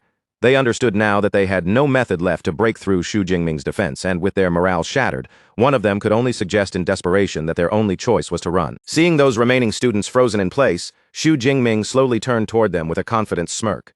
Purple lightning curled and crackled around his body as he mocked them, asking if they were already too scared to attack, and if they were, then he would simply go to them instead. The next instant, Xu Jingming launched himself forward with explosive force. The ground beneath his feet shattered from the impact, and his entire body transformed into a flashing blur wrapped in violent energy. In the blink of an eye, he closed the distance between them. Moving like a phantom through the scattered students, Xu Jingming struck again and again, his speed so blinding that his opponents barely had time to register where he was before they were knocked down. Panic spread through the students as they shouted in alarm, completely overwhelmed by how fast he was moving. One of them desperately yelled for everyone to form a defensive formation, but another immediately argued that they had to stay together no matter what. Following that advice, the remaining fighters quickly gathered into a tight cluster.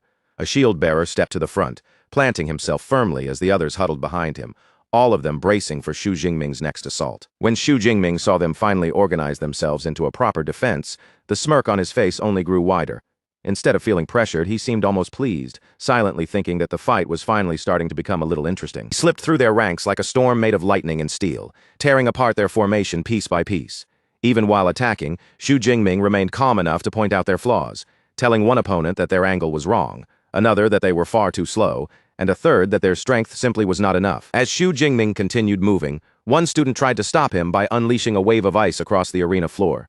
But he landed gracefully in the middle of the attack, as if it were nothing, his posture steady and his expression completely unfazed. Only a few seconds passed before the outcome was decided, and the battle came to an abrupt, crushing end. The arena floor was now covered with the defeated bodies of every other contestant. Xu Jingming stood above the final fallen student, his eyes cold and unmoved, and with one last contemptuous remark that they were all too weak, he drove his spear into the ground, sealing the end of the one-sided slaughter. The defeated students lay scattered across the ground, their spirits completely crushed. One of them complained bitterly that Xu Jingming had not only beaten them without effort, but still had the nerve to call them weak, while another could only curse his own terrible luck for ending up in the same group as that monster.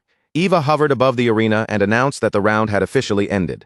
Below her, Xu Jingming rested his spear casually on his shoulder with a confident smile as the drone declared him the sole qualifier, after defeating a total of 102 opponents. The drone began to continue with the announcement of the remaining qualifiers, but the words suddenly stopped before it could finish.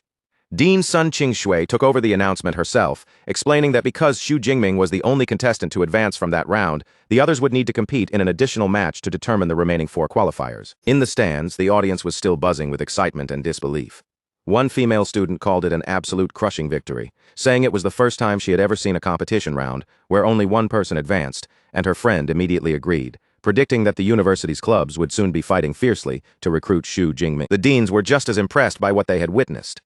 Dean Long Qi recalled that in more than 40 years of the competition's history, the previous elimination record had been 87, set by another S-rank user in a 7-minute match. After comparing the records, the deans could only agree that Xu Jingming's new result was so outrageous. It would likely remain unbroken for a very long time, perhaps forever. Dean Long Qi then wondered aloud how Dean Yang Zhentian had managed to train Xu Jingming's spearmanship all the way to the master level. Dean Sun Qingshui was visibly stunned as well, realizing that Xu Jingming's talent with weapons had to be astonishing. She admitted that she had originally wanted to bring him into the Elemental Academy, but after seeing this, she understood there was no longer any need. A faint smile appeared on Dean Sun Qingshui's lips as another thought crossed her mind. With a freshman like Xu Jingming in the university, there would be no reason to worry too much about the upcoming 3-school freshman research trip. Back on the ground floor, Song Chukyu and Qi Dongsha hurried over to congratulate Xu Jingming. Lu Wentao was especially excited, pointing toward Li Chengji as he laughed and said that after Xu Jingming eliminated Shi Ying, Li Chengji's face had turned so purple it was impossible to ignore. Lu Yu Wentao joked that with a face like that, Li Chengji might as well go learn the art of face-changing. Xu Jingming glanced toward his rival and quietly judged him for what he was, a paper tiger who only knew how to bully those weaker than himself. Although Xu Jingming found Li Chengji's arrogance deeply annoying, he had no intention of confronting him right then and there. Instead, he decided to wait for the second stage of the competition, where he would issue a formal challenge in front of everyone. Xu Jingming then turned back to his friends and patted Lu Wentao on the shoulder. He told them that it was their turn next, reassuring them that advancing into the top 50 should not be difficult, and Lu Wentao immediately nodded with eager confidence. Xu Jingming shared a firm fist bump with Song Chukyu, who looked at him with a competitive spark in her eyes. She told him that even if she could not defeat him, she would still prove that she was the strongest freshman after him. The competition continued moving forward. In the third round, Lu Wentao fought hard and secured 4th place, managing to defeat 9 opponents before the match came to an end. Later, during the 6th round, Qi Dongxia entered the arena and used her sharp claws to carve out her own path, defeating 12 opponents and claiming 3rd place. Finally, when the 8th round arrived, it was Song Chukyu's turn to step into the spotlight. She stood in the center of the arena with her massive halberd in hand, her posture steady and full of confidence. With a bold expression, she declared that her moment had finally come. Her appearance immediately stirred up the crowd, with many students recognizing her as the top scorer from Sichuan province. They admired not only her striking looks, but also the rare weapon she carried, and one excited fan even declared that she was the school's new goddess. As soon as the match began, Song Chukyu activated her A-rank ability, Light of Dawn. A brilliant golden aura spread across her massive halberd, making the weapon shine as if it had been wrapped in sunlight. She moved with a graceful but terrifying force, sweeping through the contestants with swift, precise strikes. Every motion of her halberd carried both elegance and power, cutting down opponents before they could properly react. Her strength shocked the other students, and several of them cried out when they realized she was also a second-tier user. One student tried to comfort himself by saying she was only a low-rank second-tier and not as overwhelming as Xu Jingming, but his friend answered grimly that it did not really make any difference. Watching from the stands, Wu Lan, the president of the Starfall Society, studied Song Chukyu with clear interest. Impressed by what he saw, he instructed his subordinate to place her as their second recruitment target. Inside the arena, Song Chukyu pressed the attack without slowing down. She unleashed her technique, Dawn Light Second Dance, and her body spun through the battlefield like a whirlwind, her glowing halberd smashing through multiple opponents in rapid succession. Then her movements shifted, and she began gathering her power into a single, more concentrated strike. Golden light gathered along the edge of her halberd as she prepared her technique, Light Flame Gravity Slash. With a powerful leap, Song Chukyu rose into the air and brought her halberd crashing down in a devastating thrust. The force of the attack was too much for one of the remaining students, who cried out under the immense weight before collapsing to the ground. The final opponent defeated, Song Chukyu stood tall in victory at the center of the arena. Eva announced that she had claimed first place in the round, finishing with an impressive total of 45 eliminations. Now that her victory was secured, Song Chukyu dismissed her weapon and turned toward the stands.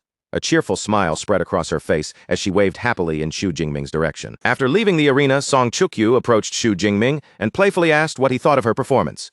Xu Jingming praised her without hesitation, admitting that her combination of magic and close-range combat had been amazing, and added that he was looking forward to facing her in the second round. 2 hours later, the second stage of the competition began.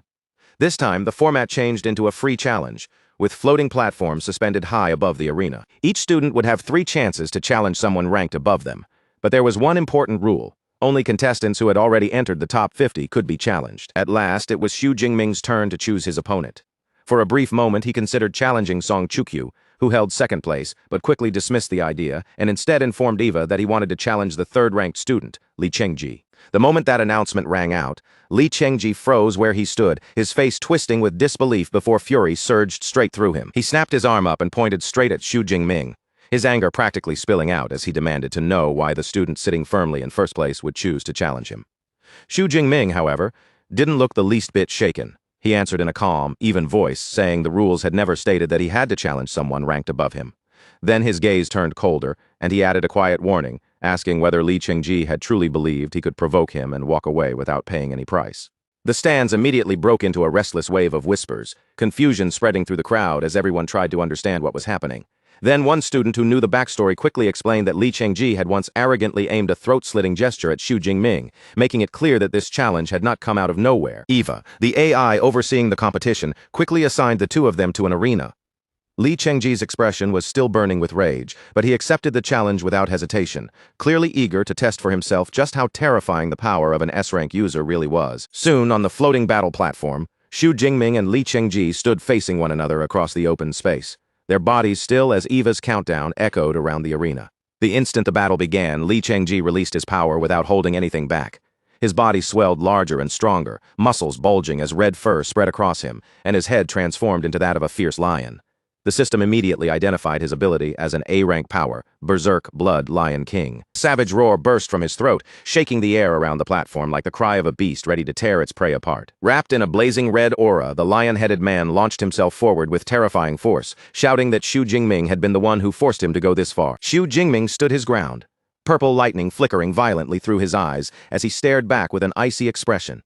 His reply came sharp and cold, saying he had forced nothing at all, and that everything happening now was simply the disaster Li Chengji had invited through his own arrogance. In the next instant, a flash of lightning tore across the platform, and Xu Jingming vanished from sight, his speed so extreme that the crowd could barely follow his movement. When he appeared again, he was already high above the charging Li Chengji, spear in hand and body poised to strike down from the air. The lion man twisted around in surprise, his eyes widening for a split second before he let out a scoff, mocking the idea that a lightning-type user would dare to meet him directly in close combat. He gripped his massive sword and swung it with brutal strength, releasing his wild lion slash in a fierce arc of destructive power. Their weapons collided head-on, and the impact erupted into a dazzling explosion of energy that lit up the entire arena. But the force behind Xu Jingming's strike was far beyond what Li Chengji could withstand. The collision blasted him backward, sending his transformed body flying as he was completely overpowered in that single exchange. Li Chengji struggled desperately to stop himself, his feet and body fighting against the momentum, yet disbelief had already spread across his face. Horror slowly sank in as he realized that even after enhancing himself into that beastly form, Xu Jingming's raw physical strength still surpassed his own by a terrifying margin. Xu Jingming gave him no chance to recover. Pressing the advantage without hesitation, he released a relentless stream of purple cloud divine lightning, letting the violent current pour continuously toward his opponent. The transformed Li Chengji was swallowed by the surging electrical power, his entire body trapped inside the crackling purple lightning as he roared out in unbearable pain. Students watching from the stands were horrified by the sight. Some muttered that if even a second-tier enhancement-type user could not endure that level of pain, then the agony had to be beyond imagination. One student pointed out in fear that Xu Jingming was clearly controlling the strength of the lightning on purpose, torturing Li Chengji without delivering a finishing blow so the AI would not stop the match too early. By then, everyone seemed to understand the same chilling truth. Out of everyone in the academy, Xu Jingming was the one person they absolutely could not afford to provoke. Only after several more moments did Li Chengji finally collapse, his beast-like transformation fading away as his body gave out on the platform. Above them, the AI drone announced that Xu Jingming was the winner. Standing there as the victor, Xu Jingming looked down at him with cold, unreadable eyes. Inwardly, He felt it was a shame he could not make the punishment last a little longer, but 10 seconds of agony should be more than enough to leave a lesson burned into Li Chengji's memory. At the very least, he hoped the man would learn to lower his head and act with a little more humility in the future. On the ground, Li Chengji lay battered and breathless, panting heavily as shock still clung to his face. In a trembling voice, he muttered that he had actually survived, even though just moments ago he truly thought he was about to die. He watched Xu Jingming walk away with pure terror in his eyes, not daring to move until that figure had finally disappeared from the arena. Only then did Li Chengji let out a shaky sigh of relief. But that relief lasted for only a brief moment. Song Chukyu stepped forward with her halberd raised, pointing it ahead with complete confidence as she informed Eva that she also wanted to challenge the third-ranked student, Li Chengji. That new announcement struck Li Chengji like a nightmare returning all over again, and fresh terror flooded his face as he realized his suffering was far from over. The next fight ended almost as soon as it began. Already battered from his first defeat, Li Chengji was blasted away by Song Chukyu's powerful attack, his transformed body unable to withstand the force this time either. With her halberd planted firmly into the ground and a proud, confident smile on her face, Song Chukyu stood tall on the platform as the AI drone announced her victory. A short while later, Li Chengji, now completely unconscious, was carried down from the arena on a stretcher by the medical team, his earlier arrogance nowhere to be seen. Song Chukyu then walked proudly over to Xu Jingming, clearly pleased with herself as she asked whether he had seen how she beat up their rival. Xu Jingming responded calmly, acknowledging without hesitation that she was indeed very powerful. The two of them lifted their fists and bumped them together in celebration, the simple gesture making it obvious that their friendship had grown much closer after the battles. Of course, that friendly moment did not escape the eyes of the surrounding students. A group of male freshmen stared over in despair, one of them complaining that the goddess of their class had already been taken. Another groaned that Xu Jingming moved way too fast, pointing out that the school year had not even officially started yet. His friend immediately shushed him in a panic, lowering his voice as he whispered that he had no desire to end up like Li Chengji. 4 hours later, Dean Sun Qingshui stood before all the gathered freshmen and officially declared the competition over, preparing to announce the final results. A huge holographic screen lit up in the air, displaying the rankings for everyone to see. Xu Jingming held first place, Song Chukyu ranked second, and Li Chengji remained in third, while Lu Wentao's name also appeared on the list, showing that he had secured the 39th position. With the freshman competition now concluded, the students were told to log into the school's website and choose the academies they wanted to enter. After that, Song Chukyu turned to Xu Jingming and asked which class he had been assigned to. Xu Jingming showed her his phone, revealing that he had entered the Weaponry Academy, while she told him that she had been placed in the Elemental Academy. Nearby, Qi Dongxia watched the two of them and pointed out to Lu Wentao just how close they had become. Liu Wentao immediately joked that if Song Chukyu was already calling him Jingming today, then by tomorrow she might be calling him Darling. King Sui, the dean's son, then stepped forward to make the final announcement and bring the ceremony to a close. She reminded the students who had performed especially well that they would receive messages from their exclusive mentors later that evening. Up in the VIP stands, the deans were also discussing the outcome of the competition. They agreed that this year's freshmen were far stronger than usual, and one dean specifically pointed to Xu Jingming, predicting that within a year or two, he might dominate the entire student body.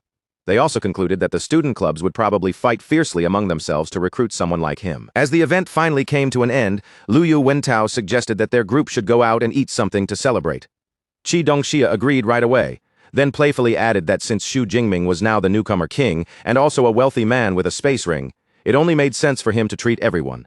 Xu Jingming accepted with a cheerful attitude and happily agreed. Liu Wentao immediately cheered, praising Brother Ming for being so generous as the group left the campus together in high spirits. But before their celebration could truly begin, two young men suddenly approached them. The one walking in front called out to student Xu, causing Xu Jingming to pause in confusion, since he had no memory of seeing this person before. With a confident smile, the young man introduced himself as Wu Lan, the president of the Starfall Society, and then formally invited Xu Jingming to join their club. Wu Lan laid out his offer in a serious, respectful tone, explaining that because Xu Jingming was the school's only S-rank student, the Starfall Society was prepared to show true sincerity. If Xu Jingming agreed to join them, he would immediately be given the position of vice president, receive 100 credits every semester, and also be provided with B-rank resources. The offer instantly left the surrounding students stunned and envious. One student could not help remarking how lucky Xu Jingming was, explaining that ordinary members had to pay fees and work hard just to stay in the club. Another added that the Starfall Society was a top-tier student club, and becoming its vice president would practically pave the way into an elite guild after graduation. Before Xu Jingming could even give his answer, another voice suddenly cut into the conversation. Wei He, the president of the Ash Flame Society, arrived with a mocking smile and asked Wu Lan whether offering only a vice presidency was not a little too stingy. Then, with a confident smirk, He presented his own stunning proposal. If Xu Jingming joined the Ash Flame Society, he could become the president in training immediately. And once He graduated, Xu Jingming would take over as the full president, along with additional benefits. The crowd was shocked all over again, instantly realizing that the Ash Flame Society was willing to spend an enormous amount just to pull Xu Jingming into their ranks. Wu Lan remained calm despite the pressure and admitted that he could not match that particular offer, because the guild behind his club had strict rules when it came to appointing presidents. Now caught between two powerful offers, Xu Jingming fell into thoughtful silence and carefully weighed his choices. In the end, he told both of them that he needed some time to consider everything, and that he would give them his answer in a few days. Xu Jingming quietly weighed the offer in his mind, and for a moment memories from his past life surfaced. Back then, he had served as student council president, and that position had swallowed up far too much of his time and energy. In this new life, he decided it would be wiser not to rush into another role that might tie him down. Wu Lan and He both saw that Xu Jingming had no intention of giving an answer on the spot, so neither of them pressed him any further. Instead, they each handed over their contact cards and told him calmly that once he had made up his mind, he could reach out to them at any time. Before the two presidents turned to leave, they also glanced toward Xu Jingming's friends and extended the invitation to them as well, saying that if any of them were interested, they would also be welcome to join. As Wu Lan and He finally walked away, Xu Jingming looked back at his group and said it was about time for them to leave. But as he glanced at the crowd still watching him from every direction, he quickly realized that slipping away quietly was not going to be easy. Sure enough, just as Xu Jingming had expected, recruiters from all kinds of clubs immediately rushed forward and surrounded them. One club eagerly bragged about how many female members they had. Another kept emphasizing their promising future connections, while a third loudly promoted its powerful financial support, each one trying to grab Xu Jingming's attention first. After a long struggle, the group finally managed to break free from the swarm of enthusiastic recruiters. Standing together in a small open space, everyone looked completely worn out, and Xu Jingming let out a breath before announcing that they could finally go eat. But just as they were about to leave, Xu Jingming's gaze suddenly dropped, and he noticed a pair of stylish boots stepping toward them with a steady, elegant pace. A beautiful woman with long silvery white hair soon appeared before him, her presence instantly drawing attention.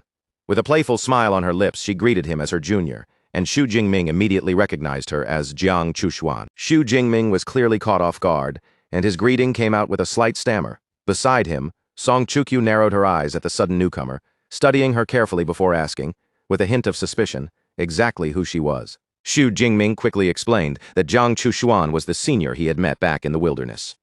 Jiang Chushuan then introduced herself with an easy smile, saying she was a second-year student from the Elemental Academy, and she even reached out to shake Liu Wentao's hand. The moment Liu Wentao realized who she was, he practically froze in place, completely starstruck. He stammered out the words Goddess Jiang, stunned that the famously cold ice goddess was actually smiling right in front of him in person. Song Chukyu then stepped in politely and introduced herself as Xu Jingming's classmate, keeping her tone composed as she faced Jiang Chushuan directly. When Jiang Chushuan looked at Song Chukyu more closely, even she felt a flicker of surprise. Song Chukyu's beauty carried a special kind of charm, bright and hard to ignore, and for some reason Jiang Chushuan suddenly felt an odd urge to get closer to her. That unexpected feeling immediately made Jiang Chushuan flustered inside. In a comically serious moment of self-defense, she silently concluded that Song Chukyu had to be a dangerous girl, because she was somehow captivating enough to attract everyone around her. Right then, Xu Jingming turned to Jiang Chushuan and asked if she wanted to join them for dinner. Her mood brightened at once, and she accepted the invitation without the slightest hesitation. The group soon found a restaurant and settled in for their celebration. Glasses were raised around the table as they toasted together, marking the official end of the freshman competition with a lively, relaxed atmosphere. During the meal, Jiang Chushuan's cheeks carried a faint blush as she lifted her glass toward Xu Jingming. With a playful warmth in her voice, she called him junior and toasted him directly. Not long after, Song Chukyu, whose face was also slightly flushed, raised her own glass toward him. When she called him Jingming so naturally, Xu Jingming's expression stiffened a little, and he suddenly found himself feeling oddly flustered. Liu Wentao watched the two women from the side, quickly sensing the obvious tension in the air. He leaned close to Qi Dongxia and whispered that both of them seemed interested in Brother Ming, then quietly suggested that the two of them should retreat from this battlefield before things got dangerous. Without wasting another second, Liu Wentao and Qi Dongxia came up with a quick excuse, waved goodbye, and hurried out of the restaurant. Just like that, they abandoned a bewildered Xu Jingming at the table, leaving him to face Jiang Chushuan and Song Chukyu on his own. Left sitting there alone with the two women, Xu Jingming could only stare after his friends in confusion, completely unable to understand why they had suddenly run off so fast. After they drank a little more, both women began looking far too tipsy to walk properly. Jiang Chuxuan was the first to lean toward Xu Jingming and ask for his help, and almost immediately afterward, Song Chukyu also said she could not walk and needed him to support her. With Jiang Chuxuan and Song Chukyu both clinging to him, Xu Jingming became visibly flustered and awkwardly asked if they were really sure about this, but both of them confirmed it without hesitation, leaving him with no other choice but to agree to take them back to their dorms. As Xu Jingming helped the two of them out of the restaurant, the other patrons stared after him with almost unbearable envy. Some could not help muttering that his luck was simply too outrageous. After finally sending both of them safely back, Xu Jingming returned to his own villa at last.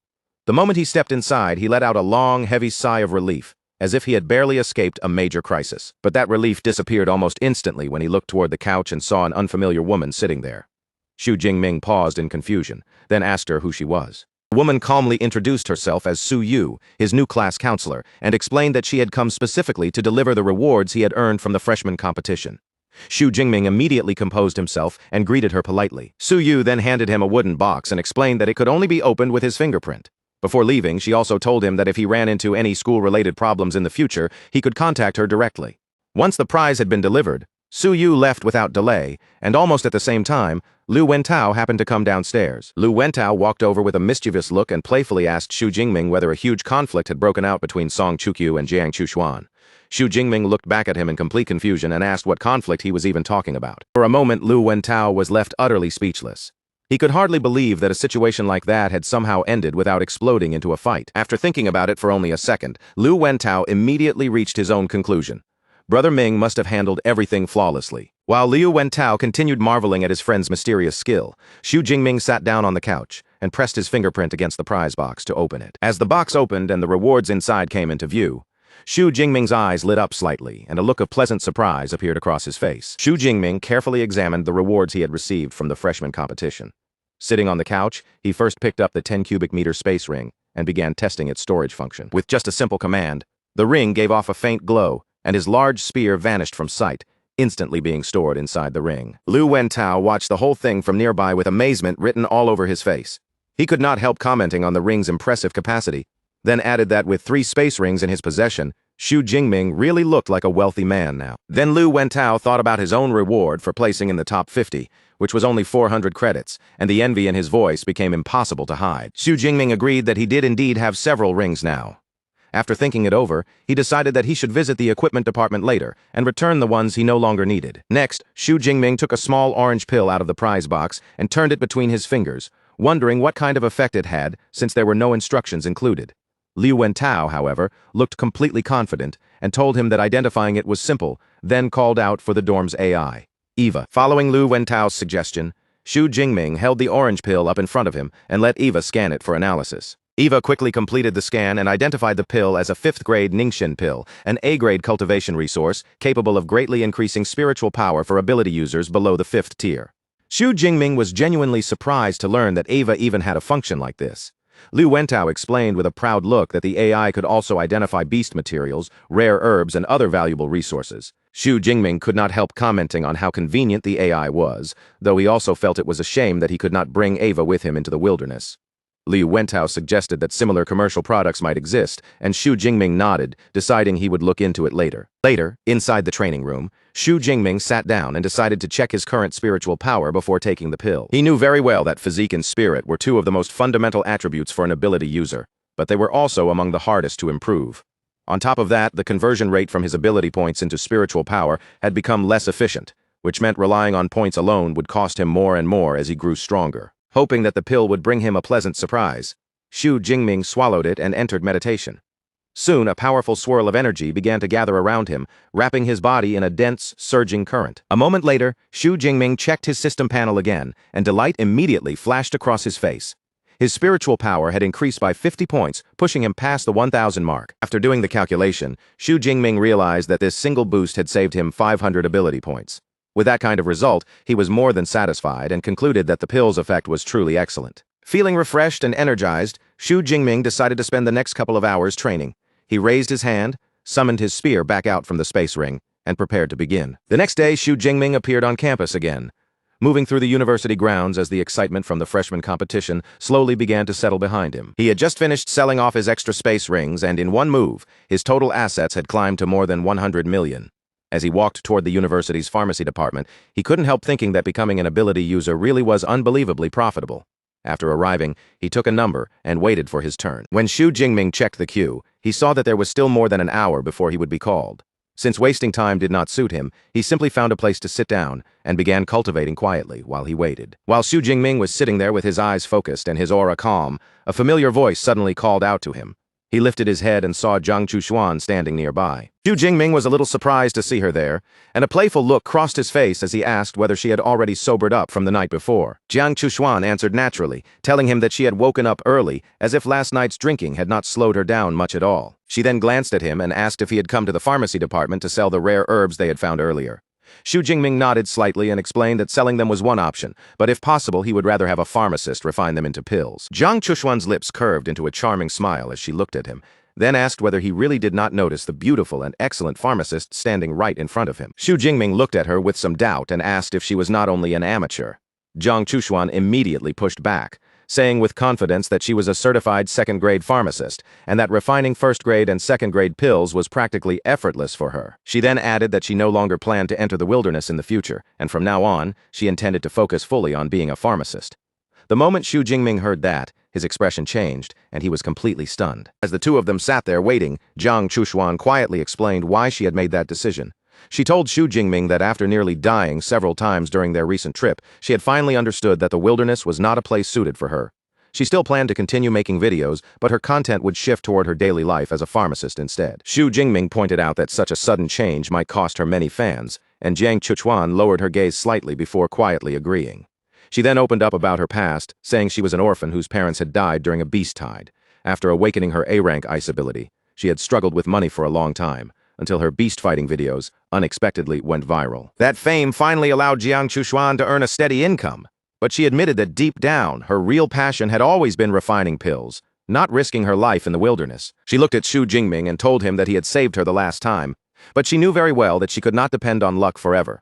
That was why she had chosen to change her path before it was too late, and Xu Jingming sincerely wished her success. Xu Jingming then voiced the question that had been bothering him, wondering how someone with an ice element ability could become a pharmacist. Jiang Chushuan gave him a look and told him that this question alone proved how little he knew about the field. She explained that specialized tools, such as enchanted cauldrons, could convert almost any type of elemental energy into flames. In other words, even Xu Jingming's lightning ability could theoretically be used for alchemy if he had the proper equipment. After hearing her explanation, Xu Jingming no longer hesitated. He took out the box containing all the rare herbs and handed it over to her, formally entrusting the entire batch to Jiang Chushuan. Jiang Chushuan seemed slightly surprised by how readily he trusted her, and she asked if he was truly willing to let her help. Then, with a bright smile, she accepted both his confidence and the herbs, promising that within 1 week, the refined pills would be ready. Just as their conversation came to a pause, Xu Jingming's phone suddenly began to ring, cutting through the quiet atmosphere between them. The view then shifted to a sprawling traditional estate hidden deep within a green forest, its courtyards and buildings surrounded by lush trees and a calm, secluded atmosphere. Inside the estate, a young man spoke to a woman nearby, saying that he had seen plenty of news about their junior brother on the school forums, and the posts were calling him an absolute monster. The woman's interest was immediately stirred, and she asked whether their junior brother was truly as powerful as the rumors claimed. The man with purple eyes answered with a confident smirk, telling her that she would find out soon enough, and when she did, she would definitely be surprised. The green-eyed woman looked intrigued by his answer, her curiosity clearly growing as she said she would have to confirm the truth for herself. Not long after, Xu Jingming arrived at the estate and was greeted by his master, Yang Zhentian. He respectfully addressed him as his teacher and explained that as soon as he received the call, he had rushed over without delay. His attention was quickly pulled toward his senior, Lu Ming, and Xu Jingming's expression changed in an instant. Seeing Lu Ming seated in a wheelchair with both legs wrapped in heavy bandages, he asked in alarm what had happened. Dean Yang Zhentian then explained the grim truth. An 8th-tier grandmaster named Wang Lin had used Lu Ming as bait to lure out a powerful monster, causing their guild to suffer heavy losses, while Lu Ming himself was badly injured. Lu Ming added that he had fought Wang Lin directly and lost, but he had still made sure that Wang Lin did not walk away completely unharmed. Dean Yang Zhentian then apologized for missing Xu Jingming's freshman competition, but Xu Jingming's focus was already on what had happened to Lu Ming, and anger surged through him as he clenched his fist, furious that an 8th-tier grandmaster could act in such a despicable way. At the same time, Xu Jingming felt the sharp sting of his own weakness. As a mere first-tier user, he knew that if he stood before someone like Wang Lin, he would be crushed like dust. That realization lit a fierce determination inside him. reminding him once again that in this world, anyone who failed to become strong would eventually be trampled. Noticing the intensity in his disciple's reaction, Yang Zhentian stepped closer and placed a supportive hand on Xu Jingming's shoulder, telling him not to keep dwelling on it. After that, Yang Zhentian formally introduced Xu Jingming to the other disciples present, his senior brother Xu Saiwei and his senior sister, Tong Yue. Both Tong Yue and Xu Saiwei greeted him warmly, giving their new junior brother a friendly welcome. As a welcoming gift, Xu Saiwei decided to be generous right away and transferred 200 credits directly to Xu Jingming. Xu Jingming bowed respectfully toward them, sincerely thanking both his senior brother and senior sister for their kindness. At that moment, Lu Ming spoke up and noticed that Tong Yue still seemed doubtful about what he had said earlier. He prompted Xu Jingming to tell her himself whether he had truly mastered 4A rank lightning combat techniques, and Xu Jingming calmly confirmed that Lu Ming's words were true. That confirmation stunned both Xu Saiwei and Tong Yue on the spot. They stared at him in disbelief, unable to understand how he could have learned 4A rank techniques while also advancing all the way to the upper second tier. Tong Yue explained that A rank techniques were unbelievably difficult to master. She herself had only recently reached the upper second tier after struggling with just 2 such techniques, so the idea that Xu Jingming had reached her level while mastering even more A-rank skills felt almost impossible to accept. When the seniors asked him what secret method he used, Xu Jingming only replied humbly that he was simply a fast learner. The vague answer left them feeling both helpless and exasperated, while Xu Jingming silently knew that there was no way he could tell them about his hidden system. Dean Yang Zhentian then turned his attention back to Xu Jingming, clearly satisfied with the effort he had shown. He mentioned that Dean's son King Shui had been praising him repeatedly, and promised that they would properly celebrate his freshman competition victory later. Xu Jingming modestly brushed off the praise, then asked his master if he could help test a new combat technique. Lu Ming immediately offered to help with a playful tone, but Xu Jingming ignored him and looked straight at Yang Zhentian instead. Then he revealed that the technique he wanted to test was an S-rank combat technique called Thunder Armor. The moment the words S-rank combat technique came out, the entire room fell into stunned silence.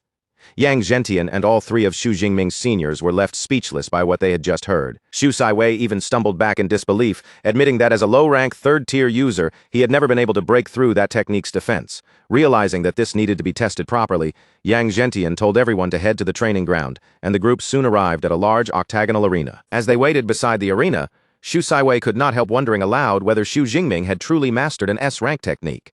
Lu Ming, however, said with complete confidence that based on what he knew of his junior brother, Xu Jingming would never brag about something like this. Tong Yue finally gave in and admitted that she now understood exactly why Lu Ming had called him a monster. In the center of the arena, Xu Jingming stood calmly, and a confident smirk slowly appeared on his face as violent purple lightning began surging out from his body. He unleashed the S-rank technique, and in an instant a brilliant, complex suit of armor formed around him, woven entirely from pure lightning.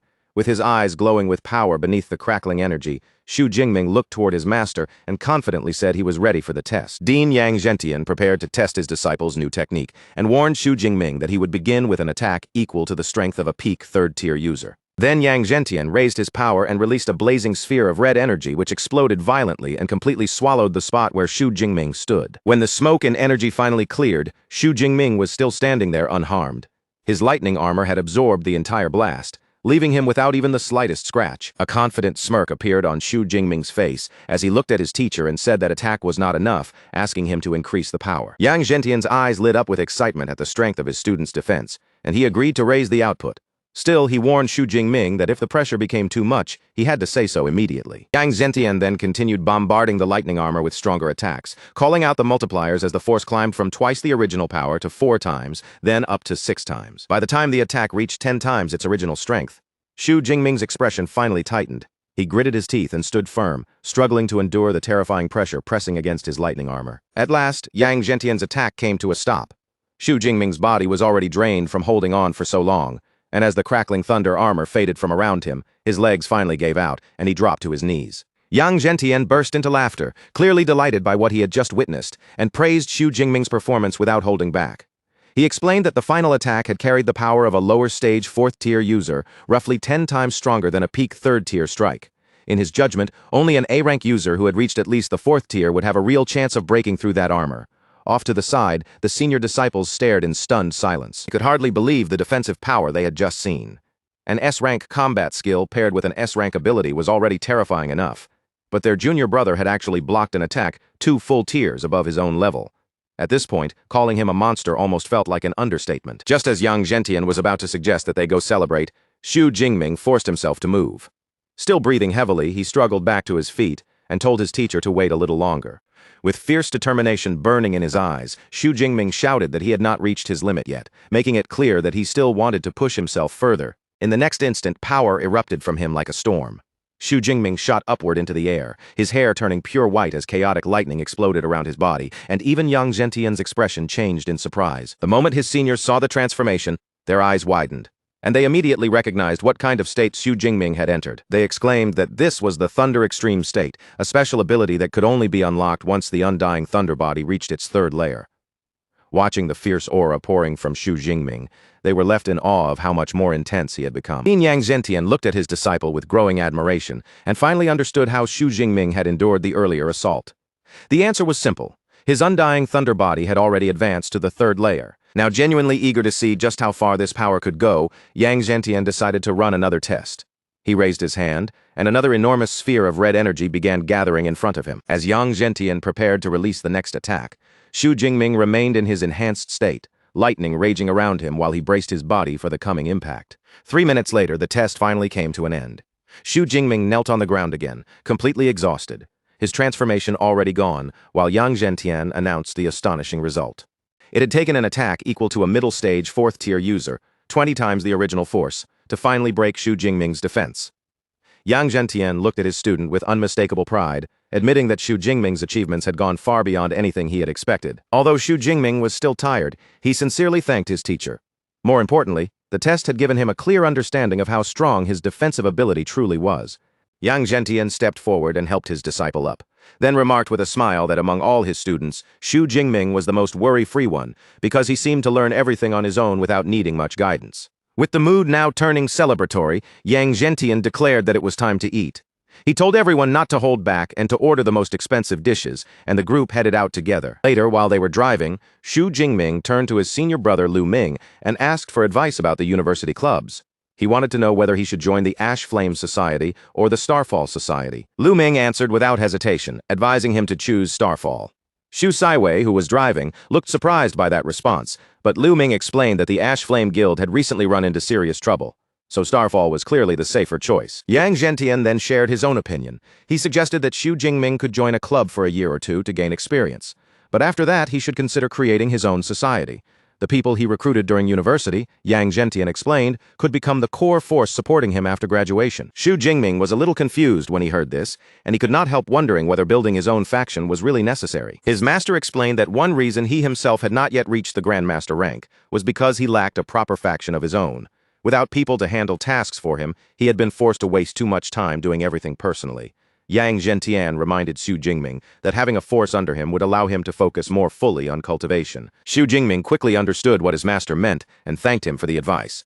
For now, he decided to keep the idea in mind and think about building his own force once he became stronger. The next day, classes at Modu Superpower University officially began. As Xu Jingming walked through the busy hallways filled with students, he felt that his university life was finally starting to fall into place. Once classes began, Xu Jingming attended his lectures one after another. In one class, a professor explained the history of their world, describing how origin energy had transformed ordinary animals into beasts and awakened superpowers within humans. Xu Jingming also learned that the ruins of ancient civilizations had been discovered across Blue Planet, and that much of the world's advanced technology had come from studying those ancient remains. Over the next few days, he attended all kinds of classes, ranging from anatomy and weaponry to lessons from the Elemental College. During one Elemental College class, Xu Jingming casually shaped his lightning ability into a detailed serpentine dragon that coiled around his arm. The professor was stunned by his control, praising his talent repeatedly while regretting that such an outstanding student had not joined her college. When the weekend arrived, Xu Jingming left campus and traveled to the Yangcheng Wilderness area to sharpen himself through real combat. With his powerful new Azure Black Dragon spear in hand, a weapon that had cost him 1,000 credits, Xu Jingming cut through a horde of beasts with effortless precision. Standing among the fallen beasts, Xu Jingming quietly reflected on how quickly his strength had improved. The new knowledge he had gained, the combat techniques he had mastered, and the equipment he had upgraded had all pushed his battle ability to a much higher level. Checked his system panel and saw that he had already accumulated more than 13,000 ability points. But when he noticed that no plus sign had appeared next to his S rank ability, He felt a little disappointed, believing that Purple Sky Divine Thunder should still be capable of upgrading further. Even so, Xu Jingming decided not to let those points sit unused. He would spend them to strengthen himself first, firmly believing that one day he would raise his Purple Sky Divine Thunder to SS rank. Back on campus, Xu Jingming spent time with Song Chukyu. When she saw his current level of control, she was astonished, saying that he had already surpassed what she had achieved after an entire month of training. Xu Jingming only smiled smugly and claimed he had suddenly gained an epiphany, while inwardly giving all the credit to his cheat system. Song Chukyu then told him about an upcoming joint event involving several other top universities. When she asked whether he planned to participate, Xu Jingming confirmed it right away, especially since the event would take place in the wilderness. Xu Jingming was already looking forward to the joint university event.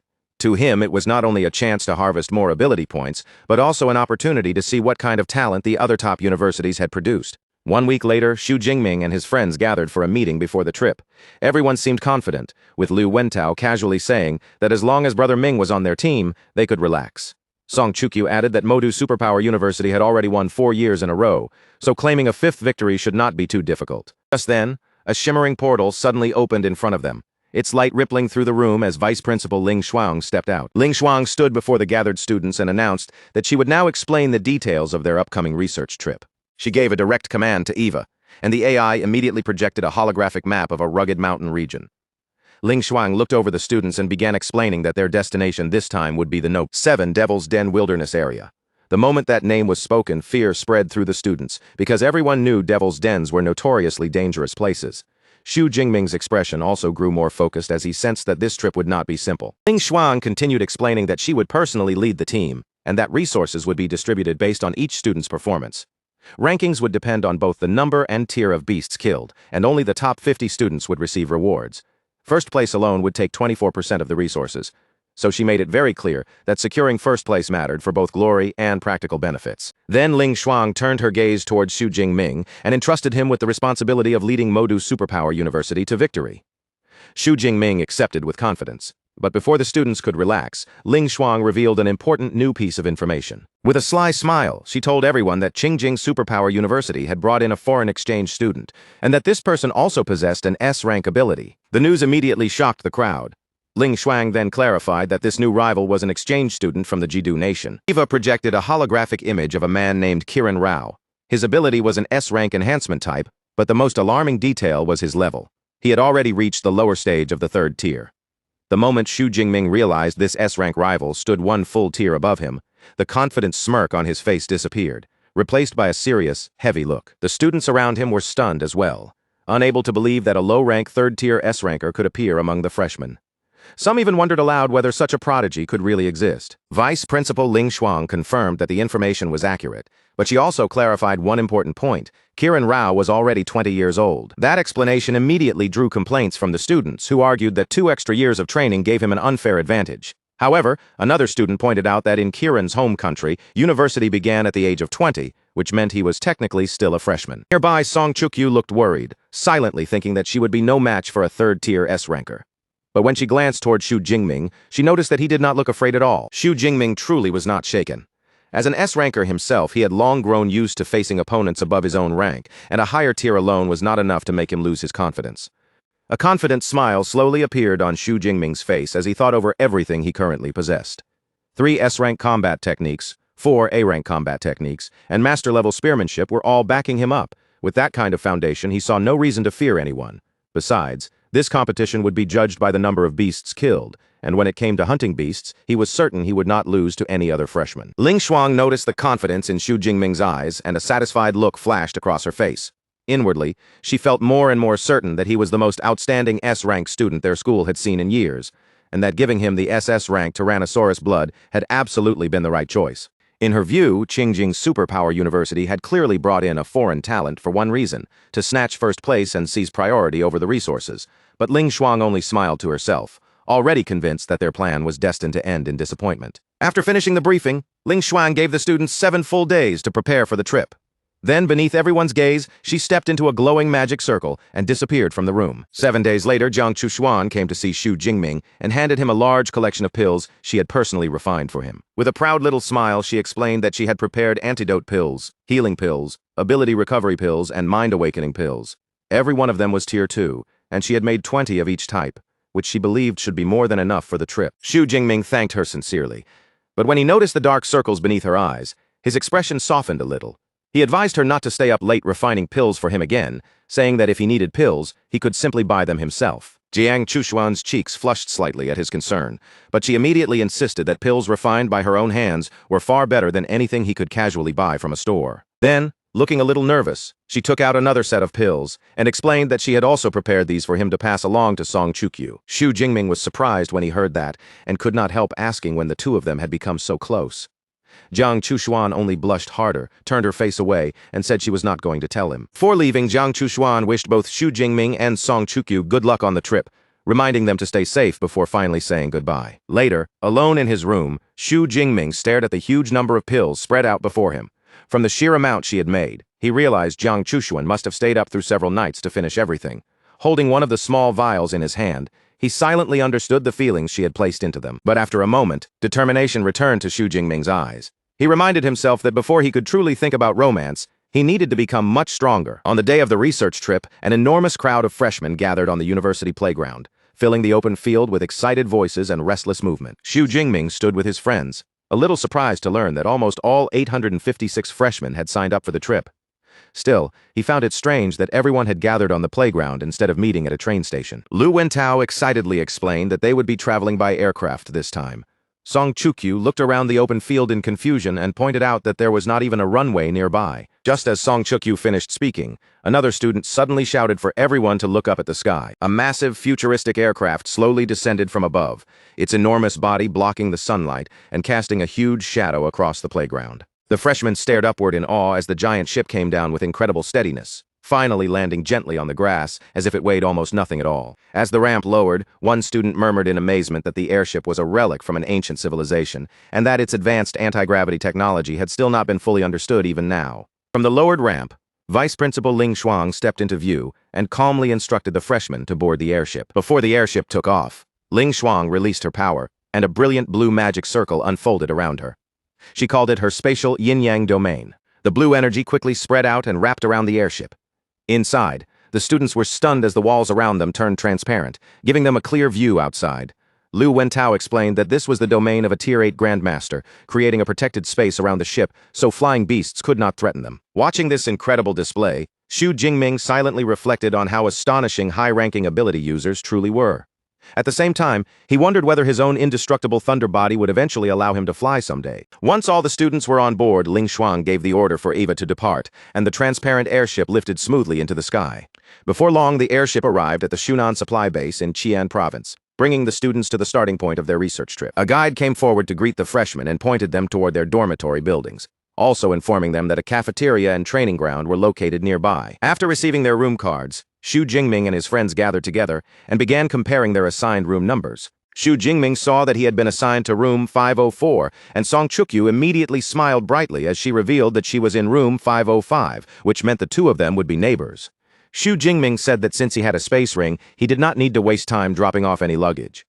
He planned to check out the training room first, and the moment he said that, Song Chukyu eagerly announced that she would go with him. Xu Jingming and Song Chukyu soon arrived at the large training ground, where students from all three universities were already gathered, filling the place with noise, movement, and competitive energy. Song Chukyu pointed toward a powerfully built man training in the corner and quietly identified him as Qingjing University's S-ranker, Kiran Rao.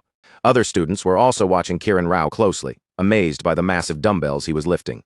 Some whispered that each weight plate alone was 200 pounds. As Kiran Rao continued his workout, he suddenly noticed Xu Jingming and Song Chukyu.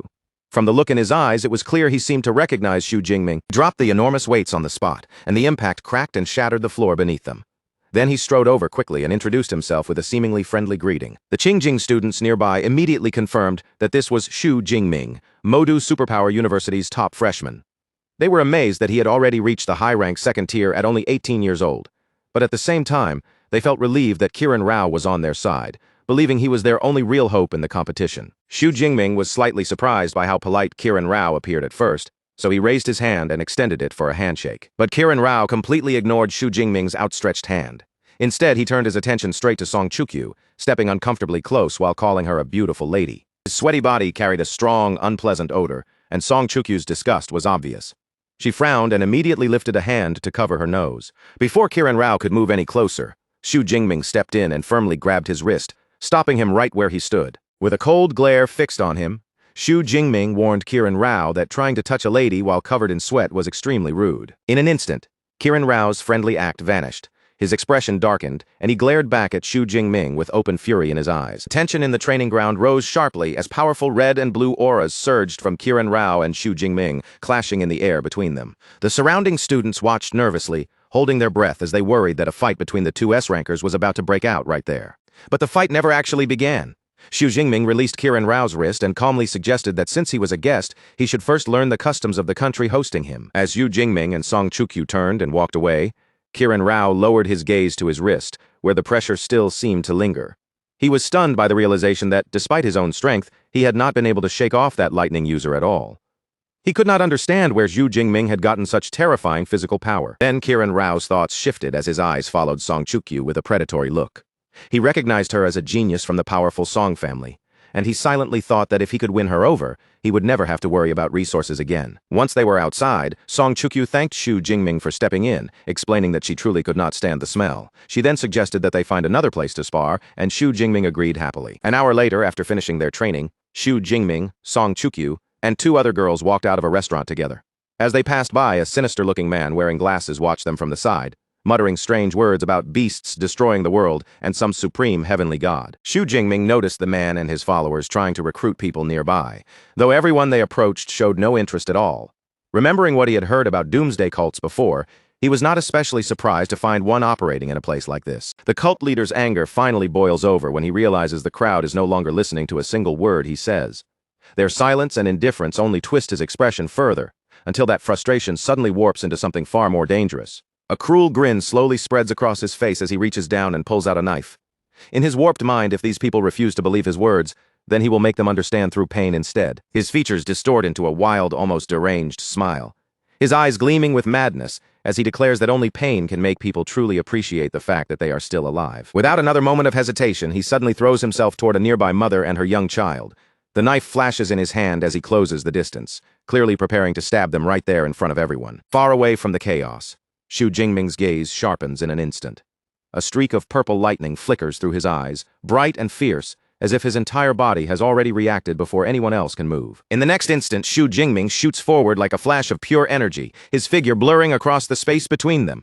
Before the knife can reach the mother and child, he appears directly in the attacker's path and strikes the cult leader with overwhelming force, sending him flying back and crushing the assault effortlessly. With his spear still in hand, Xu Jingming stands quietly beside them and watches as the rescued mother kneels down to hold her crying daughter, Yin Yen, close to her chest.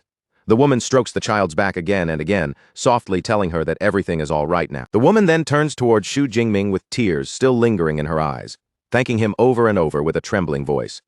She tells him that if he had not stepped in, she truly would not know how her family could continue on after this. Xu Jingming only responds with a calm, modest expression, telling her that he simply did what anyone should do when someone nearby needed help. As Xu Jingming and Song Chukyu stand over the defeated cultist's body, the tension has not fully faded.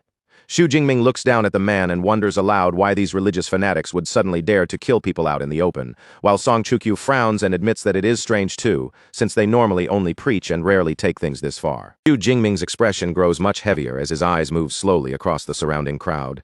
He cannot help wondering whether this was just one madman acting alone, or whether there are other people hidden nearby, watching everything unfold. Without anyone noticing, a man in a dark hooded sweatshirt lowers his head and pulls the hood farther over his face. Keeping himself out of sight, he quietly slips away from the crowd.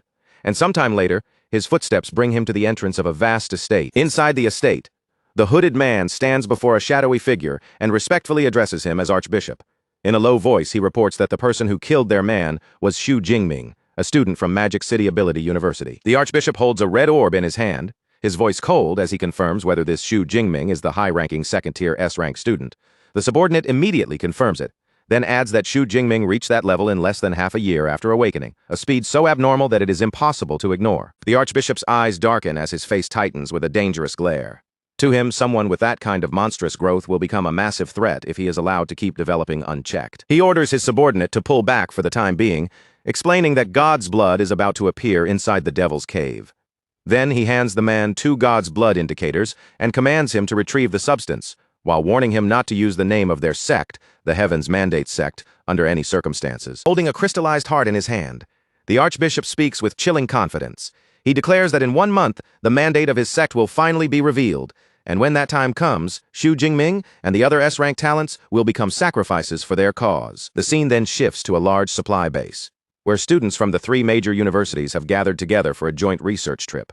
The wide area is packed with young ability users, all waiting for the expedition to begin. Standing above them on a balcony, a man introduces himself as Xu Ping, the vice principal of Qingjing University. His voice carries over the crowd as he announces the official start of the month-long trip and explains that the first step will be distributing smart wristbands to every student. As the students begin receiving their wristbands, Vice Principal Xu Ping continues explaining the rules.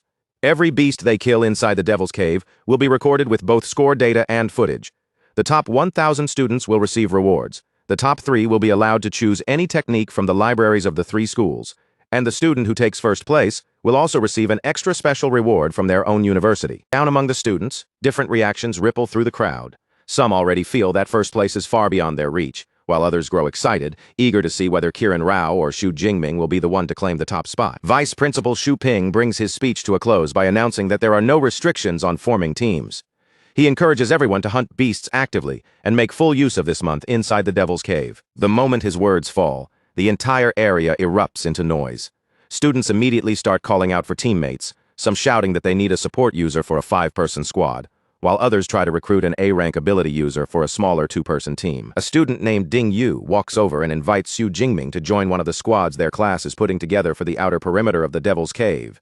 Xu Jingming, however, only smiles with calm confidence and politely turns him down, telling the monitor to go ahead and team up with the others. Song Chukyu then looks at him with a hint of surprise and asks whether he truly plans to enter the Devil's Cave alone. Xu Jingming confirms it without hesitation, explaining that his real target is the central region and traveling with a group would only slow down his pace. In his mind, Xu Jingming has already made the calculation clearly. The outer area only contains beasts from Tier 1 to Tier 3, while the central region holds creatures from Tier 3 all the way to Tier 5. Since he believes he can deal with lower-rank Tier 4 beasts and escape from Tier 5 creatures if needed, the central area is the most suitable hunting ground for him. Song Chukyu cannot hide her concern, because to her, the central region is practically a dead end. She points out that simply reaching that area will take at least a day or 2, then asks a little shyly whether she can travel with him during that part of the journey, and Xu Jingming agrees. A blush quickly rises across Song Chukyu's face as happiness lights up her expression. She accepts at once, and the 2 of them decide that they will set off together very soon. Before their conversation can continue any further, a familiar voice cuts in from nearby. Qiren Rao approaches with a steady stride and calls out Xu Jingming's name. Qiren fixes him with a serious, slightly condescending look, his tone carrying a clear edge of challenge. He says he is looking forward to seeing Xu Jingming's performance and hopes Xu Jingming will not fall too far behind him. Xu Jingming remains completely calm in the face of that provocation. With absolute certainty in his voice, he gives a firm reply, and the confidence behind those words leaves Qiren visibly stunned. Then Xu Jingming repeats it even more clearly, saying that he will definitely win. Without waiting for Qiren to respond, he simply turns around and walks away, his attitude steady and unshaken. Qiren Rao's face twists with anger as he glares at Xu Jingming's back. In his mind, he vows to use his overwhelming strength to teach this stubborn guy, along with all the people of Great Sia, a harsh lesson. Not long after that tense exchange, Vice Principal Xu Ping officially gives the order for the trip to begin. The massive crowd of students surges forward at once, rushing toward the entrance of the Devil's Cave. Excited shouts fill the air as they announce their goals and charge into the expedition. 7 hours later, deep within the Devil's Cave, Xu Jingming and Song Chukyu move carefully through a dense forest. The trees crowd around them on every side, and every step forward carries a quiet sense of danger. Their path is suddenly cut off when 5 armored beasts, shaped like pangolins, emerge in front of them and block the way completely. Song Chukyu immediately warns Xu Jingming that these are Tier 2 iron fur pangolins, creatures whose fur is even harder than E-class alloy and extremely troublesome to handle.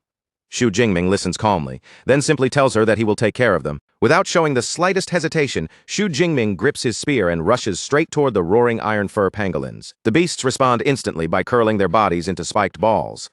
In the next moment, they begin rolling toward him at frightening speed, tearing across the ground like living weapons. Xu Jingming meets their charge with astonishing skill, his body slipping between the rolling creatures with precise, fluid movements. As one of them passes close, his spear flashes out and strikes with deadly accuracy. He follows immediately with a heavy swing, then a sharp and perfectly placed thrust.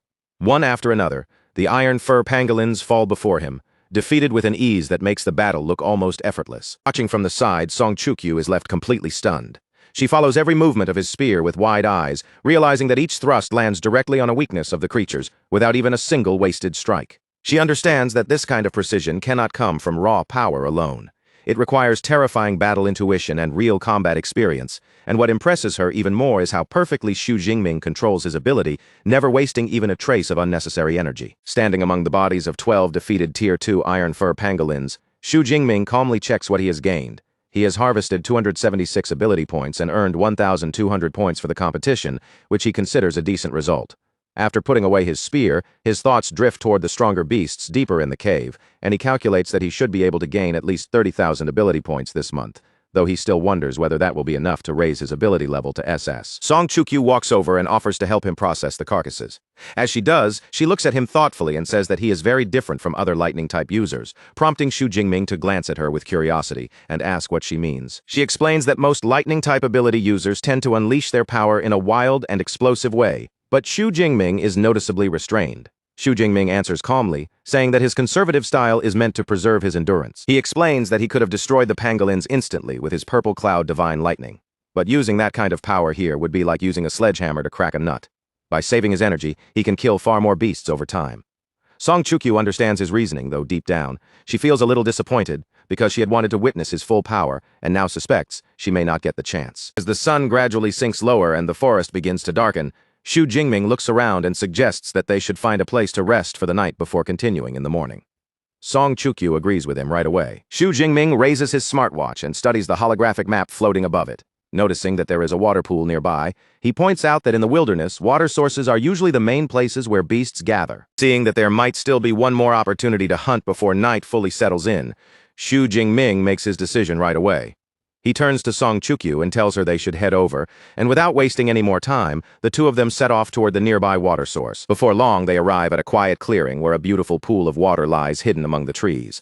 The surface is calm and glassy, reflecting the fading light, making the whole place look almost peaceful. But as they stand there observing the tranquil scene, Xu Jingming does not relax at all.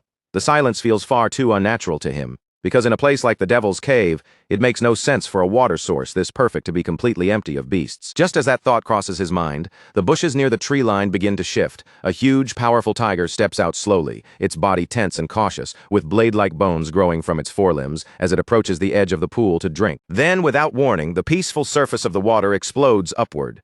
A massive armored crocodile bursts out from the depths, its green eyes glowing fiercely, as its enormous body tears through the pool. Before the tiger can even react, the colossal crocodile twists its body and lashes out with a terrifying swing of its tail. Water surges like a wave around it as the blow slams into the tiger with crushing force. That single strike sends the powerful tiger flying straight out of the water. Its body crashes away from the pool, completely defeated before it ever has a chance to fight back. The giant crocodile remains in the pool, its cold eyes fixed in the direction of the fallen rival.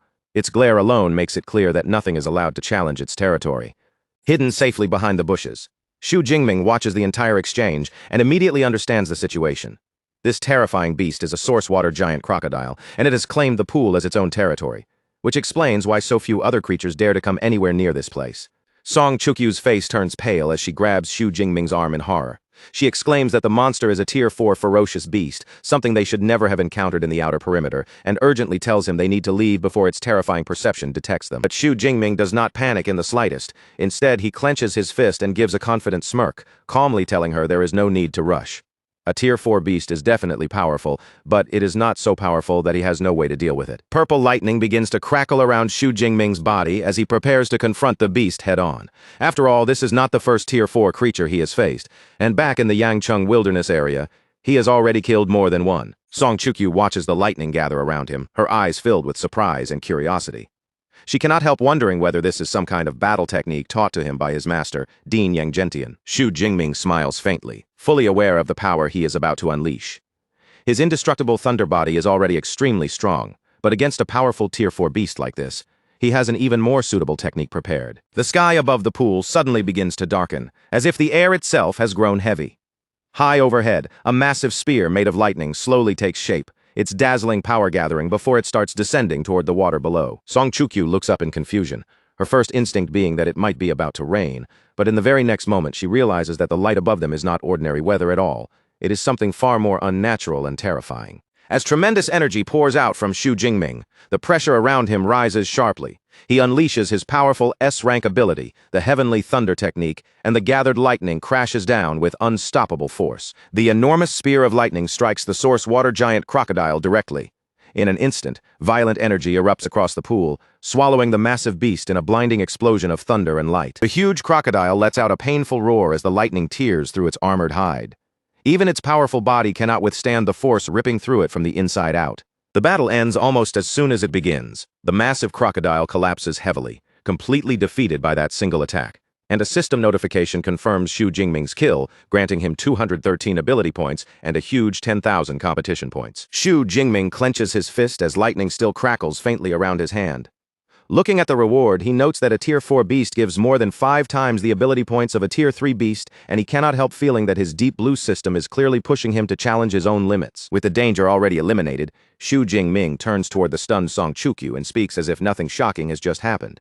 He simply tells her that they should go over and take a look at the defeated beast. Song Chukyu is still frozen in disbelief. She has seen plenty of geniuses before, but she has never encountered a monster like Xu Jingming, someone at high-rank Tier 2 who can leap across 2 whole power tiers and instantly kill a low-rank Tier 4 beast. As the two of them walk toward the giant corpse, Song Chukyu silently accepts what she has just witnessed. This, she realizes, must be Xu Jingming's true and terrifying strength. After examining the remains, Xu Jingming cannot help showing a little disappointment. The crocodile's skin alone would have been worth at least 20 million, but now it has been completely ruined by the lightning, and Song Chukyu adds that every part of a Tier 4 beast is considered a treasure. Song Chukyu then quickly offers a practical solution. She explains that her space ring has enough room to store the entire carcass, so she can keep it for him temporarily, and return everything once they make it back to the supply base. After Song Chukyu stores the beast away, Xu Jingming looks around the now dangerous water source and suggests that they find a cave to rest in for the night. With that crocodile's territory stained by such a terrifying battle, no other creature is likely to come close. As they prepare to settle down and rest, Song Chukyu's cheeks suddenly turn a little red. She shyly asks Xu Jingming to wait for a moment, explaining in a soft voice that since there is a pool right here, she wants to take a quick bath. Xu Jingming, still cautious even after the battle, does not immediately agree. Instead, he tells her to wait first, while he checks whether there are any other beasts hiding inside the pool. He raises his hand and sends a crackling surge of purple lightning straight into the water. The power spreads through the pool in an instant, but what happens next is completely unexpected. Xu Jingming stares in shock as the once clear water begins changing color before his eyes. Dark red blood slowly spreads through the pool, turning the entire surface into something eerie and unsettling. Then a strangely pleasant scent rises from the blood-red water and drifts toward him. The fragrance is intoxicating, almost irresistible, carrying a deadly attraction that pulls at him in a way he cannot easily ignore. Xu Jingming's expression shifts as alarm flashes through him.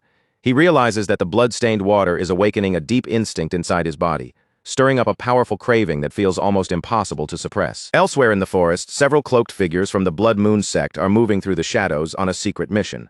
One of them looks toward their leader, the Archbishop, and asks whose god's blood they have come to retrieve. The Archbishop answers in a low, serious voice, revealing that their target this time is none other than the blood of the ancient dragon god. The moment those words are spoken, another member becomes visibly excited. He exclaims that with this blood, their sect will soon gain another powerful god's blood envoy. But the Archbishop immediately snaps at him in anger, his voice sharp and cold as he corrects him. He reminds the man that they are the Blood Moon sect. At that exact moment, the red god's blood indicator in the Archbishop's hand suddenly begins glowing brighter and brighter. Its reaction makes it clear that the blood has appeared earlier than expected. Realizing that the target is not far away, the Archbishop wastes no time. He immediately orders his followers to move at full speed and rush toward the source. Back at the pool, the entire body of water has already turned a deep blood red.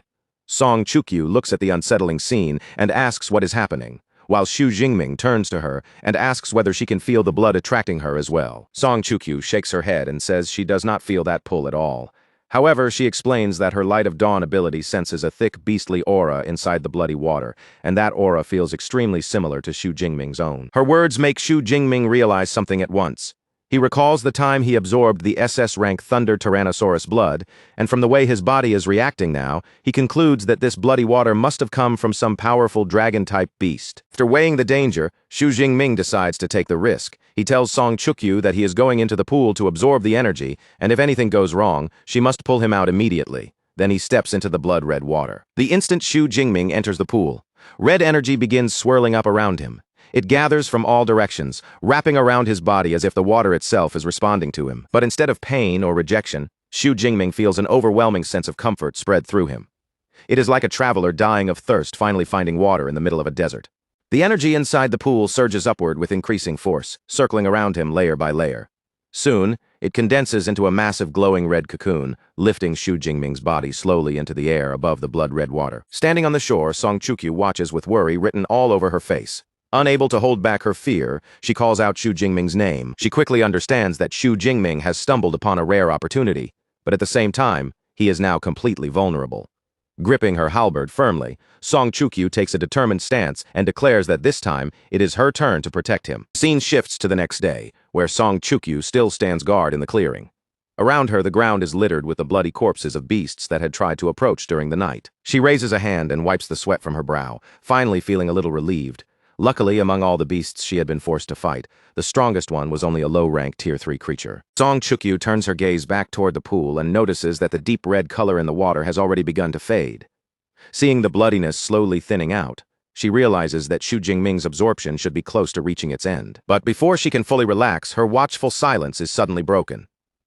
Several cloaked figures from the Blood Moon sect appear on a nearby ridge, and the moment Song Chukyu spots them, her expression tightens as she immediately grips her halberd. The Archbishop looks over the scene with a puzzled expression, clearly confused as to why the god's blood has appeared in liquid form.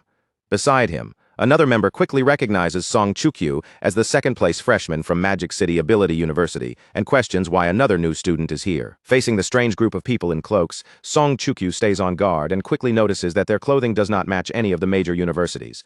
She warns them that there are no beasts left in the area and that the water has been contaminated, telling them it would be better to search somewhere else. Her words instantly anger one of the cultists, who cannot tolerate her calling the supreme god's blood contaminated.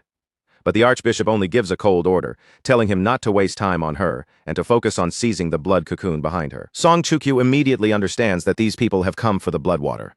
As she measures their strength, her heart sinks. Their leader is a Tier 4 ability user, and even the weakest among them is Tier 3. Faced with such overwhelming pressure, she grimly realizes she has no choice but to use that move. Standing alone against the members of the Blood Moon sect, Song Chukyu reaches for the talisman hanging around her neck. The small object suddenly lights up, releasing a bright glow as she activates its hidden power. The cloaked figures charge toward her at once, but before they can reach her, the talisman erupts with golden light. A large protective barrier spreads outward, shielding both Song Chukyu and the blood cocoon behind her. The cultists slam their attacks into the golden barrier, but every strike is completely useless.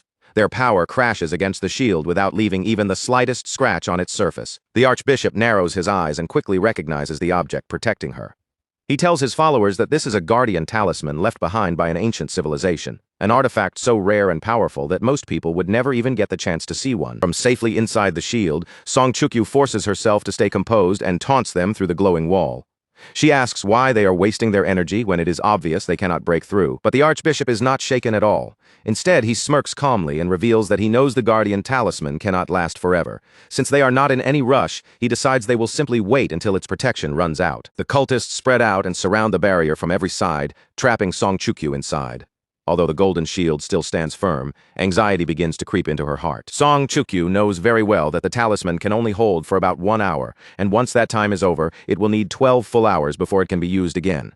Her only hope now is that Xu Jingming wakes up before the barrier disappears. Time slowly drags on, and after 1 tense hour, the golden shield reaches its limit exactly as expected. Cracks spread across its surface before the entire barrier shatters into fragments of light. With the shield gone, the cult leader looks at Song Chukyu with a smug, threatening smile. He tells her to be sensible and hand over the talisman willingly, or else she will die in an ugly and miserable way. Seeing that there is no longer any path of retreat, Song Chukyu makes up her mind to fight with everything she has. She pulls out a small red pill, preparing to swallow it and forcefully boost her strength. But before she can take the pill, a cold and defiant voice suddenly cuts through the tension. The voice asks why the cultists sound so confident, when it feels more like they are the ones about to die. At that very moment, the red cocoon behind Song Chukyu begins to tremble. Thin cracks spread across its surface, and pieces of the cocoon start breaking apart one after another. The cocoon bursts open with a surge of powerful energy, and Xu Jingming steps out from the swirling red tendrils. His absorption has finally ended, and his transformation is complete. Xu Jingming slowly opens his eyes, and his gaze lands directly on the stunned members of the Blood Moon sect.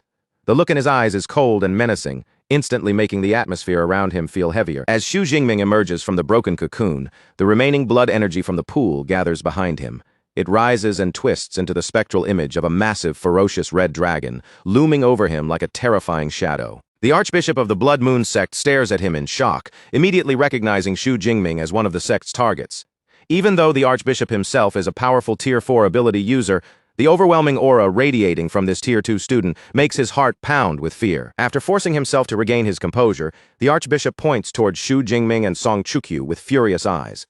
His voice turns sharp as he commands his followers to kill them both. Xu Jingming responds without a trace of fear. Purple lightning ignites in his eyes, and before the charging cultists can even close the distance, he releases his power. Torrents of thunder suddenly crash down from the sky. The violent lightning strikes the Tier 3 cultists with devastating force, swallowing them before they have any chance to resist. The electrocuted cultists collapse one after another, their bodies hitting the ground almost instantly. In the blink of an eye, they are completely defeated. The Archbishop is left stunned by the sight. He had already guessed that his 5 Tier 3 subordinates might not be enough to handle Xu Jingming, but he never imagined they would be wiped out instantly. Gritting his teeth, he reminds himself that he is still a Tier 4 user, facing a mere Tier 2, so the advantage should belong to him, but that confidence lasts only a moment. Xu Jingming suddenly launches himself forward, his spear gripped tightly in his hand. His body cuts through the air at terrifying speed as he charges straight toward the Archbishop. A look of genuine shock flashes across the Archbishop's face as he realizes just how fast Xu Jingming is moving. By the time he understands the danger, the attack is already right in front of him. The Archbishop barely manages to raise both arms to block the incoming strike. But the force behind Xu Jingming's spear is far too overwhelming for him to withstand. The impact sends the Archbishop flying backward like a broken kite. His body smashes through several trees in a row before finally crashing down with a heavy thud. Leaning weakly against a tree, the defeated Archbishop pants heavily, still unable to believe what just happened. Inwardly, he admits with horror that he could not even see how Xu Jingming attacked him. Just then, Xu Jingming appears in front of him, his spear already pointed at the fallen leader's throat. In a calm but icy voice, he says that he will ask the questions, and the Archbishop will answer, beginning with the blood water that had filled the pool. With the spear at his throat and no room to resist, the Archbishop finally reveals the truth. The substance in the pool was God's blood, the blood essence left behind by a legendary rank 9 beast emperor. Xu Jingming then asks why the blood of such a powerful existence would appear in a place like this. The defeated leader explains that in the ancient era, a massive war once erupted between human martial saints and beast emperors, and because of that war, many kinds of powerful blood essence were scattered across the world. Xu Jingming's expression grows even more serious as he asks his final question. He demands to know who this man really is, and why his group is collecting these scattered blood essences, but instead of giving him a full answer, the Archbishop suddenly reveals a defiant grin. He admits that they belong to the Blood Moon sect, yet refuses to say anything beyond that. Before Xu Jingming can force out more information, the cult leader suddenly ends his own life. Blood begins pouring from his eyes and mouth as his body goes limp in front of him. Standing over the corpse, Xu Jingming silently confirms that this is yet another dangerous cult. Since there is no more information to gain from the dead man, he decides that once they return, he will ask Vice Principal Ling Shuang about the Blood Moon sect. When Xu Jingming turns around, he sees Song Chukyu rushing toward him with worry written all over her face. She hurries over and anxiously asks whether he is all right. But the moment she reaches him, her exhausted body suddenly gives out and she stumbles forward. Xu Jingming reacts quickly, stepping in to support her before she can fall. He gently reassures her that he is fine, then thanks her for protecting him while he was absorbing the blood essence. As he pats her head and holds her hand, Song Chukyu's cheeks instantly flush with embarrassment. Xu Jingming then explains that those cult members had come specifically for the blood, and that they claim to be from an organization called the Blood Moon sect. The revelation leaves Song Chukyu completely shocked. She exclaims that the substance was actually the blood essence of a rank 9 beast emperor, an SSS-class cultivation resource that normally requires complicated processing before anyone can use it, then stares at him in disbelief and asks how he managed to absorb it directly. Xu Jingming looks at the system screen in front of him and admits that even he does not fully understand what happened. He explains that not only did he suffer no side effects, but the blood essence actually pushed his indestructible thunder body all the way to the 4th stage. He guesses that the benefits may be even greater than he currently realizes. But for now, they can only ask a teacher once they return. Seeing how exhausted Song Chukyu is, he tells her to rest first, pointing out that she can barely even walk steadily anymore, and she quietly agrees. After leaving the tense clearing behind, the two of them find a peaceful spot in a sunlit meadow to recover. Song Chukyu lies down on the grass, finally allowing her tired body to rest. Meanwhile, night falls over a large estate far away. On a balcony under the darkness, the main archbishop of the Blood Moon sect stands silently beside one of his subordinates. The subordinate reports that Bishop Zhou's God's blood indicator has lost its signal, suggesting that something must have happened, and asking whether they should send more people to retrieve the blood. The Archbishop dismisses the suggestion, believing that a powerful ability user must have interfered, and decides to leave the matter alone for now. The main Archbishop lifts his gaze toward the crescent moon hanging in the night sky, a sinister grin slowly spreading across his face. To him, the loss of the blood is nothing compared to the true operation they have planned 1 month from now. When Song Chukyu finally wakes up, the first thing she sees is the warm glow of a campfire. Xu Jingming is already awake beside it, calmly roasting skewers of meat over the flames as the morning light settles around them. Xu Jingming notices her stirring and turns toward her with an easy smile. He greets her naturally, telling her that she has woken up at just the right time. Song Chukyu happily accepts one of the freshly roasted skewers, her eyes lighting up as the rich aroma drifts toward her. She comments on how delicious it smells and admits with surprise that she never expected Xu Jingming to be so good at cooking, while he simply jokes that practice makes perfect. After taking a bite, Song Chukyu is so impressed that she immediately says he could open a barbecue restaurant with skills like this, and she even offers to invest in it. Xu Jingming laughs and playfully asks whether an investment from the young miss of the powerful Song family would mean opening a whole chain of restaurants across Blue Star. Half an hour later, after both of them have eaten their fill and the last bit of food is gone, Song Chukyu looks toward the nearby water and asks if she can take a bath. Xu Jingming agrees without making a fuss, saying he will wash up after she finishes. Song Chukyu tells him she will go first, then turns and walks toward the water. Her steps are light, and after the exhausting night, she clearly wants to freshen herself up as soon as possible. Using her ability, Song Chukyu draws the water up around herself, shaping it into a large floating sphere. The clear water encloses her like a private little space, shielding her from view while she bathes inside. Inside that shimmering sphere of water, Song Chukyu quickly washes away the fatigue from the night before and changes into a fresh set of clothes. After a while, the watery barrier slowly fades and falls away. Song Chukyu steps out in a clean outfit, looking refreshed compared to how exhausted she had been earlier. With her hair and shoulders still damp, Song Chukyu turns toward Xu Jingming and softly tells him that she is finished. Droplets still cling to her, making her look especially fresh in the morning light. For a brief moment, Xu Jingming seems caught off guard by her appearance. His gaze pauses just a little longer than usual, and his expression shows the slightest hint of flustered surprise. But he quickly regains his composure, turning his eyes away as if nothing happened. In a calm voice, he says that it is his turn now and that he will go wash up. As Xu Jingming walks away, Song Chukyu watches his back with a puzzled look. She cannot help wondering why the way he looked at her just now felt a little strange. Then, as Song Chukyu stands there in her damp clothes, she suddenly lets out a small gasp. A rush of embarrassment hits her all at once as she realizes something is wrong. She quickly clutches at the thin fabric of her simple dress, her face heating up in panic. Now that the material is wet, the outfit she is used to wearing has become almost transparent. An hour later, both Xu Jingming and Song Chukyu have changed back into their combat gear. With their weapons ready and their strength mostly recovered, they are prepared to continue their separate journeys. The two stand facing each other for their farewell. Song Chukyu tells him to take care, and they agree to meet again in 1 month, sealing that promise with a friendly fist bump. Once their goodbyes are finished, neither of them lingers any longer. They turn away from each other and run off in opposite directions through the forest. As Song Chukyu sprints through the trees, determination burns clearly in her eyes. She tells herself that she has to work hard from this point on, and at the very least she must secure third place in the competition. 1 month passes in the blink of an eye. Deep within a rocky area, Xu Jingming stands surrounded by crackling purple lightning, his sharp gaze fixed on a massive black panther-like beast with glowing red eyes perched high on the cliff above him. The enormous beast opens its jaws and releases a deafening roar that echoes through the rocks. Then it springs down from the cliff, charging straight towards Xu Jingming with terrifying speed. The massive dark night leopard comes rushing at him. Xu Jingming remains completely steady. He gathers his powerful lightning into a single concentrated point, preparing to meet the beast head-on. The moment the beast lunges, Xu Jingming thrusts his spear forward with absolute precision. His attack pierces straight through the creature's chest, stopping its fierce charge in an instant. With one final movement, Xu Jingming lifts the massive beast on his spear and slams it violently into the ground, killing it on the spot. A system notification then confirms the death of the peak Tier 3 beast and awards him 43 ability points. After defeating this final opponent, Xu Jingming feels that the timing is finally right. He decides that it is time to attempt his breakthrough and step into the next level. He sits down and begins focusing every bit of energy within his body, while torrents of purple lightning crackle fiercely around him.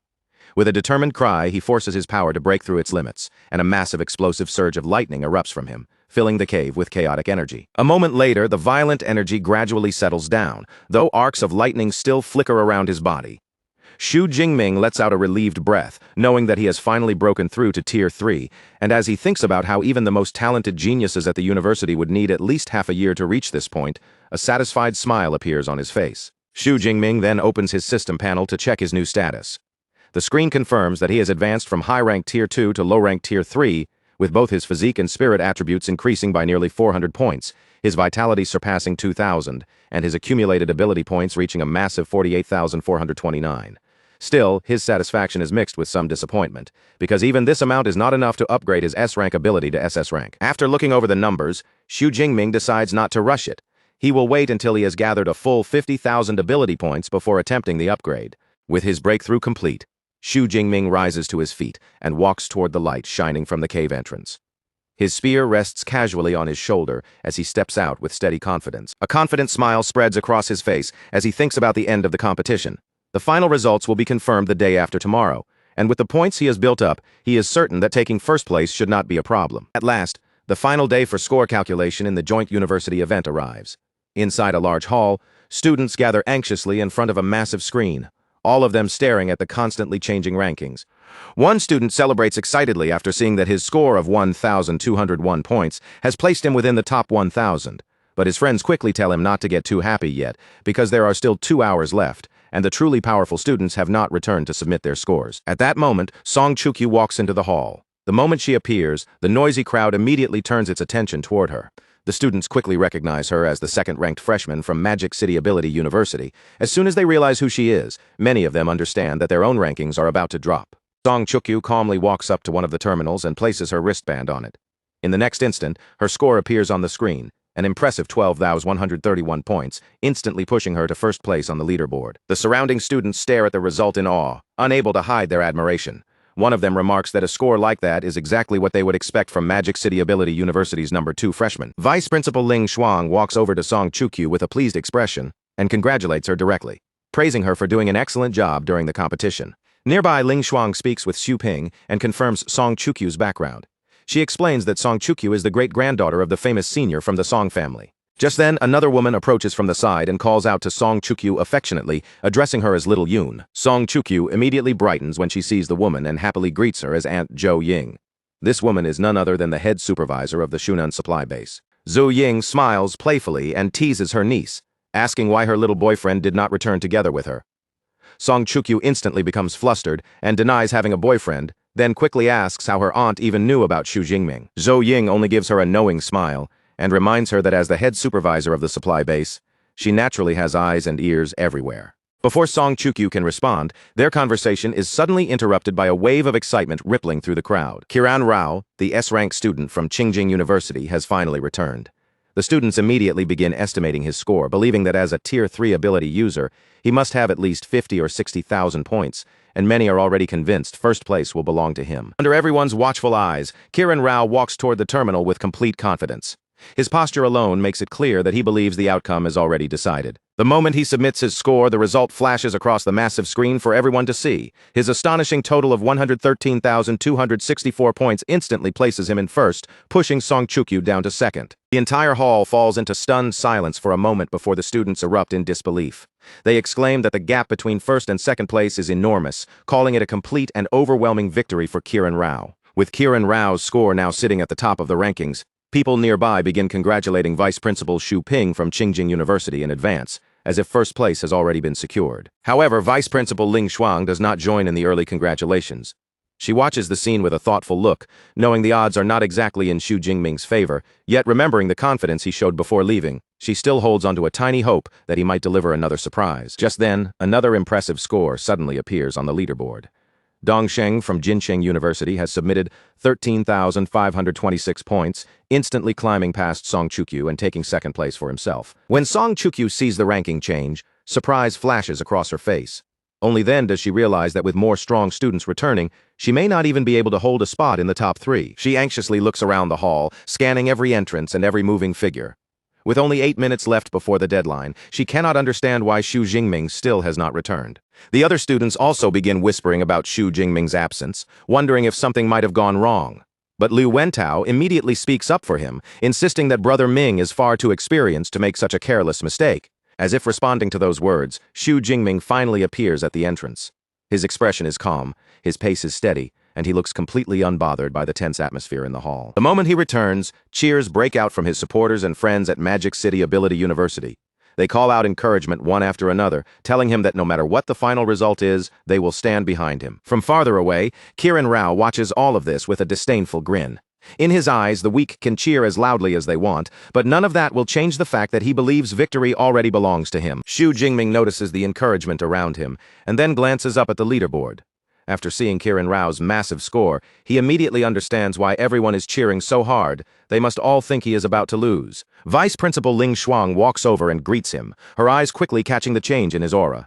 She notes that he has advanced to Tier 3 much faster than expected, then calmly encourages him to upload his score. Xu Jingming gives a calm response and walks toward the terminal under everyone's gaze. Without any hesitation, he places his ring onto the device and waits for it to read the stored results. The crowd begins murmuring again, guessing that Xu Jingming might have managed to collect 50 or 60,000 points, but even with that kind of score, most of them believe that with Kiran Rao's number already on the board, first place is impossible. Then the terminal finishes identifying Xu Jingming's results.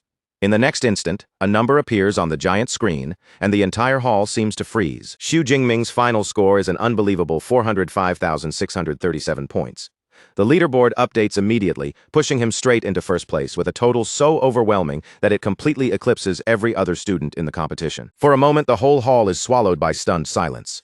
Vice Principal Xu Ping and Vice Principal Ling Shuang both look shocked. Kiran Rao's face twists with fury, and Song Chukyu's expression lights up with pure joy. Then the crowd explodes into disbelief, with students shouting and asking whether they read the number wrong. Some exclaim that his score is nearly 4 times higher than Kiran Rao's, a ridiculous total that almost feels impossible to accept. One of the vice principals quickly begins calculating what kind of beast count would be needed to reach such a terrifying score. The more he thinks about it, the more absurd the result seems. Nearby, Zhou Ying turns to Song Chukyu and asks whether she already knew Xu Jingming's score would be this high. Song Chukyu smiles happily and admits she did not know the exact number, but when it comes to Xu Jingming, no miracle truly feels surprising anymore. Meanwhile, Kiran Rao is nearly burning with rage. He cannot accept that Xu Jingming's score is more than 3 times his own, and he quickly realizes that the valuable resources promised by his university are now in serious danger. Unable to swallow the defeat, Kiran Rao suddenly points at Xu Jingming and shouts that his score cannot possibly be real. He then turns to Vice Principal Xu Ping and formally requests an investigation into Xu Jingming's smart wristband, directly accusing him of cheating. The students from Magic City Ability University immediately erupt in protest, calling the accusation a dirty move. They argue that every smart wristband was officially inspected beforehand and ask whether Kiran Rao is now claiming the equipment itself has a problem. Vice Principal Xu Ping looks toward Ling Shuang and asks for her opinion on the matter. Ling Shuang remains calm and says that checking the records is not an issue. But in the next moment, her expression turns sharp, and a powerful aura begins swirling around her. She looks straight at Xu Ping and asks how he plans to handle things if the records prove that Xu Jingming did not cheat. Another official also steps forward to support her, reminding Xu Ping that all the equipment had already been audited by the 3 major universities. That question leaves Xu Ping silent, unable to answer right away. Xu Ping's eyes narrow as he glares at Ling Shuang. Inwardly, he realizes that he underestimated her, never expecting her to be this difficult to pressure. Under the growing pressure, Vice Principal Xu Ping finally declares that Xu Jingming cannot be allowed to suffer an injustice. He then makes a bold promise: if the records show no problem, Qingjing University will compensate Xu Jingming with an extremely valuable S-class cultivation resource. Only then does Ling Shuang agree to inspect the records. She turns and calls Xu Jingming over, preparing to let the results speak for themselves. Xu Jingming walks over with a faint smile on his face. From his relaxed expression, it is clear he feels like he is about to receive a priceless S-class resource without doing anything extra at all. When Xu Ping sees that confident look, a bead of sweat slides down his face. At that moment, he suddenly realizes that he may have made a very serious mistake. 2 technicians step forward and begin accessing the records from Xu Jingming's device. Kiran Rao watches from the side with a cynical smile, waiting for the truth he expects to see. He is eager to find out how Xu Jingming managed to obtain such an outrageous score. In his mind, there should be no legitimate way for anyone to reach a number that high. The recorded footage begins playing on the screen, and the onlookers are stunned almost immediately. They stare in awe at Xu Jingming's spear technique, shocked by the sharpness of his attacks and the terrifying precision with which he controls his ability. Even Ling Shuang cannot hide her surprise as she watches. She turns to Xu Jingming and asks whether his spear technique has already reached the master level, but he only smiles modestly and says he happened to break through by luck. Ling Shuang clearly does not believe that casual explanation. As she studies Xu Jingming's calm expression, she feels certain that this student is hiding more than just 1 or 2 secrets. Footage continues, soon showing Xu Jingming standing before a massive Tier 4 source water giant crocodile. The crowd cries out in alarm, wondering why he is not running and questioning whether he actually intends to kill such a dangerous beast. Then the footage shows Xu Jingming unleashing an enormous lightning attack. The devastating power crashes down and completely engulfs the giant crocodile in a storm of thunder. The onlookers are left utterly terrified by what they see.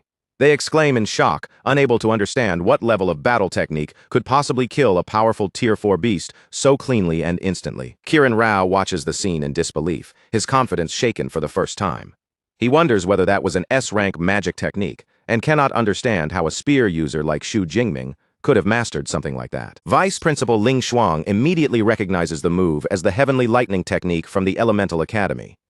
Inwardly, she notes that even within her own academy, very few people can master it, which makes it even more shocking that a freshman from the Weaponry Academy has done so. After seeing enough, Ling Shuang turns to the sweating Vice Principal Xu Ping and asks whether they still need to continue watching. Knowing there is no longer any point in arguing, Xu Ping can only admit defeat and agree to stop. Xu Ping then addresses Xu Jingming directly, acknowledging that he is truly outstanding. He confirms that the promised S-class resource will be delivered to him, and Xu Jingming gives a polite thanks. As Xu Ping walks away, regret fills his mind.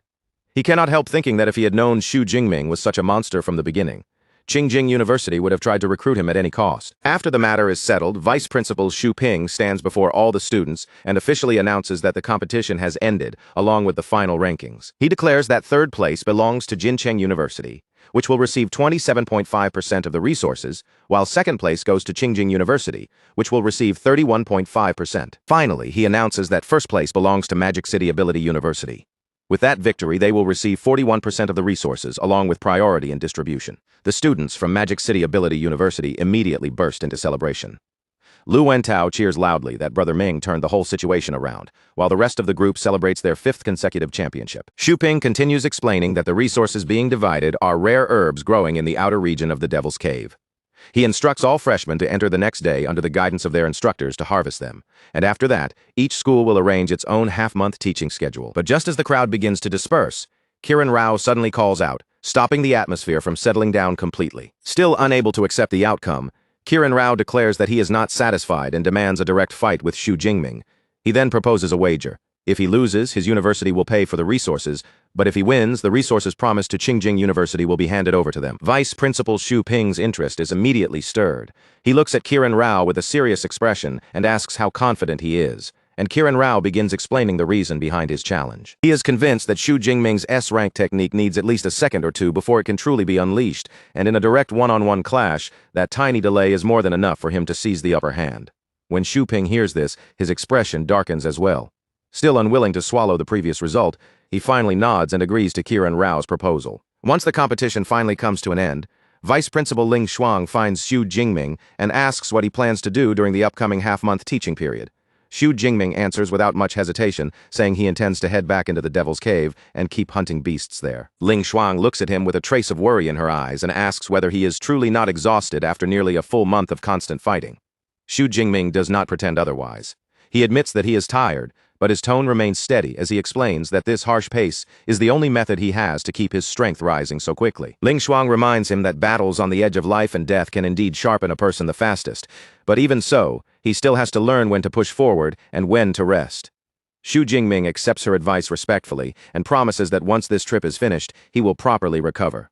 After that, he brings up the strange water pool he discovered deep inside the Devil's Cave. Xu Jingming tells her everything in order, from the blood-red water hidden in the cave, to the unusual reaction that surged through his body after coming into contact with it, and then to the sudden appearance of the cultists from the Blood Moon sect. After hearing the full story, Ling Shuang's expression grows certain, confirming that Xu Jingming's guess was not wrong.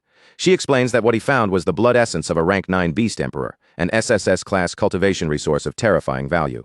However, she also makes it clear that the amount he absorbed had already been diluted many times over, because if it had been pure blood essence, there would have been no way for his body to withstand it. Ling Shuang then speculates that Xu Jingming's ability to absorb even that diluted essence must be connected to his unusual body-forging technique.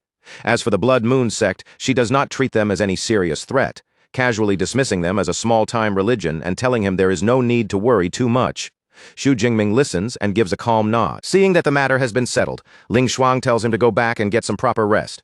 Xu Jingming turns to leave, but just as he steps away, he notices Song Chukyu standing nearby, clearly waiting for him. Song Chukyu walks over with a woman beside her and introduces her with a light smile. The woman is her aunt, Zhou Ying, who holds the position of head supervisor at the Shunen supply base. Xu Jingming immediately greets Zhou Ying with polite respect, keeping his attitude courteous and proper. Zhou Ying, however, waves off the formality with an easy smile and tells him there is no need to be so distant, he can simply call her Aunt Zhou. Then Zhou Ying brings out an extravagant gift for him, the Song family's black gold card. She explains that with this card in hand, Xu Jingming will receive a 20% discount on every product sold under the Song family's name. Xu Jingming is instantly taken aback, staring at the card as he realizes just how valuable it truly is. The Song family's business reach stretches across almost every part of an ability user's daily life, meaning this small black gold card is far more useful than it first appears. Song Chukyu gently encourages him to accept it, pointing out that his equipment changes and upgrades at an incredible speed. Since he is bound to keep replacing gear in the future, a discount like this will definitely save him a great deal. In the end, Xu Jingming takes the card from her hand. As he looks down at it, a strange thought flashes through his mind, and he cannot help but wonder in a slightly ridiculous way whether this means he is being supported by a wealthy woman. Later, as Xu Jingming walks through the supply base, he is suddenly surrounded before he can even react. Reporters crowd toward him with questions, while representatives from weapon and armor companies push forward with eager faces, all trying to catch his attention. Some want interviews, others want endorsement deals, and the noisy scene makes it painfully clear that his name has already spread far beyond the arena. That afternoon, Xu Jingming meets with Vice Principal Ling Shuang and Vice Principal Xu Ping. Ling Shuang does not waste any time and tells him directly that Kiran Rao wants to challenge him to a duel. She then explains the wager. Kiran Rao is putting up 20% of the resources, while Modu's side is betting a ruins pass. After laying everything out, she looks at Xu Jingming and asks whether he is willing to fight. Xu Jingming pauses slightly, clearly unfamiliar with that term. He looks at them and asks what exactly a ruins pass is. Xu Ping explains that a ruins pass is the ticket needed to enter the remains of an ancient civilization. He also reveals that Qingjing University brought Kiran Rao to this competition for one main reason: to secure those 40 passes. Now that Xu Jingming has won them away, Xu Ping is obviously unwilling to hand them over so easily. Hearing this, Xu Jingming is reminded of something from one of his history classes. Back then, a professor once explained that before the current era, there had been an incredibly glorious ancient civilization. That civilization had reached a level of development far beyond imagination. But for reasons still not fully understood, it was suddenly destroyed. Its once brilliant cities were buried deep underground, swallowed by time and silence. Thousands of years later, people finally rediscovered those buried ruins. From within them, the modern world obtained powerful cultivation methods, advanced knowledge, and even SSS-rank combat techniques that reshaped the path of ability users. Only now does Xu Jingming fully understand why certain ruins would require special passes to enter. If those places still contain resources and secrets from ancient civilization, then the value of a single pass is naturally enormous. Ling Shuang adds that these particular passes are for Civilization Ruin Number 9, a site that opens only once each year. Entry is limited to ability users between Tier 4 and Tier 6, making the opportunity even more precious. She then tells Xu Jingming that if he can defeat Kiran Rao, she can give him one of the passes, but the final decision is his. Xu Ping follows up with a pointed remark, deliberately reminding him that the small arena favors an enhancement-type fighter like Kiran Rao, especially in close-quarters combat. But Xu Jingming shows no sign of fear. Instead, a confident smile rises on his face, and he declares without hesitation that he is willing to accept the challenge. Xu Ping is clearly pleased by the answer. He says he will notify Kiran Rao immediately and confirms that the duel will take place in the arena inside the supply base. After Xu Ping leaves, Ling Shuang glances at Xu Jingming and comments on how quickly he agreed, as if he had never even considered refusing. From the look in his eyes, she can tell his confidence is not forced. Xu Jingming answers casually that it should be fine, estimating at first that he has about a 90% chance of winning. Then, with a slight smirk, he corrects himself and admits that he was only being modest. Deep down, he is completely certain of victory. Ling Shuang lets out a helpless sigh, though there is clear amusement in it. She cannot help wondering what Xu Ping and Kiran Rao would think if they knew Xu Jingming was this confident before the fight even began. Elsewhere, Kiran Rao is stunned when he hears that Xu Jingming has actually accepted the duel.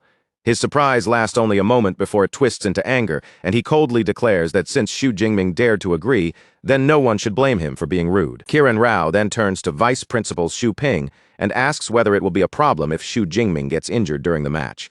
Xu Ping reassures him that instructors from all 3 universities will be present, and if true danger appears, someone will step in before things go too far. Hearing that, Kiran Rao breaks into a sharp grin. In his mind, Xu Jingming has already lost the right to complain, because once the fight begins, he has no intention of showing mercy. Soon, the scene moves to the arena, where a massive crowd has already gathered. The stands are packed with students and spectators, all waiting for the duel to begin. The students are buzzing with excitement, their voices rising one after another as they look forward to a clash between 2 S-rank ability users. Some try to predict who will win, while others point out that both fighters are still Tier 3, making the final result difficult to judge. Others begin analyzing the matchup more carefully. They say that in a wide-open battlefield, Xu Jingming's heavenly lightning technique would almost certainly dominate, but this small arena gives a close combat fighter like Kiran Rao a major advantage. In the end, many agree that the outcome may depend on whether Xu Jingming has any hidden trump cards left. From a balcony overlooking the arena, Kiran Rao hears the discussions and scoffs in disdain. In his view, it is already a miracle for a freshman to master even one S-rank technique, so the idea that Xu Jingming could have a second one is simply impossible. At that moment, Xu Jingming arrives at the arena. The supporters from Modu immediately burst into cheers. Their voices surge through the venue as they shout Xu Jingming's name again and again. Kiran Rao looks down at him from above, a restless grin spreading across his face. With obvious impatience in his voice, he tells Xu Jingming to hurry up, because he can hardly wait any longer. Xu Jingming responds with icy calm, his expression barely changing. If his opponent is that eager to rush toward death, then he says he does not mind granting that wish. With the atmosphere growing heavier by the second, both fighters step into the ring and take their positions. An elderly man then appears before them and introduces himself as Zhang Quan, the vice principal of Jincheng University and a Tier 8 Grandmaster who will serve as the referee. He explains the rules clearly. The battle ends when one side either loses consciousness or admits defeat, and once that happens, further attacks are strictly forbidden. He also tells them there is no need to hold back, because powerful experts are watching closely and will prevent any loss of life. After speaking, Zhang Quan releases his power. A layer of water mist spreads outward and rises around the arena, forming a protective shield that separates the battlefield from the spectators. Once both sides are told to prepare, Zhang Quan begins the countdown. As the final number falls, the match officially begins. The instant the fight starts, Kiran Rao lets out a fierce roar and immediately activates his S-rank ability. His body begins to change at a terrifying speed, swelling larger and more muscular as powerful horns emerge and red markings spread across him. The overwhelming transformation is revealed to be his S-rank ability, Brahma Beast Sovereign. Xu Jingming stands across from him and watches the transformation calmly, his expression steady and unreadable. Now towering in his enhanced form, Kiran Rao looks down with arrogant confidence. He tells Xu Jingming that he will give him time to prepare his own S-rank technique so that when he loses, he will have no excuses left. Around the arena, the crowd watches the duel between Xu Jingming and Kiran Rao unfold with growing tension. Spectators remark that Kiran Rao's S-rank enhancement ability is especially dangerous in this 30-meter arena where Xu Jingming's ranged lightning techniques are restricted. Even so, many believe Xu Jingming must have known this before agreeing to the fight. Inside the ring, purple lightning coils around Xu Jingming's body like living energy. Facing Kiran Rao's powerful new form, Xu Jingming silently decides that this opponent is the perfect target for testing the full extent of his third-tier strength. Without a moment of hesitation, Xu Jingming releases an overwhelming burst of purple-blue lightning, and in the blink of an eye, the dazzling current surges outward, flooding the entire arena. The referee, Zhang Quan, stares in astonishment as the violent outburst of power crashes against his water mist barrier, a defense originally built to endure only the attack of a peak Tier 3 A-rank user. Realizing the pressure is far beyond what he expected, Zhang Quan is forced to pour in more strength, reinforcing the barrier before the raging energy can break through. Up in the stands, the students are shaken pale by the purple cloud divine lightning, feeling as though a single stray bolt could erase them instantly, while the terrifying gap between these two freshmen becomes impossible to ignore. Even after transforming, Kiran Rao's expression twists with fury as Xu Jingming's lightning keeps eating into his body, its strange destructive force far beyond anything ordinary lightning could ever do. Unable to tolerate being worn down like this, Kiran decides to finish the fight as quickly as possible, lowering his stance before charging straight ahead. As both warriors shoot toward each other, Kiran lets out a cold scoff, mocking Xu Jingming for choosing to resist instead of running, and with his blade ready, he vows to show him the true power of an S-rank enhancement user. But before Kiran can fully seize the rhythm, Xu Jingming strikes first, and the sudden speed of his spear flashes forward so sharply that it catches Kiran completely off guard. Kiran barely manages to raise his weapon in time to block the electrified spear, but the impact crashes into him with such force that his body is driven backward across the ground. His eyes widen in disbelief, because even after unleashing his S-rank transformation, he still cannot understand how Xu Jingming's raw physical strength is able to stand on the same level as his own. Wrapped in a roaring storm of purple lightning, Xu Jingming looks at Kiran with a faint mocking edge and asks if he is surprised, reminding him that no rule ever said a lightning-type user had to lose in strength to an enhancement type. Kiran admits Xu Jingming has a point, saying he originally planned to toy with him for a while, but now sees that such arrogance will not work. Then, declaring that Xu Jingming should feel honored for forcing him to use his full power, Kiran rushes forward again. In the next instant, Kiran's body undergoes an even more terrifying second transformation, his face twisting into something like a demonic mask as he unleashes Beast Sovereign Descent. The students in the stands erupt in shock, immediately recognizing that Kiran is stacking his S-rank ability, Brahma Beast Sovereign. together with an exclusive S-rank combat technique, pushing his already frightening power to an even more monstrous level. From the sidelines, Vice Principal Xu Ping watches everything with a steady, unreadable gaze, while Vice Principal Ling Shuang studies the change more thoughtfully, remembering that Dean Yang Zhentian possesses a similar S-rank combat technique and believing Xu Jingming must know it too. Back in the arena, Kiran's newly strengthened form pushes against the purple lightning, forcing the crackling energy away from his body. With a dangerous grin spreading across his transformed face, Kiran taunts Xu Jingming and asks whether he still has the courage to clash with him head-on in this new form. Then, in a shocking counter to Kiran's display, Xu Jingming's hair turns pure white. His eyes shine with intense blue energy and he calmly accepts the challenge, without the slightest hesitation. A tremendous wave of power erupts from Xu Jingming's body, bursting outward so violently that even the fully transformed Kiran is stunned for a moment. Xu Jingming's eyes now burn with fierce slitted pupils, and with that final change, his own terrifying power-up is fully complete. The audience is left completely baffled by what they are seeing. One student, who had only looked away for a brief moment, stares back in shock and blurts out that two monster bosses are suddenly standing in the arena. His friend quickly explains that they are Xu Jingming and Kiran entering their second stages. But the first student insists that, no matter how they explain it, this is basically a boss fight. Kiran stares at Xu Jingming's transformation in disbelief, quickly realizing it is also an S-rank combat technique. In his newly powered-up state, Xu Jingming answers with icy calm, saying Kiran guessed correctly. But unfortunately, there is no reward for it. Without giving his opponent even a breath to regain balance, Xu Jingming gathers a dense sphere of purple energy, compressing the lightning as he prepares to unleash his Thunder Prison technique. Kiran instantly recognizes the move as a control-type S-rank technique, and the moment he understands what it is, a sharp sense of danger grips him. Choosing to stake everything on one desperate rush, Kiran summons a layer of red vitality armor around himself and charges headfirst into the incoming lightning attack. He succeeds in tearing his way free, but the price is heavy. His body drops to one knee, and as Kiran lifts his head, his face is filled with shock at the terrifying power he just endured. Xu Jingming gives him no chance to steady himself. A massive spear made of pure lightning erupts forward, narrowly missing Kiran, only for the explosion behind him to tear through the arena floor with devastating force. The destructive power leaves Kiran visibly shaken, because he knows perfectly well that if that lightning spear had struck him directly, he would have been seriously injured at the very least, and possibly killed on the spot. Before Kiran can even finish reacting, Xu Jingming closes the gap in an instant with lightning gale break, his figure flashing forward like a streak of thunder. Kiran raises his weapon just in time to block the powerful spinning strike, but the force behind it is too overwhelming, sending his entire body flying backward across the arena. Refusing to let the advantage slip away, Xu Jingming follows with a relentless storm of chain lightning spears, each attack moving with lightning-fast precision as they hammer into Kiran's body again and again. Even under that brutal assault, Kiran refuses to fall, gritting his teeth and clinging to the hope that if he can survive this technique, he may still have one final chance to turn the battle around. Convinced that he has endured the worst of it, Kiran suddenly roars out, declaring that now it is finally his turn to counterattack. But at that exact moment,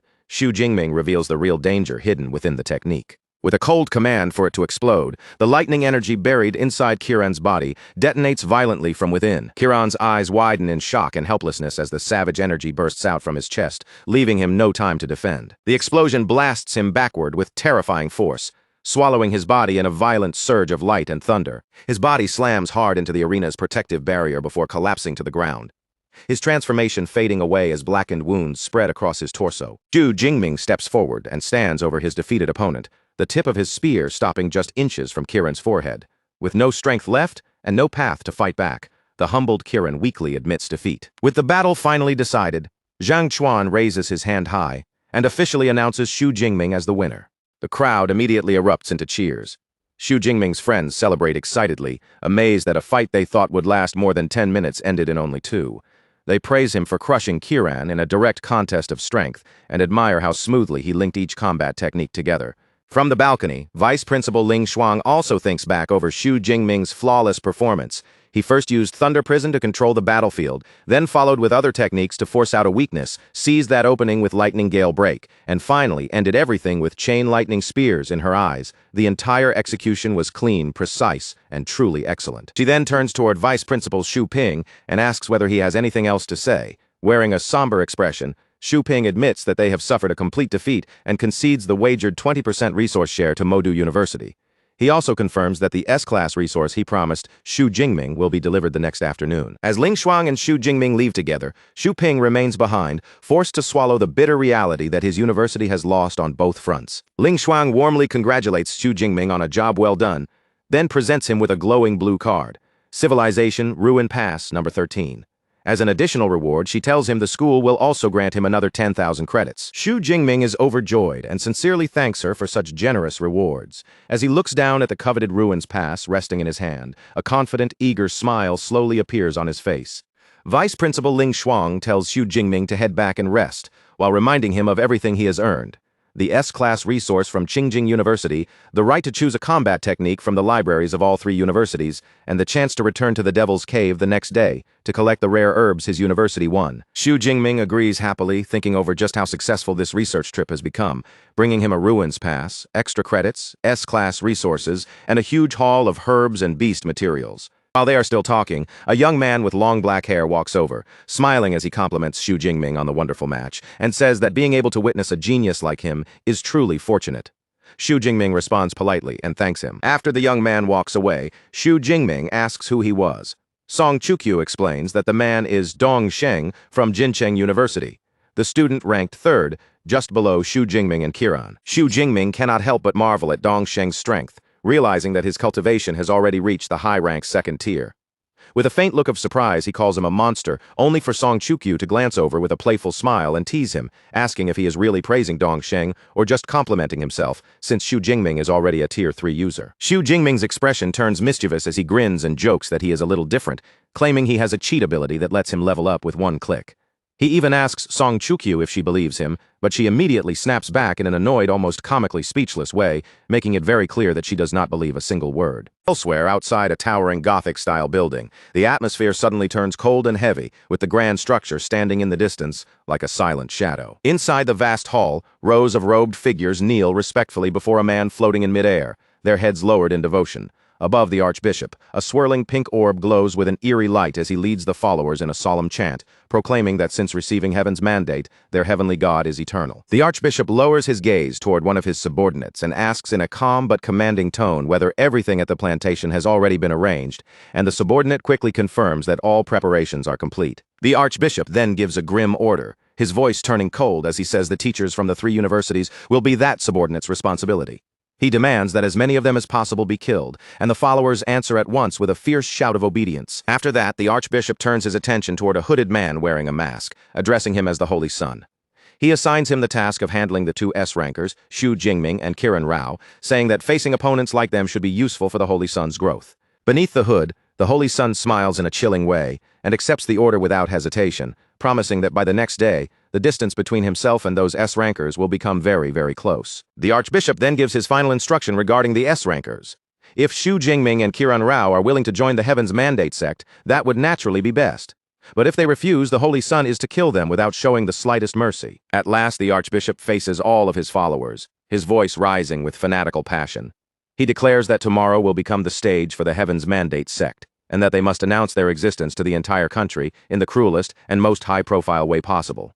His chant rings through the hall, and the followers echo it with equal madness. Since receiving Heaven's mandate, the heavenly God is eternal. The next day, the students arrive at the Devil's Cave plantation, where a massive, beautifully built greenhouse stretches before them, its ornate exterior standing behind clear markings that identify the entire place as a restricted area. As soon as they step inside, the students are greeted by the sight of gorgeous C-class sunflowers blooming across the greenhouse, their bright petals drawing excited looks from everyone as they prepare to harvest the valuable herbs. A man named Ma Yang, the supervisor of the base, comes forward to greet them.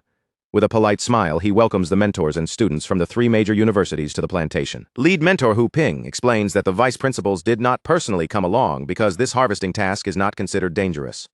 She adds that even if something unexpected were to happen, Vice Principal Ling Shuang's space ability would allow her to arrive within minutes. Ma Yang then leads the entire group deeper into the greenhouse, walking ahead as he divides the harvesting work and assigns each university a different area filled with specific herbs. Qingjing University is assigned to collect the sunflowers, Jincheng University is sent to gather scarlet flame grass, and Modu University is given the responsibility of harvesting cleansing heart grass. Then Ma Yang suddenly adds a strange condition, saying that the top 3 freshmen must be separated from the main group. Hu Ping immediately frowns and questions him, pointing out that other plantations do not have this kind of rule. Ma Yang explains that a new batch of its class exotic herbs has appeared, and he wants the top students to collect them personally, presenting it as a special opportunity. He then specifically tells Xu Jingming, Qiran Rao, and Dong Sheng to follow him and his staff. Xu Jingming senses that something about the arrangement feels suspicious, but with the university mentors nearby, he feels there should not be too much danger, so he follows along for the time being. As the group walks deeper inside, Dong Sheng moves closer to Xu Jingming and Qiran, smiling as he compliments them on the spectacular battle they fought the day before. Dong Sheng then casually shifts the topic to religion, mentioning rumors that certain sects possess secret techniques capable of boosting a user's strength from Tier 2 all the way to Tier 4. He muses that if he had that kind of power, he might even be able to fight the two of them, prompting Xu Jingming to immediately warn him not to get involved with those religions. Qiran, however, does not agree. He brings his hands together in prayer and says that religions such as his country's Jidu sect and the Holy Father sect carry positive meaning, then proudly credits his own invincibility to the blessing of his Lord Brahma. Xu Jingming immediately throws the words back at him, asking why Lord Brahma did not help him win their fight. The sharp comment hits Qiran right where it hurts, leaving him furious, embarrassed, and unable to answer. Dong Sheng smoothly steps in before the tension can rise further, agreeing with Qiran that some religions can indeed bring great benefits. Then he turns toward Xu Jingming with a sly smile and says that in just a little while, Xu Jingming will personally experience the power that comes from religion, and by then, he will probably change his mind. Those cryptic words make Xu Jingming's expression tighten slightly, and an uneasy feeling creeps into his heart as he wonders what Dong Sheng could possibly mean. Supervisor Ma Yang continues leading mentor Hu Ping and the three top students until they reach a more secluded section of the greenhouse. Once they stop, he calmly announces that they have arrived. Hu Ping looks around the area and immediately notices that something is wrong. There are no visible exotic herbs anywhere, so she asks where the promised S-class flowers are supposed to be. Ma Yang simply raises his hand and points forward, telling her to look in that direction. In that very instant, the friendly look on Ma Yang's face disappears completely, replaced by a sinister grin that makes the entire situation turn dangerous. The man who had been calling himself Ma Yang suddenly lunges straight at Hu Ping. His body twists into a shadowy figure, his eyes burn red, and a huge demonic claw of crimson energy forms as he attacks. With terrifying speed and overwhelming force, his claw slams directly into Hu Ping's chest before she can fully react. The impact sends Hu Ping flying backward through the greenhouse, but she manages to land, her face filled with shock as she steadies herself. The moment she senses the strength behind that blow, Hu Ping blurts out in disbelief that her attacker is a Tier 7 Grandmaster. Realizing they have been deceived, Hu Ping demands to know who he really is. At the same time, her body begins to change as she activates her A-rank Shadow Spirit Cat ability, preparing herself for battle. The shadowy attacker looks at her with interest and compliments her vitality, as though even surviving that strike has slightly impressed him. Then he removes his mask, revealing his true identity as the Archbishop of the Heaven's Mandate sect. With a cruel smile on his face, he says that since Hu Ping is about to die anyway, there is no harm in letting her know who they are. The Archbishop immediately commands his subordinate to kill everyone present. Hu Ping glares at them in fury and accuses them of trying to cut down the future of Great Xia's next generation. Without hesitation, Hu Ping crushes a crystal in her hand, shattering it in an attempt to call for help. The Archbishop only laughs at her desperate move, coldly telling her that it is already too late to summon anyone. He then activates the power of the red orb in his hand, and a massive space blockade spreads outward, sealing the area and trapping everyone inside. At the same time, outside the plantation, the three vice principals are immediately alerted that an attack has broken out. Ling Shuang's expression fills with fury as she realizes someone has dared to strike their team.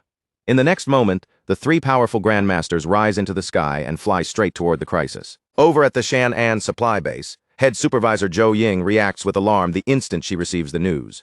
She urgently orders multiple squads to rush to the Devil's Cave plantation and protect the eldest Miss, Song Chukyu. Even as she gives the order, Zhou Ying tries to steady herself, telling herself that with Tier 8 Grandmasters already on the way, there should not be any serious problem. Back inside the greenhouse, Hu Ping suddenly senses a disturbance rippling through the space blockade around them. The Archbishop mocks them, saying that their space-type Grandmaster is useless against his blockade. Deciding he should move quickly, he turns his murderous attention toward the cat-like Hu Ping and shouts that she will be the first to die. His attack takes shape as a gigantic red hand, descending with crushing pressure as if it intends to smash everything beneath it. Qiran curses under his breath in frustration, while Xu Jingming instantly understands the danger. Facing a Tier 7 Grandmaster, he knows that with his current strength, resisting such terrifying power head-on is almost impossible. But before the Archbishop's attack can fully land, it is suddenly disrupted.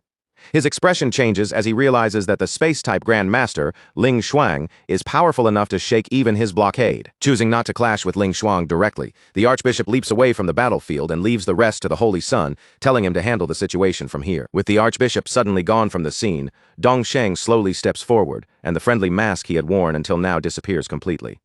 His voice turns cold as he declares that the time has finally come for the Heaven's Mandate sect to stand on the stage. Then he looks directly at Xu Jingming and Kiran Rao, telling them he will now reveal his true form. The moment those words fall, Dongsheng's body begins to twist through a horrifying transformation. Dark energy erupts from within him like smoke from the abyss, and his aura surges upward at a terrifying speed, climbing from high-rank Tier 2 to the peak, then smashing into Tier 3 before finally soaring all the way to the peak of Tier 4. Seeing that impossible rise in power happen right before their eyes, both Xu Jingming and Kiran Rao are left completely stunned, their expressions frozen with disbelief. Xu Jingming's eyes sharpen in shock, unable to believe that any technique could raise a person by 2 entire major ranks in such a short time. But the more he feels that familiar, terrifying aura, the more certain he becomes that it is the aura of God's blood. While Kiran Rao stands there burning with rage, Xu Jingming quickly pieces together what is happening to Dongsheng. The aura surrounding him clearly belongs to God's blood, and that means one dose of this SSS-class resource is likely what allowed Dongsheng to leap from Tier 2 straight to the peak of Tier 4. Now standing before them as a demonic figure with horns and glowing eyes, Dongsheng gives Xu Jingming and Kiran Rao a ruthless choice. They can join the Heaven's Mandate sect and hunt down the other students, or they can be crippled first and then killed. Meanwhile, outside the main greenhouse, the other students finally realize how dangerous the situation has become. One of them shouts for everyone to charge in and help the 2S rankers, yelling that they absolutely cannot lose their hope, Xu Jingming. But before the students can rush to the rescue, several hooded cultists step into their path and block them.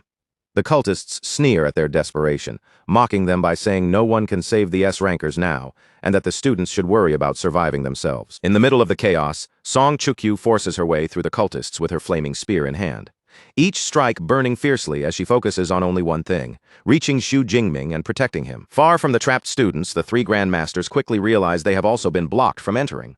One of them urgently asks Vice Principal Ling Shuang why they do not simply teleport inside, but Ling Shuang explains that she already tried, and the space within the plantation has been completely sealed. The source of that terrifying barrier is the Archbishop, who stands holding a glowing red orb in his hand, and inside that orb a strange bone can be seen faintly shining. Ling Shuang immediately recognizes what it is.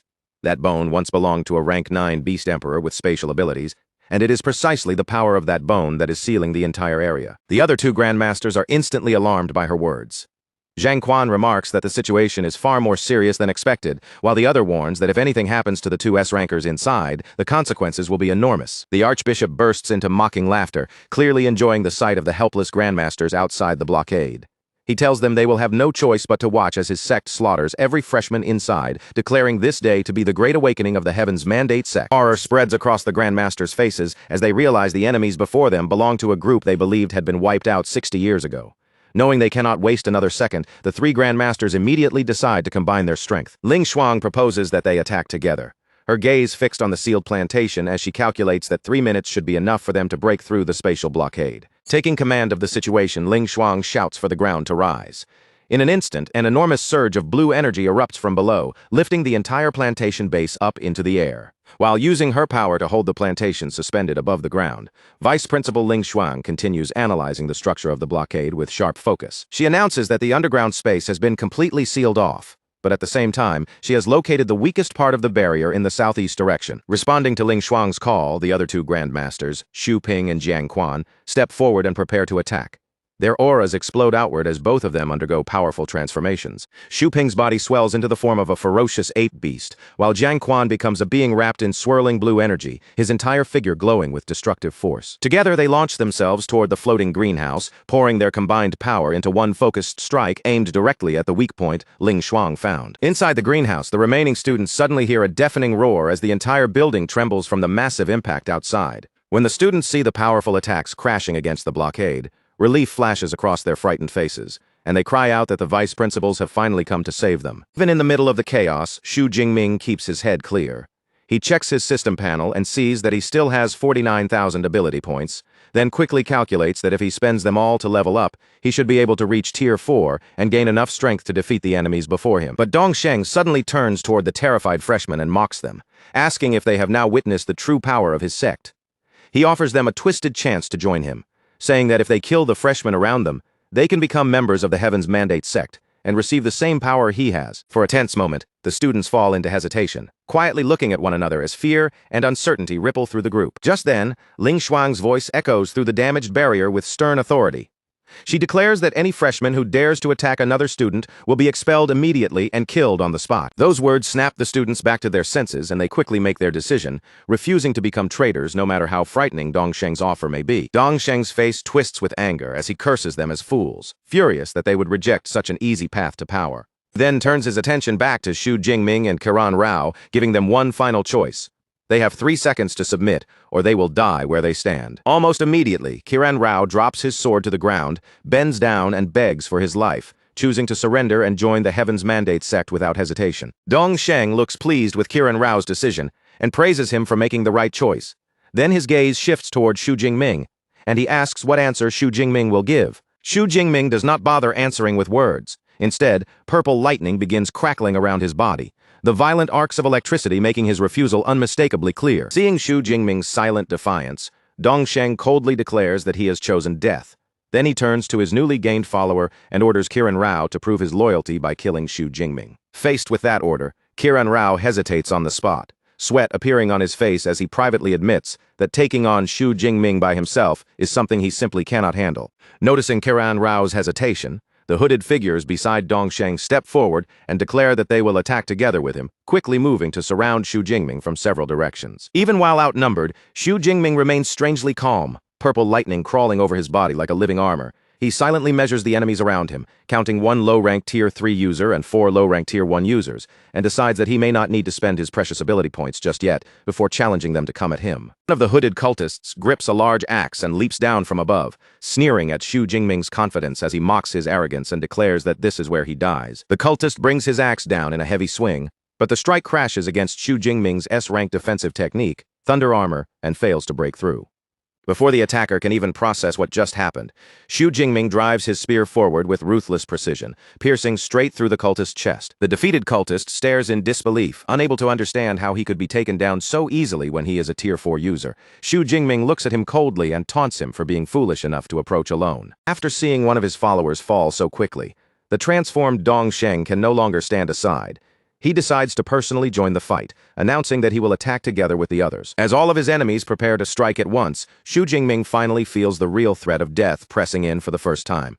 A trace of disappointment crosses his mind, because he had wanted to save his ability points for upgrading his S-rank ability, but now it seems he may have no choice but to use them. At that very moment, a system notification suddenly appears, confirming that he has killed a low-rank Tier 4 God's Blood envoy and rewarding him with 1,000 ability points. That reward pushes his total beyond the 50,000 point mark, and as soon as Xu Jingming realizes he finally has enough, he makes a bold decision without the slightest hesitation. He immediately commands the system to upgrade his ability. The evolution of his S-rank Purple Cloud Divine Lightning begins at once. Golden bolts of thunder erupt around him, and a progress bar appears before rapidly climbing past 10%, then 20%. As the evolution continues, Xu Jingming's body slowly rises into the air, and the raw power pouring out of him leaves the enemies around him visibly stunned. Golden lightning crackles wildly around Xu Jingming, wrapping him in a brilliant storm as his strength continues to grow. Watching this sudden change unfold, Dongsheng's expression darkens with annoyance, and he dismisses it as nothing more than Xu Jingming playing tricks. Dark red energy begins pouring out from Dongsheng's body, rolling around him like a violent mist as he prepares to attack.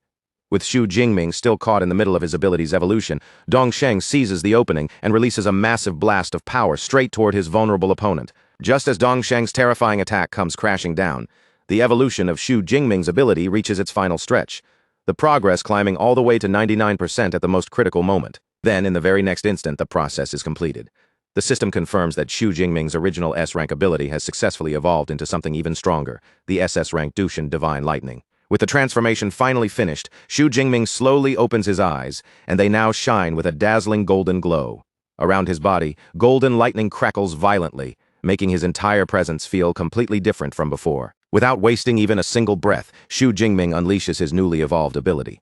A massive torrent of golden thunder descends from the sky, crashing down with terrifying force onto the unsuspecting Dongsheng. Dongsheng lets out a miserable scream as that overwhelming golden power swallows him completely, and the attack he had been so confident in is wiped out before it can even reach Xu Jingming. A moment later, another system notification appears before Xu Jingming, confirming the death of the peak Tier 4 God's Blood envoy and awarding him another 2,000 ability points. With the greatest threat in front of him already erased, Xu Jingming slowly turns his gaze toward the remaining hooded cultists.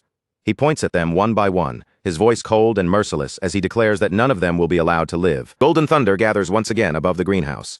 and Xu Jingming brings down a devastating storm of lightning. In an instant, the remaining cultists are blasted apart, destroyed so quickly they have no chance to resist. After every cultist falls, Xu Jingming's figure appears before the terrified Kiran Rao, who has completely lost his earlier arrogance and can only plead desperately for his life. Kiran Rao drops to the ground and bows low, hurriedly explaining that he had only been threatened into submission. He insists again and again that he never actually attacked Xu Jingming. From farther away, the archbishop stares at the scene in stunned disbelief, his expression twisting as he struggles to accept that the holy son he had placed his hopes on has truly been killed. That confusion lasts only a brief moment before it turns into pure rage. The archbishop roars Xu Jingming's name with hatred in his voice, vowing that Xu Jingming will be buried together with Dong Sheng. Driven mad by anger, the archbishop releases his own terrifying power. A gigantic demonic red hand forms high in the sky, then comes crashing down toward Xu Jingming with crushing killing intent.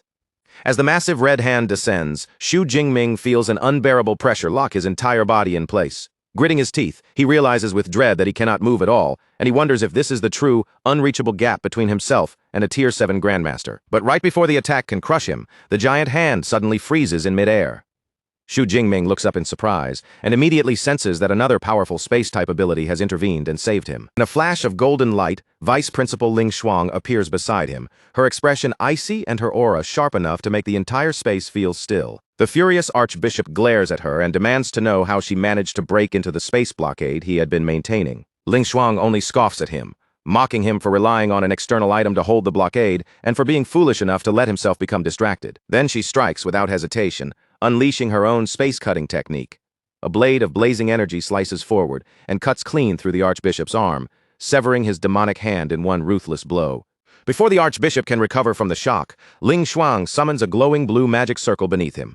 Space tightens around his body, trapping him completely in her constriction technique. With her enemy bound in place, Ling Shuang makes her final move. A swirling vortex opens in front of her, and she snatches the space-sealing orb directly from the archbishop's grasp, cutting off his control over the sealed area. Once the immediate threat is gone, Ling Shuang descends toward the shaken Xu Jingming and calmly asks whether he is hurt. Xu Jingming steadies himself and tells her that he is fine. Just then, the other two Grandmasters, Xu Ping and Jiang Quan, finally arrive as well. Xu Ping asks how they should deal with the remaining cult members, and Ling Shuang, still holding the captured orb, gives a chilling order. Since these people dared to lay hands on her students, any Tier 6 ability users are to be captured alive, while everyone else is to be killed without mercy. Following Ling Shuang's command, Xu Ping and Jiang Quan immediately leap into action, tearing through the remaining cultists with overwhelming strength and crushing the last traces of resistance. When the battle finally settles, Ling Shuang turns her cold gaze toward the terrified Kiran Rao. He starts to open his mouth and make excuses, but she cuts him off instantly, telling him that someone will come to deal with him later. Finally, Ling Shuang looks back at Xu Jingming and asks about the powerful golden lightning he used, especially since it seemed to require no casting time at all. Standing among the bodies of the defeated cultists, Xu Jingming explains that even he is not completely sure.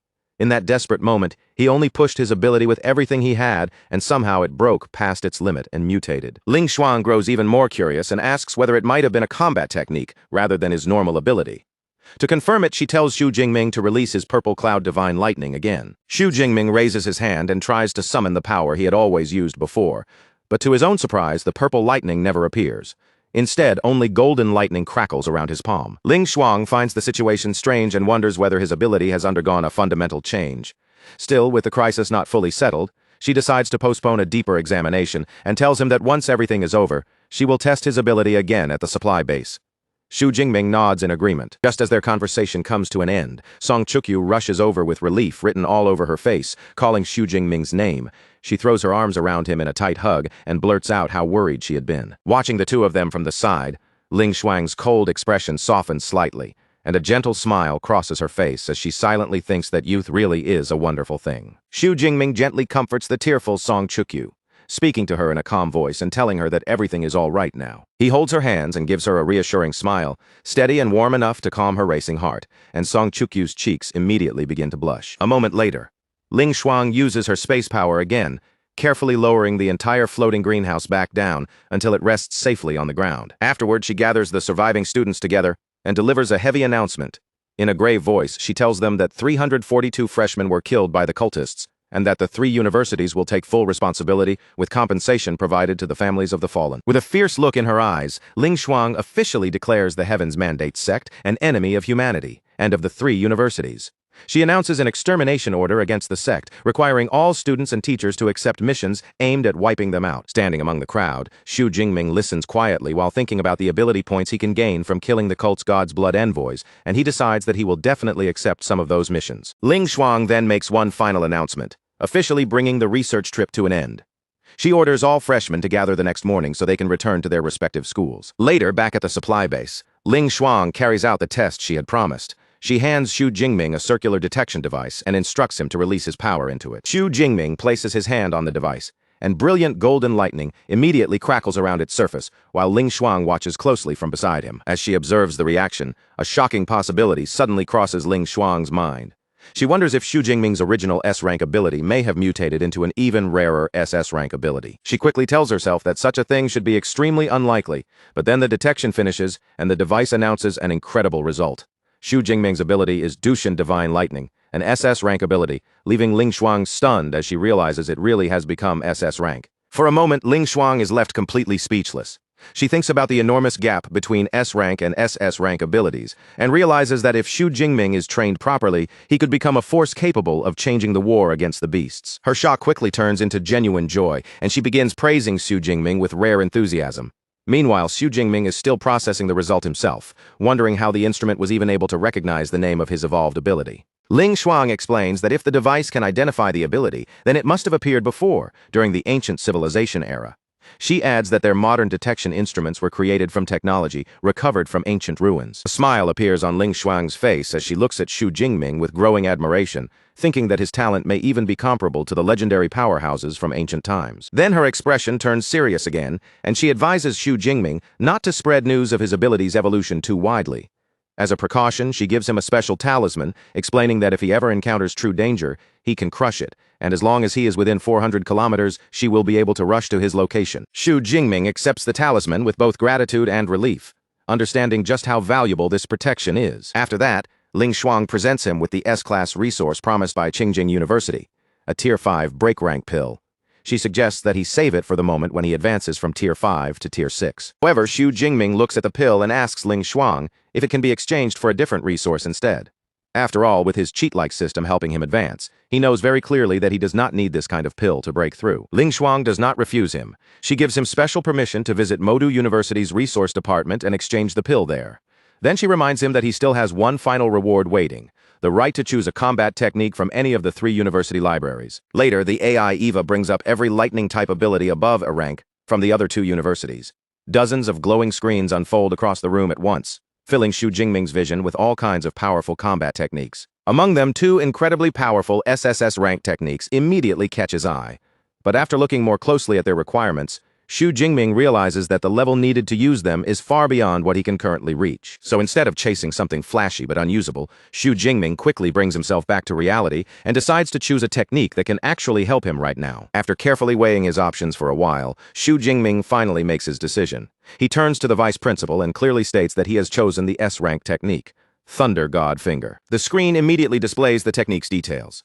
Thunder God Finger condenses lightning into a powerful single-point attack, and the minimum requirement is for the user to be at least Tier 3 while possessing an A-rank lightning ability. Ling Shuang warns him that learning a combat technique from another university will not be easy, especially without their usual teaching foundation. But Xu Jingming answers with complete confidence that it does not matter, while privately thinking that the 6,000 ability points he still has should be more than enough. Seeing how certain he is, Ling Shuang's expression softens into a smile, and she agrees to approve his choice without saying anything more. As Xu Jingming turns and leaves, Ling Shuang watches his back with quiet amazement. Thinking of all the advantages he has already revealed, she concludes that if he is allowed to grow smoothly, humanity may one day gain another peerless powerhouse. Back inside his private training room, Xu Jingming sits down cross-legged, settling his breathing as he prepares to carefully examine the changes in his new power. He gives a command to his system, Deep Blue, telling it to open his attribute panel. The display appears before him, confirming that he is now a low-rank Tier 3 user with the SS rank ability, Dutian Divine Lightning, and a total of 6,359 ability points. Golden lightning crackles around Xu Jingming's hand as he thinks back on the upgrade, realizing that it took a full 50,000 ability points just to transform his ability from S rank into SS rank. He also notices that this new golden lightning is much harder to control than before, its power feeling far more intense and unstable, so he decides that his next focus must be improving his ability control. With determination shining in his eyes, Xu Jingming quietly looks forward to the day when he can fully master this newly evolved power. That evening at the supply base, a group of civilians suddenly looks up in amazement. They point toward a sleek aircraft in the sky, surprised that it has no propellers, and quickly identify it as an advanced anti-gravity aircraft recovered from civilization ruins. The smooth, disc-shaped aircraft slowly descends from above, hovering silently before landing gently on the ground. A ramp lowers from the aircraft, and a single figure steps out, immediately drawing the attention of everyone nearby. The newcomer is a stylish man with long white hair, carrying himself with effortless confidence as he announces that he has come here for Xu Jingming. As the mysterious white-haired man appears before them, the surrounding onlookers are visibly startled, their eyes fixed on him in confusion and curiosity. Deciding that it would be better if fewer people knew about his arrival, the man casually raises his hand and snaps his fingers.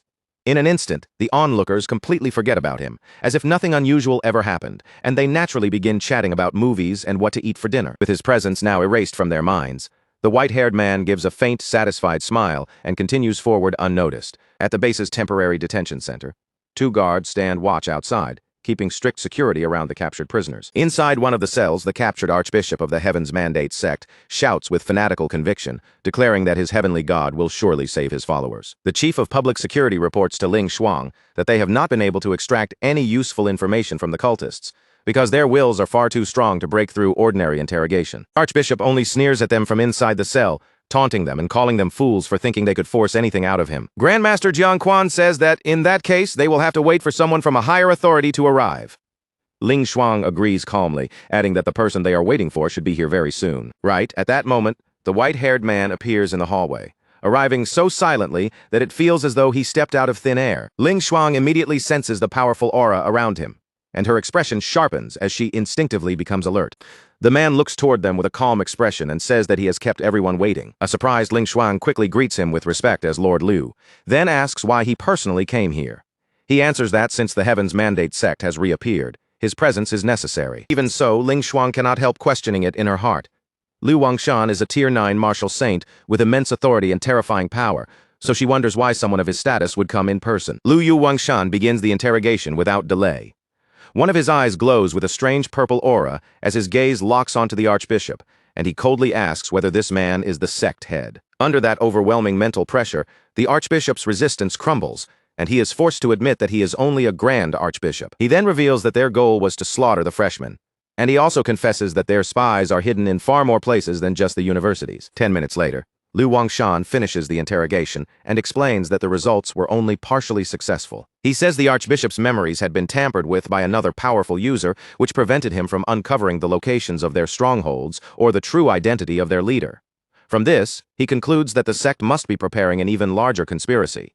Then he shifts the topic, saying he needs to meet Xu Jingming because of his recent ability evolution. Soon, Xu Jingming is summoned into a private room with Vice Principal Ling Shuang. She invites him to sit down and introduces him to Liu Wangshan, a member of the Great Xia National Council. Xu Jingming is stunned the moment he notices him, because until that introduction, he had not realized there was another person in the room at all. As Liu Wangshan greets him, Xu Jingming suddenly feels an immense pressure crushing down on him, all from nothing more than the man's gaze. His instincts immediately kick in, and golden lightning bursts around his body as he summons his power to resist that overwhelming force. After a brief moment, the pressure finally disappears, but Xu Jingming is left breathing heavily, his body drained as if he has just survived a fierce battle. A wave of awe rises in his heart as he realizes he never imagined that he would be unable to withstand even a single glance from a Tier 9 martial saint. Liu Wangshan praises him, saying it is rare for a Tier 3 user to resist his gaze at all, and that Xu Jingming's willpower is extremely firm. Humbled by the praise, Xu Jingming quickly bows to him with deep respect. Liu Wangshan then explains just how valuable Xu Jingming's potential truly is. Although S-rank users are born every year, fewer than 50 SS-rank users have been recorded across the past 200 years. He says he hopes Xu Jingming can one day become one of humanity's top fighters. To help protect him, Liu Wangshan summons a glowing purple spirit soul seal, explaining that it will give Xu Jingming extra protection against mental attacks. With a gentle touch, Liu Wangshan places the seal onto Xu Jingming's forehead, and the act visibly drains even this powerful martial saint. As Xu Jingming quickly helps him steady himself, Liu Wangshan explains that the seal is his own SS-rank psychic technique. Now that it has been placed on Xu Jingming, even another Tier 9 psychic user would have to spend tremendous effort to break through it. Ling Shuang reminds Xu Jingming to properly thank the counselor, and Xu Jingming immediately reacts, expressing his gratitude with sincere respect. Liu Wangshan simply waved off Xu Jingming's gratitude, as if those words of thanks were never what he wanted in the first place. His request was much heavier than that. Once Xu Jingming truly grew strong, he only hoped the young man would stand for great Jie and cut down as many enemies as he could. Ling Shuang smiled from the side and teased him lightly, saying that if other Tier 8 grandmasters saw a gift like this, plenty of them would probably be desperate enough to beg for it. Xu Jingming, however, showed no trace of modesty at all. With confidence in his eyes, he answered that he was, after all, the strongest student Modu University had produced. Seeing that confident attitude, Ling Shuang was amused enough to immediately throw another responsibility at him. She told Xu Jingming that next March, during the All-Country University League competition, he would be the one leading the team. Xu Jingming froze on the spot, completely speechless for a moment, before reminding her with disbelief that he was still only a freshman. Ling Shuang did not give him any room to dodge it. She warned him not to slack off, because his position had already been reserved in advance. Faced with that firm decision, Xu Jingming could only accept it, but the hesitation quickly turned into fighting spirit as he said he was already looking forward to clashing with the top geniuses from every university in the country. 3 days passed in the blink of an eye, and back at Modu University, Jiang Chushuan had already arrived early to wait for Xu Jingming's return. She stood there with clear anticipation, her eyes fixed in the direction where the returning students were expected to appear. Before long, an enormous airship descended from the sky and slowly landed with a heavy presence on the campus grounds. As the students began stepping down one after another, Jiang Chushuan immediately spotted Xu Jingming among them and called out to him from where she stood. Xu Jingming walked over together with Song Chukyu, and the two of them greeted Jiang Chushuan naturally. Song Chukyu then stepped forward with genuine gratitude in her expression, sincerely thanking Jiang Chushuan for the life-saving pills that had helped her survive. Jiang Chushuan accepted the thanks with a proud little smile, her mood clearly bright. Without wasting any time, she warmly invited both of them to join her for a celebratory meal, as if this return deserved to be marked properly. As the three of them walked together, Jiang Chushuan leaned closer and asked Xu Jingming whether he had managed to bring back the rare herbs she had wanted. Xu Jingming answered that he had, then teased her with a faint smile, saying the amount was so large that she might not even be able to deal with it all. From a distance, Vice Principal Ling Shuang hovered quietly in the air, watching the group walk away together with a knowing smile on her face. In her mind, she could not help thinking that Xu Jingming really did seem blessed when it came to women, and since powerful people were more likely to leave behind powerful descendants, she even felt that having several partners might not be a bad thing for the future of humanity. But as that thought drifted through her mind, Ling Shuang's expression slowly shifted toward herself. Thinking back on her own life, she let out a helpless sigh, suddenly feeling the sting of still being single, even though she had already reached her 30s. Later, inside a beautifully decorated room, Jiang Chushuan stared wide-eyed at the massive pile of rare herbs Xu Jingming had brought back.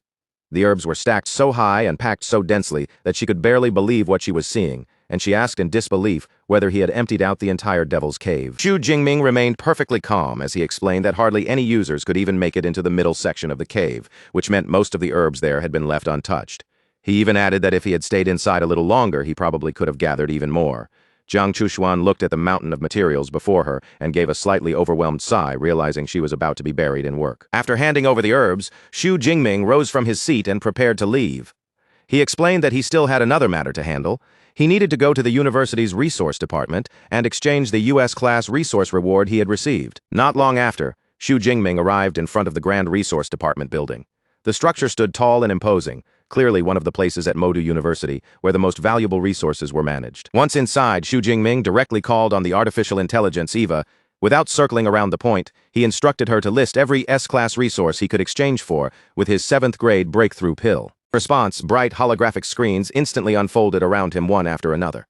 Each glowing display presented a different powerful resource, filling the air with rows of tempting options that were clearly far from ordinary. Xu Jingming looked over the options and could not help feeling a little surprised by how many choices there were. After a brief pause, he asked Eva which resource would be the most useful if his goal was to improve his control over lightning. Eva quickly narrowed everything down and presented a single recommendation before him. It was an S-class resource known as the Thunder Haze Secret Realm Pass, a special access item that would allow him to enter a unique training area. The moment Xu Jingming saw the location attached to the pass, his attention sharpened. He thought to himself that Haidong City was quite close to his hometown, yet he had never once heard that such a secret place existed there. Eva explained that the secret realm had first appeared 87 years ago, before eventually being taken over by the Thunder Haze Martial Arts Hall. Since then, it had become a restricted area, hidden from ordinary public knowledge. Xu Jingming's curiosity rose immediately, and he asked whether there were beasts inside. Eva confirmed that there were, and that most of them possessed the ability to control lightning. Hearing that, Xu Jingming's lips curved into a confident smirk. For someone like him, this was practically the ideal resource, so he made his decision without hesitation. The exchange was confirmed, and in the next moment, the Thunder Haze Secret Realm Pass appeared directly in his hand. While Su Jingming was still on campus, his phone suddenly rang. When he answered, the call turned out to be about a society exchange meeting scheduled for that very afternoon. The person on the other end addressed him respectfully as Vice President Shu, a title he had only recently gained after joining the Meteor Society a few days earlier on his senior's suggestion. Xu Jingming was slightly caught off guard by how quickly his responsibilities were beginning, but after a moment, he agreed to attend. After hanging up, Xu Jingming thought about it for a moment and found the idea rather interesting. A meeting where students from different departments exchanged their experiences sounded like something worth seeing for himself. When Xu Jingming went to meet his master, Yang Zhentian, the man's reaction was immediate and unmistakable.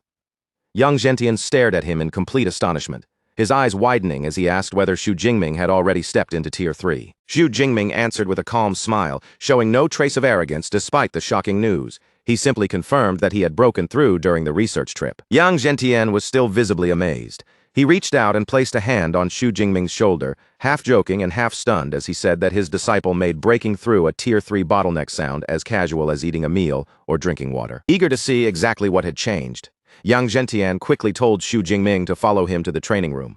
He wanted to personally examine how Xu Jingming's body had transformed after absorbing the god's blood.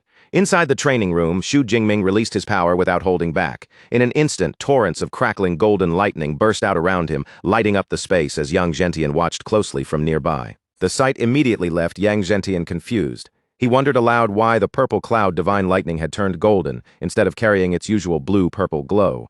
But after observing it more carefully, he realized the change was not limited to color. The entire aura of the ability felt completely different. Xu Jingming remained composed as he looked at his master and said that Vice Principal Ling Shuang should have already mentioned it to him. Then he revealed the truth directly. His ability had evolved into an SS rank power, Dushan Divine Lightning. Yang Zhentian was stunned by the revelation. He shouted in disbelief, unable to accept at first that an S rank ability could actually evolve into SS rank. Only then did he finally understand why Ling Shuang had called him the day before and said his disciple had a surprise waiting for him. After the first wave of shock passed, Yang Zhentian's expression grew more serious. He warned Xu Jingming that controlling an SS rank ability was far more difficult than managing an S rank one, meaning he would need much more practice from now on. Xu Jingming nodded and replied that he had exchanged for a Thunder Secret Realm Pass, so he needed to make preparations. Yang Zhentian agreed that the Secret Realm was indeed a suitable place for Lightning-type users to train. However, before letting Xu Jingming focus on that, he wanted to check his current physique first, so he asked him to activate his Thunder Pulse state. Xu Jingming accepted without hesitation, ready for the inspection. Xu Jingming activated the state at once, and golden lightning instantly surged across his entire body. His appearance began to change under the glow of that power, with both his hair and eyes shining brightly as the transformation took hold. Yang Zhentian observed him closely, and an impressed look gradually appeared on his face. He commented that the foundation of Xu Jingming's indestructible body had been strengthened by a tremendous amount, to the point where it had already reached the level of a high-rank Tier 2 user. As he continued examining the changes, Yang Zhentian noticed something else hidden within that powerful physique. Xu Jingming's body now carried the aura of a Beast Emperor-level bloodline mixed into it. When Xu Jingming heard that explanation, he immediately understood something that had puzzled him before. No wonder his physical strength alone was already comparable to Kirin Rao, an S-rank user. Yang Zhentian seemed satisfied with the inspection for now, and told his disciple to take a short rest. He explained that although the changes looked impressive, the only way to truly understand the current condition of Xu Jingming's body was through real combat. The dean began thinking through his other disciples, considering who might serve as a suitable opponent.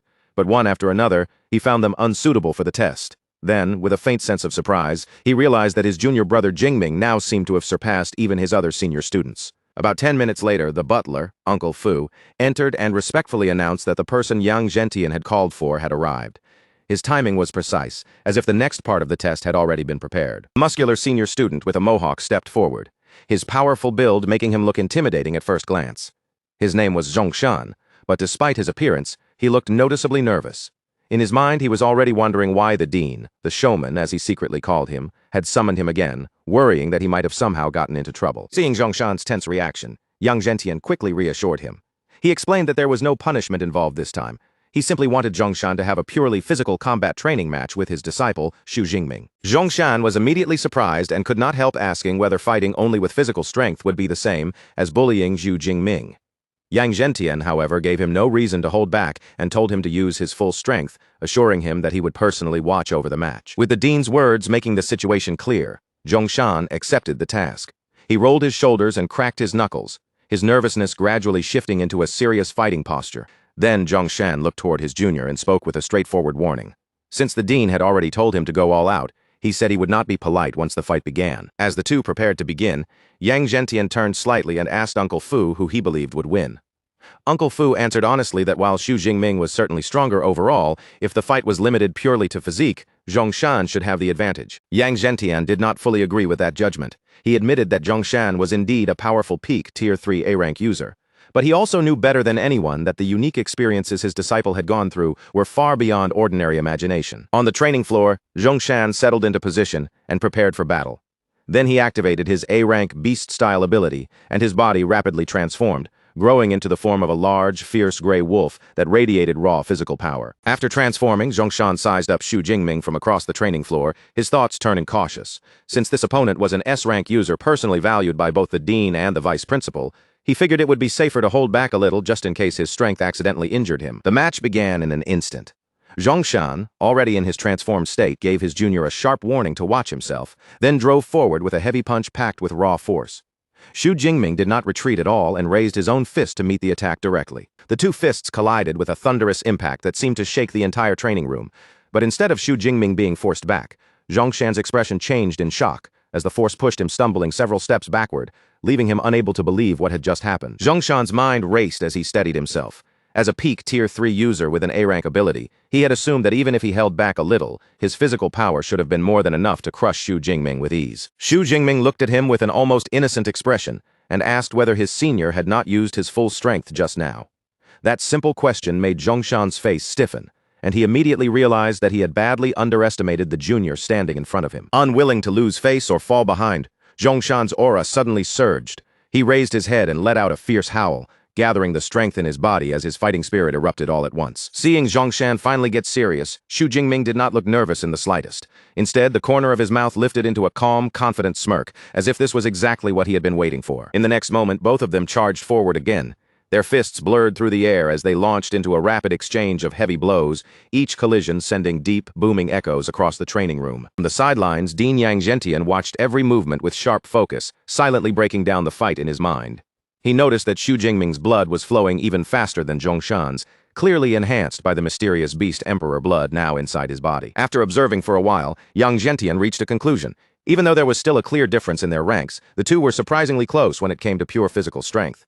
Seeing that the fight had fallen into a stalemate, he finally decided to interfere and called out, allowing Xu Jingming to activate his Thunderpole state. The moment Zhongshan heard that, panic flashed across his face. He immediately protested, saying he was already being suppressed as it was. But Xu Jingming's body had already begun to crackle with golden lightning, and his power continued to climb as he pushed himself even further. Zhongshan turned toward Xu Jingming, his earlier confidence fading fast. With visible nervousness, he called him Brother Jingming and asked him to show mercy, clearly hoping the next exchange would not be too brutal. Now wrapped in a brilliant glow of overwhelming golden lightning, Xu Jingming looked far more imposing than before. He simply smiled at Zhongshan's request and agreed, his relaxed attitude making the pressure feel even heavier. A few minutes later, the sparring match had already come to an end. Zhongshan lay sprawled on the training floor, completely drained, his chest rising and falling as he panted heavily for breath. Xu Jingming crouched down beside him and handed over a small vial filled with red liquid. He explained that their sparring had given his teacher some useful inspiration, then sincerely thanked his senior for helping. Zhongshan accepted the gift with gratitude and immediately declared that if anyone online ever dared question Xu Jingming's reputation, he would be the first one to stand up and defend him. While Zhongshan stayed there recovering, Xu Jingming turned to Uncle Fu and asked when his teacher might come out of meditation. Uncle Fu answered calmly that it was hard to say, since this kind of meditation could end after only a few hours, or it might continue for several days. As they waited there, Xu Jingming's phone suddenly gave a sharp beep. The sound broke the quiet in the room, drawing his attention away from the training floor. Xu Jingming answered the call and was surprised to hear Vice Principal Ling Shuang's voice on the other end. She told him that the people from Jing University had arrived with the original copy of the S-rank combat technique, Thunder Godfinger, and instructed him to come to the Battle Technique Library to pick it up. Inside a room lined with books, Ling Shuang paused for a moment and then decided not to wait for him to make the trip himself. Instead, she chose to personally bring him over. All of a sudden, a glowing golden portal opened right beside Xu Jingming. He barely had time to react before Ling Shuang stepped out from within it, startling him with her sudden appearance. Ling Shuang did not waste a single word. She reached out, grabbed Xu Jingming by the shoulder and pulled him straight into the portal, dragging him off his feet as Zhongshan and Uncle Fu stared after them in stunned surprise. When the two emerged on the other side, they found themselves in a finely decorated room. A man was already seated on the sofa, waiting calmly as they appeared before him, still holding Xu Jingming slightly suspended, as if she had dragged him over like luggage. Ling Shuang introduced him to the man as Modu University's S-rank student. Then she turned to Xu Jingming and introduced the seated man as teacher Chen Lin from Jing University. Once Xu Jingming finally landed back on his feet, he quickly composed himself and bowed respectfully. Teacher Chen smiled in return, greeting student Xu with a friendly and polite tone. Ling Shuang then explained that teacher Chen was a low-ranked Tier 7 Grandmaster who had already mastered the Thunder God Finger. She told Xu Jingming that Chen Lin would be staying for half a month, and during that time he had to ask for guidance often. Xu Jingming nodded and agreed. Inwardly, Xu Jingming felt it was a bit of a pity, because with his system he could master the technique instantly without going through long instruction. But outwardly, he remained perfectly respectful and told Teacher Chen that he might have to trouble him quite a lot in the coming days. Teacher Chen waved away the concern with an easy smile. He explained that he was an old friend of Xu Jingming's master and had come over partly for a visit anyway. If Xu Jingming needed help, he could simply find him at Yang Zhentian's residence. That evening, after a day packed with one thing after another, a tired Xu Jingming finally arrived at a large building where the society meeting was being held. As he stepped into the spacious meeting hall, Xu Jingming apologized for being late, explaining that too many matters had come up that day. The moment he entered, many students greeted him as Vice President Xu, and looking around at the crowd, he could not help noticing that the society had far more members than he expected. A young man with striking purple hair soon approached him and politely invited him to sit in the front row, clearly treating him with the respect due to his new position. After Xu Jingming sat down, the purple-haired young man introduced himself as Vice President Du Liangping. He spoke with admiration about how quickly Xu Jingming had reached Tier 3, even predicting that he might become the next president. Xu Jingming, however, did not seem interested in that topic and simply asked what the meeting was about. Du Liangping's expression immediately became much more serious. He explained that the meeting was connected to the mission involving the Heaven's Mandate sect. In his view, that sect must have been asking for death by daring to attack the freshman team, and he asked Xu Jingming whether he was truly planning to accept the mission. Xu Jingming gave his answer without the slightest hesitation. Of course, he was going to accept it, as if there had never been any other possibility in his mind. At the Meteor Society meeting, Wu Lan stood before the members and delivered a solemn announcement. He told everyone that the Heaven's Mandate sect had returned, and the government had already issued an extermination order against them. The school had released many related tasks for this mission, so he encouraged the members to take part, if they were willing. After making the announcement, Wu Lan turned his attention toward Xu Jingming. Guessing that Xu Jingming would definitely take on one of the tasks, he offered to form a team with him. Sitting beside Du Liangping, Xu Jingming responded politely but firmly.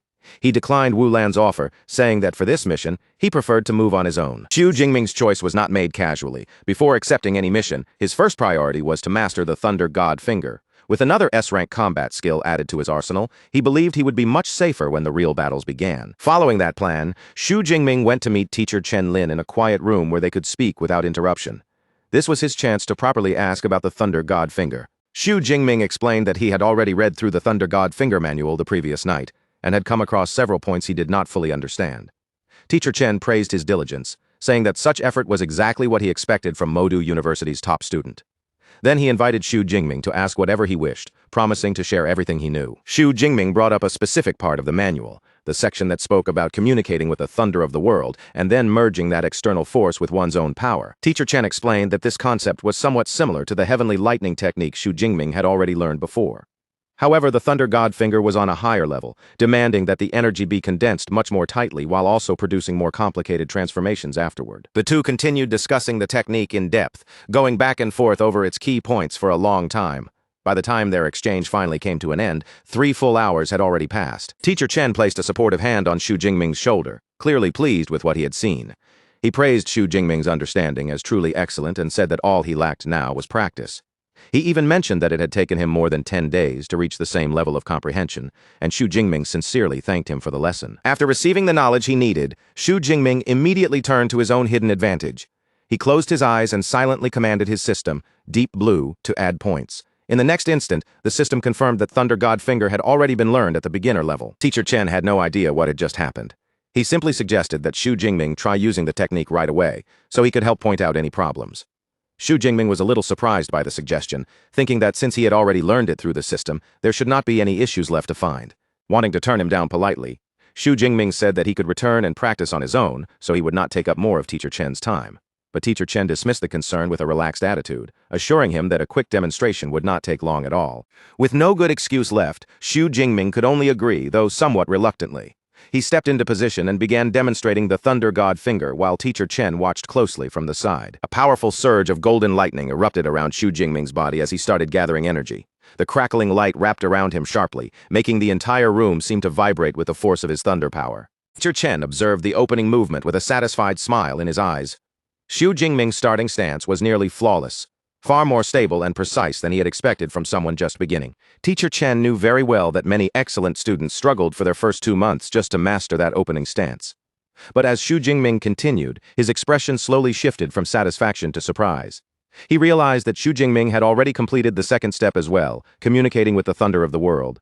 Remembering that even Jing University's best student had needed 4 months to reach that point, Chen Lin could only think that the next most difficult stage should be impossible for him to pass so quickly. But Xu Jingming shattered that assumption almost immediately, proving with his actions that Teacher Chen's confidence in the difficulty of the technique had been far too conservative. Xu Jingming lifted his hand and pointed straight toward the sky.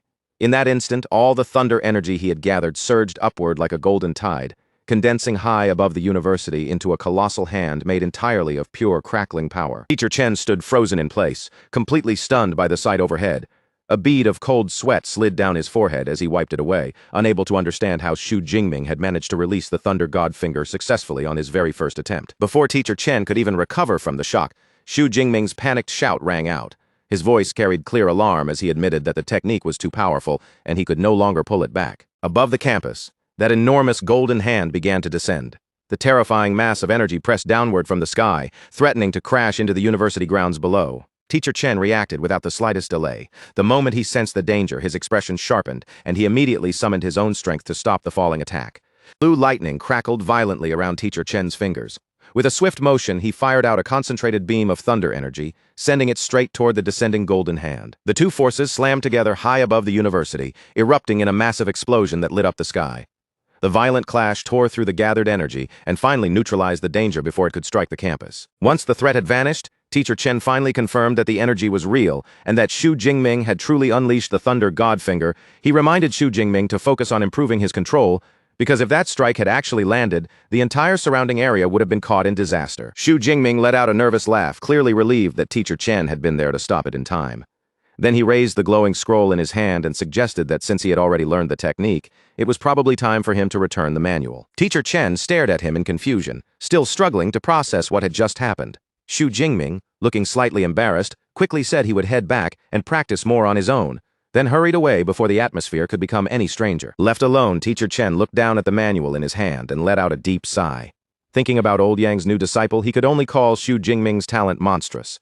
If the boy were not already Modu University's prized S-rank student, Teacher Chen felt he would do everything possible to steal him away to Jing University. As Xu Jingming walked along a campus street, his mind kept returning to the terrifying power of the Thunder God Finger. He felt that ordinary weaker Tier 5 users might not even be able to block a strike like that. But the weakness was just as obvious. One use had nearly drained half of his duty and divine lightning energy. Realizing he needed a reliable way to restore his power, Xu Jingming took out his phone and called on Eva. He directly ordered the AI to open the store, saying he wanted to buy pills that could recover ability energy. Just as Xu Jingming was about to start browsing for recovery pills, a familiar voice suddenly called out his name. He turned his head and saw Song Chukyu walking toward him. Xu Jingming asked why she happened to be there, and Song Chukyu explained that she had seen a gigantic lightning finger appear over the villa area. After seeing something that dramatic, she immediately guessed it had to be connected to him. Curious, Song Chukyu asked him what new skill he had learned this time.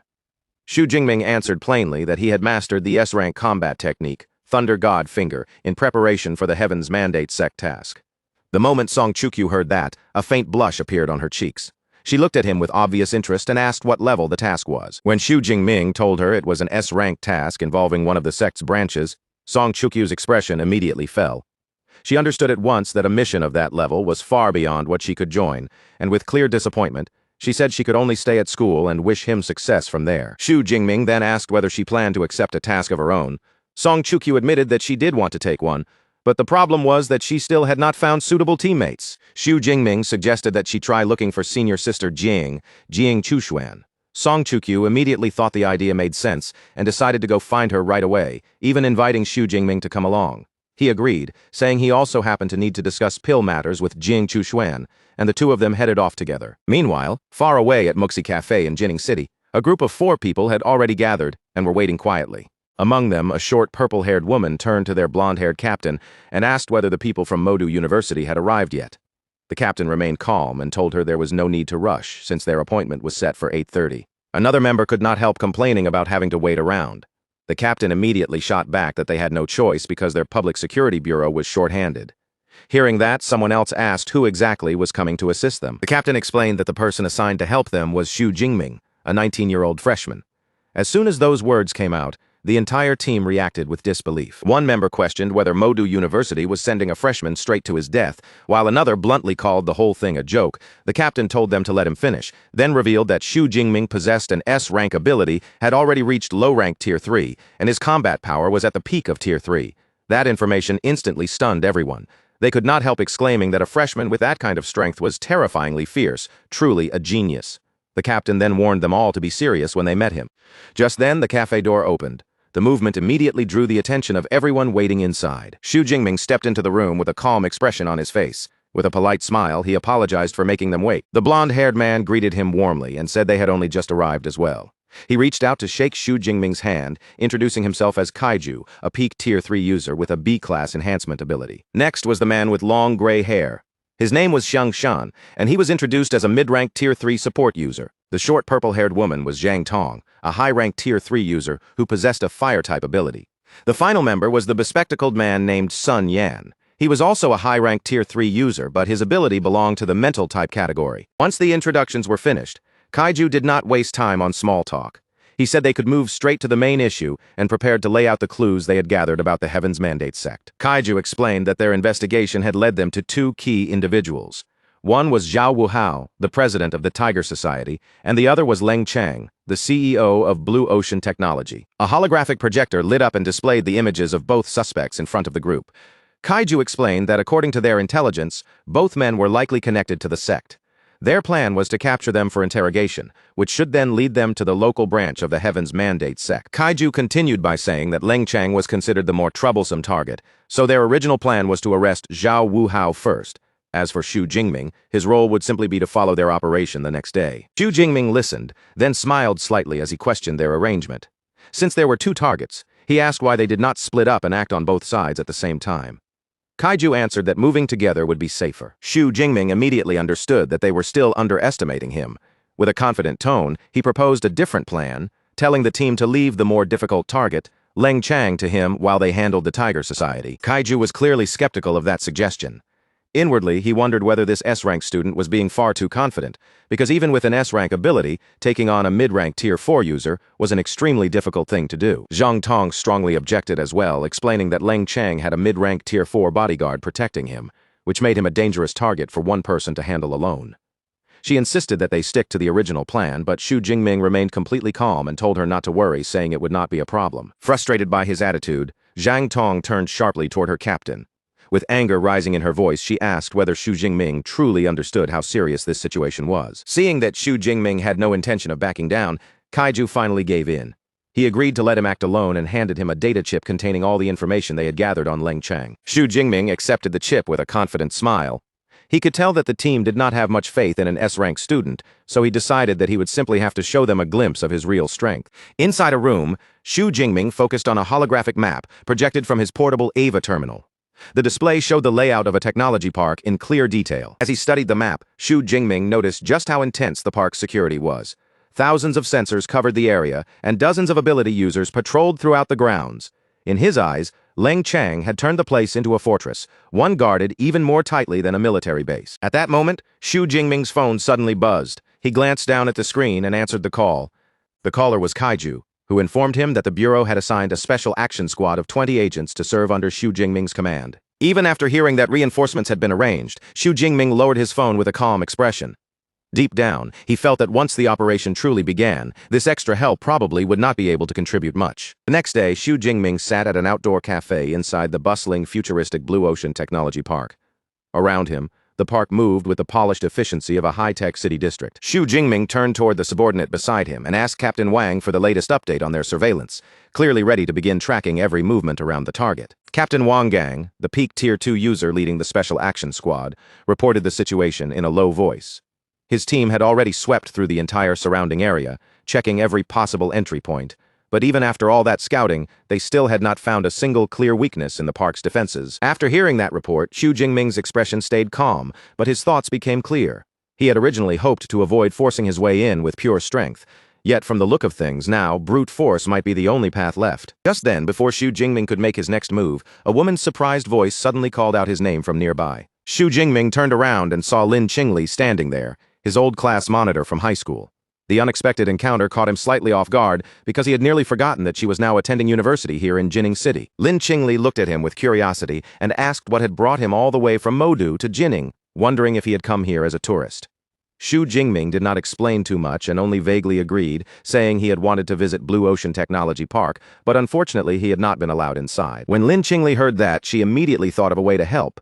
She explained that her uncle had been invited to attend a technology exhibition inside the park, and with his invitation, he could probably bring Xu Jingming in as a guest. Seeing that Xu Jingming seemed hesitant to trouble her, Lin Qingli quickly reassured him that it would not be any trouble at all. Since she was so sincere, Xu Jingming accepted the offer with genuine gratitude. Lin Qingli then smiled playfully and teased him for still calling her monitor after so much time had passed. Her tone was light, carrying a bit of familiar warmth from their school days. As the two of them headed toward the park entrance, Xu Jingming quietly considered this unexpected change in the situation. Since he now had a legitimate way inside, he decided to have the Special Action Squad remain on standby for the time being. Later, inside an open-air courtyard within the technology park, Lin Qingli's uncle, Lin Haima, spoke to the group around him. He told them that CEO Leng Chang would be arriving soon, and while he went off to greet a few friends, they were free to look around on their own. Xu Jingming smiled politely and thanked Lin Haima, but inwardly, he was already thinking that this arrangement could not have been better. If Leng Chang was coming here himself, then Xu Jingming would not even need to waste time searching for the target. While they waited in the courtyard, Lin Qingli turned to Xu Jingming and asked whether he had already become an ability user. Xu Jingming answered simply and confirmed that he had. Lin Qingli let out a small sigh, her tone carrying a clear trace of envy.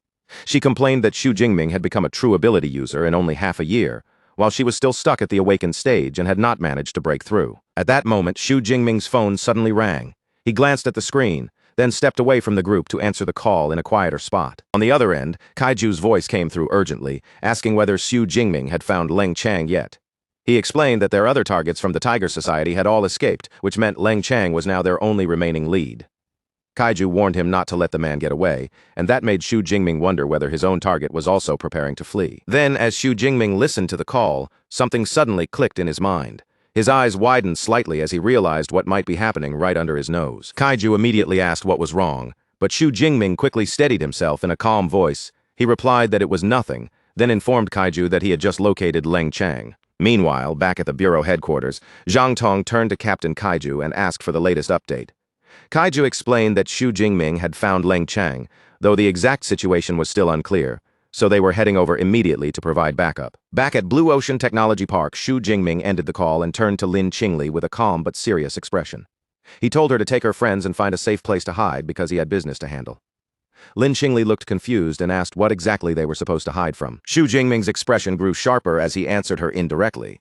He revealed that he had not come to the technology park today just to take a casual tour. Not far away, Leng Chang, the CEO of Blue Ocean Technology, was surrounded by guests and associates at the exhibition. He was greeting them with a practiced smile, looking every bit like a respected public figure. Without any warning, Xu Jingming stepped forward and raised his voice across the venue. He called out Leng Chang's name directly, declaring him a member of the Heaven's Mandate sect and ordering him to surrender. Xu Jingming pointed straight at the CEO and announced that the Jining City Public Security Bureau's investigation had already connected Leng Chang to the cult. He warned every bystander to leave at once, making it clear that anyone who dared protect Leng Chang would be treated as an enemy. The crowd instantly erupted into shocked murmurs. Many people found it almost impossible to believe that someone as famous and successful as Leng Chang would have ties to an evil cult. But since the accusation came in the name of the Public Security Bureau, no one could simply ignore it. A burly bodyguard named Wu Hang stepped forward and blocked the CEO with his broad frame. He claimed he was only a bodyguard and knew nothing about any cult, then sneered at the Bureau for sending a low-ranked Tier 3 kid to deal with someone of his boss's status. Lin Qingli overheard those words from the side and was instantly stunned.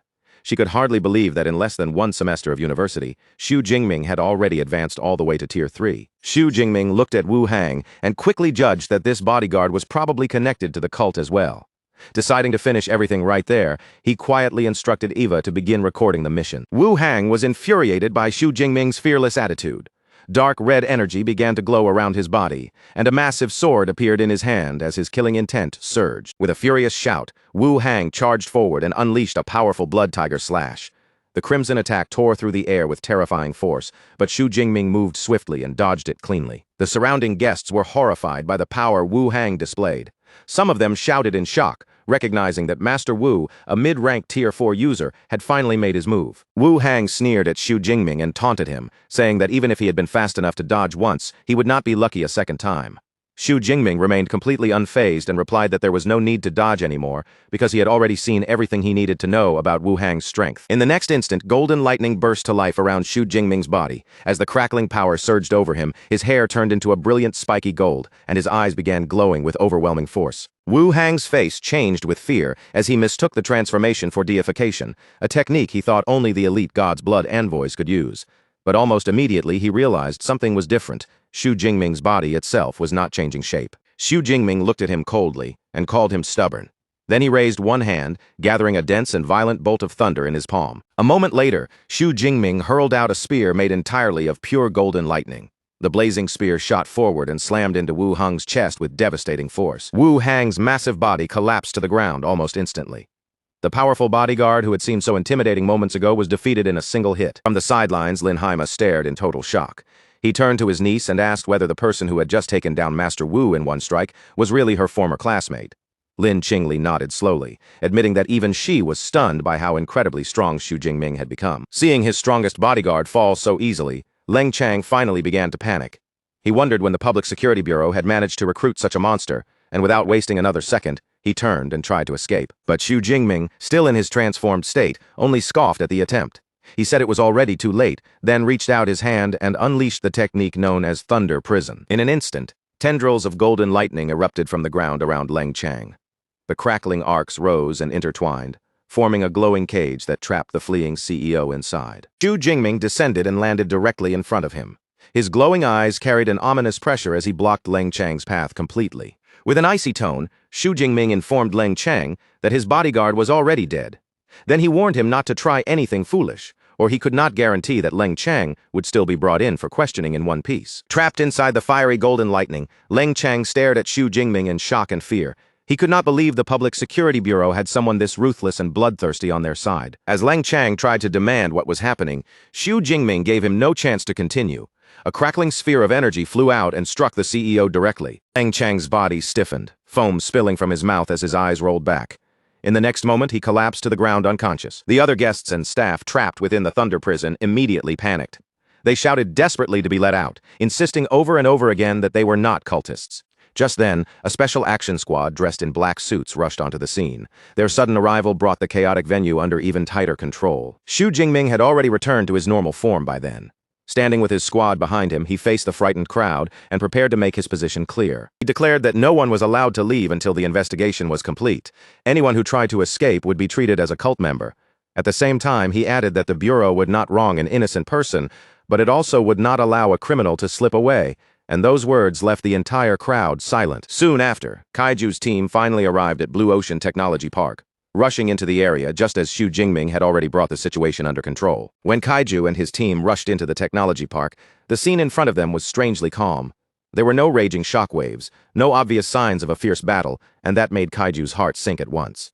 He assumed they had arrived too late, cursed under his breath, and thought their only lead to the Heaven's Mandate sect branch had slipped away. Kaiju quickly walked up to one of the Special Action Squad members, his expression tense as he asked whether Leng Chang had already escaped.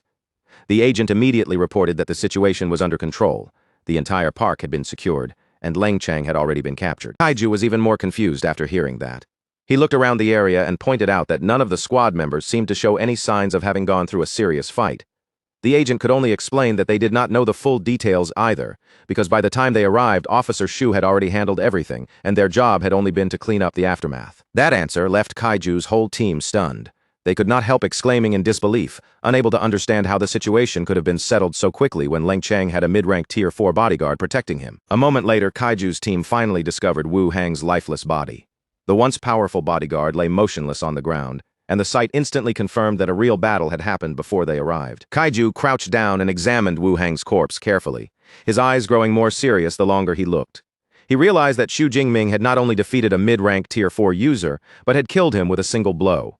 Only then did Kaiju truly understand how badly he had underestimated this S-rank student, and he silently felt grateful that he had not offended him earlier. Then, Xu Jingming walked over calmly. Captain Kaiju immediately thanked him for his hard work, openly admitting that if his squad had faced this situation alone, they might have been completely helpless. He even promised to buy Xu Jingming a drink once the mission was over. Xu Jingming had no interest in celebrating yet. He waved off the offer and reminded Kaiju that their real priority was to interrogate Leng Chang as soon as possible, so they could uncover the location of the Heaven's Mandate sect branch. After Leng Chang was chained and restrained, Sun Yan completed his mental probe and reported what he had found. The branch was hidden in the suburbs of Jining City and had around 200 cultists inside. More importantly, their forces included 3 low-rank Tier 5 God's Blood envoys, 1 mid-rank Tier 5 God's Blood envoy, and several weaker members beneath them. When Xu Jingming heard those numbers, a faint smile appeared on his face instead of fear. To him, every God's Blood envoy meant a large amount of ability points, so finding this branch was exactly what he had hoped for. Kaiju, however, looked much more concerned after hearing how powerful the enemy lineup was. He asked whether they should request reinforcements, but Xu Jingming answered with complete confidence that there was no need. He said he could handle it himself and urged everyone to move out immediately. The group soon made their way along a narrow path cutting through a lush forest. Dense greenery surrounded them on both sides as they moved deeper toward the hidden location. When they finally reached the area, Sun Yan explained that the branch had been concealed and could not be seen through normal means. He asked everyone to relax their minds so he could share his vision with them. As the shared vision took effect, Xu Jingming's eye glowed faintly. Feeling the strange connection unfold, he silently noted how useful mental type abilities could be in situations like this. Through Sun Yan's vision, their true target finally appeared. A massive alloy gate hidden by strange power was built directly into the side of the mountain like the entrance to a secret fortress. Peering through the trees, Kaiju turned to Zhang Tong and asked whether her fire ability could blast open the alloy gate. Zhang Tong studied it for a moment before admitting that breaking through such a solid defense would be extremely difficult. At that moment, Xu Jingming stepped forward and said he would give it a try. As he spoke, he took out a Tier 3 ability recovery pill, clearly preparing to use a far more powerful move. Golden lightning began crackling around Xu Jingming as his transformation started. Watching from the side, Kaiju could only let out a helpless sigh, thinking that beside this S-rank student, his so-called elite squad suddenly felt almost useless. Once Xu Jingming had fully entered his transformed state, he unleashed a devastating attack without hesitation. Terrifying thunder power gathered around him, and the air itself seemed to tremble under the pressure. A gigantic golden finger descended from the sky like divine punishment. It crashed down onto the alloy gate with overwhelming force, shattering the entrance in a violent explosion. The blast wave rushed outward, forcing Captain Kaiju and Zhang Tong to stumble back in shock. Even though they had prepared themselves, the sheer power of the impact still caught them off guard. For a moment, both of them were left completely speechless. They could hardly believe what they had just seen, wondering if they were dreaming, and questioning whether this was truly the kind of power a Tier 3 user should possess. Xu Jingming soon returned to his normal form, a satisfied smile appearing on his face. The first time he had used this move, Teacher Chen had stopped it before it fully landed, but this time, he finally witnessed its true destructive force, making up for that earlier regret. He turned back toward Captain Kaiju and calmly informed him that the gate had been breached. Then, without waiting for anyone else to move first, Xu Jingming said he would enter ahead of them. His spear already in hand, Xu Jingming gave Ava the order to activate combat follow mode. The next instant, he rushed through the shattered entrance and charged into the fortress alone. Kaiju finally shook himself free from his shock. His body transformed into a leopard-like beast form, and he immediately ordered the squad to follow. He commanded 10 people to stay outside and block any escaping enemies, while the rest charged into the fortress with him. Inside the fortress, harsh alarms began ringing through the corridors, throwing the cultists into panic. Priest Wang quickly stepped forward to steady them, shouting for everyone to grab their weapons. With his voice echoing through the fortress, Priest Wang proclaimed that their heavenly god was eternal. He told the frightened cultists that their god would grant them strength. Priest Wang continued to rally the crowd, assuring them that the agents were weak compared to their powerful Tier 4 God's Blood envoys. He urged them to kill any intruders who dared enter, and the cultists roared back in unison, chanting that the heavenly god was eternal. But before their chant could fully rise, a blur of golden lightning suddenly tore through their ranks. The brilliant flash cut across the room so fast that most of them could not even follow it with their eyes. Before the cultists had any time to react, Priest Wang was struck down and sent flying. His rallying speech ended in an instant, crushed by overwhelming speed and power. Xu Jingming landed right in the middle of the cultists, his fist smashing into the ground beneath him. With a sarcastic edge in his voice, he apologized for interrupting their little rally, then asked where the God's Blood envoys were hiding. The cultists erupted in anger at his attitude. They cursed him, mocked his arrogance, and sneered at the idea that a mere low-rank Tier 3 user would dare storm into their stronghold alone. One of them quickly tried to rally the others, shouting that if they attacked together, defeating Xu Jingming would be easy. As the cultists rushed forward, Xu Jingming only scoffed and told them they were overestimating themselves. With just one cold word, perish, Xu Jingming released a violent storm of golden lightning from his hands. The blazing thunder surged outward and swallowed the charging cultists in an instant. The raw power tore through them mercilessly, electrocuting the attackers where they stood. Those who survived were left shaking in terror, their earlier confidence completely shattered. One terrified cultist could no longer endure the pressure. He dropped to his knees on the spot and surrendered, begging desperately for his life. Xu Jingming looked down at him with a cold expression and agreed to spare him for the moment. Then he demanded to know where the God's Blood envoys were. Cultist did not dare hesitate. He quickly revealed that the envoys were gathered at a blood pool, located in the deepest part of the mountain. After receiving the information he needed, Xu Jingming simply said he understood. Then, without the slightest pause, he released lightning and electrocuted the cultist who had just surrendered. The remaining cultists stared in horror.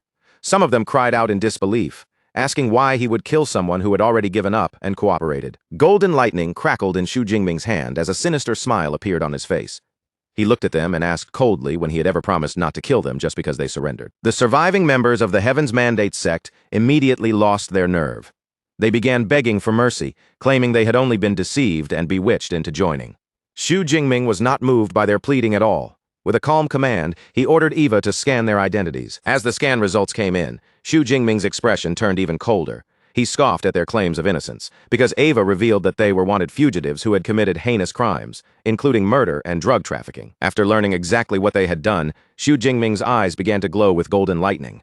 The air around him grew heavy with killing intent, questioned their so-called innocence one last time, then told them to die. A powerful electrical discharge erupted from him and tore through the remaining cultists, disintegrating them in the crackling light. Just then, Kaiju and Zhang Tong arrived deeper inside the fortress.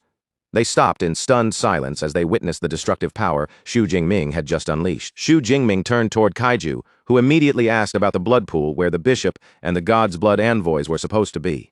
Xu Jingming confirmed that it was a place used to breed those envoys. The group continued forward and soon discovered a gruesome laboratory hidden deeper within the mountain. Rows of tanks filled the space, and inside them humanoid figures floated silently in glowing blue liquid. Fury surged through Xu Jingming the moment he understood what was happening here.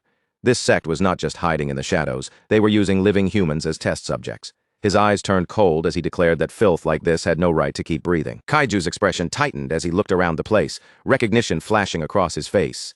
This was the blood pool, and if the blood pool was here, then it almost certainly had a direct connection to their other target, Zhao Wuhao. Before they could move any deeper, a bald, heavily muscled man stepped into their path with a squad of cultists behind him. His glare locked onto Kaiju first, then he raised a finger toward the group, and snarled that none of them would be leaving this place alive. Xu Jingming only glanced over the cultists with a faint, confident smirk on his face. After sizing them up, he casually noted that the strongest one among them was merely a peak Tier 3 user. Then, with open mockery in his voice, he asked where the God's Blood envoys were hiding. The bald leader's face twisted with rage. He roared that they did not need their strongest members to deal with someone like Xu Jingming, then charged forward with killing intent. But before he could even get close, Xu Jingming struck him down effortlessly with a single spear of thunder. One of the remaining cultists froze in horror and cried out that their leader, Bishop Zhao, had been killed. In a desperate attempt to survive, he quickly changed his tone and offered Xu Jingming a high-ranking position within the sect, only for Xu Jingming to reject him without the slightest hesitation. Xu Jingming looked at them with cold amusement and taunted them further. Their information network was clearly terrible, because they had not even realized one crucial fact. He was the one who had already killed their holy son. The moment those words sank in, panic spread through the remaining cultists like wildfire. They finally understood who stood in front of them, the S-rank student from Magic City University, and their courage shattered as they turned to flee. Xu Jingming did not let them escape so easily. Lightning snapped through the air, racing after the fleeing cultists, and several of them were struck down by crackling arcs of electricity before they could get far. Kaiju quickly stepped in and asked Xu Jingming to spare a few of them for questioning. As he watched the calm way Xu Jingming moved, he could not help thinking that this young man fought less like a student and far more like a seasoned professional killer. Xu Jingming accepted Kaiju's request without argument. After leaving a few cultists alive, he turned his attention back toward the deeper passage and announced that they would head into the blood pool next. Before advancing, Xu Jingming searched Bishop Zhao's body and found an access card. He took it without hesitation, walked up to the massive metal door ahead, and used the card to unlock the way forward. As the heavy door opened, Xu Jingming and the others stepped into the blood pool chamber. Almost immediately, Kaiju and Zhang Tong were hit by a thick, nauseating smell of blood that seemed to hang in the air. Their eyes were drawn straight to the center of the chamber, where a huge circular pool sat like a wound in the ground. Inside it, dark blood-red liquid churned and swirled, almost as if it had sensed their arrival. Xu Jingming narrowed his eyes, clearly sensing that something about the pool was not right.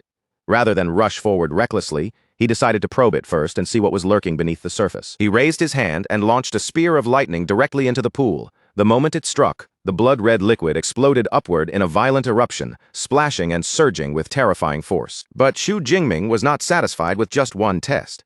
He summoned spear after spear of thunder, hurling them into the pool in rapid succession until the entire chamber shook under the continuous barrage. From the side, Kaiju watched with a complicated expression and remarked on how cautious Xu Jingming was being. Zhang Tong, meanwhile, stared in amazement, stunned that Xu Jingming could unleash combat techniques so quickly and so smoothly. Just then, a furious roar thundered out from within the pool. A massive lion-like beast-man burst from the blood-red liquid, his voice shaking the chamber as he shouted for them to stop. 3 more beast-like figures immediately leapt out after him, including one with the appearance of a pig. Xu Jingming calmly measured their strength at a glance, 3 low-ranked Tier 4 users and 1 mid-ranked Tier 4 user, then told his team to stay back. The lion-like leader stepped forward, glaring at Xu Jingming with burning anger as he accused these lowly humans of daring to mock them.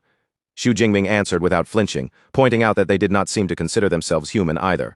The beastman lifted his head proudly and declared that they were divine envoys chosen by the heavenly god. In his eyes, that made them exist on a far higher level than ordinary humans. Xu Jingming's lips curved into a faint smirk.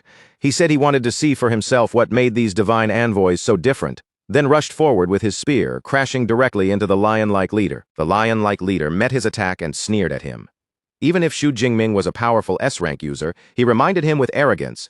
There were still 4 divine envoys standing against him. At that exact moment, the other 3 envoys sprang into the air. They surrounded Xu Jingming from multiple directions, raising their weapons as they prepared to bring him down in one combined strike. Their weapons came crashing down toward him, but Xu Jingming did not show even the slightest trace of fear. He stood firm, completely unfazed by the attack closing in from every side. In the next instant, thunder armor formed around his body. A violent burst of lightning erupted outward from him, shocking the envoys at close range and blasting away their combined assault with effortless force. Wrapped in crackling lightning, Xu Jingming looked at them with open disdain. Then he mocked them, asking if those weak little attacks were supposed to feel like a massage. Without giving them time to recover, Xu Jingming began spinning his spear at terrifying speed. Golden lightning and surging energy gathered around the weapon, forming a destructive whirlwind that filled the chamber with pressure. Then, in one smooth and decisive motion, he released the spinning attack. The storm of golden thunder swept through all 4 gods' blood envoys at once, striking them down instantly before they could even resist. A series of system alerts flashed before Xu Jingming, confirming each kill one after another. By the time the messages finished appearing, he had gained a total of 4,500 ability points. Standing over the fallen bodies of the envoys, Xu Jingming remained perfectly calm. Looking at the rewards he had just gained, he quietly reflected that this harvest of points was not bad at all. After that, Xu Jingming discovered even more spoils among them, including a space ring, pills, rare herbs, and a stash of cash. Judging from everything he had collected, this mission had turned out to be quite profitable. Kaiju and Zhang Tong walked over to Xu Jingming, both still clearly shaken by what they had just seen. Kaiju could not hold back his excitement and exclaimed that Xu Jingming was amazing, while Zhang Tong asked in disbelief whether everyone from Magic City Ability University was really this powerful. Xu Jingming answered modestly, saying that they were, though he admitted he was a little more special. Kaiju noted that even his humility was impressive, then announced that since the mission was complete, they had to hold a celebration banquet that evening, and Xu Jingming absolutely had to attend. Xu Jingming looked at them with a friendly smile and agreed without making things difficult. After everything that had happened, joining the celebration did not seem like a bad idea. Next day, back at the university, students crowded near the mission terminals. The area was lively, with people checking rewards, turning in missions, and talking excitedly about their results. One girl complained that her D-class mission had been far harder than she expected. Nearby, another student proudly bragged that he had just completed his own D-class mission and earned 74 credits from it. In the middle of all that noise, someone suddenly noticed a familiar figure walking in.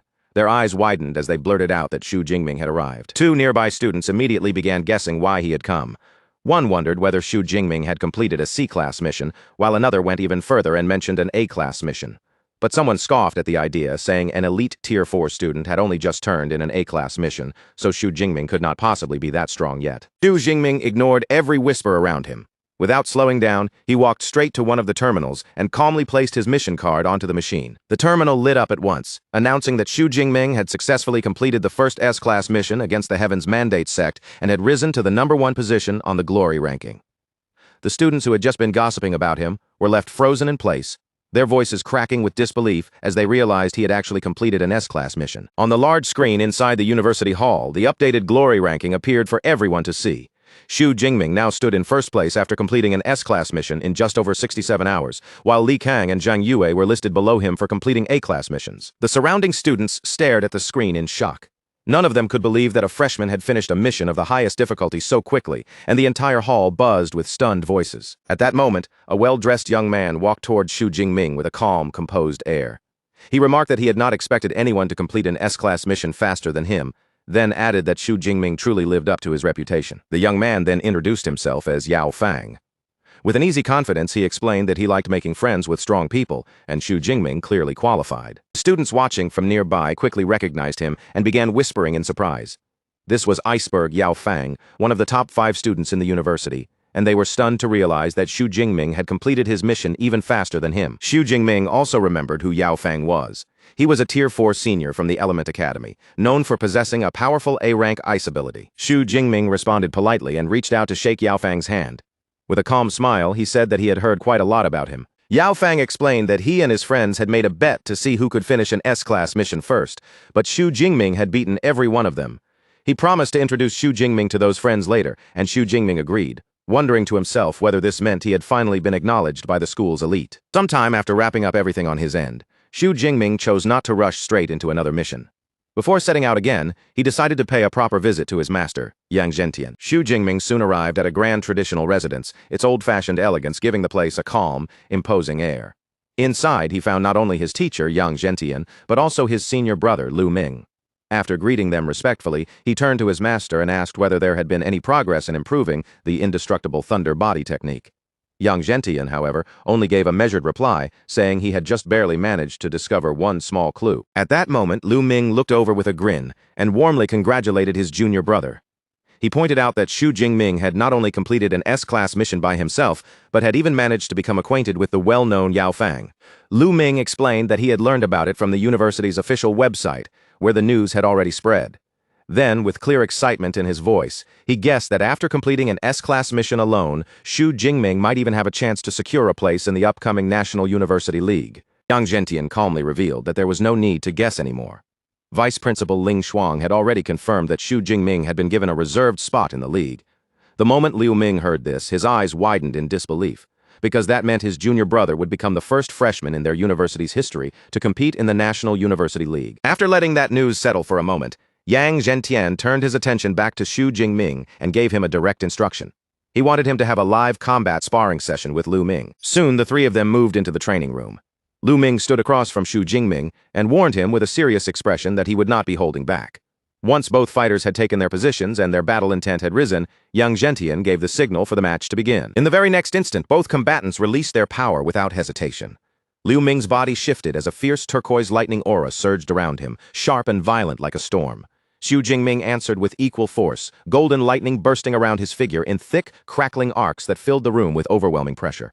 The moment Lu Ming felt the sheer intensity of Xu Jingming's power, his expression tightened. He immediately understood that dragging this fight out would be dangerous, and if he wanted any chance of winning, he would have to settle it as quickly as possible. Lu Ming shot forward first, his body cutting through the training room like a bolt of lightning. Xu Jingming did not retreat even half a step, meeting the charge head-on with his own surging momentum. The two forces slammed together in a dazzling clash, and a violent burst of energy exploded between them. Lightning scattered in every direction, turning the entire exchange into a breathtaking collision of raw power. The fight continued with fierce intensity, each exchange carrying enough force to shake the training space. But despite how explosive the battle looked, only 3 short minutes passed before the result was decided. By the end, Lu Ming was down on one knee, breathing heavily as exhaustion weighed on his entire body. Unable to continue, he lowered his head and openly admitted that he had lost. Xu Jingming quickly tried to stay humble, saying that his senior brother must have let him win. But Lu Ming immediately rejected that idea, making it clear that he had fought seriously from the start.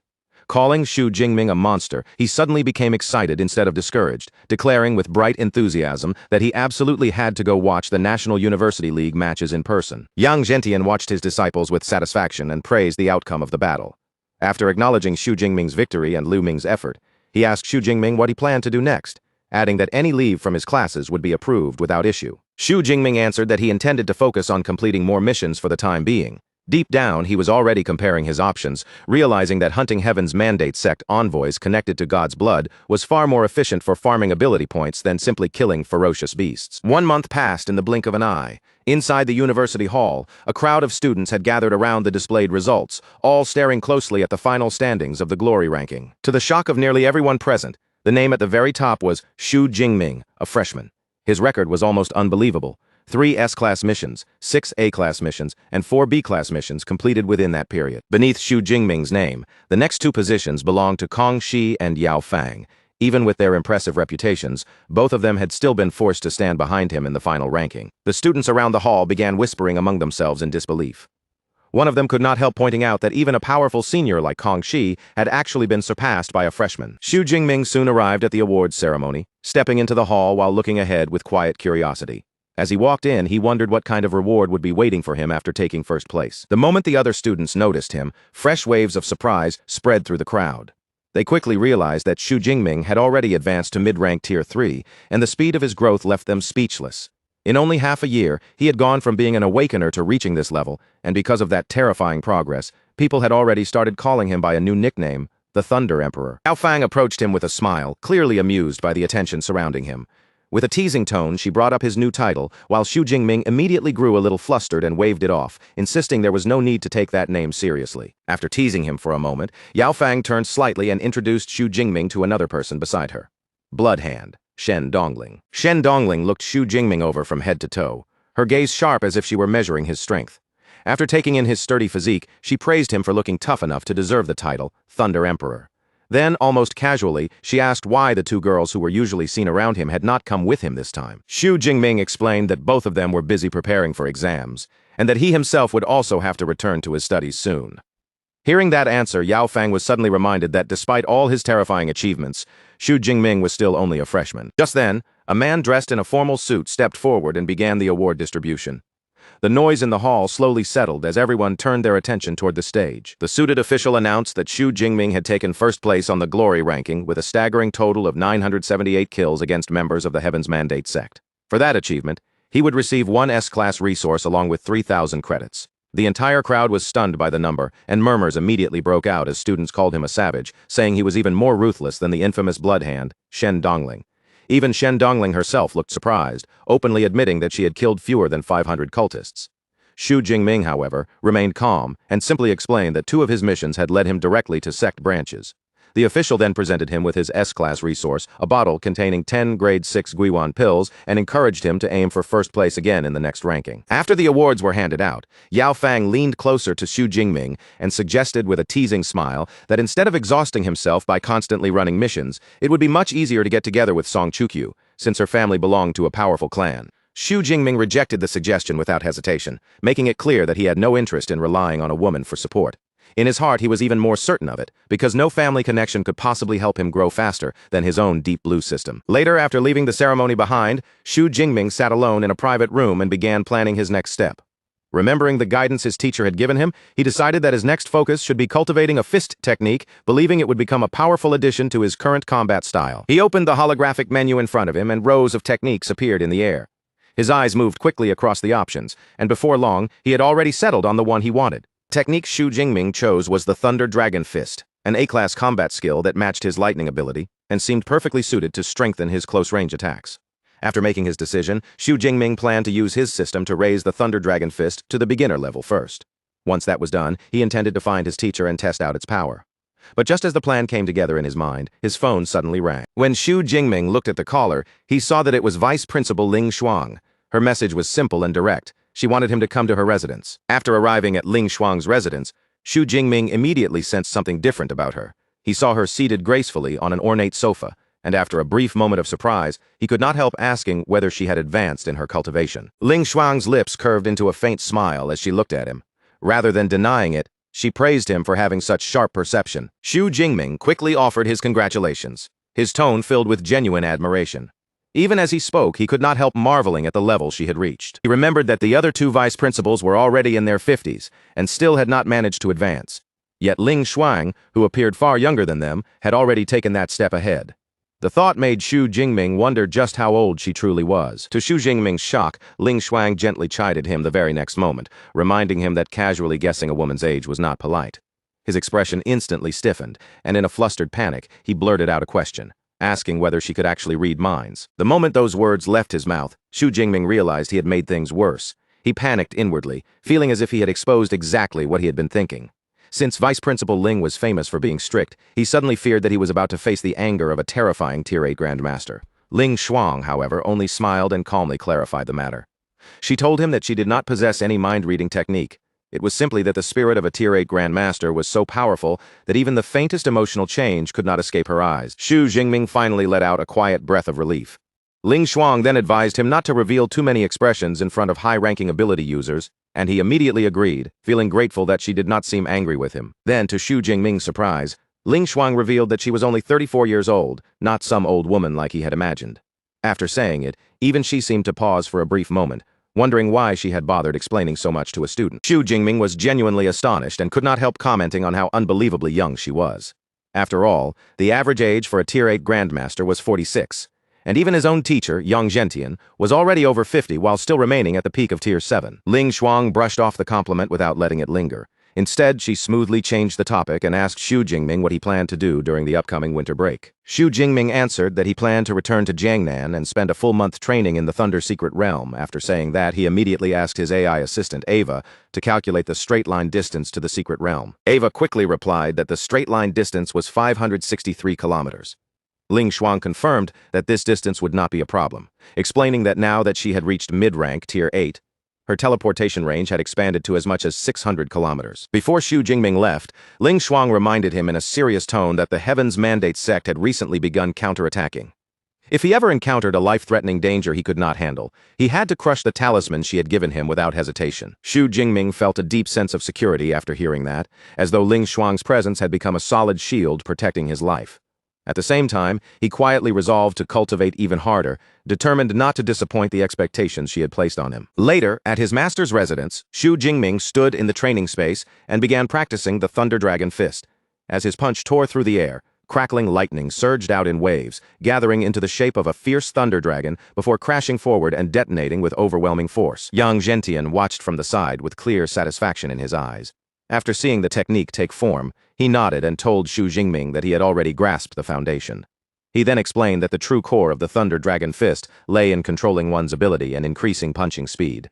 The more tightly condensed the ability became, and the faster the fist was thrown, the more terrifying the destructive power would be. After that, Yang Zhentian took out a Grade 6 protective talisman and handed it to his disciple. He explained that once activated, it could block attacks from anyone below a Tier 7 Grandmaster for a full 3 minutes. Xu Jingming accepted it with gratitude, while inwardly recognizing just how precious it was. After all, a protective relic left behind by an ancient civilization was something incredibly rare and difficult to obtain. Yang Zhentian then mentioned that he would send Xu Jingming the contact number of a graduated senior named Zhang Luo. Zhang Luo had been transferred to the Thunder Secret Realm as a supervisor, so having his contact would likely make Xu Jingming's trip much smoother and more convenient. Before letting him go, Yang Zhentian reminded him to stay cautious, since the Thunder Secret Realm was more than 500 kilometers away.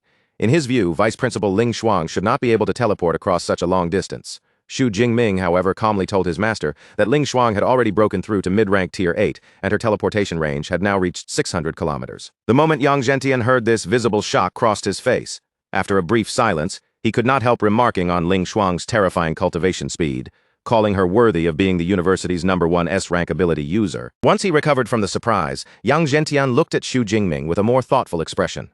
He said that Xu Jingming's relationship with the vice principal must be quite good, otherwise there was no way he would have learned such important news so early. With Ling Shuang watching over him, Yang Zhentian could finally feel a bit more at ease. 2 days later, Xu Jingming arrived at the Jinghu community in Jiang City. As soon as he returned, his aunt Xu Qingwan, his uncle Tang Daolin, and his cousin Tang Qi all welcomed him warmly. Xu Qingwan looked him over with a gentle smile and happily remarked that he seemed to have grown taller again. Facing their warm welcome, Xu Jingming smiled and told them that he had not come back empty-handed. This time, he had specially brought gifts for them. A little later, everyone gathered in the living room. Xu Jingming placed a box in front of them and opened it, revealing 3 beautiful rings resting neatly inside. The moment Tang Qi saw them, her eyes widened in disbelief. She immediately exclaimed that those were space rings, saying that she had only ever seen one before at her mentor's place. Xu Jingming explained calmly that each of the rings had a storage capacity of 1 cubic meter.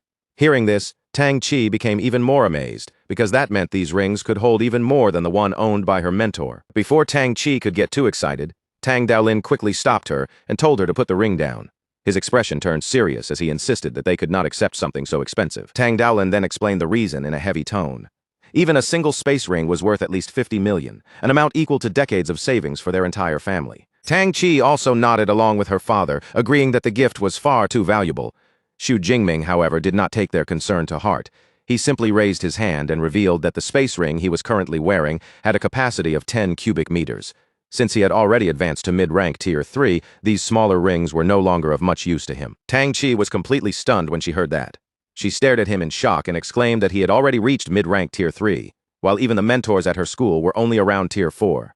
Xu Qingwan smiled proudly from the side, her voice full of affection as she said that their Jingming had truly become successful. After hearing all of this, Tang Daolin finally softened his stance. He decided that it would be fine for Tang Qi to keep one of the rings, but he still insisted that he and his wife would not accept theirs. With the mood in the room turning cheerful again, he turned around and headed off to finish preparing the meal. Later that day, Xu Jingming returned to his room and sat down quietly. Once he was alone, he decided it was time to test the US-class cultivation resource he had received, the Grade 6 Gu Yuan pill. He took out one pill from his storage and a faint purple glow shimmered across its surface. Without hesitating for long, Xu Jingming placed the pill into his mouth and swallowed it. The instant the pill entered his body, a powerful wave of energy burst outward from within him. His aura surged sharply, as if the force contained inside the pill had been released all at once. Half an hour later, Xu Jingming opened his system panel and carefully checked the changes. The result immediately impressed him. As expected of an S-class resource, the pill was incredibly powerful, raising both his physique and spirit attributes by more than 10 points each. He could not help comparing it to normal cultivation, where a single session usually increased his attributes by only about 0.5 points. The only pity was that the Gu Yuan pills came with side effects, meaning he could take only one each day. Even so, this only strengthened his belief that the Deep Blue system was still the most reliable path for his advancement. The next day, Xu Jingming arrived at the Thunder Secret Realm in Donghae City. Waiting there to greet him was his senior, Zhang Luo, who personally picked him up and drove him toward the entrance. As the vehicle moved forward, Zhang Luo pointed ahead and explained that the Thunder Secret Realm lay beyond the wall they were approaching. Xu Jingming looked toward the distance and asked whether it was true that the sky inside the realm was always covered by dense thunderclouds, with lightning striking down throughout the entire day. Zhang Luo did not answer directly. Instead, he gave Xu Jingming a sly smile and told him that once they entered, he would naturally see it for himself. Their vehicle continued through a lush forest, with greenery sweeping past on both sides of the road. Before long, massive ancient pillars appeared ahead, standing like silent guardians at the entrance. When they pulled up to the gate, an automated security system activated and began verifying their identities. Zhang Luo was confirmed as a supervisor, while Xu Jingming's access was approved through the IS-class pass issued by Magic City Ability University, with nearly 30 days of permission still remaining. Once both identities were confirmed, the enormous gate slowly opened in front of them. Zhang Luo drove forward without delay, carrying Xu Jingming into the Thunder Secret Realm. But when they passed through, Xu Jingming did not find himself facing some wild and dangerous wasteland. Instead, what appeared before him was a clean, modern city street. Zhang Luo glanced at him and asked if the sight was shocking. Xu Jingming, still taking in the scene outside the window, admitted that it truly was. From the outside, no one would ever imagine that something like this existed beyond the gate. As the car continued deeper in, a massive metal wall gradually came into view. It stood tall and imposing, and beyond it, the sky churned violently with powerful green lightning rolling through the clouds. Xu Jingming could not help saying that the Thunder Secret Realm was completely different from what he had imagined. He had expected something more primitive and untamed, not a city. At the same time, he wondered how such a massive phenomenon could possibly be hidden by nothing more than a simple city wall. Zhang Luo explained that this was actually the work of high-ranking space-type ability users. The wall they were heading toward was not just an ordinary barrier, it was a space gate. He went on to clarify that the city area was a sound-isolated zone created for ability users to live, recover, and rest. The true Thunder Secret Realm was not here, but farther away, at the deepest thunderstorm zone. As they drove on, Jiang Luo introduced Xu Jingming to one of the realm's special resources, the Thunder Crystal Core.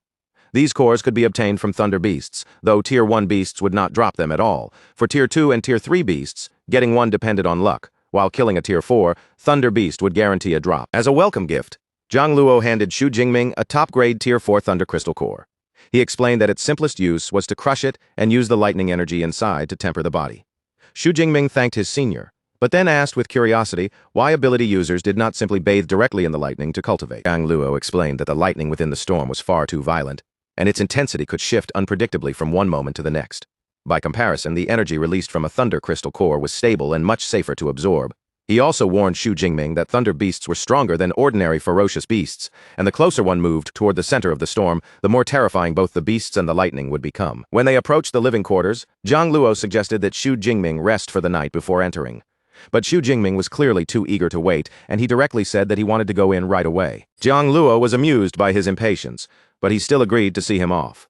Inwardly, he could not help thinking that it was no wonder Xu Jingming's teacher valued him so much. A hard-working S-rank ability user like this was truly rare. Meanwhile, in a dark and gloomy chamber, a cloaked member of the Heaven's Mandate sect knelt before his leader, the Lord Archbishop. In a low voice, he reported that Xu Jingming, the student from Magic City University, had killed more than 1,000 sect members and destroyed 2 of their branches within a single month. He then added that Xu Jingming was currently inside the Thunder Secret Realm and asked what should be done next. The Lord Archbishop's response was cold and decisive. Since Xu Jingming possessed an S-rank ability, any action against him had to end in a one-hit kill. He decided that the matter needed to be reported to the general leader, but his order regarding Xu Jingming was already clear. He was to be killed without mercy. Jiang Luo and Xu Jingming soon arrived at the entrance to the thunderstorm zone. The place looked less like a normal training site and more like a military base, with armored trucks parked nearby and personnel moving through the area. As the two stepped out of the car, an instructor named Wu Chuan approached them. He explained that he was responsible for overseeing the newcomer assessment here.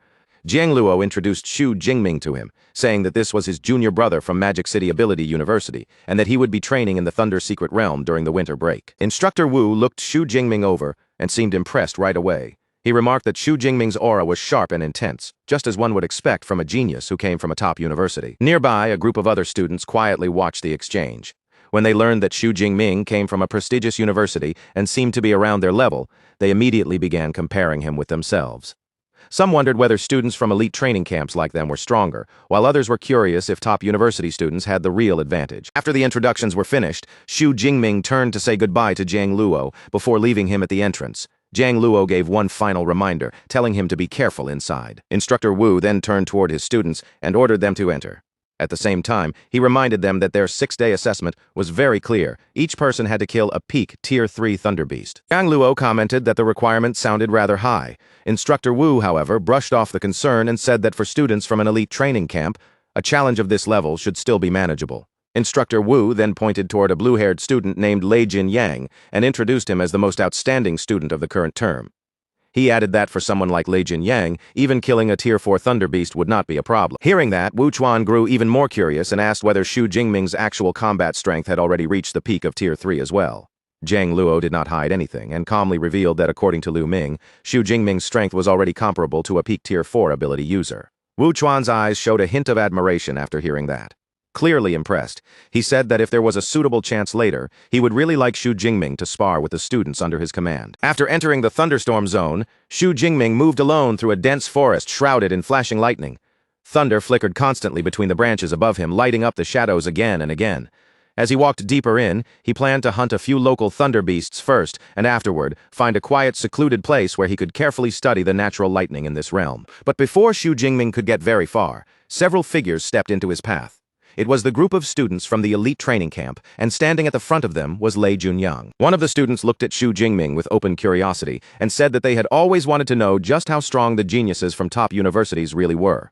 Since they had all entered the thunderstorm zone, he suggested they have a friendly contest to see who could hunt more thunder beasts. Xu Jingming rejected the idea without even pausing to think, flatly saying that he was not interested. In his mind, he had already dismissed the challenge completely. None of them had reached Tier 4. So to him, this so-called contest did not feel like real competition at all. With that simple refusal, Xu Jingming walked past them and continued forward. The elite training camp students were left standing there, clearly caught off guard that he had turned them down so directly. The purple-haired student watched Xu Jingming's back and let out a cold scoff. With a mocking tone, he questioned whether even people from top universities could be this cowardly. Xu Jingming paid no attention to their taunts. He simply picked up his speed and rushed deeper into the forest, lightning flashing around him as the trees blurred past. Before long, a massive, ferocious beast, shaped like an ox, blocked his way, its heavy body radiating danger. Xu Jingming quickly identified it as a high-ranked Tier 1 black-armored thunder ox. Remembering what his senior brother had told him, that the thunder beasts here were stronger than ferocious beasts in ordinary wilderness regions, he decided to use this creature to test just how tough the local beasts really were. The black-armored thunder ox lowered its head, lightning gathering violently around its body. In the next instant, it fired a powerful blast of electricity straight toward Xu Jingming. The lightning attack struck Xu Jingming head-on, crackling across his body in a dazzling flash. But when the light faded, he was still standing in the same place, completely unharmed. Xu Jingming calmly looked down at the lingering arcs of electricity around him and gave a quiet assessment. The beast's lightning power was indeed quite formidable for its level. Now that he had tested its attack power, Xu Jingming turned his attention to its body. Next, he wanted to see just how strong the Thunder Ox's physical defense was. As the black-armored Thunder Ox charged forward with heavy thundering steps, Xu Jingming leapt straight toward it. He closed the distance in an instant and drove out a single devastating punch, killing the beast on the spot. Looking at the fallen Thunder Ox, Xu Jingming noted that its defense really was far tougher than an ordinary beast's. Considering that its body had been tempered by lightning year after year, that result made perfect sense. At the same time, his system confirmed the kill and awarded him 15 ability points. Standing over the dead beast, Xu Jingming thought back and realized that it had been nearly a month since he last fought ferocious beasts like this. His eyes sharpened as he made his decision. If he wanted to raise his rank quickly, then the slaughter would begin right here. 4 hours later, Xu Jingming had successfully killed a mid-rank Tier 2, Swift Thunder Iron Wolf. As the beast collapsed, his system awarded him another 25 ability points. Even so, Xu Jingming could not help frowning slightly. The density of thunder beasts in this zone was lower than he had expected, and after 4 whole hours of searching, he had only managed to kill 9 of them. While taking a short break to eat, Xu Jingming opened a holographic map in front of him. Looking over the terrain, he began to wonder whether this place was designed more for training combat proficiency than for efficiently farming ability points. The map showed that the Thunder Secret Realm was divided into 4 areas: the outer area, the central area, the core area, and the innermost core area. After realizing that he was currently only in the central area, Xu Jingming decided to head toward the core area instead, suspecting that more powerful thunder beasts might be gathered there. 5 hours later, Xu Jingming finally stepped into the core area. The moment he arrived, a blast of natural lightning descended with fierce intensity, bursting through the air around him. Feeling the force of the thunder here, Xu Jingming immediately noticed that it was strong enough to affect even his indestructible thunder body. From that point on, he understood that he would need to keep his ability active at all times just to move safely through this area. However, something still felt strange to him. Based on the intensity of this region, the thunder beasts here should have been at least Tier 4, yet as he scanned the surroundings, he could not see a single one nearby. His confusion finally cleared when he spotted a massive green-feathered thunder eagle in the distance. Behind it flew an entire flock of thunder eagles, all wrapped in green lightning as they chased after the stronger bolts flashing through the stormy sky. Seeing that, Xu Jingming's eyes lit up with realization. The thunder beasts were not wandering randomly. They were attracted to powerful lightning. That gave him a clear plan. He could use his duty and divine lightning to lure thunder beasts toward him. But before putting that idea into action, he first needed to improve his proficiency and control. Xu Jingming leapt up onto a high tree branch and settled himself there. From that elevated position, he began carefully observing the natural lightning across the sky, using it to deepen his understanding of his own power. Sitting quietly on the branch, Xu Jingming watched different forms of lightning appear one after another. There was cloud-to-cloud lightning, ball lightning, sheet lightning, and even beaded lightning, each one showing a different shape and rhythm. The more he observed, the more he marveled at the fine details hidden inside the storm. The energy was both berserk and sharp, violent, yet full of patterns. Xu Jingming gradually concluded that studying natural phenomena like this was a highly effective way to improve his control over his lightning ability. 3 hours later, Xu Jingming finally put everything he had observed into practice. Golden Dushan divine lightning gathered around him, crackling brightly as he summoned it into his control. As he felt the energy moving under his command, Xu Jingming assessed his current skill level. His manipulation proficiency was roughly similar to what he had achieved with his previous S-rank ability, but he knew that if he wanted to liquefy the energy, he would still need much more training. He thought through the stages of power once again: energy, liquefaction, and solidification. Each stage would make the ability more terrifying than the last. After deciding that he had cultivated enough for the moment, Xu Jingming prepared to return to the central area and test his beast-luring idea. Once he was back in the central area, Xu Jingming released a torrent of golden lightning from his body. As the brilliant arcs spread through the forest, he knew that whether he could harvest more ability points would depend entirely on this plan. The result came almost immediately. From somewhere far in the forest, a beast's howl echoed through the trees, proving that his idea had worked. Xu Jingming's confidence rose at once. He called for the Thunder Beast to come after him, then rushed deeper into the forest, letting his crackling golden energy act like a blazing beacon in the storm. 2 hours later, Xu Jingming's plan had succeeded even better than he expected. Behind him, a large pack of powerful thunder beasts was charging through the forest, all of them drawn in by the aura of his lightning. Xu Jingming glanced back at the horde chasing him, and a confident smile slowly appeared on his face. Now that they had all gathered, the real harvest could finally begin. Surrounded by the pack he had lured in, Xu Jingming turned to face them without the slightest fear. He looked at the restless thunder beasts and taunted them, saying that since they were so eager to bathe in his thunder, he would gladly grant their wish. In the next instant, Xu Jingming unleashed his thunder prison. A massive wave of golden lightning erupted outward, engulfing the entire pack and electrocuting the thunder beasts trapped within it. While the beasts were still locked inside the crackling prison, Xu Jingming condensed a powerful spear made entirely of thunder. With one fierce motion, he hurled it straight into the center of the group, triggering a violent, fiery explosion. Many of the thunder beasts were defeated by the blast, but several of the stronger ones survived. Roaring through the smoke and lightning, they broke forward and lunged straight at Xu Jingming. Xu Jingming did not panic at all. Instead, he met their charge with a confident grin, as if their desperate attack had come at exactly the right moment. Then he released one final devastating wave of Duchen divine lightning. Overwhelming golden power erupted from his body and swept across the battlefield, annihilating every remaining beast. One system notification after another appeared, confirming the kills of multiple thunder beasts and awarding him a large amount of ability points. Xu Jingming looked over the result with clear satisfaction. A smile tugged at the corner of his mouth, as he remarked that this new luring method was more than 10 times faster than the way he had hunted before. Standing among the corpses of the defeated thunder beasts, Xu Jingming breathed heavily, his body clearly worn down from the intense battle. Even so, he felt completely satisfied. After checking his interface, he saw that he had gained 1,813 ability points, bringing him much closer to breaking through to high-rank Tier 3. Sweat continued to drip down Xu Jingming's face as he steadied his breathing. With his current strength, he could go 6 days without sleep, yet only a little over 1 day had passed so far. Thinking over the routine, he found it extremely efficient. Lure monsters for 2 hours, recover for 8 hours, and gain around 3,600 points each cycle. That kind of daily harvest was massive. For the sake of efficiency, Xu Jingming decided not to waste time lingering there. He quickly began collecting the loot from a fallen wolf, planning to finish up fast and then find a suitable place to rest. While searching through the spoils, Xu Jingming lifted a glowing purple gem into the air. A pleased look appeared on his face as he realized that the very first Tier 3 thunder beast he had killed had actually dropped a rare thunder crystal core. That kind of luck was excellent. 5 days later, deep within the central thunderstorm zone, 3 students from the elite training camp moved carefully through the forest. Lei Junyang walked at the front, with a female student and another male student following close behind, all 3 surrounded by the constant flicker of thunderlight. The female student could not hold back her complaint, grumbling to Lei Junyang about being forced awake at 3 in the morning. Lei Junyang remained calm as he walked, explaining that in this thunderstorm zone, where the sky was lit up all the time, day and night barely made any real difference. She then asked when they could finally return, since this was already the last day of their 6-day assessment. Lei Junyang, however, insisted they should hold out until 6 in the evening.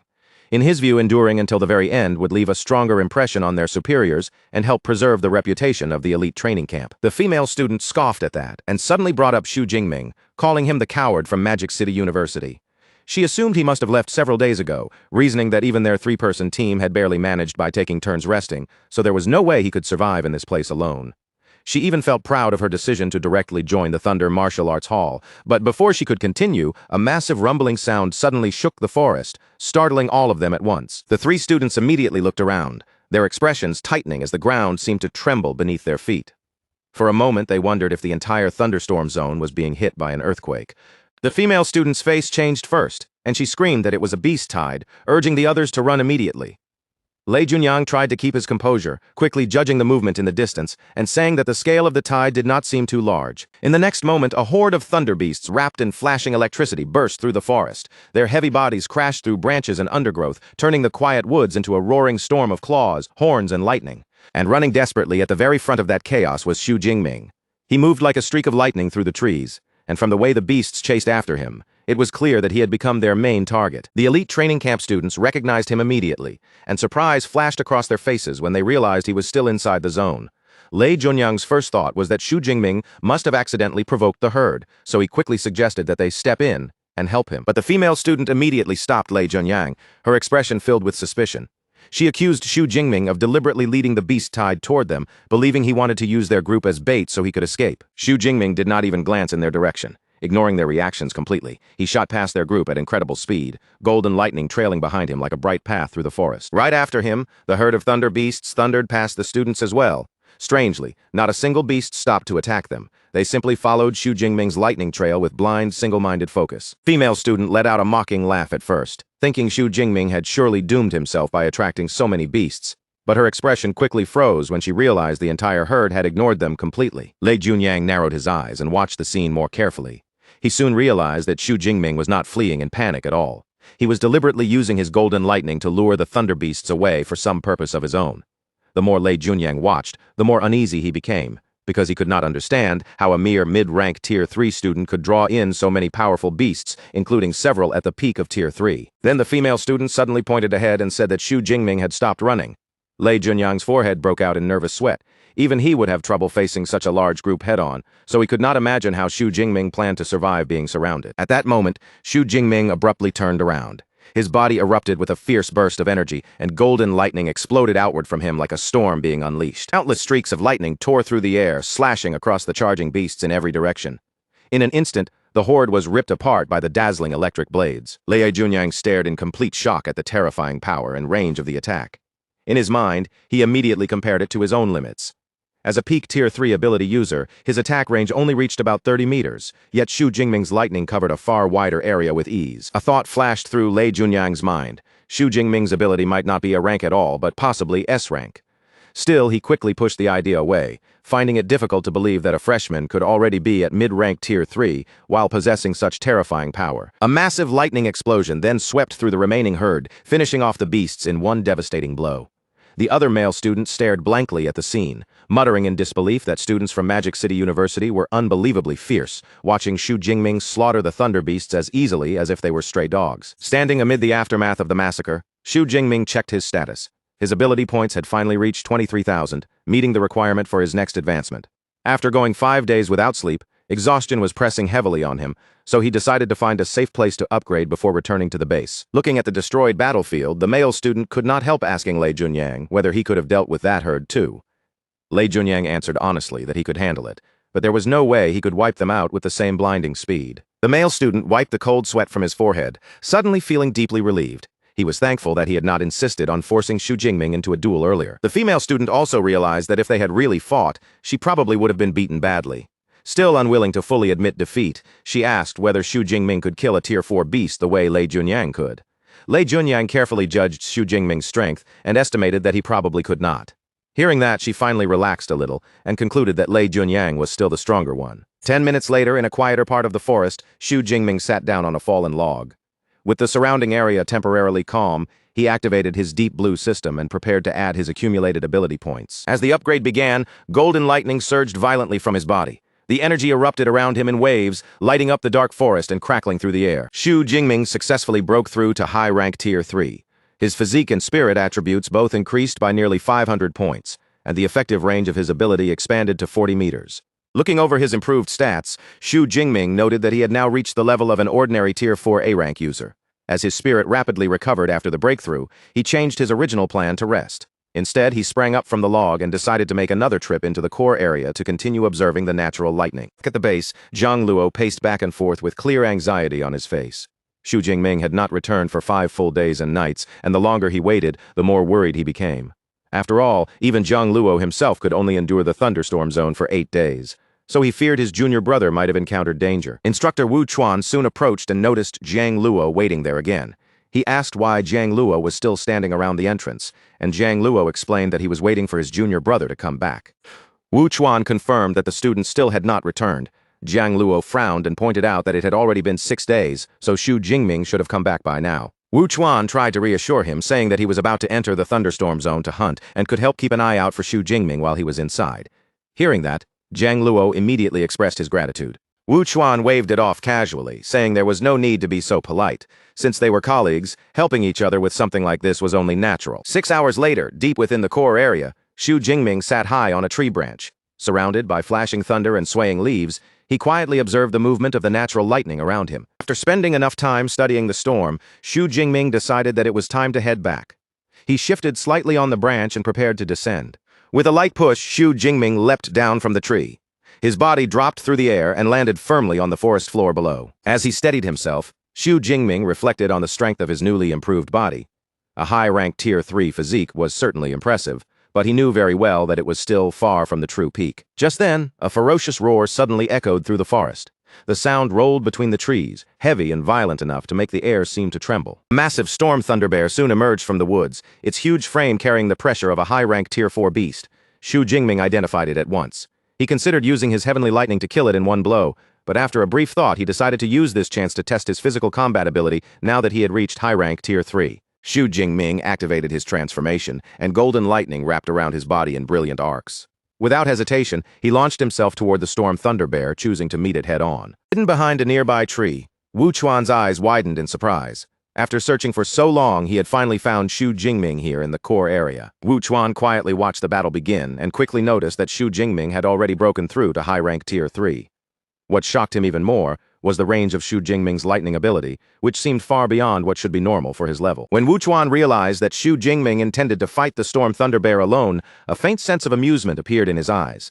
He admired the student's courage, but he also believed that letting such a genius suffer a little setback might help him recognize his own weaknesses. The Storm Thunder Bear let out a furious roar, its glowing eyes locking onto Xu Jingming. Electricity gathered around its enormous body, making its already terrifying frame look even more dangerous. With shocking speed for something so huge, the beast swung its gigantic arm downward. A lightning-infused strike tore through the air, crashing straight toward Xu Jingming. Xu Jingming did not dodge. Instead, he drove his fist forward and met the attack head-on. The moment their powers collided, a blinding explosion of energy burst outward, shaking the forest as thunder and force crashed together. Watching from the shadows, Wu Chuan was stunned. He could hardly believe that Xu Jingming had actually blocked the Storm Thunder Bear's strike, and even more shocking, the student's lightning seemed stronger than the beast's own power. Wu Chuan reminded himself that this bear was a high-rank Tier 4 creature, a full major rank above Xu Jingming. Cold sweat began to form on his face as he realized that something about this situation was completely abnormal. At last, Wu Chuan reached a conclusion. Xu Jingming's ability was definitely not a rank, but very likely S rank or perhaps even higher. Then the name suddenly struck him as familiar, and he finally remembered Xu Jingming was the famous S-rank lightning freshman from Magic City University. Even with that memory, it was still difficult for him to accept that a first-year student had already reached high-rank Tier 3. Meanwhile, Xu Jingming continued pressing his advantage, clashing with the Storm Thunder Bear in midair. Golden lightning flared from his eyes, and a confident smile spread across his face. Feeling his own lightning overwhelm the beast's power, he grew even more excited and challenged it to keep fighting. Wrapped in blazing golden lightning from head to toe, Xu Jingming shot forward without hesitation, charging straight at the enormous Storm Thunder Bear like a human bolt of thunder. In the next instant, their fists slammed together. Golden lightning and green elemental thunder collided head-on, bursting into a blinding flash that swallowed both figures. Force of that impact exploded outward, sending violent shockwaves rolling through the forest. Nearby trees trembled fiercely, their branches whipping under the pressure. Watching from the shadows, Wu Chuan was completely shaken. He could hardly believe a human could actually trade blows head-on with a high-ranked Tier 4 beast, and in his mind, Xu Jingming's physical strength looked less like a student's and more like that of a humanoid monster. Wu Chuan quietly lifted the video camera in his hand and aimed it at the battlefield. He decided to record every moment of this fight, planning to show the footage to his arrogant elite students so they could see what a real top-tier university genius was capable of. Meanwhile, Xu Jingming's grin only grew wider. After that direct clash, he was thrilled to confirm that his physical strength could actually contend with the massive Storm Thunder Bear. With excitement burning in his eyes, Xu Jingming pushed his power even further. His indestructible thunder body surged to full force, and he activated his thunder pole state, letting his aura rise to an even more terrifying level. As his energy reached its peak, Xu Jingming kicked off the ground once more. Golden lightning roared around him as he charged at the beast again, with even greater momentum. His fist tore through the air and smashed heavily into the bear's body, carrying a devastating burst of lightning that sank directly into the monster's massive frame. The Storm Thunder Bear let out a furious roar, its voice filled with both pain and rage. That solid strike had clearly hurt it. In retaliation, the beast swung one of its enormous paws with brutal force. The heavy swipe crashed into Xu Jingming and sent him sliding backward across the ground. Xu Jingming landed steadily and quickly regained his balance. Looking at the bear's still intact body, He understood that defeating such a durable creature usually required weapons, since even his powerful bare-handed strike had failed to break its leg. Even so, he had no intention of changing his approach for this fight. He was determined to continue using only his fists. Now, fully enraged, the Storm Thunder Bear began gathering an enormous amount of unstable green lightning around its body.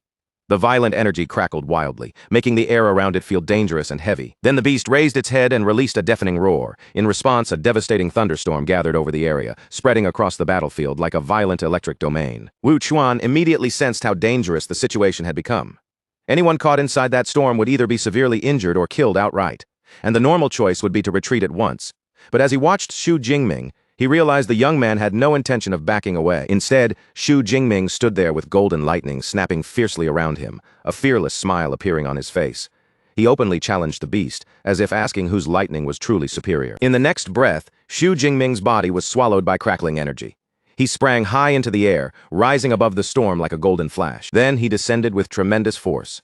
The moment he struck down, golden and purple lightning erupted together in a massive, blinding explosion that shook the entire area. With a confident grin still on his face, Xu Jingming summoned his specialized lightning armor. The armor wrapped around him in shining arcs, strengthening both his defense and his offensive power. Now fully charged, Xu Jingming did not hesitate for even a second. He rushed straight into the roaring Storm Thunder Bear, meeting its terrifying presence head-on. His speed rose to a level the bear could barely follow.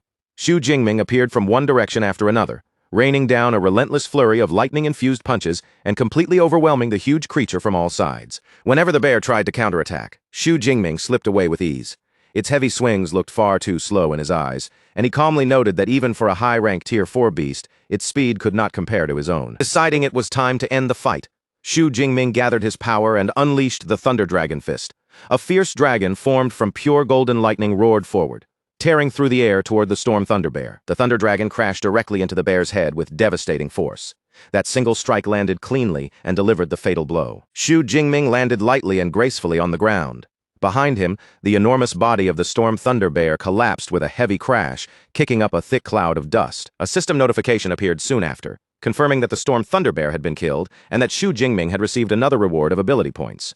Still hidden nearby, Wu Chuan was drenched in cold sweat. Seeing such an apex predator fall so easily left him stunned, and for a moment, Xu Jingming seemed less like a human student and more like a mythical dragon in human form. After calming himself, Wu Chuan finally stepped out from his hiding place and walked toward Xu Jingming. His tone carried sincere admiration as he praised the strength of this S-rank student.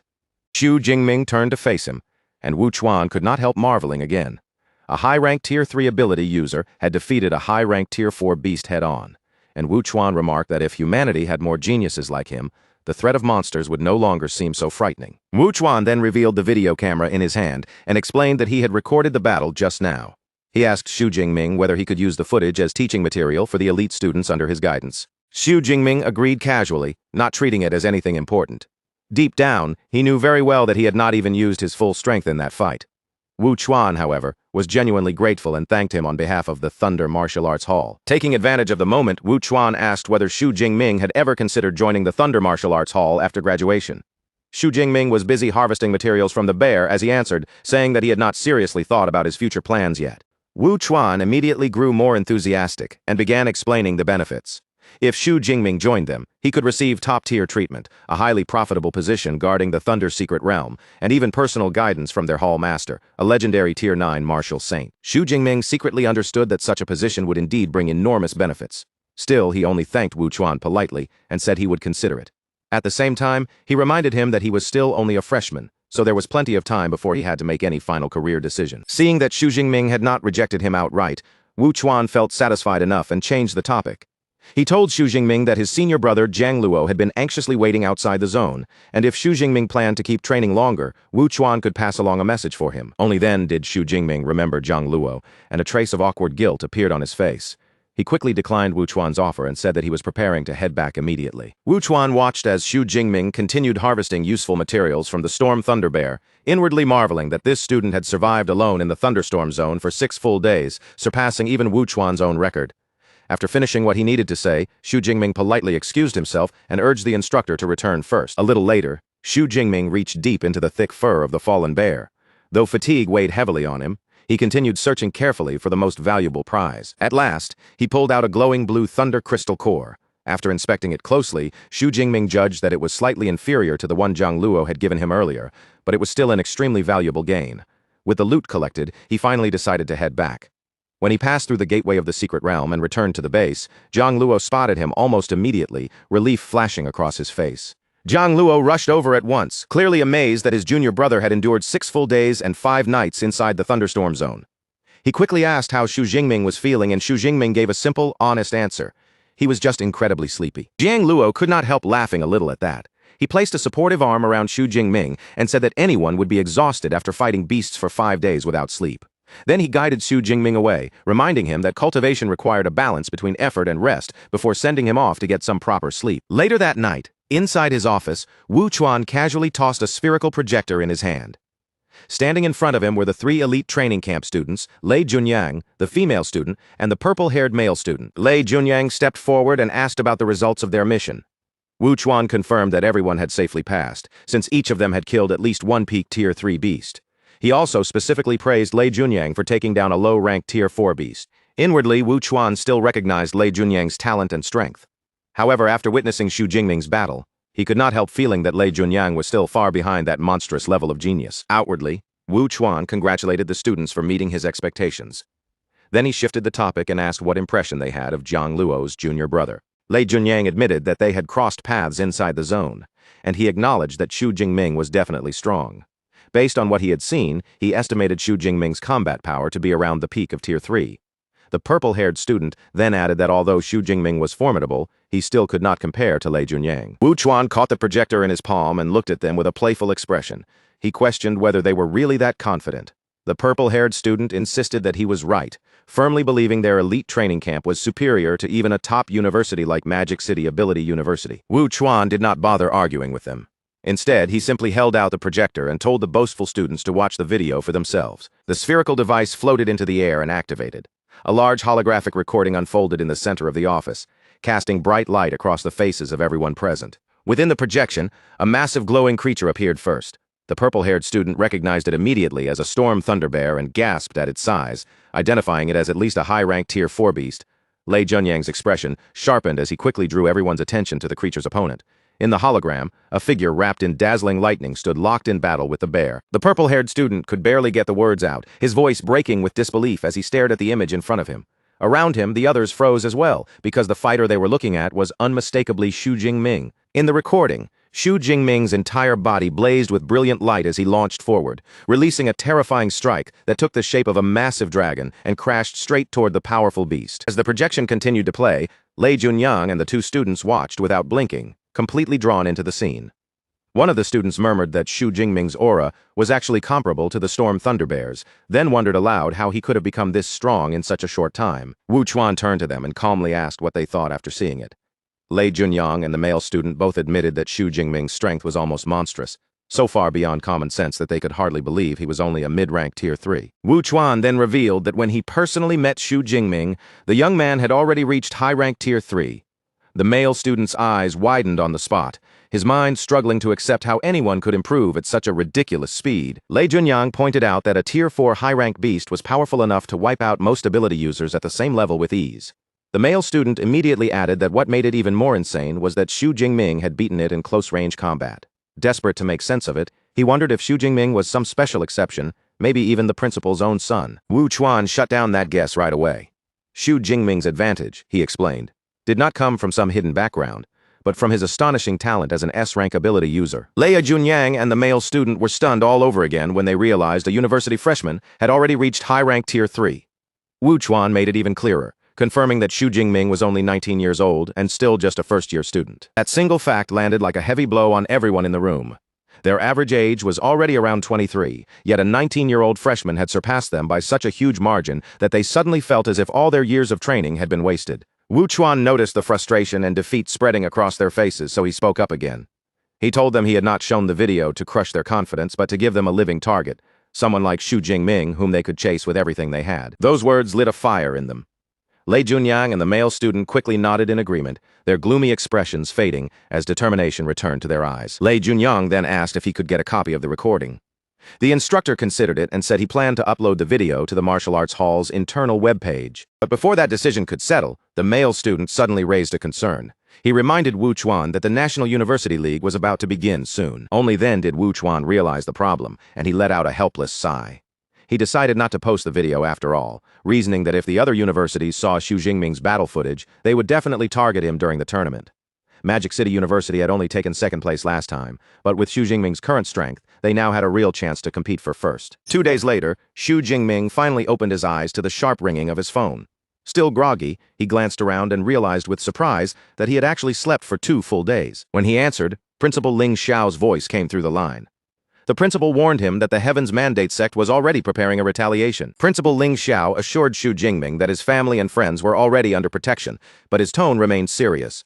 He urged Xu Jingming to crush his protective talisman the moment he ran into danger, because among all possible targets, Xu Jingming himself was most likely their main focus. Xu Jingming listened carefully and acknowledged the warning. After ending the call, Xu Jingming thought it over calmly. With the strict security around his current location and the protective talisman in his possession, he judged that he was still relatively safe, so he decided not to waste time and continued with his training. Meanwhile, inside the dark headquarters of the Heaven's Mandate sect, 2 hooded subordinates knelt before their general leader. In low voices, they reported that the Magic City branch had grown deeply concerned over the rapid rise of the S-rank freshman Xu Jingming, and they requested permission to assassinate him. The leader's voice turned cold as he asked where Xu Jingming was currently located. One subordinate, named Bloodkill, answered that Xu Jingming was training inside the Thunder Secret Realm and would not be leaving anytime soon. After hearing that, the sect leader gave his order without hesitation.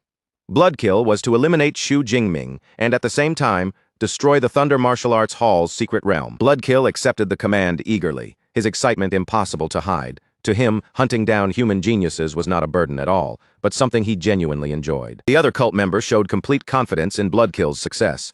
Since Bloodkill was a Tier 8 mid-rank user, he believed there was no room for failure, even if Vice Principal Ling Shuang personally intervened with her Tier 8 space-type abilities. Back in the city, Xu Jingming walked through a bustling market filled with spring festival decorations.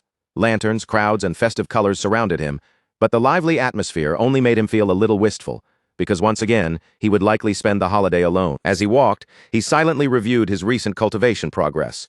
Absorbing the Thunder Crystal core had given him a noticeable boost, but from his point of view, that rate of improvement still felt far too slow. Wanting to grow stronger even faster, Xu Jingming soon arrived before a towering skyscraper wrapped in crackling electrical energy. This was the Thunder Tower, and remembering how highly his senior brother Jiang Luo had recommended it, he hoped the place would truly live up to its reputation. Inside the Thunder Tower, Xu Jingming walked up to the reception desk and presented his credentials.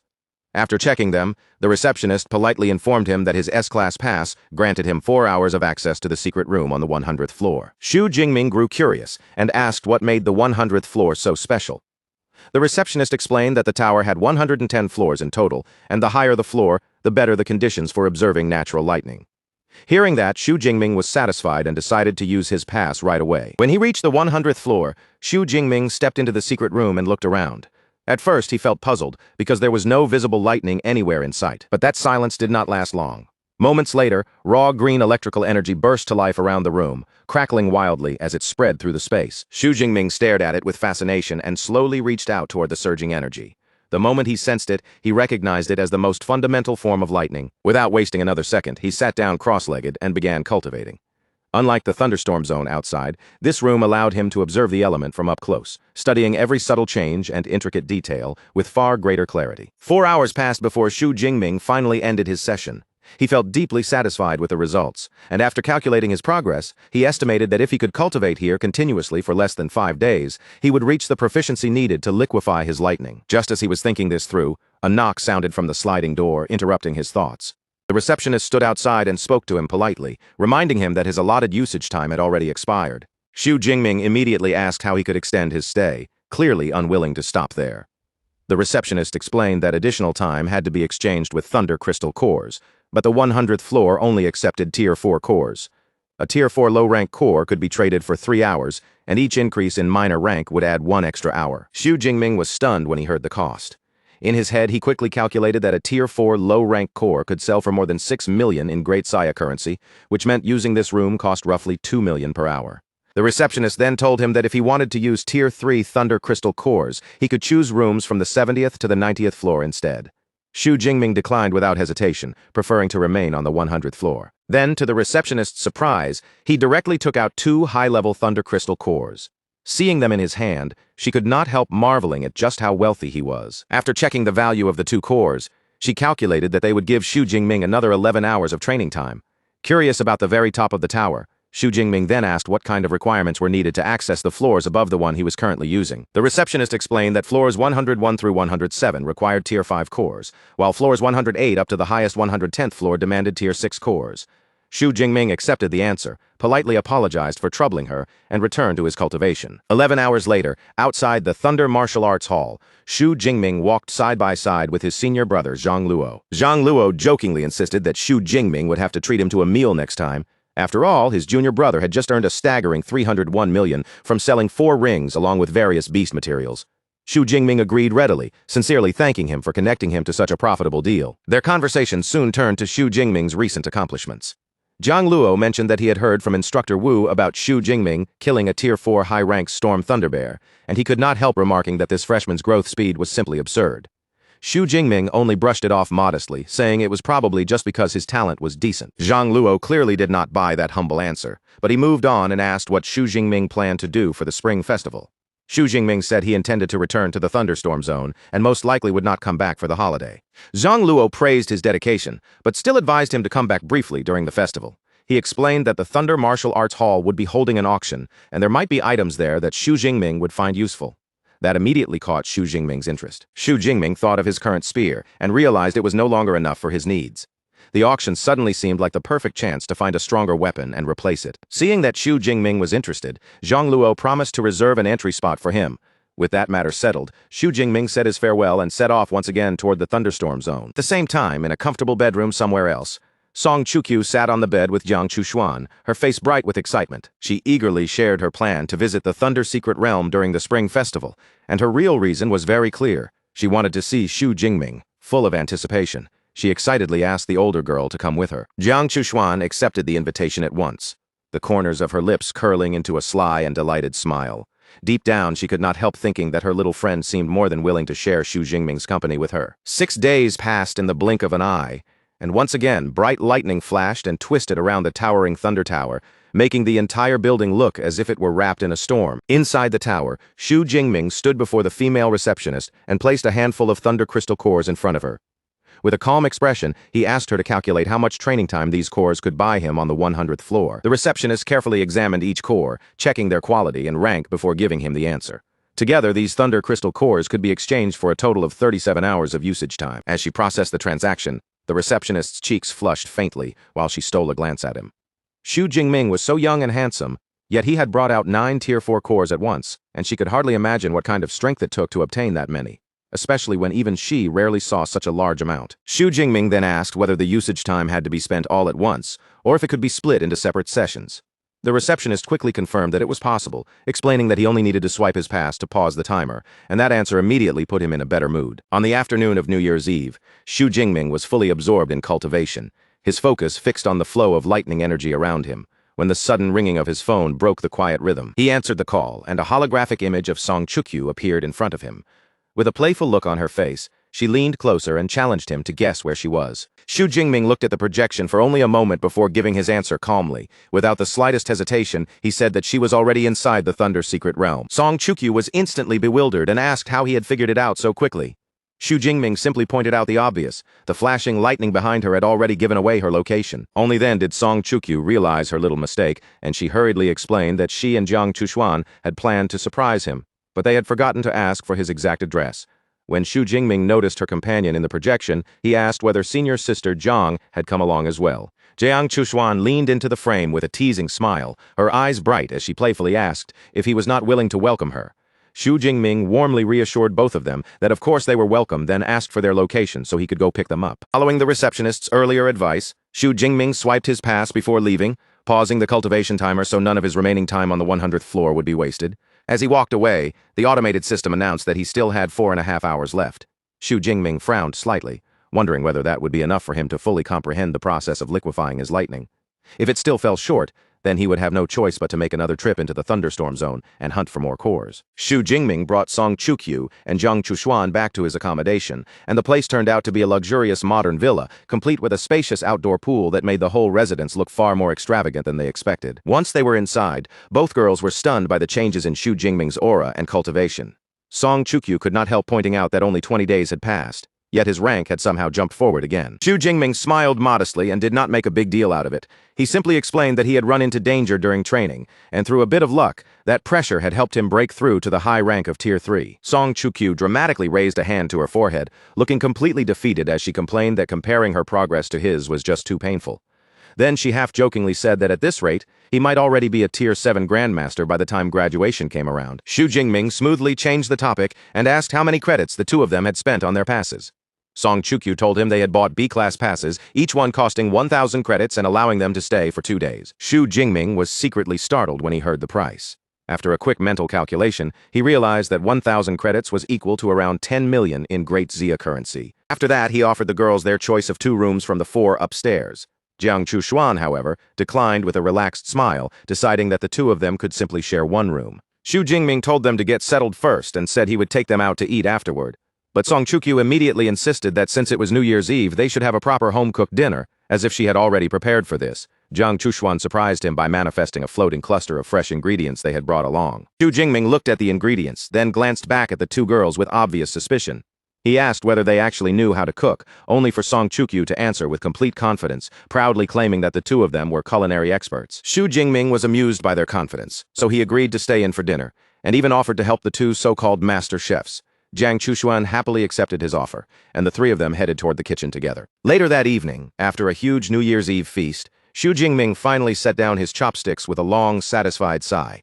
He had eaten so much that he felt completely stuffed. Leaning back at the table, which was now covered with empty plates and even a bottle of wine, Xu Jingming rubbed his stomach and praised their cooking from the heart. The meal had been far better than he expected.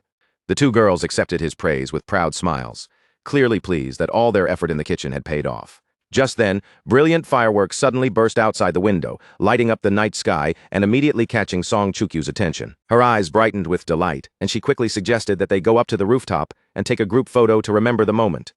Xu Jingming happily agreed without hesitation. Up on the terrace, the 3 of them stood beneath the night sky, watching as fireworks bloomed one after another in dazzling colors above the city. Song Chukyu lifted her phone, and the 3 friends leaned together for the shot. With the fireworks glowing behind them, they smiled warmly and took a cheerful group selfie. As Xu Jingming watched the colorful lights spread across the sky, a soft smile appeared on his face.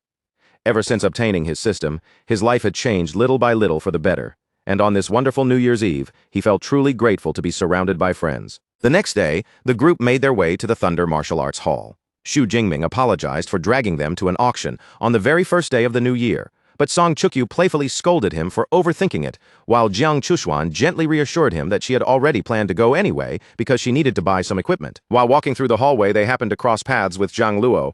When Zhang Luo asked about the 2 girls beside him, Xu Jingming introduced Song Chukyu and Jiang Chushuan as his friends from Magic City University. Zhang Luo greeted them with a warm and friendly attitude, but inwardly, he could not help marveling at his junior brother's charm. Xu Jingming had somehow arrived with 2 beautiful companions at his side. Without making things difficult, Zhang Luo offered to take care of their entrance tickets for the auction. Xu Jingming immediately thanked him, clearly appreciating the help. Their conversation was suddenly interrupted by a group of well-dressed people walking nearby. One man loudly praised a pink-haired woman, calling her Sister Wanying and boasting that she had easily gotten them into the auction, unlike those fools who had to spend millions just to buy a pass. Li Wanying laughed haughtily at his words, saying anyone who paid that kind of fee was nothing but a sucker. Song Chukyu frowned in annoyance after hearing that arrogant tone. She turned to Zhang Luo and asked what kind of prominent family this woman came from. Zhang Luo explained that the pink-haired woman was Li Wanying, the eldest daughter of the Li family, which ranked as the leading family among the 6 great families of the Secret Realm. He went on to say that her father served as the honorary vice-master of the Thunder Martial Arts Hall, while her older brother had already reached the peak of Tier 4. So with that kind of background, her arrogance was almost expected. After hearing all of that, Xu Jingming had to admit that her attitude at least made sense. Zhang Luo then added that Li Wanying's brother, Li Shanglin, also used a spear, though unlike Xu Jingming, he was an enhancement-type ability user. Zhang Luo then led Xu Jingming toward a set of enormous double doors. Standing before the entrance, he welcomed him to the Thunder Secret Realm auction. Beyond the doors was a vast auction hall, dimly lit and filled with rows of seats facing a bright stage at the front. Zhang Luo explained that this Spring Festival auction had gathered roughly 800 important guests, and every one of them possessed liquid assets of more than 100 million. After they took their seats, Zhang Luo began explaining how the bidding worked. Each chair had an electronic screen built into the right armrest, allowing guests to enter and confirm a price before raising their hand to finalize the bid. Zhang Luo then encouraged his junior brother to take a look through the auction catalog in advance. Xu Jingming followed his suggestion and began browsing through the listed items. As he scanned the catalog, Xu Jingming was genuinely impressed. There were 108 items in total, covering everything from rare exotic flowers to valuable S-class cultivation resources. Zhang Luo pointed out that the items only went up to S-class, but in his view that was already ideal for them, since anything beyond that level would be far outside their budget. Xu Jingming nodded in agreement, finding that reasoning very practical. Sitting beside them, Song Chukyu leaned over and asked whether he had found anything he wanted. Xu Jingming replied that a few things had caught his interest, but he preferred to wait and hear the host's introduction before making a decision. As the auction prepared to begin, Xu Jingming quietly narrowed his focus to two particular items. One was the S-Class Qingxiao Black Dragon Spear, with a starting price of 500 million, and the other was a bundle of 5 Tier 4 low-rank Thunder Crystal cores, starting at 40 million, which could save him a huge amount of time he would otherwise spend hunting. On the stage, the female host stepped forward and warmly welcomed everyone in the hall. She then introduced the first item, a 30-year-old A-class frostgrass that could increase the spirit of anyone below Tier 5, with the starting bid set at 20 million. The moment the bidding opened, offers began flying in from all around the hall. In no time, the price climbed rapidly and pushed past 22 million. About an hour later, the auction had already moved deep into the catalog. When the female host reached the 36th item, she introduced a bundle of 5 Tier 4 low-rank Thunder Crystal cores, and the starting price was set at 40 million. Xu Jingming's eyes sharpened slightly when he heard the announcement, a hint of relief passing across his face. Without any hesitation, he leaned toward the electronic screen on his armrest and confidently entered his bid. The female host quickly noticed the new offer on her display and announced it to the entire hall. Seat number 0310 had placed the first bid, raising the price to 41 million. But Thunder Crystal cores were clearly in high demand. Before the hall could even settle, other attendees began placing competing bids one after another, quickly pushing the price up to 41.8 million. Xu Jingming watched the price climb with a serious look in his eyes. Seeing how many people were fighting for the same item, he realized that small increases would only drag the battle out, so the best way forward was to raise the price sharply and scare the other bidders into retreating. With that decision made, Xu Jingming placed an aggressive bid of 46 million for the 5 Tier 4 Thunder Crystal cores. The sudden jump was so forceful that the surrounding competition fell silent almost instantly. The female auction host announced the new price clearly, her voice echoing across the hall. She also reminded everyone that these Thunder Crystal cores were rarely released for public sale, which made this bundle even more valuable. She called out the 46 million price once, then twice, and finally a third time. When no one else responded from the crowd, she brought the bidding to an end and finalized the sale. Xu Jingming was slightly surprised by how smoothly it had gone. He had expected the fight over the cores to be more troublesome, yet in the end he had secured them far more easily than he imagined. Sitting beside him, Zhang Luo explained the situation in a low voice. The major families and the Thunder Martial Arts Hall already had their own steady channels for Thunder Crystal cores, so the only real buyers here were independent fighters. With Xu Jingming suddenly raising the price by 5 million, it was only natural that the remaining competitors lost their nerve. Zhang Luo then asked why he bothered spending so much money instead of hunting the cores himself to save the cost. Xu Jingming calmly explained that his lightning proficiency was already at the edge of a breakthrough, and he wanted to finish the entire process in one uninterrupted cultivation session. Zhang Luo was stunned on the spot, a thin sweat forming on his forehead as he stared at his junior brother like he was looking at a monster. To think Xu Jingming had reached the liquefying realm this quickly was absurd, especially when Zhang Lu himself had nearly been a senior before achieving the same thing. 2 hours later, the auction finally arrived at the 98th item. On stage, the female host unveiled an S-class weapon called the Flowing Cloud Golden Edge Spear, a rare masterpiece personally forged by artifact master Yuan. She began explaining the spear's construction in detail, drawing attention to its special shaft made from A-class Kermir alloy, as well as its incredibly hard spearhead forged from S-class Extreme Edge alloy.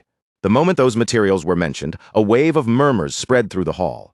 Many of the guests leaned forward with excitement, clearly realizing that this was no ordinary weapon, but a top-tier piece crafted from premium resources. Xu Jingming's lips curled into a satisfied grin as he listened. He knew exactly what Kermir alloy could do, because once ability energy was injected into it, the weapon's weight would increase dramatically. The host soon confirmed his thoughts, explaining that the spear could reach a maximum weight of 100 tons when fully powered.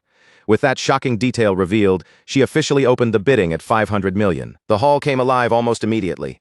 Bids rose from every direction, and in just a short time, the price of the flowing cloud golden edge spear had already surged past 530 million. Hoping to repeat the success he had with the thunder crystal cores, Xu Jingming raised his hand casually and made a bold leap in price. His bid shot straight up to 600 million. But this time, the strategy did not frighten the wealthy attendees at all.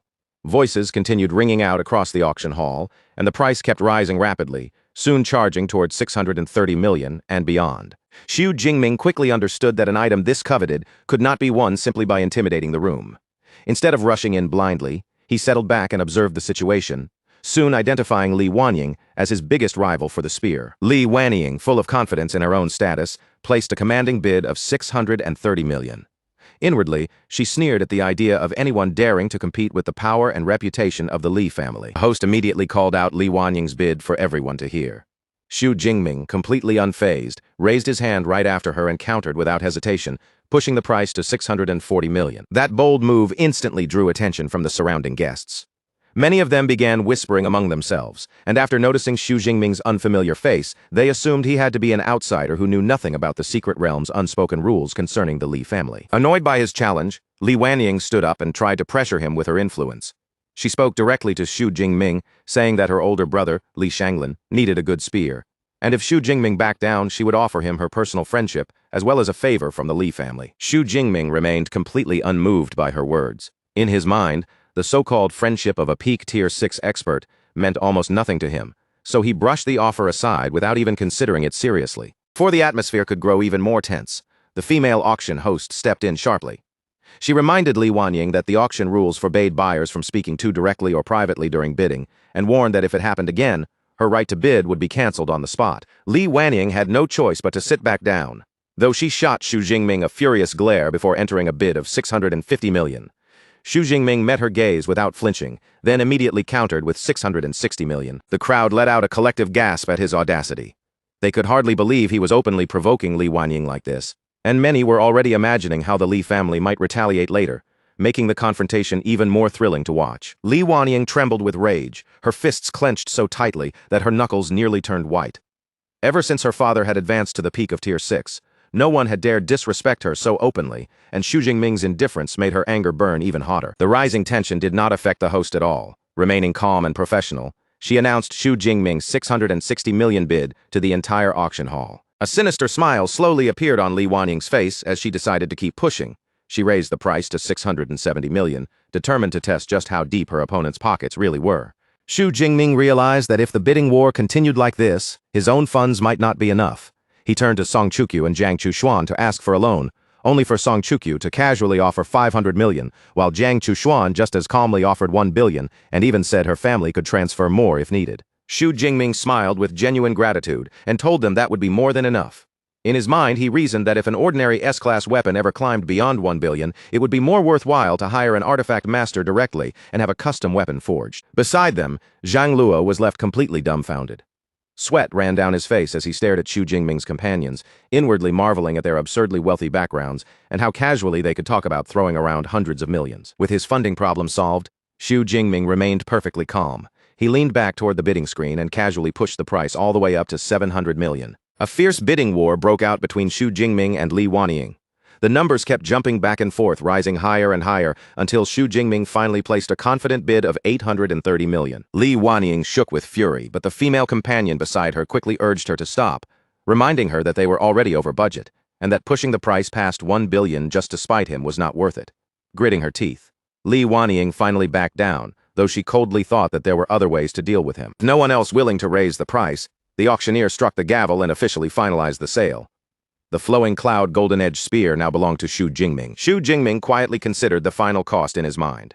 830 million was expensive, but still within a range he could accept, and now he only hoped this premium weapon would truly be worth its price. Half an hour later, the female auction host personally brought Xu Jingming his purchased items, the 5 Thunder Crystal cores and the US-class spear. The total came to 874 million.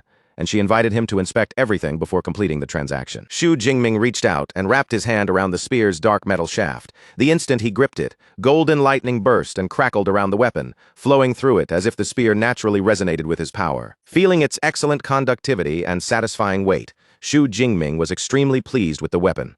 Without any further hesitation, he handed his card to the host and completed the purchase. Meanwhile, inside a luxurious private lounge, Li Wanying summoned an older retainer named Uncle Li, along with two suited subordinates. Still burning with humiliation, she coldly ordered them to assassinate the man who had outbid her and strip him of all his equipment. When Uncle Li asked for more details, Li Wanying revealed that she had already investigated him. The man's name was Xu Jingming, a high-ranked Tier 3 student who had entered using a pass from Magic City Ability University. Uncle Li cautiously suggested that they should look into him further, since someone connected to a prestigious university might not be simple. But Li Wanying dismissed the concern immediately, pointing out that students often entered the Thunder Secret Realm and ordering them to wait until Xu Jingming went into the danger zone before ambushing him. A sadistic smile spread across Li Wanying's face as she pictured it. Inside the secret realm, ferocious beasts would devour his corpse within hours, leaving no trace of their crime, and as for the stolen S-Class spear, a little fresh paint and a few modifications would easily hide its original appearance. Following her reasoning, Uncle Li turned to his two men and gave the order. They were to stake out the entrance to the Thunder Secret Realm at once and report back the moment Xu Jingming appeared. Li Wanying then instructed Uncle Li to notify her when everything was ready. She wanted to go with them personally because she intended to watch Xu Jingming regret the moment he ever dared to cross her. Back at his accommodation, Xu Jingming began testing the S-Class Flowing Cloud Golden Edge spear he had just acquired, feeling out the weapon's weight, balance, and response in his hands. Holding the dark metal shaft firmly in both hands, Xu Jingming could feel just how perfectly balanced the spear was. Remembering that its Kermir alloy could supposedly increase all the way to a terrifying weight of 100 tons, he decided to pour his lightning ability into it at full power and test exactly how heavy this weapon could become. Golden electrical energy surged from his body and flowed straight into the spear, wrapping around the weapon before sinking deep into its metal core. The very next instant, the spear's weight exploded upward. Xu Jingming was completely caught off guard by the sudden burden, and before he could adjust, his grip nearly failed as he dropped heavily to one knee and the spear's end slammed hard into the floor. Straining under the pressure, Xu Jingming quickly judged that his current physical lifting limit was roughly 5 tons. Since the spear had almost torn itself out of his hands, he estimated that injecting his full power had caused its original weight of 800 kilograms to surge past 6 tons, and that sudden change immediately gave him a new idea for battle. After forcing himself back onto his feet, Xu Jingming planted his stance and raised the spear again. Then he unleashed a heavy downward sweep, and the terrifying force smashed into the wooden floorboards beneath him, shattering them into flying splinters. A confident smile appeared on his face as he imagined the possibilities. If he swung the spear at its normal weight to build up speed, then suddenly injected his ability right before impact and pushed it to 6 tons, the combination of momentum and crushing mass would be enough to smash through almost any opponent. Standing in the middle of the wrecked floor, Xu Jingming understood one problem clearly. Once the spear's weight spiked, controlling the follow-through became extremely difficult, but that only proved how deadly this weapon could be. After his friends left, he decided he would return to the thunderstorm zone and train with it properly. The next day at noon, Song Chukyu and Jiang Chushuan stood outside Xu Jingming's accommodation to say goodbye. Before leaving, they told him that once school started again, they would still need him to guide them. Xu Jingming smiled warmly at the two girls, his expression softening as he thanked them for coming all this way and spending the holiday with him. He stood there and waved as the two of them got into a red sports car and drove away together, the vehicle quickly disappearing down the road. Once he was alone again, Xu Jingming stretched his arms and prepared to move out. He had less than a week left inside the secret realm, so he needed to rush back into the thunderstorm zone and gather as many thunder crystal cores as he possibly could. As Xu Jingming headed toward his destination, a suited subordinate watched from the shadows. Speaking quietly through an earpiece, the man reported that the target was entering the thunderstorm zone and urged his superior to hurry over. Elsewhere, Li Wanying was relaxing in a luxurious room when the message arrived on her phone. The moment she heard it, her eyes lit up with excitement, and she immediately agreed to head there at once. As Li Wanying rose from her seat and prepared to leave, a man in the room noticed her movement and casually asked where she was going. A sinister red gleam flashed in Li Wanying's eyes as she turned toward her older brother. She told him she was going to pick up his birthday present, claiming it was something she had spent a long time carefully preparing. Li Shanglin smiled with calm confidence after hearing that. Clearly intrigued, he said he was looking forward to seeing what kind of gift she had prepared for him. Meanwhile, deep inside the forested thunderstorm zone, Xu Jingming stood beside the bloody, fur-covered corpse of a large beast. With almost no effort, he yanked his new S-Class spear free from the body he had just pierced. Then his gaze shifted slightly. Sensing the presence behind him, Xu Jingming looked over his shoulder and calmly called out to the people hiding nearby, pointing out that they had been following him for quite a while. Uncle Li stepped out from the thick foliage, with two suited subordinates following close beside him.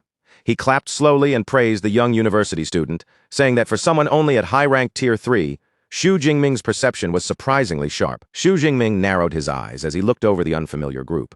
His voice turned cold as he said he did not recognize them and demanded to know why they had been tracking him. At that moment, Li Wanning walked out from behind her men, dressed in black and carrying herself with arrogant confidence.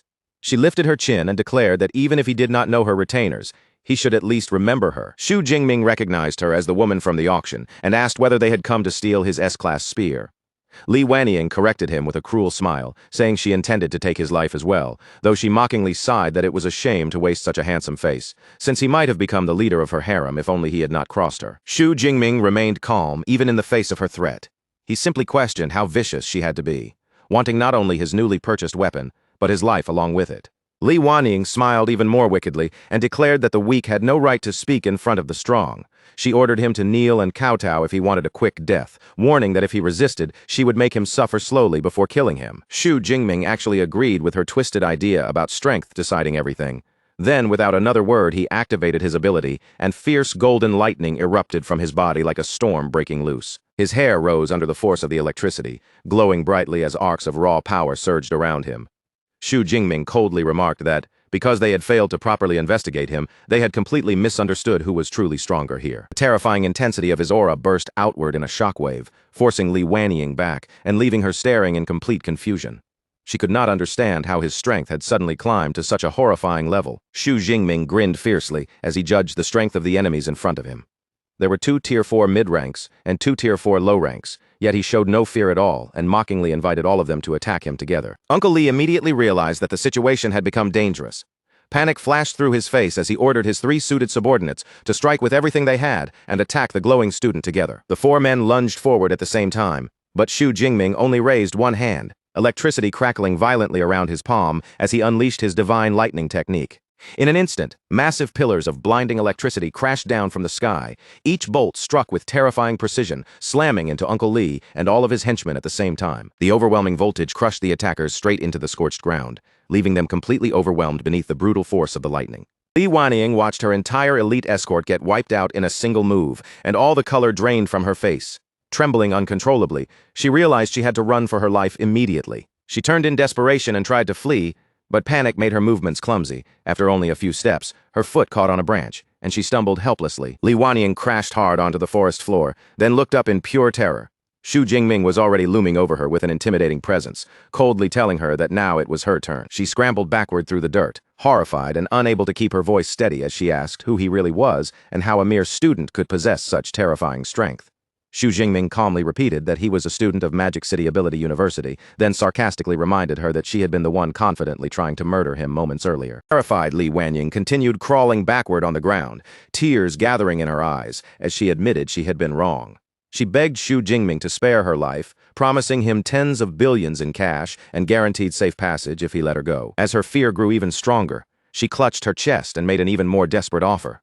She said she could personally serve him, insisting that she was no less attractive than the 2 women who had been standing by his side. Xu Jingming rejected her offer without the slightest hesitation.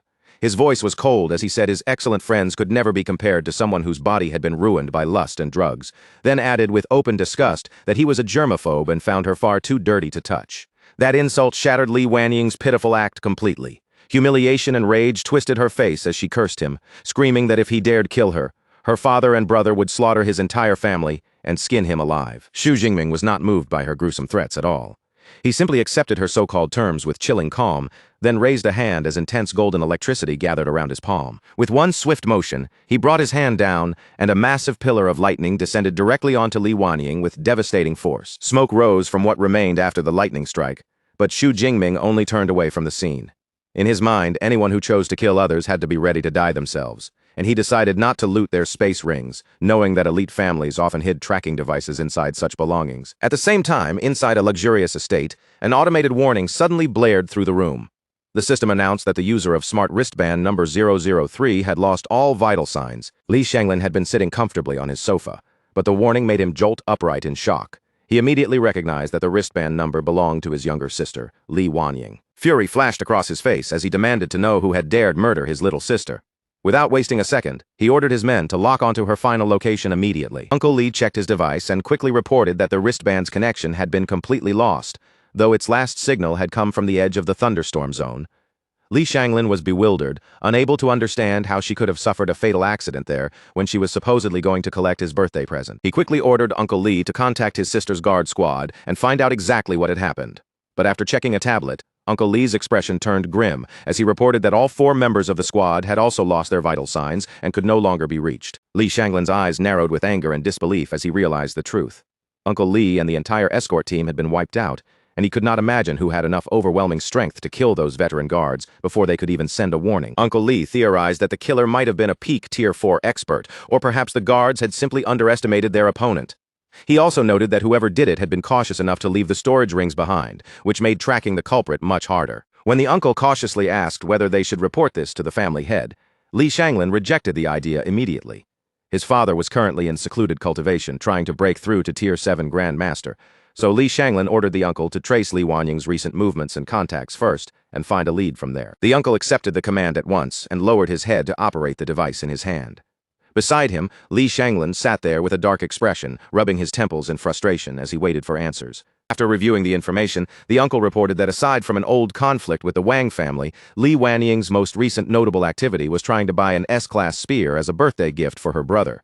But 2 days earlier, someone else had outbid her and taken the weapon away. Li Shanglin's eyes sharpened instantly, and he demanded to know the buyer's name. The uncle quickly identified him as Xu Jingming, a student from Magic City Ability University who had entered with an S-class pass, then listed his background: a top provincial scorer, a Tier 3 ability user, and an S-rank genius. The moment Li Shanglin remembered his sister saying she was going to fetch his birthday present, everything clicked into place. He pointed forward with certainty and concluded that Xu Jingming had to be the killer, though the uncle carefully warned him that targeting an S-rank genius could bring serious trouble. But Li Shanglin was already swallowed by rage and grief. He brushed aside the warning without hesitation, vowing that no matter how important Xu Jingming's status was, a life had to be paid with a life. He suddenly rose from the sofa and ordered his uncle to come with him. Li Shanglin planned to wait at the exit of the thunderstorm zone and ambush Xu Jingming there, even telling the older man to help execute the student if he failed to do it himself. Meanwhile, back in the forest, Xu Jingming remained calm as he crouched beside a fallen beast. With a small knife in hand, he carefully carved out a glowing purple thunder crystal core from the creature's corpse. Looking at his newest prize, Xu Jingming smiled with satisfaction and counted up his gains. He had slain 17 Tier 4 Thunder Beasts in total, earned 4,250 ability points, and collected 17 crystal cores, which was finally enough for him to complete his breakthrough and liquefy his lightning in one uninterrupted session. With the resources he needed now gathered, Xu Jingming turned away from the bloody scene and walked through the dense forest, leaving the blood-stained ground behind as he prepared to return. At a security checkpoint, the Heaven's Mandate sect's red-robed Archbishop Bloodkill stepped forward and handed his pass to the receptionist with a calm, unreadable expression. Using the false name Zhang Heng and a C-class pass, he was granted 24 hours of access to the Thunder Martial Arts Hall's secret area. The receptionist returned the pass politely and reminded him to make good use of the time he had been given. Bloodkill smiled with dark satisfaction. To him, 24 hours was more than enough to finish his mission, and in his mind, the S-rank student Xu Jingming had already reached the end of the road. Near one of the exit tunnels, several men in black suits had already taken position, standing quietly as they watched everyone who passed by. Some nearby onlookers noticed them and began whispering. One of them pointed out that those men belonged to the Li family and had been watching the area for days, meaning whoever they were waiting for was probably about to run into serious misfortune. The moment Xu Jingming walked out, one of the Li family men immediately spotted him. He pressed his earpiece and quickly reported to his young master that the target had appeared. Xu Jingming slowed to a stop, his brows drawing together slightly as he sensed the sudden attention locking onto him from the surroundings. In the next instant, Li Shanglin dropped down from above with a spear in hand. His voice rang out in fury as he shouted Xu Jingming's name and demanded that he repay a blood debt with blood. Seeing the attacker's peak Tier 4 strength and the spear in his hands, Xu Jingming calmly guessed that this must be Li Shanglin. Even with the attack coming straight at him, he remained unbothered and even regretted that if he had known they would find him so quickly, he should not have destroyed the rings he took earlier, since that had cost him millions. Li Shanglin landed heavily, anger written all over his face, and demanded to know whether Xu Jingming had killed his sister, Li Wanying. Xu Jingming replied with perfect calm, asking why he bothered asking when he clearly already knew the answer. The bystanders heard the exchange and immediately erupted in shock.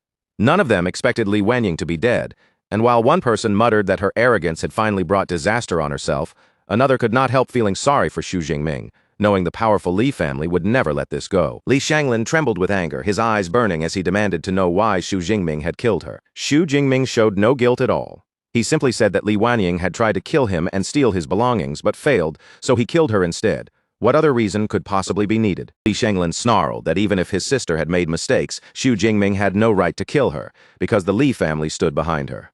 Xu Jingming did not bother arguing with that twisted logic and only said that words were meaningless, since fights were always decided by whoever was stronger. As his power erupted, Xu Jingming's form changed before everyone's eyes. His hair turned white, golden lightning wrapped around his body, and he coldly challenged Li Shenglin to prove whether he or the Li family truly had the ability to hurt him. The crowd stared in awe as they recognized him as the S-rank genius from Magic City University. They were amazed that a 19-year-old freshman had already reached high-rank Tier 3. Though someone in the crowd still believed that such a genius would probably die young today. Li Shenglin laughed at Xu Jingming's rank and activated his own ability. His body expanded into a huge, muscular, wolf-like beast with glowing purple eyes, and he arrogantly declared that he alone was enough to kill this student. Xu Jingming gripped his spear as golden lightning surged around him, then charged straight at the towering beast without the slightest fear. Li Shenglin met him head-on, refusing to retreat even half a step. He mocked Xu Jingming for daring to fight him at close range, calling it nothing but a death wish. Their spears slammed together with explosive force, and the collision released a blinding burst of energy that swept across the area. But to Li Shanglin's shock, he was the one completely overpowered.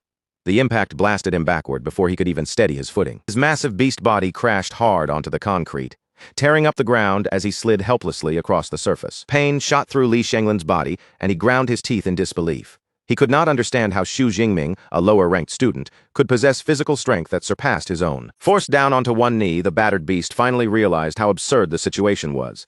As a peak Tier 4 physical-type user, he should have been able to crush a lower-ranked lightning ability user with raw strength, yet here he was losing in a direct clash. Xu Jingming gathered powerful golden lightning into his hand and looked down at his enemy coldly.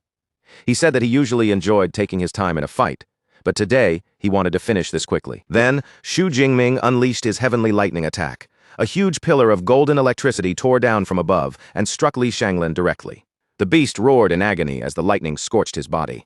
Fear finally surged through Li Shanglin's heart, because he knew that if this fight continued, he really would die here. Collapsed on the ground and badly beaten, Li Shenglin no longer cared about pride. He shouted desperately for his uncle to save him. The older man immediately sprang into action. Flames burst around his fists as he charged toward Xu Jingming with terrifying speed. From a distance, the watching crowd recognized the attacker as Butler Li Quan, a powerful Tier 5 expert. Seeing such a massive gap in strength, they instantly assumed Xu Jingming was doomed. But Xu Jingming did not turn his focus away from Li Shenglin. He unleashed heavenly lightning once more, calling down another deadly pillar of golden electricity onto the already defeated young master. Butler Li Quan's face twisted in horror as he realized what was happening. He shouted for his young master. But by then, everything had already gone terribly wrong. When the dust began to clear, the crowd was left stunned. Xu Jingming had used that second lightning strike to kill Li Shenglin instantly. And while everyone was shocked by the lethal force of an S-rank ability, they were even more confused about how the student had survived the butler's fiery attack. As the smoke faded, Xu Jingming stood there completely unharmed. A blue energy shield surrounded him, blocking the flames from reaching his body, and he realized that he had been forced to use the life-saving item his teacher had given him, an incredibly powerful ancient protective item. Butler Li Quan immediately understood that breaking through that shield would not be easy. He leapt backward to create distance, deciding that he had to contact his master right away. Pressing his earpiece, the butler quickly delivered the devastating news to the Li family head. He confirmed that both the young master and the young miss had been killed near the entrance. That terrible report soon reached the vast Li family estate. Consumed by rage, the Li family head smashed straight through the roof of his mansion and shot high into the air, his fury shaking the entire estate. The grieving father roared his son's name into the sky, his voice filled with unbearable pain and murderous anger. Driven forward by that overwhelming power, he cuts through the open sky like a blazing meteor, his body tearing toward the battlefield at terrifying speed. Xu Jingming's expression turns sharp and grave in an instant, as he suddenly feels a frightening presence descending from high above and rushing straight toward them. The Li family head slams down into the ground with explosive force, cracking the concrete beneath his feet and blasting a heavy shockwave outward in every direction. His face twists with fury as he fixes a murderous glare on the student before him, roaring that Xu Jingming has truly gone too far after killing both of his children.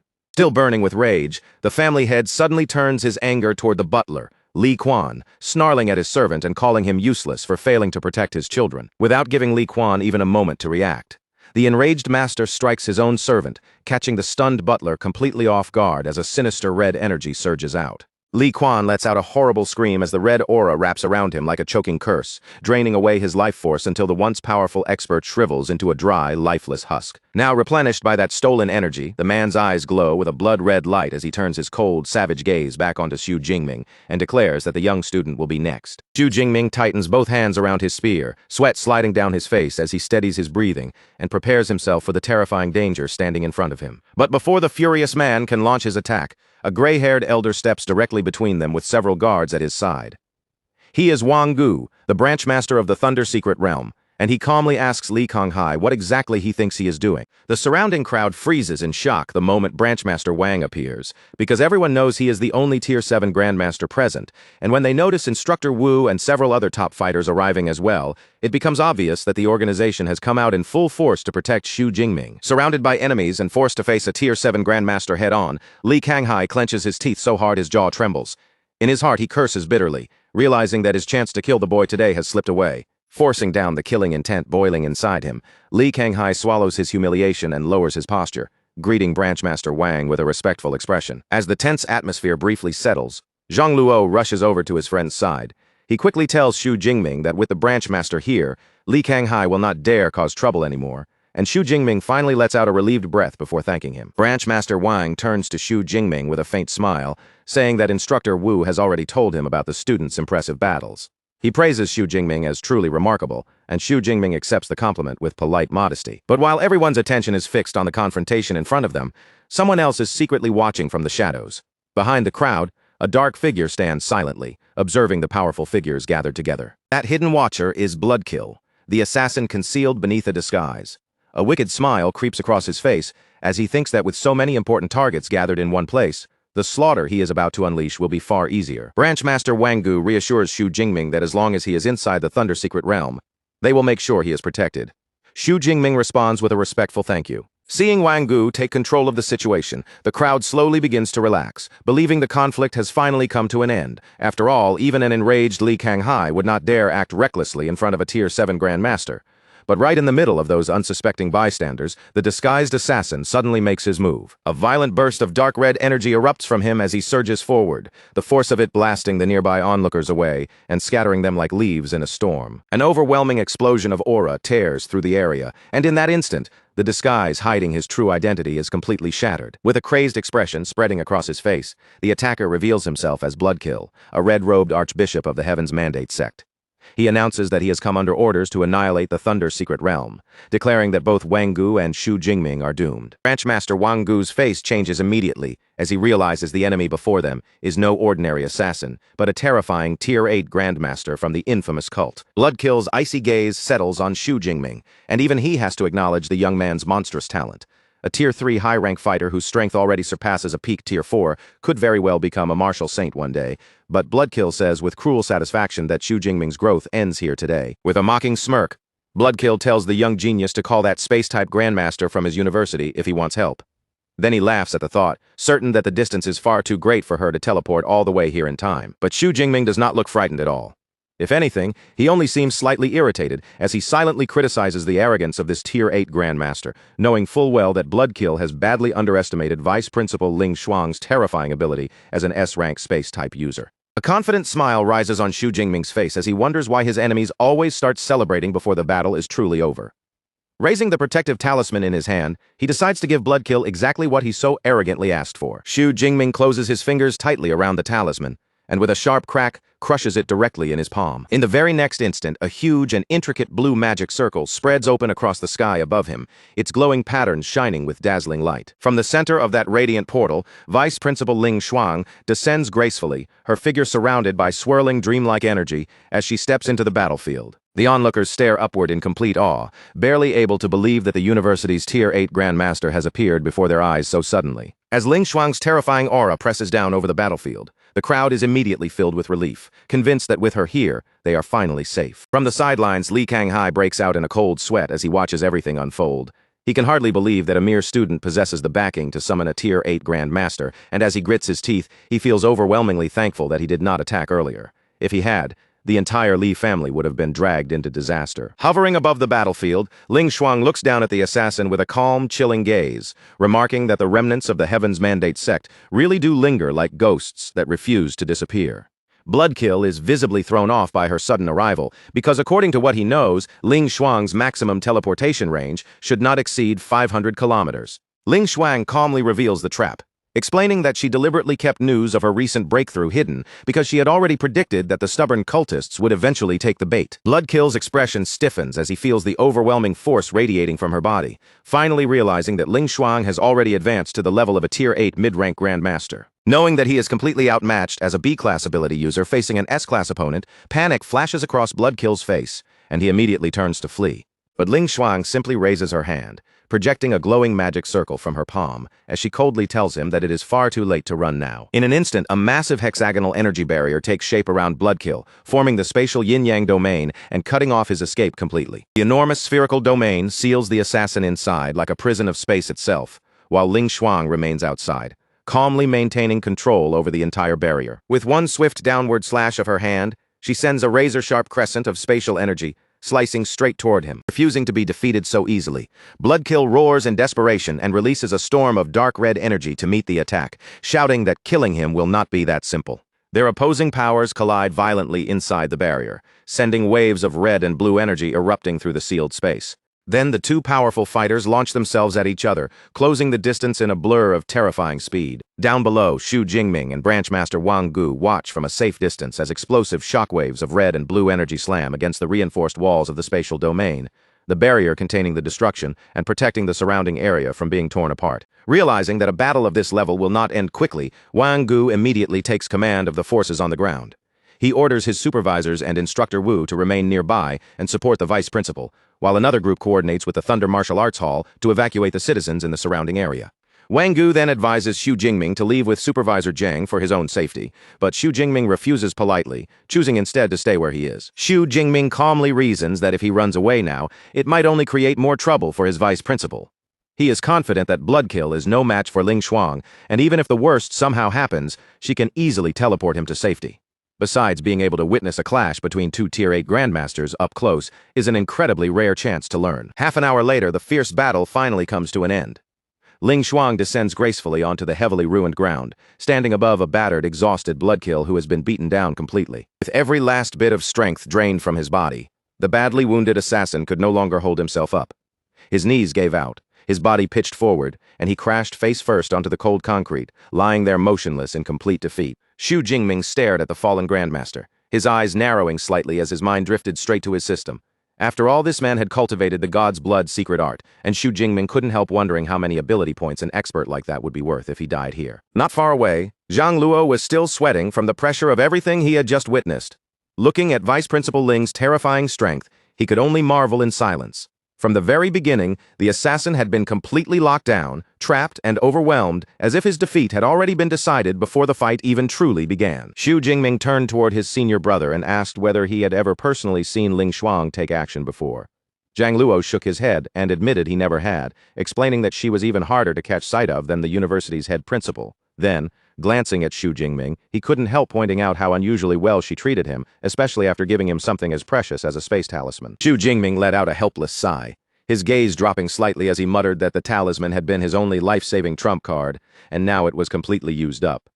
Zhang Luo looked at him with a half-amused expression and reminded him that just having one of those treasures was already an unbelievable luxury, then teasingly asked if he was seriously expecting to receive another one. Zhang Luo continued joking, saying that if Xu Jingming really got another one, then Vice Principal Ling might as well be his personal nanny. But the words had barely left his mouth when Ling Shuang quietly appeared behind them, her calm voice cutting in as she asked what exactly they were talking about. The moment Zhang Luo realized who had come up behind them, his entire body froze stiff. Cold sweat rushed down his face as he awkwardly straightened up, then forced out a trembling greeting to the intimidating Grandmaster standing right there. Ling Shuang paid no attention to the awkward atmosphere and simply turned her gaze toward Xu Jingming. With a composed expression, she reminded him that the Heaven's Mandate sect was still active and might strike again. As she spoke, a fresh blue glow gathered in her hand, forming into another space talisman. She handed it to him and told him to crush it if he ever encountered danger again. Xu Jingming accepted it immediately, so excited that he almost called her his nanny before catching himself and correcting the words at the last second. Watching this happen right in front of him, Zhang Luo felt as if his mind had been struck by lightning. His earlier joke had actually come true, and he was practically screaming inside. She had really given Xu Jingming another priceless artifact, as if she truly had become his personal protector. After that, Ling Shuang walked over to Branchmaster Wang Gu and began giving instructions for the aftermath. Her voice remained calm, but every word carried authority. She ordered that the true details of the battle be locked down completely and never spread outside. Instead, she wanted him to release a false statement claiming she had suffered heavy injuries and was temporarily unable to use her space-type abilities. Wang Gu immediately understood and agreed to carry it out. As Wang Gu listened, his eyes sharpened with admiration. He quickly realized just how clever the plan was. If the Heaven's Mandate sect believed the false report, they would think Ling Shuang was weakened and vulnerable, only to walk straight into her trap, and with any luck, the cult might lose yet another Tier 8 archbishop. Ling Shuang then gave Wang Gu one more order. Xu Jingming's battle records had to remain sealed as well, so his true capabilities would stay hidden before the National University League. Once that matter was settled, the softness in her face disappeared, and her attention shifted coldly toward the Li family. Her gaze swept over them as she condemned what the Li family had done. Killing someone for treasure was already unforgivable, and trying to silence the victim afterward made the crime even worse. Her voice turned stern as she demanded to know where the family head, Li Kanghai, was hiding. A terrified Li Kanghai stepped forward at once, his face tense and drained of confidence. Ling Shuang looked down at him and harshly rebuked him for allowing his children's crimes to grow so far, then declared that his own deliberate attempt to murder a student was an extremely serious offense. As punishment, she sentenced him to 20 years in prison and coldly asked whether he accepted her judgment. Li Kanghai was completely stunned. The moment he heard the words 20 years, the color drained from his face, and he stood there in disbelief, as if the sentence had crushed the last bit of strength in him. But faced with a Tier 8 Grandmaster, he had no room to resist and no courage to argue. His legs finally buckled beneath him, and he dropped to his knees, lowering his head as he accepted the punishment forced upon him. The surrounding crowd immediately broke into low murmurs. Some people whispered about how fiercely the university protected its students, while others shook their heads and said the Li family had only themselves to blame for ending up in such a ruined state. Wang Gu looked at Li Kanghai, kneeling there like a broken man, and silently reached his own conclusion. The Li family was finished. With its core members dead and its leader locked away for decades, there was no chance this family would ever rise again. After settling the Li family's fate, Ling Shuang turned back to Xu Jingming and warned him to remain cautious, since the Heaven's Mandate sect might still come after him again. Seeing that she seemed to be in a surprisingly agreeable mood, Xu Jingming put on a bold little smile and cheekily asked whether he deserved a reward for successfully acting as bait. Off to the side, Zhang Luo nearly lost control of his expression again. He was screaming inside for the second time, completely unable to believe that his junior brother actually had the nerve to ask a terrifying Tier 8 Grandmaster for a reward right to her face. But to Zhang Luo's even greater shock, Ling Shuang did not get angry at all. She only paused for a moment, looked at Xu Jingming calmly, and asked what kind of reward he wanted, leaving Zhang Luo utterly dumbfounded that she was genuinely considering it. Only then did Xu Jingming realize she had taken his joke seriously. He quickly smiled, lifted both hands in a harmless gesture, and explained that he had only been teasing after already receiving a second priceless space talisman. He admitted that asking for anything more would be far too greedy. Ling Shuang's lips curved into a rare, gentle smile. She remarked that it had been a very long time since anyone had dared to joke with her so casually. Then, as a soft blue light gathered around her hand, she revealed that she had actually prepared something specifically for him. In her palm appeared a beautiful pendant necklace, glowing faintly with blue light. The artifact shimmered like it held a quiet power inside, and Ling Shuang lifted it toward Xu Jingming with a calm, almost gentle offer. Xu Jingming hesitated the moment he saw the glowing blue pendant, just from the aura radiating off it. He could tell this was no ordinary treasure. Its power was clearly far beyond the Tier 7 talisman his teacher had once given him. Ling Shuang confirmed his suspicion, telling him it was a Tier 8 talisman capable of blocking an attack from a mid-rank Grandmaster. Since it no longer served much purpose for her, she offered it to him directly as his reward. Xu Jingming accepted the artifact with both gratitude and excitement, then immediately declared his loyalty to the vice principal. Ling Shuang, however, calmly brushed the promise aside and told him there was no need for such words. What mattered most was that he focus properly on his cultivation. As Xu Jingming carefully fastened the new talisman onto his wrist, Zhang Luo watched from the side with eyes full of silent longing. He said nothing, but deep down he couldn't help wishing he had one of those treasures too. Seeing Ling Shuang rise lightly into the air, Wang Gu's thoughts shifted.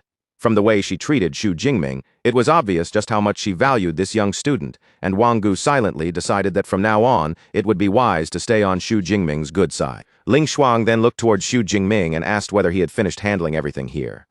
She suggested that they return to Magic City Ability University together for the start of the new term.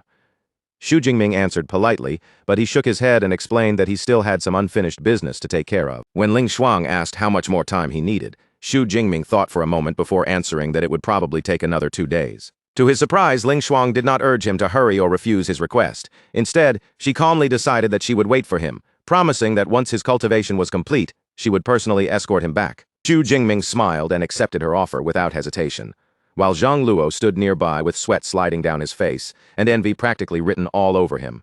In his mind, he still couldn't believe that such a high-ranking Grand Master was really acting like a personal guardian for one student. Later, inside his luxurious villa, Xu Jingming slowly woke up in bed.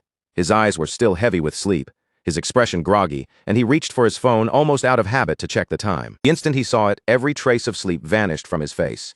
Panic rushed through him as he realized he had slept for 2 entire days without waking up. He bolted out of his room in a hurry, complaining under his breath that he only had 2 hours left inside the Thunder's secret realm to comprehend the liquefying lightning. Every second suddenly felt painfully precious. Xu Jingming sprinted down the hallway, but after only a short distance, he suddenly stopped in his tracks. Ahead of him, Ling Shuang was calmly meditating in midair, her figure floating within rings of glowing blue magical runes. Without even turning around, Ling Shuang quietly asked whether he had rested well. Xu Jingming answered that he had, but his voice was tight with anxiety as he quickly added that he had almost no time left to finish his lightning training. Ling Shuang calmly told him not to panic, then revealed that the time limit no longer mattered. Branch Master Wang had upgraded his S-Class pass into a permanent one, meaning he could continue using the realm without rushing. Relief instantly washed over Xu Jingming, and he thanked her with obvious gratitude. Ling Shuang clarified that she had not done very much herself. The upgrade had been Wang Gu's own decision because he valued Xu Jingming's potential. But Xu Jingming immediately guessed the real reason behind it, understanding that Wang Gu had most likely made the gesture out of respect for her. Ling Shuang did not deny it, but she added that Wang Gu still did not know about Xu Jingming's true SS rank talent. If he had known that, the permanent upgrade would have been guaranteed regardless. Then her tone became more serious as she warned Xu Jingming to prepare himself, because once the National University League began, his true rank would inevitably be exposed. When Xu Jingming asked what exactly he needed to prepare for, Ling Shuang listed the dangers one by one: wealth, power, fame, and women.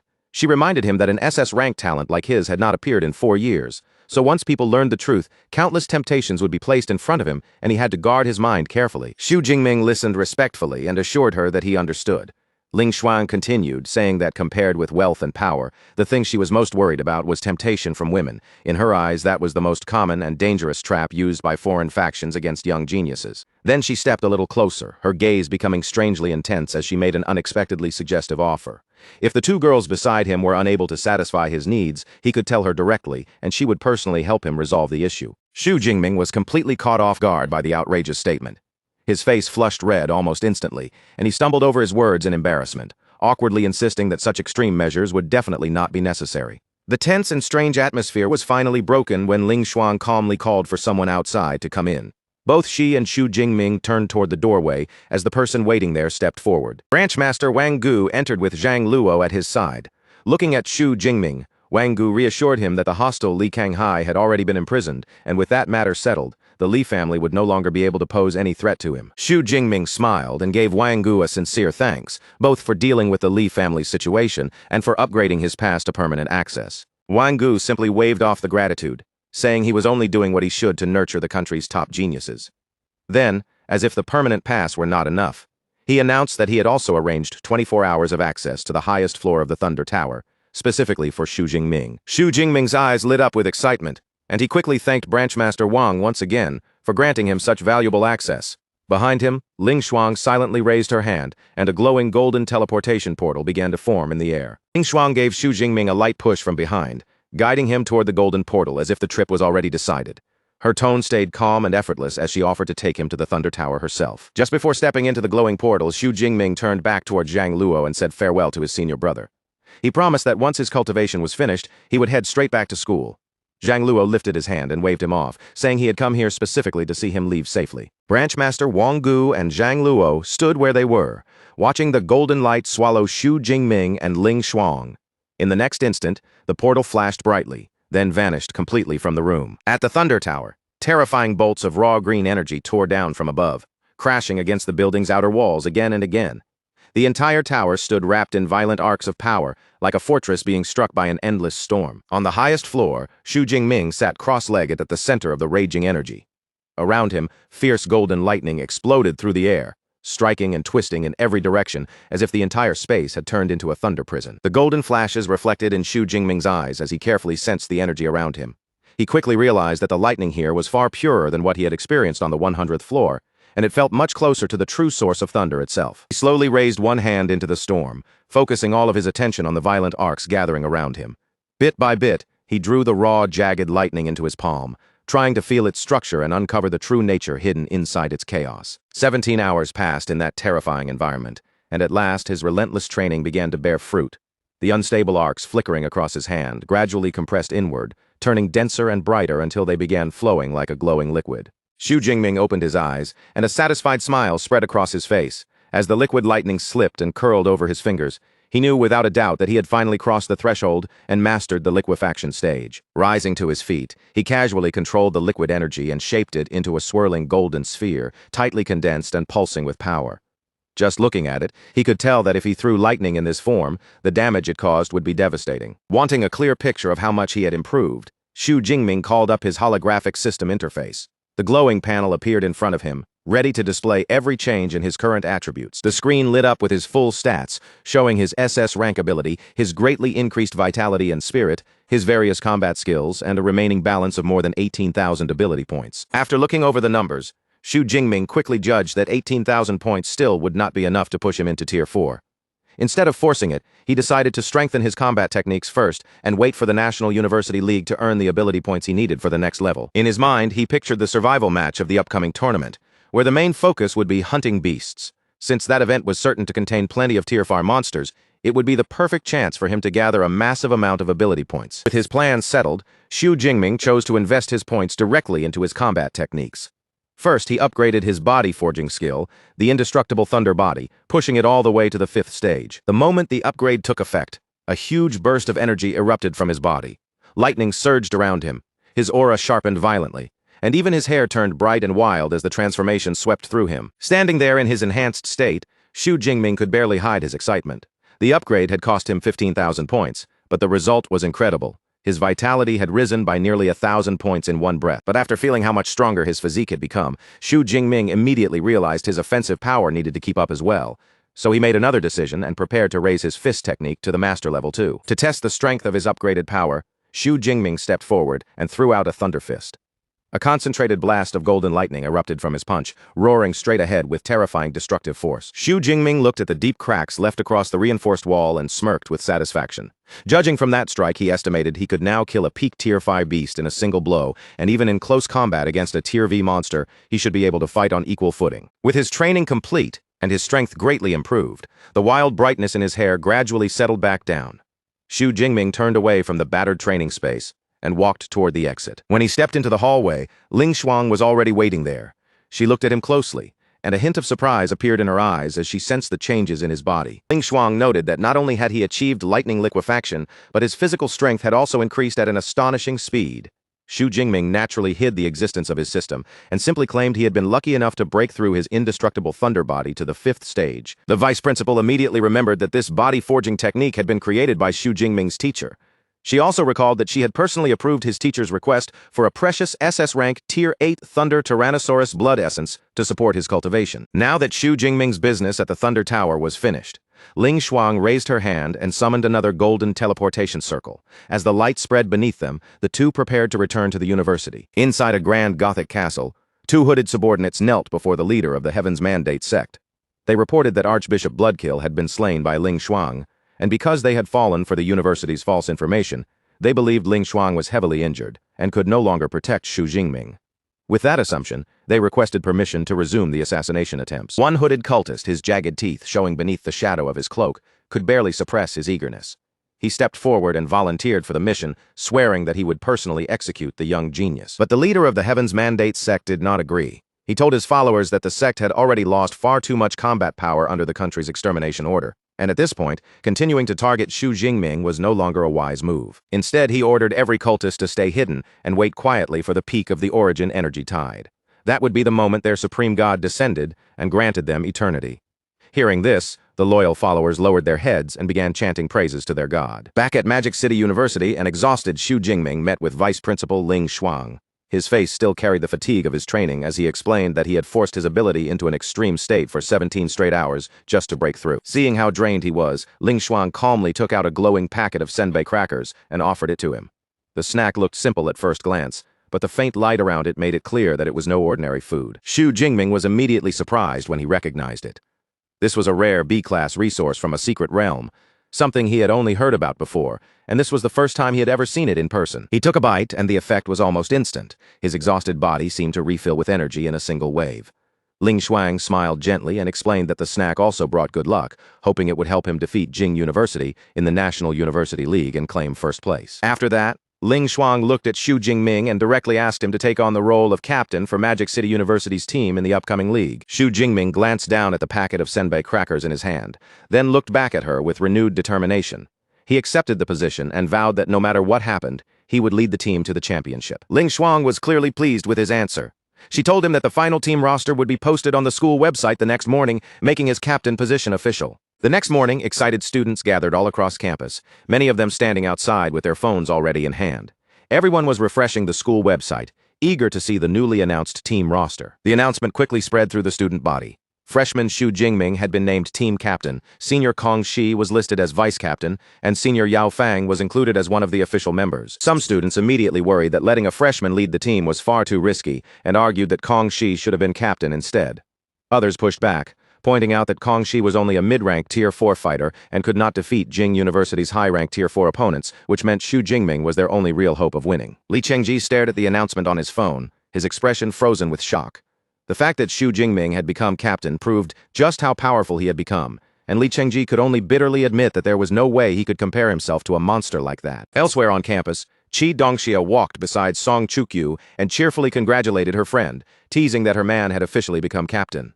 Song Chukyu quickly tried to brush it off, insisting that nothing had actually been confirmed between her and Xu Jingming. Qi Dongxia immediately brought up New Year's Eve, pointing out that Song Chukyu had gone to visit Xu Jingming that night. She was surprised her friend had not managed to win him over when they had such a rare chance to be alone. Song Chukyu then awkwardly revealed that she had actually brought senior sister Jiang with her. Qi Dongxia looked completely exasperated and asked why in the world Song Chukyu would bring along a romantic rival at a time like that. Song Chukyu answered honestly, saying Jiang was a good person, and if she had tried to sneak around behind her back, she would have felt guilty. When Qi Dongxia asked how anyone could possibly share romance so calmly, Song Chukyu admitted that she did not mind sharing Xu Jingming with Jiang. In fact, Jiang seemed to feel the same way about the situation. Qi Dongxia could not take it anymore. She raised a hand to her face and facepalmed hard, staring at her friend in complete disbelief. Song Chukyu continued reasoning it out, saying that with Xu Jingming's frightening growth speed, he was bound to attract more and more women in the future. If that was going to happen anyway, then sharing him with someone she already liked and trusted was easier to accept. Qi Dongxia finally gave up arguing with her. Song Chukyu then added that it was still too early to think too deeply about it, because Xu Jingming had not actually accepted either her or Jiang yet. Qi Dongxia warned her not to stay so relaxed. Once the National University League ended and Xu Jingming became famous, even more outstanding girls would come after him, and by then, the competition would only become harder. The moment Song Chukyu imagined even better girls approaching Xu Jingming, her calm expression changed. Qi Dongxia's warning had clearly touched the one thing she could not ignore. Song Chukyu's eyes grew serious as she finally realized she could not keep hesitating forever. If she wanted a place beside Xu Jingming, then she really did need to hurry up and make her move. At his master's house, Yang Zhentian listened to everything that had happened in the secret realm, his expression growing more approving as senior brother Zhang finished explaining the details. Looking at Xu Jingming, he praised him directly, saying that his decisions had been sharp, decisive, and exactly what the situation demanded. Yang Zhentian then told Xu Jingming that when a threat appeared, the cleanest solution was to remove it completely, because leaving loose ends behind would only create greater trouble later. Xu Jingming lowered his attitude respectfully and replied that he had only dared to take those risks because he had the protective talismans given to him by Yang Zhentian and Principal Ling. Yang Zhentian waved off the matter of his own talisman, saying that he had given it to Xu Jingming precisely so it could be used in a life-or-death moment. But when it came to Principal Ling, his tone became more serious, urging Xu Jingming to remember her protection and repay that favor properly. Xu Jingming nodded without hesitation and agreed. After that, Yang Zhentian looked at him with curiosity and asked just how strong his current combat power had become. Xu Jingming answered honestly, saying that in his normal state, his strength had already reached the peak of Tier 4, and if he entered his Thunderpole state, he should be able to fight against a low-rank Tier 4 opponent. Yang Zhentian's eyes widened slightly when he heard that. Even with all his experience, he was still shocked that a Tier 3 student could already possess enough combat power to stand against a Tier V expert. Xu Jingming explained with a calm expression that he had been lucky during cultivation. His indestructible thunder body had unexpectedly broken through to the 5th stage, which was why his physical strength had improved so dramatically. Yang Zhentian then mentioned that Principal Ling was currently being criticized heavily online because of the team roster she had approved, since so many people were questioning her judgment. He told Xu Jingming to use his strength and make everyone understand that she had chosen correctly. Xu Jingming immediately asked whether he should challenge Vice Captain Kong Shi directly. Yang Zhentian, however, gave him a much simpler solution. There was no need for a personal duel, he only had to take first place on the school's glory ranking, the very spot Kong Shi currently occupied. Only then did Xu Jingming suddenly remember the university's virtual training system.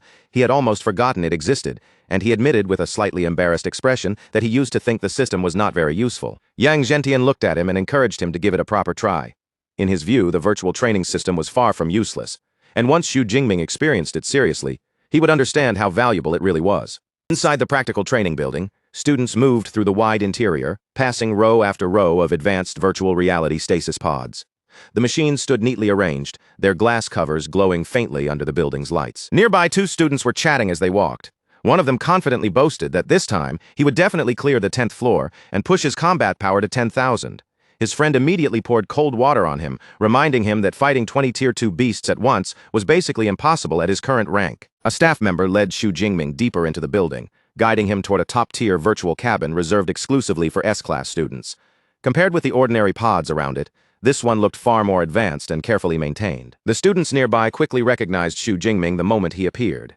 Their eyes lit up with excitement when they realized the S-rank freshman was finally entering the virtual trial, and several of them immediately posted the news online, eager to see whether he could surpass Kong Shi. In almost no time, the campus forums exploded with heated debate.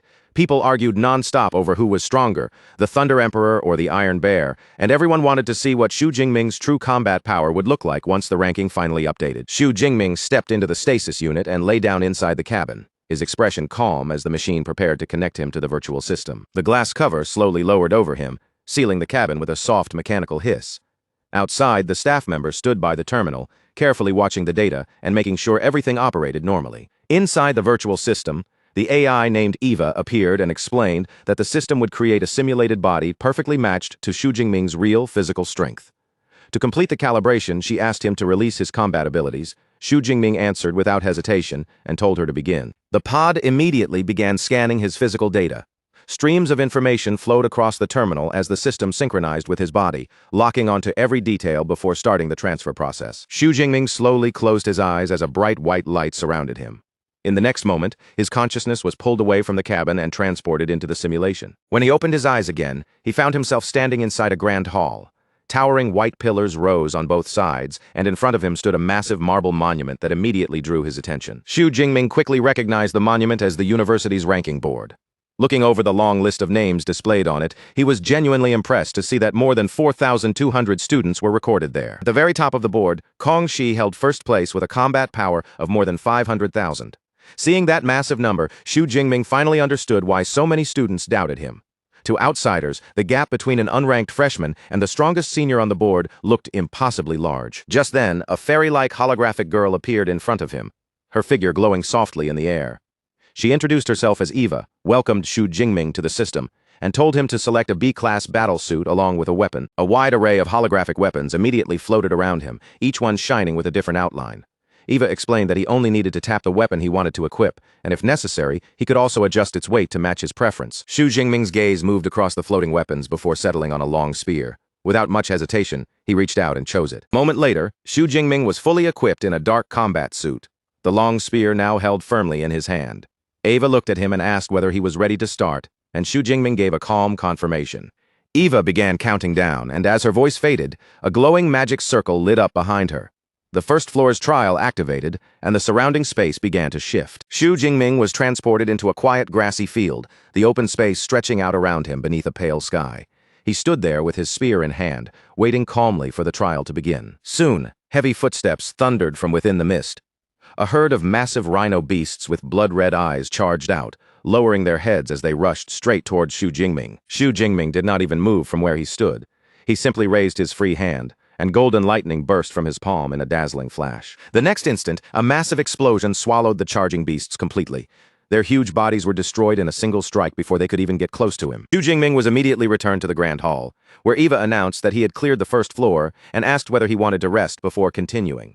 Xu Jingming remained completely calm and told her to proceed without stopping. Meanwhile, in the senior dormitory, several senior students were gathered together, clearly unhappy about the newly announced team lineup. They complained that Kong Shi, as a mid-rank Tier 5-er, was obviously better suited to be captain than a freshman. But Kong Shi himself remained calm, defending the decision and stating that Xu Jingming's raw strength was more than enough to qualify him. One frustrated friend could not accept it and angrily said that he would challenge the freshman himself. Kong Shi dismissed the idea almost immediately, trusting that Principal Ling must have had her reasons for arranging the roster this way. At that moment, another student glanced at his phone and suddenly interrupted the conversation.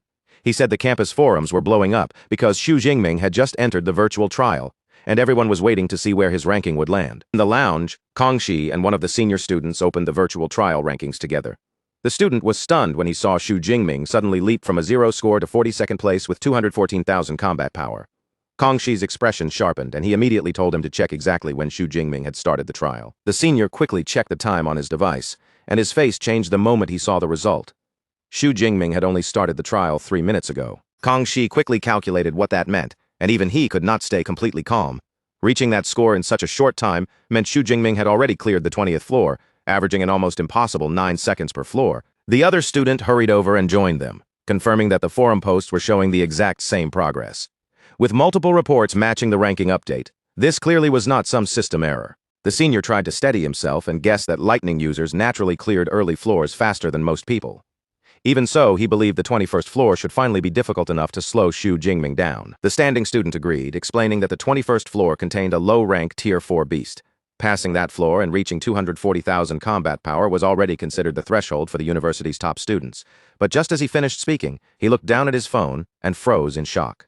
He suddenly shouted that Xu Jingming had already cleared the 21st floor. Then, still staring at the screen, he said it should be impossible for him to maintain that instant kill speed on the 22nd floor because that floor contained 20 low-rank Tier 4 beasts at once. A new update flashed across the phone screen. Xu Jingming's ranking had climbed again, placing him at 35th with a combat power of 244,000. The senior's voice turned nervous as he reported the latest results. Xu Jingming had passed the 22nd floor and had even instantly killed the armored earth dragon on the 23rd floor, a display of power so ridiculous that it left him completely shaken. Kong Shi's expression finally grew tense. Under the pressure of those numbers, he had no choice but to admit that Xu Jingming was far stronger than he had originally expected. Meanwhile, on the 23rd floor of the virtual trial, Xu Jingming stood completely unharmed beside the defeated armored earth dragon. The massive beast lay fallen nearby, while he remained calm, his spear still steady in his hand. Eva appeared beside him with a cheerful tone, telling him that the university forum was already exploding with posts about his terrifying clearing speed. His progress had clearly caught the attention of nearly the entire campus. Xu Jingming, however, did not look surprised at all. To him, clearing the floors this quickly was completely normal because with his SS rank ability, this level of performance was exactly what he expected from himself. Eva then announced that he had successfully cleared the 23rd floor and asked once again whether he wanted to rest. Xu Jingming's answer remained the same as before. He told her to continue straight to the next floor. Eva immediately activated the 24th floor trial, and the virtual space shifted once again. Her voice rang out clearly, announcing that this round would not be easy. The opponents waiting for him were 5 armored earth dragons, all at Tier 4 mid-rank. The moment the trial began, the 5 green-scaled dragons burst forward together. Their heavy bodies pounded against the ground, their armor-like scales flashing coldly as the entire pack charged straight toward Xu Jingming. Xu Jingming stayed perfectly calm as golden lightning gathered in his palm. In just a breath, the crackling energy condensed into a bright sphere, spinning violently with terrifying power. Then Xu Jingming kicked off the ground and leapt high into the air. From above, he pulled his arm back and hurled the golden lightning sphere directly down at the charging beasts. The lightning sphere smashed into the monsters and detonated instantly. A blinding golden explosion swallowed the battlefield, and the armored earth dragons were wiped out on the spot before they could even get close. Back in the hall, Eva congratulated him with a cheerful voice, telling him that his combat power had already broken past 400,000 and pushed him into the top 10. Then she revealed the next opponent waiting on the 25th floor, a Tier 5 peak Storm Thunderbear, and asked whether he wanted to rest first. When Xu Jingming heard that familiar beast name, a slight smile appeared on his face. He refused the rest without hesitation, wanting to measure his current strength properly and see if he could bring down the Storm Thunderbear with just one punch. As the 25th floor trial began to load, Xu Jingming suddenly looked toward Ava and asked what his ranking would become if he managed to win this round. Ava explained that the students ranked from 2nd to 7th had all been stopped on this very floor. Kong Shi was the only one who had ever cleared it, and even he had needed half an hour. If Xu Jingming could defeat the beast faster than that, she confirmed that he would rise straight to first place. A massive storm thunderbear soon appeared on the battlefield, its huge body covered in crackling arcs of electricity. Every breath it took carried pressure, and the air around it trembled with violent thunder energy. Xu Jingming looked at the creature and immediately remembered the difficult battle he had once fought against this species in the real world. But this time, his confidence was completely different. Believing the fight would be much easier now, he put away his spear and chose close combat instead. Golden lightning erupted across Xu Jingming's body, wrapping around him like blazing armor. Without any hesitation, he rushed straight toward the giant beast, his fist already gathering power for the strike. The storm thunderbear let out a furious roar and raised its massive body, trying to crush Xu Jingming with overwhelming force before he could get close. But before the bear could fully react, Xu Jingming had already closed the distance. His lightning-covered fist slammed into the beast's chest, and a golden shockwave burst outward from the point of impact. That single strike tore through the storm thunderbear's body in a flash of light. The powerful beast was destroyed completely, vanishing before it could launch even one proper counterattack. When Xu Jingming returned to the virtual hall, Ava praised his clean and decisive fighting style. She then confirmed that his one-hit victory had pushed him past Kong Shi's record, officially placing him first on the leaderboard. Outside the simulation, the students erupted into chaos the moment the rankings updated. Everyone stared in disbelief as Xu Jingming claimed first place with 510,000 combat power. Not only had he surpassed Kong Shi with ease, but he had cleared the entire climb in only 5 minutes, which felt almost impossible to believe. Kong Shi stared at the leaderboard, his eyes fixed on Xu Jingming's name in shock. He turned to his friends and asked how long it had taken Xu Jingming to jump from 400,000 combat power to 510,000. The senior beside him answered tensely that it had taken less than 20 seconds. The other student was just as stunned. He knew very well that the 25th floor contained a Tier 4 peak storm thunderbear, yet Xu Jingming had somehow crushed it almost instantly. He could not help wondering what kind of monster that freshman really was. The senior muttered in disbelief, wondering if an S-rank ability could truly be that terrifying. Kong Shi listened quietly, then finally admitted the massive gap between himself and Xu Jingming. At that moment, he fully accepted that Principal Ling had been right to make the freshman the team captain. Back inside the virtual hall, Eva created a glowing digital pen and a floating board in front of Xu Jingming. With a bright smile, she congratulated him again and told him to sign his name to officially claim his new rank. Xu Jingming reached out, took the digital pen, and smoothly signed his name across the glowing screen. The system updated immediately after his signature appeared. Xu Jingming's name rose to the very top of the ranking board, displaying his new score of 514,000 for everyone to see. Feeling a bit proud of himself, Xu Jingming looked at the ranking and asked Ava if he was the first high-ranked Tier 3 student in history to clear the 25th floor. Ava smiled and teased him for a moment before revealing that, surprisingly, he was not the first. Xu Jingming was caught off guard and immediately asked who had done it before him. Eva explained that a century ago, there had been a boy named Qianliang with an SS rank ability who also cleared the 25th floor at the same level. Xu Jingming recognized the name from history right away. He remembered that Qianliang had once been a legendary prodigy, but before he could reach Tier 8, he died while exploring ancient ruins. Eva then asked whether Xu Jingming wanted to continue, and he gave a firm confirmation. Curious about that old record, Xu Jingming asked how far Qianliang had managed to go. Eva answered that he had died on the 26th floor after defeating only 3 of the 5 Tier 4 peak beasts waiting there. Xu Jingming's lips curved into a confident smirk when he heard that. Without a trace of hesitation, he declared that he would break that century-old record right now, and Eva immediately began the 26th floor trial. The virtual battlefield formed around him in an instant. As soon as Xu Jingming arrived, 5 storm thunderbears appeared around him, their huge bodies surrounding him from every side. The beasts did not charge blindly this time. They split apart and moved to attack from different directions, surrounding him with clear coordination. Xu Jingming praised their tactics lightly, but as golden lightning gathered in his hand, he dismissed the strategy as useless against him. A massive hand made of golden lightning suddenly formed high above the battlefield. It hung in the sky like the palm of a thunder god, carrying crushing pressure as it descended. The giant lightning hand slammed down into the ground, triggering a huge explosion that engulfed the entire battlefield. In one devastating strike, all 5 storm thunderbears were killed at the same time. Xu Jingming returned to the hall, where Ava congratulated him for clearing the 26th floor and announced that his combat power had now reached 710,000. Looking ahead, Xu Jingming guessed that the 27th floor would likely contain either a low-ranked Tier V beast or a large group of Tier 4 peak beasts. When the next opponent was revealed as a Tier Phi Earth Black Wolf, Xu Jingming's expression grew more serious. He knew this beast possessed powerful defensive skills, and since this would be his first time facing a Tier 3 beast head-on, he decided it was better to take a short break. Eva granted him 3 minutes of rest. After climbing the floors so quickly, Xu Jingming could finally feel a bit of fatigue building up. So he sat down and steadied his breathing before the next fight. Outside, the watching students quickly noticed that Xu Jingming had finally paused. The senior turned toward Kang Shi and asked what kind of opponent could be waiting on the 27th floor.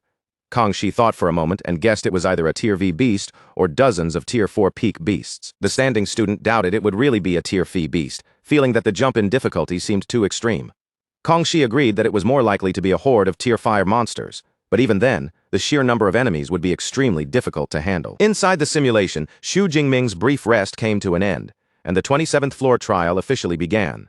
Golden lightning surged around his body as the atmosphere of the battlefield grew heavy. Xu Jingming equipped his spear once more and activated his thunder armor. Purple and gold electricity wrapped tightly around him, turning his entire body into a blazing figure of lightning as he stood ready and dared his opponent to attack. The massive Earth Black Wolf answered him with a deep, furious roar.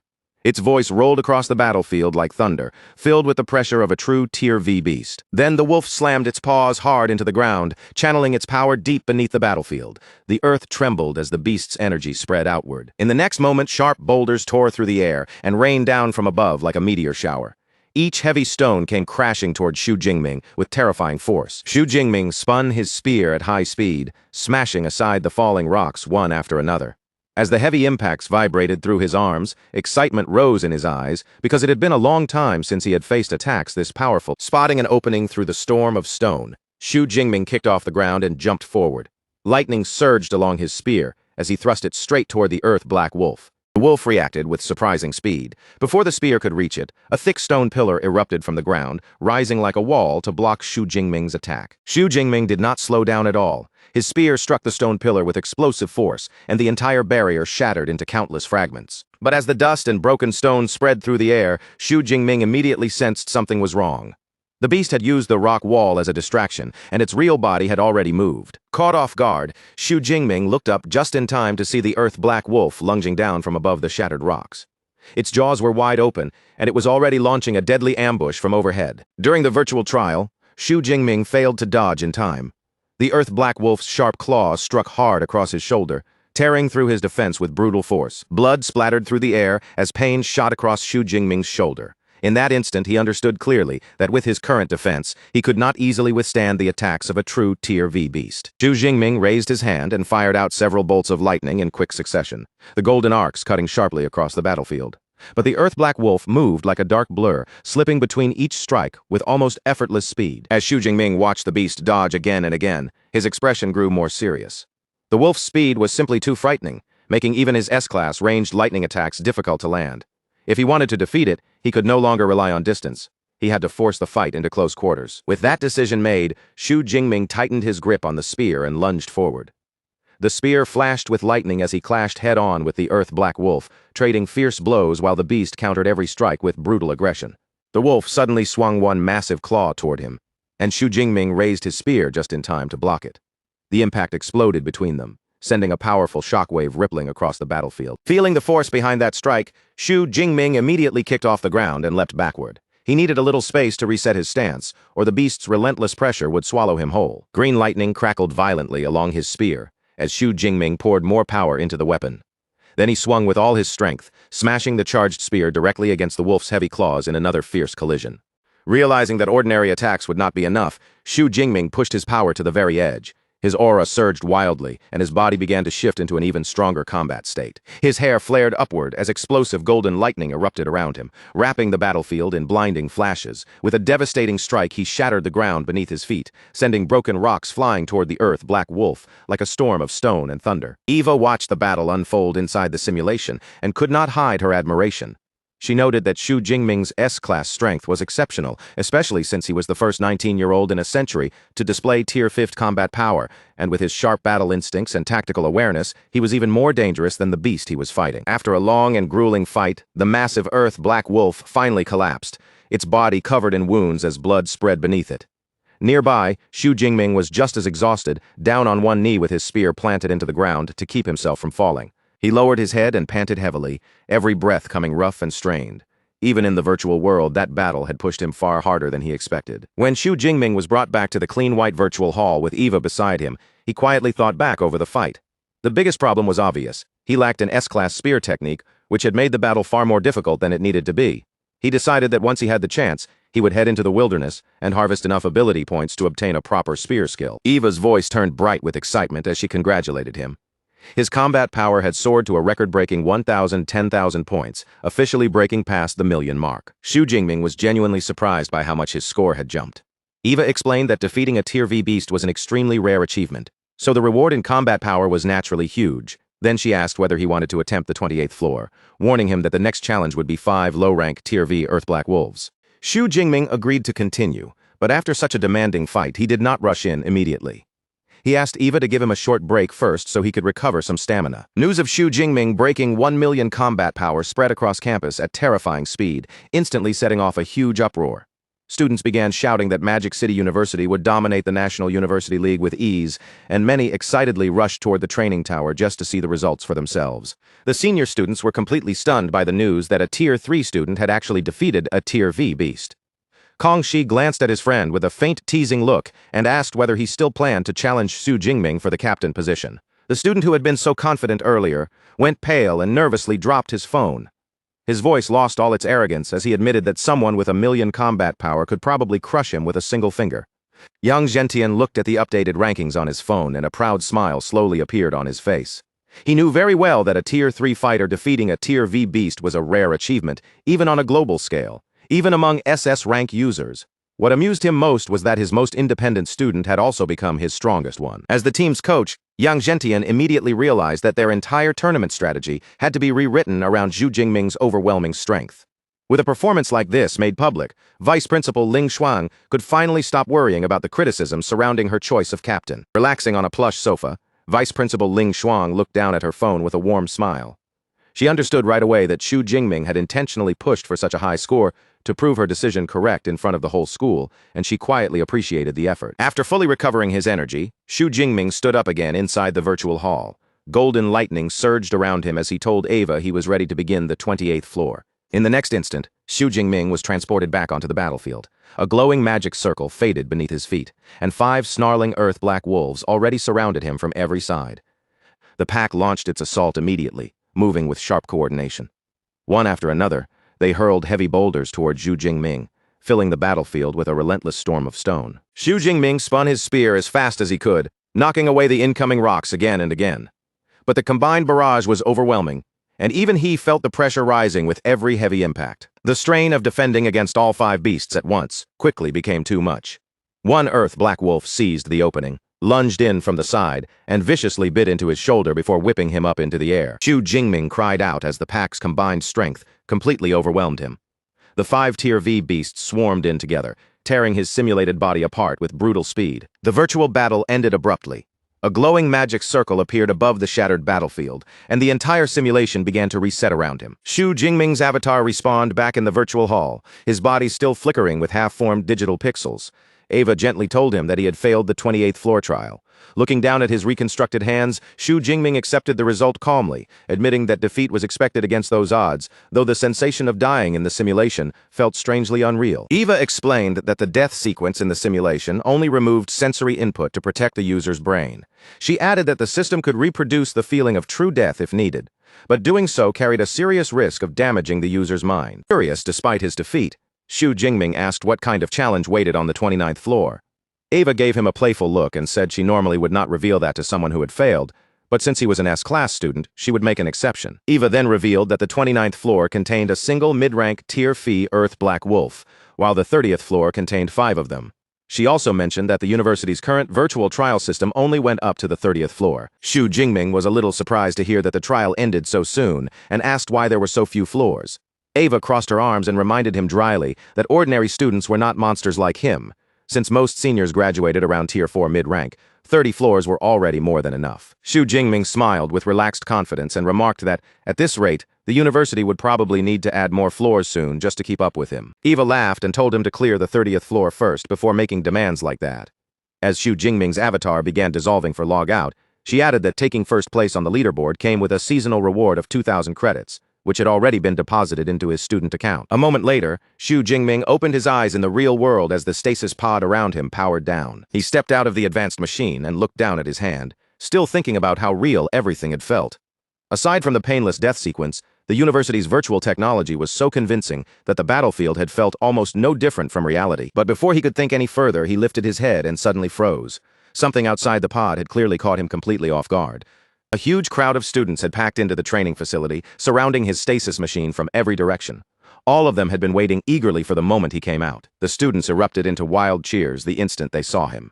They shouted about his incredible 1 million combat power, called him by his moniker, the Thunder Emperor, and urged him to take first place in the upcoming league. One excited girl even pushed forward, begging him for an autograph. Caught in the middle of the roaring crowd, Xu Jingming could only smile awkwardly.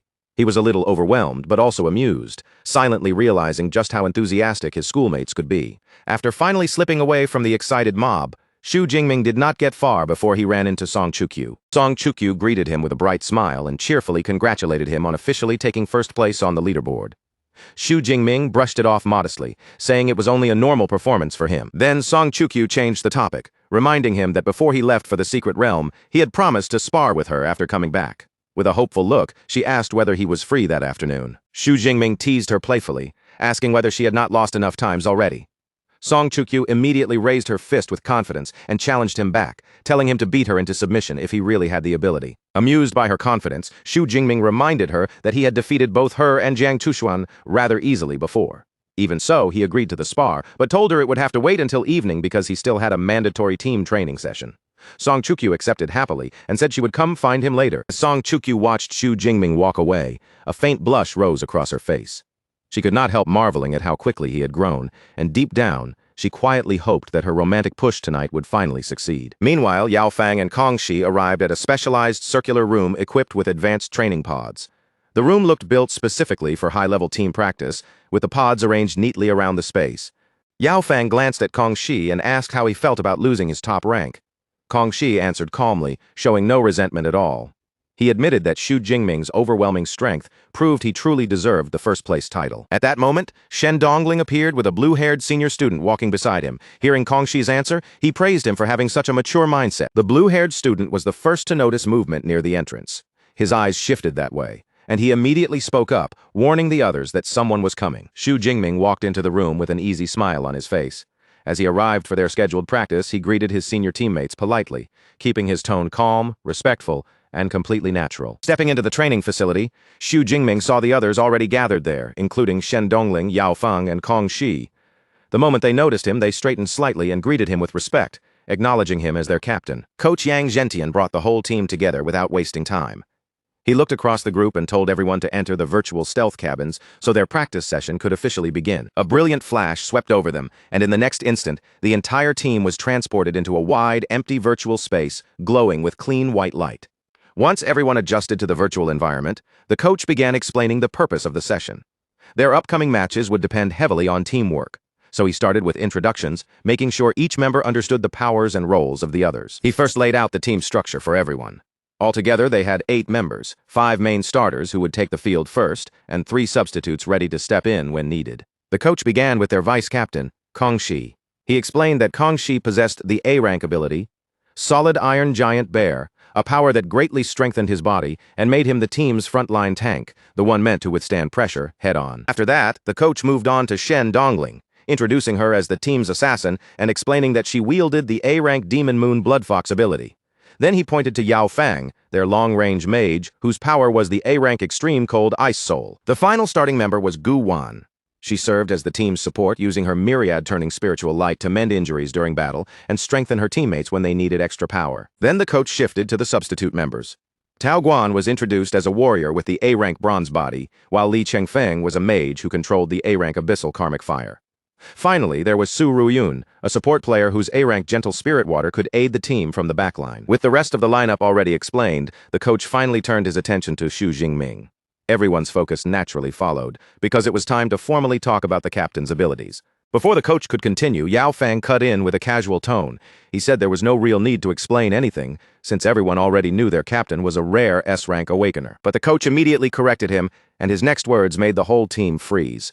Xu Jingming was not merely S-rank, He was an SS rank awakener, and his lightning ability was called Dutian Divine Lightning. Yao Fang and Shen Dongling could only stare at Xu Jingming in stunned silence. Their eyes stayed fixed on him, as if they were still trying to process what they had just heard. A heavy wave of amazement spread through the group as the truth sank in. Yao Fang suddenly realized that this was why their captain's lightning had turned golden, while the others began whispering among themselves, wondering how an ability could possibly evolve all the way into SS rank. The coach quickly pulled their attention back, telling them not to obsess over how it happened and to focus on the fact that Xu Jingming now possessed an SS rank ability. Then he moved on to the tournament rules, explaining that all players would be limited to A-class battlesuits and S-class weapons to keep the matches balanced. As he spoke, holograms of powerful armor and weapons appeared around them, floating in the empty virtual space.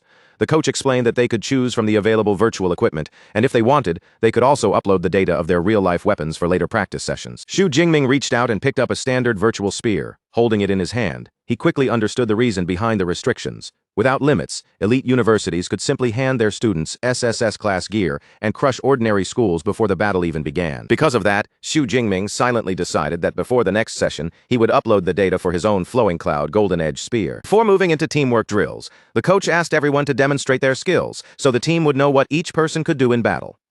He told Xu Jingming to start first, and Xu Jingming looked back at him, asking whether he should show everything. The coach nodded without hesitation. He explained that if the team could see Xu Jingming's full strength clearly, they would have a much better chance of building proper strategies around him. Xu Jingming adjusted his grip on the spear and faced the group. He told them that his combat style combined spear techniques, close-range fighting, and long-range spell attacks, and that he would demonstrate each part one at a time. The moment his fingers tightened around the weapon, golden lightning burst out around his body. The bright arcs snapped and twisted through the air, instantly changing the atmosphere around him. Everyone watched in awe. They had seen recordings before. But standing there in person, they realized his SS rank energy was far more intense, more beautiful, and far more dangerous than any video could capture. Xu Jingming began with speed. His figure blurred forward, and in a rapid series of strikes, he unleashed multiple chain lightning spears that ripped through the virtual air with crackling force. Without breaking his rhythm, he flowed straight into the next set of techniques. A thunder prison descended to seal off the area, then a focused thunder spear shot forward, and finally he drove out a heavy lightning punch to display the destructive force of his close-range attacks. Watching from the side, Li Chengfeng and Gu Wan were completely shaken by the captain's strength. Li Chengfeng said with total confidence that victory was practically guaranteed, while Gu Wan quietly wondered whether her support skills could even make a difference for someone already this powerful. Xu Jingming finally paused, standing there with his spear still sparking in his hand. Then, as if the terrifying display had been nothing special, he calmly told his stunned teammates that what they had just seen was only a warm-up, and now he would show them his S-rank combat skills. Li Chengfeng and Gu Wan were left speechless. They stared at him in disbelief, only now realizing that the attacks they had just witnessed were not even close to the limit of what he could do. Xu Jingming then activated his S-rank indestructible thunder body and layered it together with his Hell Thunder armor, wrapping himself in an even denser storm of lightning. His hair flared upward as golden energy surged wildly around him.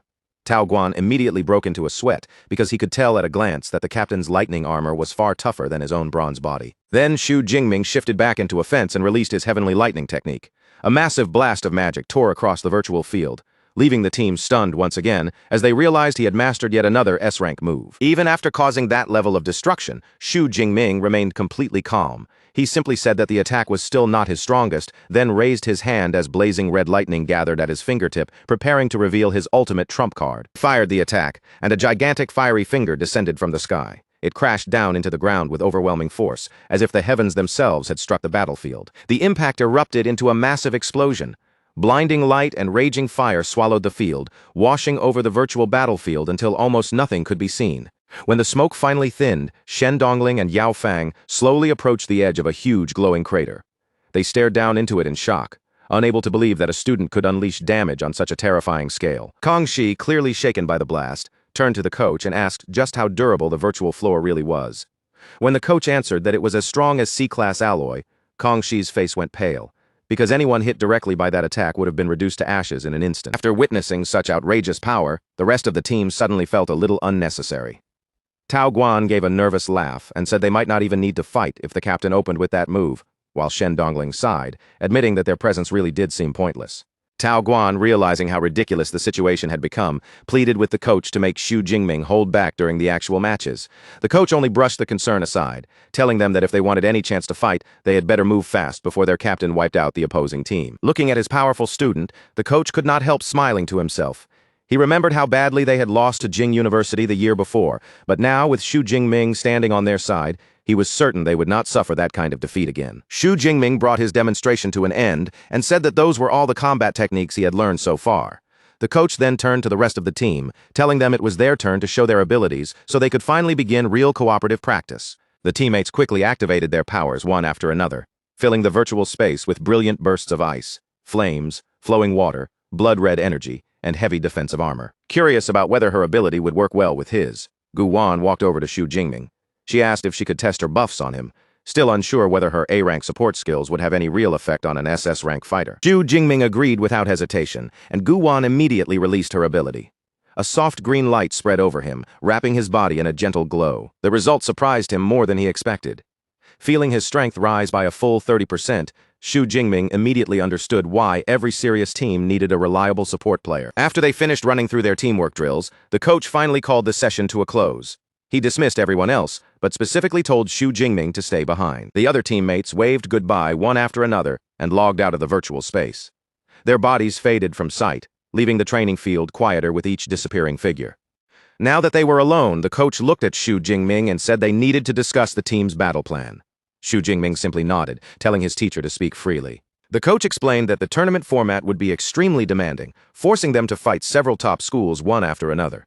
Then he asked Xu Jingming whether he was prepared to stay on the battlefield for every single match without resting, and Xu Jingming only smiled, accepting the challenge without the slightest hesitation. Xu Jingming had just finished team practice and was on his way out when his phone suddenly started ringing, breaking the quiet moment right as he was about to leave. When he answered, Song Chukyu's flustered voice immediately came through the phone. She asked him to come directly to her dorm, explaining in an embarrassed rush that her new battlesuit was far too inconvenient to wear outside. Xu Jingming did not pause or ask too many questions. The moment he understood where she wanted him to go, he agreed right away and immediately set off toward her place. But as he walked, the thought kept circling in his mind. He could not help wondering what she meant, because a battlesuit was supposed to be practical equipment, so how could it possibly be inconvenient to wear outside? For long, Xu Jingming arrived in front of her luxurious residence. Standing at the front gate, he reached out and rang the bell, waiting for someone inside to respond. The one who greeted him was her roommate, Qi Dongxia. She welcomed him in with a smile that looked like she knew more than she was saying, then pointed him toward the second-floor training room where Song Chukyu was already waiting. Xu Jingming noticed that mischievous look on Qi Dongxia's face and found it a little strange. Still, he did not think too deeply about it, brushing off the odd feeling as he headed upstairs. When he reached the training room, he pushed the door open as usual, but the instant he saw what was inside, his whole body froze in place, completely caught off guard by the sight before him. Song Chukyu was standing there in a brand-new futuristic battlesuit. The blue and white armor fit close to her body, and the design had a large revealing cutout around her stomach, making it look far bolder than ordinary combat gear. Xu Jingming's face flushed almost instantly, and he quickly turned his eyes away before he could stare. Song Chukyu explained that it was a new high-tech suit made to reduce wind resistance, then noticed his reaction and nervously asked if it looked strange on her. Still visibly flustered, Xu Jingming tried to keep his voice steady. He hurriedly reassured her that it looked completely fine, and that there was nothing strange about it at all. Song Chukyu's face lit up the moment she heard his answer. Secretly, she was celebrating the success of her little plan, because she had deliberately bought the battlesuit in a smaller size just to test his reaction. And through her light ability, she could clearly sense his excitement. Ready to begin their spar, Song Chukyu raised her hand, and her halberd appeared from her storage ring in a flash of fiery light. As she took her fighting stance, she set the rules clearly. Xu Jingming had to suppress his strength down to Tier 2 low rank, giving her a real chance to finally defeat him. Xu Jingming accepted the challenge with a relaxed smile. Then, with a calm and confident motion, he began taking off his long coat. He tossed the coat aside and stood there with an easy confidence. Looking straight at Song Chukyu, he declared that he had become much stronger than before and could beat her using nothing but his bare hands. Song Chukyu was not shaken by his confidence at all. Instead, she tightened her grip around the halberd and warned him that she had not been wasting time either. She had been training hard too. The moment the words left her mouth, she launched herself forward. Her speed surged as she charged straight at him, thrusting the sharp point of her halberd directly toward his chest. Xu Jingming reacted with almost effortless calm. He leaned his upper body back just enough, and the tip of the halberd swept past him by only a hair's breadth. The next instant, his hand shot forward with lightning-like speed. His fingers locked around the shaft of her weapon, stopping the attack so suddenly that the halberd froze in place. Using the force of his grip as her pivot point, Song Chukyu flipped up into the air. Her body arched gracefully over his head, and at the same time she slipped cleanly past the counterpunch he threw her way. She landed lightly behind him, steady and smooth, then let out a playful giggle. Xu Jingming turned slightly and could not help complimenting her, clearly impressed by how agile her escape had been. From there, the spar instantly sped up, and the two of them fell into a sharp, rapid exchange of attacks. Song Chukyu unleashed strike after strike, her halberd cutting through the air in quick succession. Xu Jingming dodged and shifted with ease, weaving through every attack while steadily closing the distance until they were suddenly face to face. But the intense pace quickly drained Song Chukyu's strength. Soon she was panting heavily, sweat beading across her skin as she leaned on her halberd for support, while Xu Jingming stood nearby looking as calm and unaffected as ever. Seeing her worn-out state, Xu Jingming smiled with a triumphant look. He asked if she was finally ready to admit defeat and submit. Song Chukyu looked up at him, still catching her breath, but the mischievous smile on her face had not disappeared. She admitted that she had lost the spar, then cheekily added that losing did not mean she would submit, and if he wanted to force that, he would have to actually make it hurt. Xu Jingming took her words seriously. The playful look in his eyes faded, and his expression suddenly became much sharper. His power erupted in an instant. Golden yellow energy blazed through his hair like lightning catching fire, and he lunged forward with terrifying speed. Song Chukyu was completely caught off guard by the sudden burst of strength.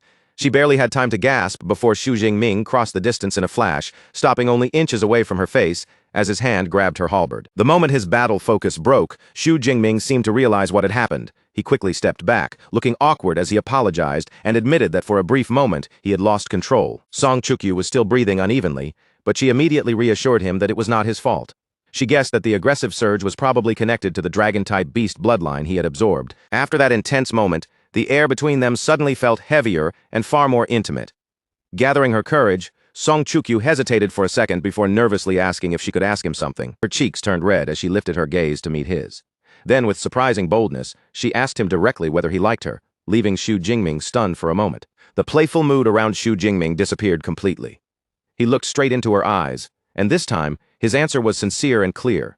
Yes, he liked her. Song Chukyu's eyes widened the moment she heard him say it. A deep blush quickly spread across her face, and for a few seconds, she seemed completely overwhelmed by how direct and honest his answer was. Overjoyed, she hurriedly put her halberd back into her spatial ring.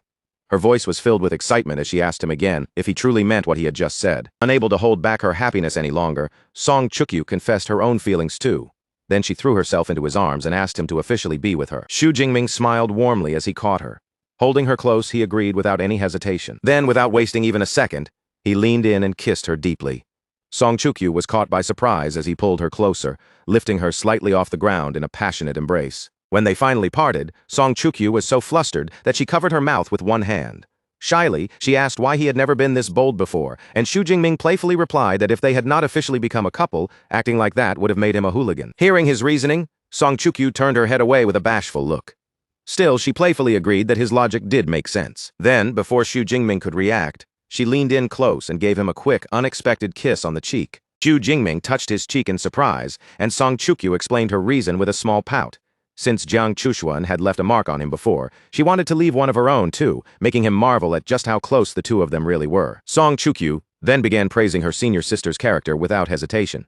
She even boldly said that she would not mind if Xu Jingming liked Jiang Chushuan as well, and the unexpected remark left him completely confused. She stepped closer and explained herself with surprising seriousness. An elite SS rank user like him was bound to attract more than one woman sooner or later, and if that happened, she would much rather share him with someone she already liked, such as Jiang Chushuan, than with a complete stranger. Xu Jingming looked down at her, clearly surprised by how open-minded she sounded. Still, he gently pointed out that even if he did have feelings for their senior sister, Jiang Chushuan herself might not be willing to become part of their new relationship. Sly smile slowly appeared on Song Chukyu's face, as if she had been waiting for him to say exactly that. She teasingly asked whether that meant he would not refuse as long as Jiang Chushuan agreed, and Xu Jingming immediately began to panic. Before he could come up with an answer, Song Chukyu turned toward the doorway and called out to Jiang Chushuan. She announced that Jiang Chushuan had heard everything already, and now the final choice belonged to her. Xu Jingming was stunned to the core. He whipped his head around, cold sweat breaking out as Jiang Chushuan calmly stepped into the training room. With a smile on her face, Jiang Chushuan walked toward him at an unhurried pace. Then she playfully warned her junior brother that he had better not go back on his word. Xu Jingming stood there, completely caught in their perfectly coordinated setup. For a moment, he could not even find the words to respond, only staring blankly as he finally realized Song Chukyu and Jiang Chushuan had planned this together from the very beginning. With both women smiling at him and watching him expectantly from either side, Xu Jingming suddenly felt like every path of escape had been sealed off. Cold sweat gathered on his forehead as he stood trapped between their gazes, unable to dodge the situation anymore. At last, Xu Jingming lowered his head and let out a long, resigned sigh. Since things had already reached this point, and good fortune seemed to have arrived in pairs, he accepted his fate and decided to honor the words he had spoken. Song Chukyu immediately brightened and happily declared that the matter was settled. From now on, the three of them were together. She hugged one of Xu Jingming's arms tightly, while Jiang Chuxuan warmly took his other side, smiling as she suggested they go out for a late-night snack. But before they could leave, Song Chukyu insisted that she needed to shower first, since the spa had left her covered in sweat. She reached out and took Jiang Chuxuan's hand, inviting her to wash up together, and Jiang Chuxuan agreed with a cheerful smile. As the two girls began walking away hand in hand, Song Chukyu suddenly glanced back over her shoulder. With a teasing sparkle in her eyes, she asked Xu Jingming whether he planned to wait there obediently or come join them in the shower. The bold invitation instantly made Xu Jingming flustered, and he was just about to accept with far too much excitement when Jiang Chuxuan cut him off. Smiling playfully, she said that since he was so strong and had not even broken a sweat, the two of them would simply go by themselves. Left behind all alone, Xu Jingming froze in absolute devastation. He clenched his fists, anime-like tears streaming down in his imagination as he screamed inside his heart, desperately wishing he could follow them. Only after a while did he finally calm himself down. The excitement drained from his face, and he let out a helpless, defeated sigh. Even after all that teasing, a genuine smile slowly spread across Xu Jingming's face as he watched his two new girlfriends walk away together. He could not help finding the whole thing absurdly funny, because what began as a simple training session had somehow ended with him gaining two girlfriends at once. The next day, Xu Jingming stood in the Wanshui wilderness area, surrounded by the remains of massive beasts scattered across the ground. Looking over what he had earned, he calculated that the 5,000 ability points he had just accumulated would be more than enough to support his current goals. Resting casually against his spear, Xu Jingming thought back on how quickly he had grown. In less than half a year, he could now move through this dangerous wilderness almost without resistance, with only a few rare mid-rank tier 5 beasts still capable of posing a real threat to him. Just then, a sudden glimmer of light flashed from within the dense forest, instantly catching Xu Jingming's attention. He recognized it as a rare glowing plant native to this wilderness area. Since he had already noticed it, he decided he might as well gather some before leaving. Xu Jingming bent down and carefully harvested a radiant golden 100-color flower. Its petals shimmered with vibrant light, and after searching the area, he collected 3 beautiful bunches in total. Meanwhile, back at the university, Vice Principal Ling Shuang was seated in her office. In front of her, a floating drone projected a holographic screen as she calmly reviewed a stack of official files. A gentle knock sounded at the door, and Ling Shuang lifted her gaze from the holographic display before calling for the visitor to come in. Xu Jingming stepped into the office, and Ling Shuang immediately asked whether he had just returned from the wilderness. He nodded and confirmed it, explaining that he had been hunting beasts to keep his real-world combat instincts sharp and responsive. Ling Shuang nodded with approval and praised his dedication to practical combat. Even the most lifelike virtual trials, she agreed, could never fully replace the pressure and unpredictability of true real-world experience. Xu Jingming kept a calm expression on the outside, but inwardly, he found the situation a little amusing. He had only thrown together a quick excuse, yet somehow it had earned such sincere praise from her. Still, Xu Jingming thanked her respectfully for her encouragement. Then he took out one of the glowing 100-color flowers and presented it to her, politely saying it was a small souvenir from his trip into the wilderness. Ling Shuang accepted the flower with a thoughtful look. As a Tier 8 Grand Master, she was used to receiving all kinds of extravagant treasures, yet, strangely enough, no one had ever given her something as simple and gentle as a flower. A faint blush warmed Ling Shuang's cheeks. She lifted the petals slightly, hiding the delighted smile that appeared on her face behind the radiant flower. After that, Ling Shuang returned to business and brought up his team's recent victories in virtual training. She praised them for defeating one of the university's strongest legendary teams, especially since those opponents had reached the peak of mid-rank Tier 4. Xu Jingming humbly clarified that they had only fought the weaker of the 2 legendary squads. Ling Shuang, however, reassured him that it was still an outstanding achievement and admitted that seeing his team's strength finally made her feel much more at ease before the tournament. With a graceful motion, Ling Shuang formed a glowing blue magic circle in the air. From within it, a neat stack of 10 tickets appeared, and she handed them to Xu Jingming as a return gift. Xu Jingming looked down at the red passes in his hand, and the moment he recognized what they were, nervous sweat began to form on his face. These were ultra-rare premium interfield tickets for the National University League, the kind ordinary people could hardly get their hands on. Xu Jingming smiled awkwardly and admitted that the gift was far too valuable, especially when he already felt he owed Ling Shuang so much. Ling Shuang only smiled gently in response. She told him that if he performed brilliantly in the tournament, that alone would be the best repayment he could give her. Encouraged by her words, Xu Jingming's hesitation faded, His expression turned confident as he accepted both the tickets and the challenge behind them. Later, Xu Jingming walked along a sunny campus street while making a video call to his aunt.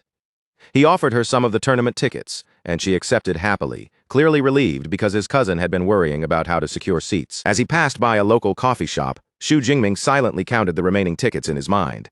He began planning how to distribute the rest, especially to Song Chukyu and Jiang Chushuan. Right at that moment, he heard someone call his name. Turning his head, he saw Song Chukyu and Jiang Chushuan happily hurrying toward him along the paved campus path. Xu Jingming greeted them warmly, then took out 2 more radiant golden 100-color flowers. With a smile, he offered one to each of them, and both girls were visibly touched by the unexpected gifts. Overjoyed, Song Chukyu and Jiang Chushuan leaned in almost at the same time. Each of them planted a sweet kiss on one of Xu Jingming's cheeks, leaving him caught between their affection. Xu Jingming smiled at their happy reactions, then pulled out the tournament tickets. Holding them up, he asked how many they would need to attend the upcoming event. Song Chukyu immediately asked for 2 tickets with excitement, saying she wanted to bring her friend Jiaoya along. Jiang Chukyuan, smiling brightly beside her, said she only needed 1 pass for herself. Clinging to Xu Jingming's arm, Song Chukyu explained that she would not be able to properly see him off because she had to leave early. Jiang Chushuan also apologized softly, adding that she would miss his farewell as well because she had to take her level 3 pharmacist exam later that day. Xu Jingming smiled warmly and gently patted Jiang Chushuan on the head, wishing her good luck on the exam. Then he reassured both of them that it was fine, promising that they would all reunite soon in Qingshu City for the main event. Afterward, Xu Jingming arrived at the massive combat technique library. With the tournament approaching, he decided it was time to learn a new S-class spear technique to make victory even more certain. Inside a private study room, Xu Jingming addressed the AI Eva and instructed her to filter all S-class lightning attribute spear techniques for him. Eva quickly projected the holographic files into the air. There were only 5 options available, and after scanning through them, Xu Jingming selected the thunder-piercing demon-killing spear. The system displayed the details of the skill, explaining that it formed a lightning net to drastically boost thrusting speed before ending in a compressed thunder explosion packed with destructive force. Xu Jingming was highly satisfied just from reading the description. The technique sounded powerful and direct, so he immediately asked Eva to retrieve the physical manual for him. An assistant soon arrived with a thick tome and placed it before him. Xu Jingming opened it without delay and immersed himself in the material, studying every part with intense concentration. After a long period of focused study, the system deducted 3,200 ability points and confirmed that he had successfully learned the beginner level.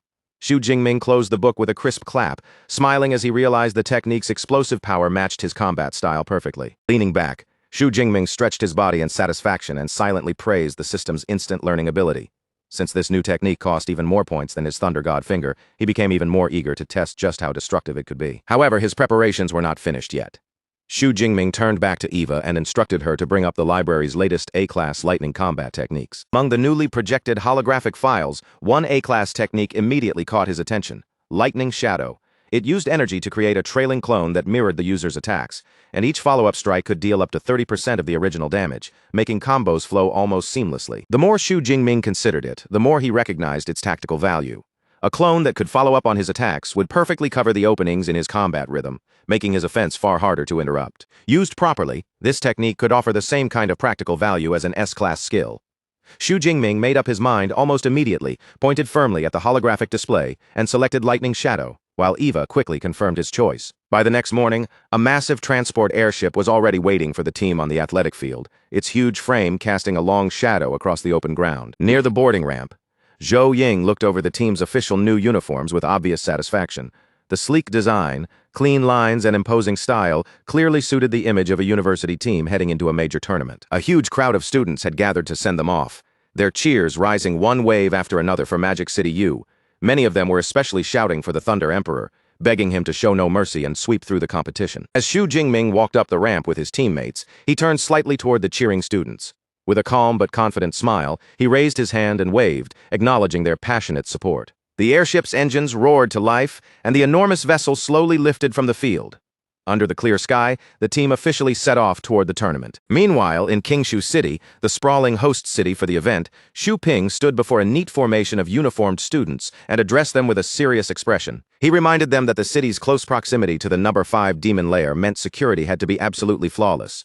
As representatives of Qingjing Superpower University, they also had to show grand hospitality to every visiting team. Not long after, Magic City U's transport airship appeared above the landing zone, its massive silhouette descending toward the host city. Watching the grand arrival from below, Xu Ping turned to his assistant and gave a calm order to activate the guiding lights. The heavy transport ship descended smoothly onto the designated landing pad.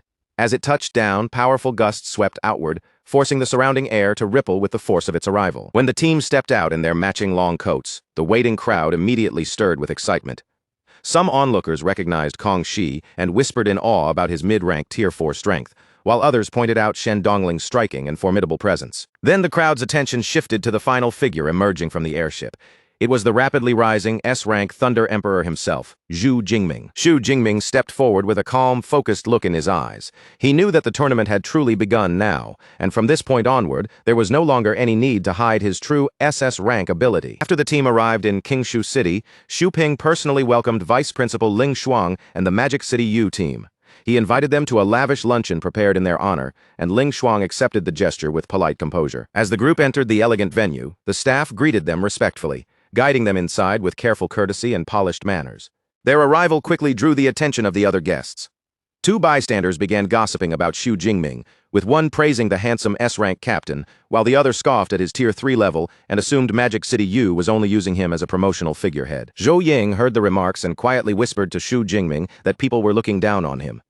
Xu Jingming, however, did not seem bothered at all. He simply smiled and replied that being underestimated only made things more interesting. At that moment, Wang Qi, the captain of Jing University's team, walked over and formally introduced himself to Xu Jingming. The two exchanged a brief handshake, and Wang Qi spoke with open confidence, saying that he looked forward to seeing Magic City U at the opening ceremony. After that, Wang Qi turned and walked away with his teammate, leaving Xu Jingming standing there quietly, watching his back in silence. Yao Fang frowned, clearly annoyed, and called Wang Qi arrogant, saying he acted as if Jing University had already won.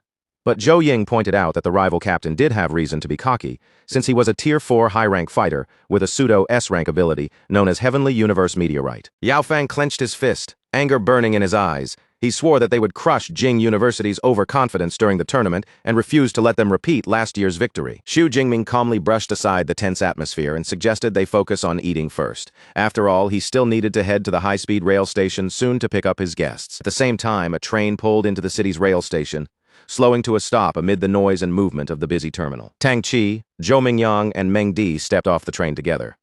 Looking around, they admired the city's beautiful station architecture and the high-quality service offered throughout the bustling terminal. Standing in the station, Tang Qi glanced around with anticipation. She kept searching the crowd, wondering why Xu Jingming was taking so long to arrive.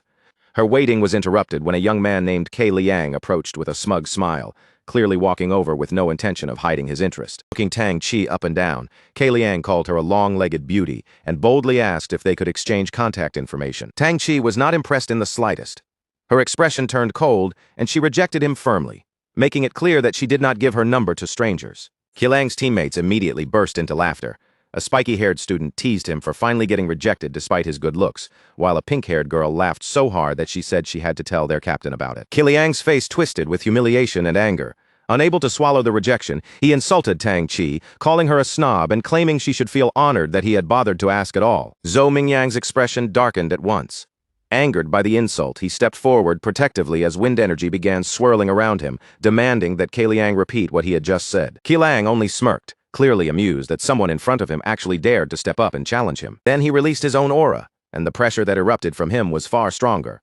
The shocked bystanders immediately realized his power had already reached the peak of Tier 3. The growing commotion quickly drew a crowd around them. Some people recognized Ke Liang's group as the team from Bishan Superpower University, identifying him as their vice captain and wondering nervously whether a fight was about to break out. Feeling the huge gap in strength, Zhou Mingyang broke into a nervous sweat. Tang Qi sensed the danger too, so she grabbed his arm and urged him to leave, telling him not to lower himself to the level of a bully. One of Ke Liang's teammates finally stepped in to calm the situation. He reminded Ke Liang that they were here for the tournament and should not create trouble that would damage their university's reputation. Ke Liang reluctantly held back, but his arrogance did not fade. Pointing fiercely at Zhou Mingyang, he warned that if not for the tournament, he would not let them off so easily, then mocked Zhou Mingyang's weak Tier 1 strength as unworthy of playing hero. After spitting on the ground in contempt, Ke Liang turned around and stormed off, but after only a step, he suddenly slammed into someone standing directly in his path. Startled, Ke Liang lifted his head, only to find Xu Jingming standing over him with an imposing presence. Xu Jingming's eyes glowed with a cold, intimidating light as he stared down at him. In a chilling voice, he asked whether his own strength was enough to stand up for his friends. Ke Liang was too frightened to answer, Seeing his silence, Xu Jingming gathered golden lightning in his palm and coldly said that the lack of a reply was already an answer. Without the slightest hesitation, Xu Jingming swung his hand and delivered a lightning-infused backhand slap across Qiliang's face. The blow landed with terrifying force, and blood sprayed from Qiliang's mouth as his head snapped to the side. Before Qiliang could even recover, Xu Jingming grabbed him by the hair and yanked him forward. Then he drove a brutal knee deep into his stomach, sending a heavy shockwave bursting through the air. Qiliang crashed heavily to the floor, coughing up blood as he clutched his stomach in pain. Above him, Xu Jingming stood tall and unmoved, looking down at him with icy pressure. Tang Qi and Zhou Mingyang's faces instantly lit up with relief. The moment they recognized him, they called out to Xu Jingming like they had finally found someone they could rely on. The Bishan students rushed forward to help their injured vice captain. But once the spiky-haired student recognized Xu Jingming as Magic City U's formidable captain, he quickly warned the others not to fight back and decided they should wait for their own captain instead. Nearby, an excited bystander had already taken out his phone and started recording the scene. Speaking loudly to his viewers, he announced that Magic City U's S-rank captain had just beaten up Bishan's vice-captain. The spiky-haired Bishan student glared fiercely at Xu Jingming, anger written all over his face. He demanded to know why Xu Jingming had suddenly attacked their vice-captain when, in his eyes, Qiliang had done nothing to provoke him. Xu Jingming simply raised his hand and pointed toward Tang Qi and Zhou Mingyang. His voice stayed cold as he explained that they may not have provoked him directly, but they had made the far bigger mistake of harassing his cousin and his friend. When Qiliang heard those words, his bloodied face immediately stiffened. He looked up in panic, finally realizing that the people he had offended were connected to Xu Jingming. Just then, the surrounding crowd began to part. A young man with grayish-blue hair pushed his way through the onlookers, and everyone quickly recognized him as Ji Hui, the captain of the Baishan team. Ji Hui looked at the mess in front of him and let out a tired sigh. He asked his team how they had managed to cause such a huge scene in the short amount of time it took him just to pay a bill. Then Ji Hui turned his attention to Xu Jingming and acknowledged who he was. Although he admitted his own team had been in the wrong first, he still criticized Xu Jingming, saying that using such extreme violence against fellow tournament participants was completely unacceptable. Xu Jingming did not seem affected by the lecture at all. Instead, he looked at Ji Hui calmly and asked which university they came from, casually noting that they must also be participating in the tournament. Ji Hui's expression darkened at once, clearly insulted that Xu Jingming had beaten his vice-captain so badly without even knowing who they were. He introduced himself as the captain of Baishan, then pointed accusingly at Xu Jingming and threatened to report the incident, reminding him that private fights violated tournament rules and could lead to disqualification unless he apologized. Xu Jingming only smiled with calm confidence, showing no fear of the threat whatsoever. He casually told Ji Hui to go ahead and file the report if that was what he wanted. Ji Hui gritted his teeth, realizing that his words had no way of intimidating Magic City U's captain. Cursing Xu Jingming's ruthless attitude under his breath, he had no choice but to order his team to retreat. The Baishan students hurriedly supported their battered vice-captain and began walking away. Xu Jingming's group remained where they were, watching them leave the station in defeat. Tang Qi looked at Xu Jingming with nervous worry and asked whether the incident might affect his right to compete.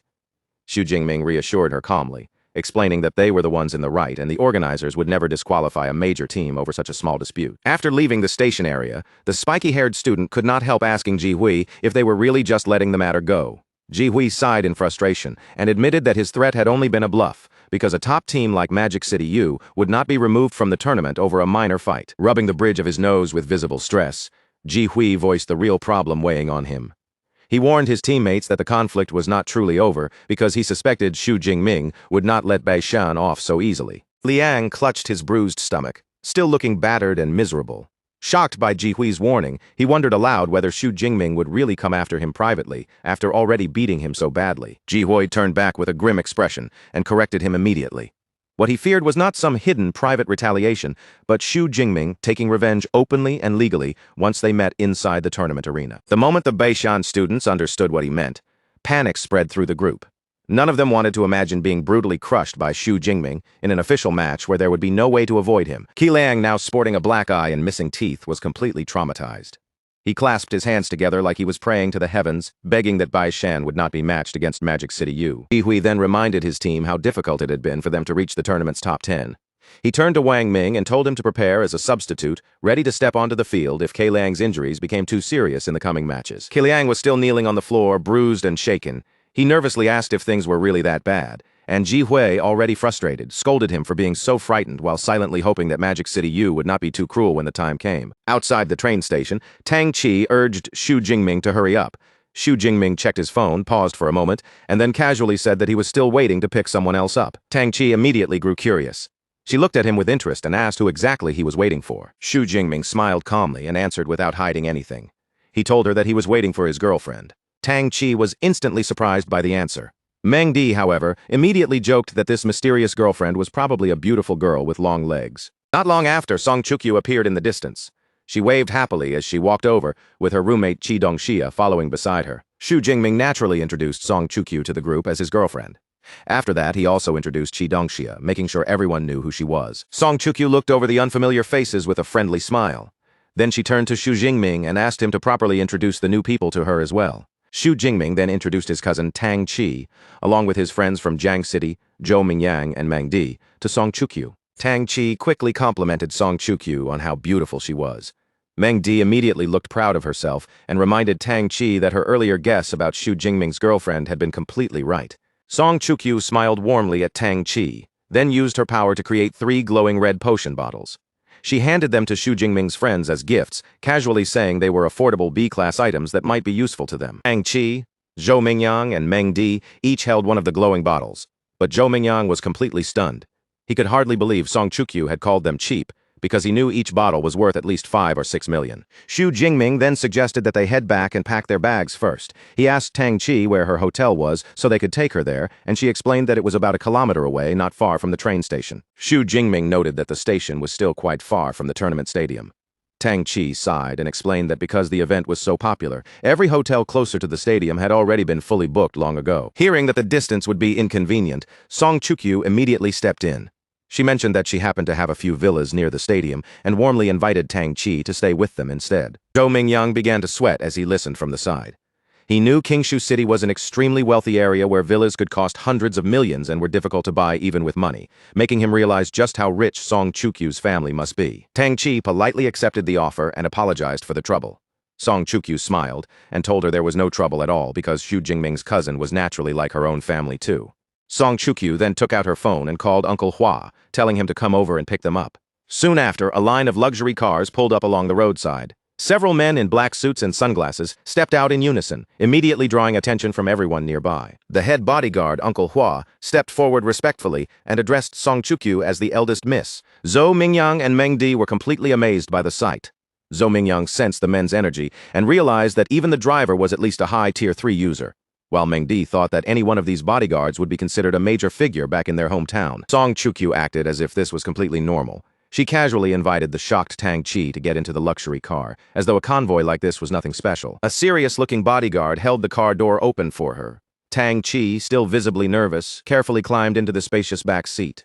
Inside the car, Song Chukyu leaned closer to Xu Jingming and asked for praise, clearly wanting to know if she had handled everything well.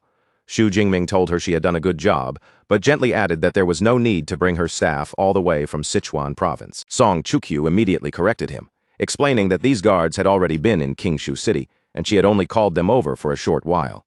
Surprised, Xu Jingming asked whether her family's main base was not supposed to be at Devil's Cave, number 7. Leaning comfortably against his arm, Song Chukyu explained that Devil's Cave, number 7 was only their main area, not their only area. The powerful Song family had influence in all the other major caves as well, and hearing that made Xu Jingming truly understand how terrifying the wealth and reach of a great grandmaster family could be. The next day, the National University League officially began inside a massive modern stadium. Helicopters circled above while countless excited spectators packed the venue, filling the air with roaring anticipation. In the stands, Tang Chi looked around in wonder and noticed that top organizations from across the country had sent elite Tier 7 grandmasters to lead their teams. Song Chukyu explained that the tournament was the best place to discover new talent, so no major power would ever miss it. Fireworks suddenly burst across the sky above the huge open stadium, their brilliant colors marking the official start of the tournament. On the main stage, the host Feng Lei stepped forward and welcomed the roaring crowd. With the atmosphere at its peak, he began introducing the 10 universities taking part in the team matches. He began with the defending champions, Qingjing Superpower University. Then came Jing University, and one after another, the powerful teams started walking out before the cheering audience. Feng Lei's voice rose across the stadium as he stirred up the crowd, turning everyone's attention toward the powerful team that had taken second place in last year's competition. With the energy in the arena climbing higher, the host called out in a clear, booming voice, officially announcing the entrance of Magic City Ability University. At the front of the formation, Captain Xu Jingming led his teammates onto the field. each of them walking with steady steps, sharp eyes, and the calm confidence of a team ready for battle. The introductions continued without a pause, and Feng Lei smoothly carried the momentum forward as he announced the next university team making its way into the arena. One after another, more elite university teams entered the massive arena, stepping beneath the blazing lights and taking their assigned positions on the wide field. At last, Feng Lei introduced one of this year's rising teams, the Baishan team. Their captain, Ji Hui, led the serious-looking squad out from the tunnel, with the recently defeated Ke Liang among them. Once every team had gathered and settled into place, Feng Lei began laying out the rules. The event would be divided into 3 major parts: the team match, the individual match, and the survival match. First, the team and individual battles would be held, and only after that would the thrilling prize announcements begin. For the champion team, every member would receive a custom-made S-Class battlesuit. The winner of the individual match would be awarded an enormous 30 cubic meter space ring, and the survival match winner would receive a grade 6 protective charm discovered in an ancient ruin, a treasure famous for its incredible defensive power. The moment the prizes were revealed, the entire audience erupted in shock. People in the stands stared wide-eyed, stunned by how generous the organizers were this year. After all, handing out full sets of S-Class battlesuits was ridiculously expensive, and everyone quickly realized these rewards would push the competitors to fight harder than ever. Down on the field, Xu Jingming listened quietly before a confident smile curved across his face. To him, every one of these rewards was exactly the kind of top-tier item he needed most right now. Keeping the event moving, Feng Lei then explained the rules for the team matches. Each university would have to battle all 9 of the other teams in a single round-robin format, with 5 matches held every day across a demanding 9-day schedule. As the crowd's excitement continued to build, Feng Lei raised his hand toward the giant screen, drawing everyone's eyes to the display that would reveal the opening match. Massive board lit up brightly, and the first battle of the tournament appeared before everyone. Magic City Ability University versus Baishan Ability University. A moment later, a blue energy shield flashed across the arena, rippling through the air as the safety system was demonstrated for the crowd. Feng Lei explained that the intelligent energy shield would activate automatically whenever a fighter faced a deadly attack, but he also made it clear that once the shield protected someone, that fighter would immediately be removed from the match. With the rules now set, he called the first 2 teams forward. In the stands, the audience buzzed with anticipation for Magic City's first battle. Some spectators were eager to see their famous S-rank fighter in action, while others remained doubtful, whispering that his lower Tier 3 level might leave him weak once the real fighting began. As he stepped into the bright sunlight, Kongshu looked toward the opposing side and said that facing the Baishan team first was actually a stroke of good luck. Panic immediately spread through Baishan's side. Ke Liang, already frightened, begged Captain Ji Hui to replace him before the match began, but Ji Hui refused, telling the team they had to follow their original plan and put on a strong front, even if defeat was waiting for them. The rest of the Baishan team stood firmly behind their captain's decision. The spiky-haired boy and the pink-haired girl both agreed, their expressions hardening as they resolved to protect their pride and face Magic City head-on. Ji Hui drew his sword with a sharp motion and ordered his team to move out. Behind him, Ke Liang followed slowly, sweat running down his face as he forced himself forward. The 2 5-member teams spread out on opposite sides of the vast white arena floor, standing under the lights, while the crowd watched closely from above. The difference between the 2 teams was obvious to everyone. Magic City had 2 mid-tier 4 fighters, 2 low-tier 4 fighters, and 1 high-tier 3 fighter. Baishan, on the other hand, had only 1 mid-tier 4 trying to carry 4 high-tier 3 teammates, making many in the audience pity them before the fight even began. Countdown echoed through the stadium, each number tightening the tension until the signal finally rang out, and the match officially began. The Baishan team stood tense and alert, ready to react at any moment, while the Magic City team looked almost completely relaxed, as if the pressure barely touched them. Yao Fang turned toward Xu Jingming and asked what strategy they should use against Baishan. At that same moment, golden lightning began flickering wildly around Xu Jingming's eyes. Xu Jingming calmly said they did not need a strategy at all. Then red and golden lightning exploded around his body, and he shot forward alone, charging straight toward the enemy team. The sudden solo charge stunned the crowd.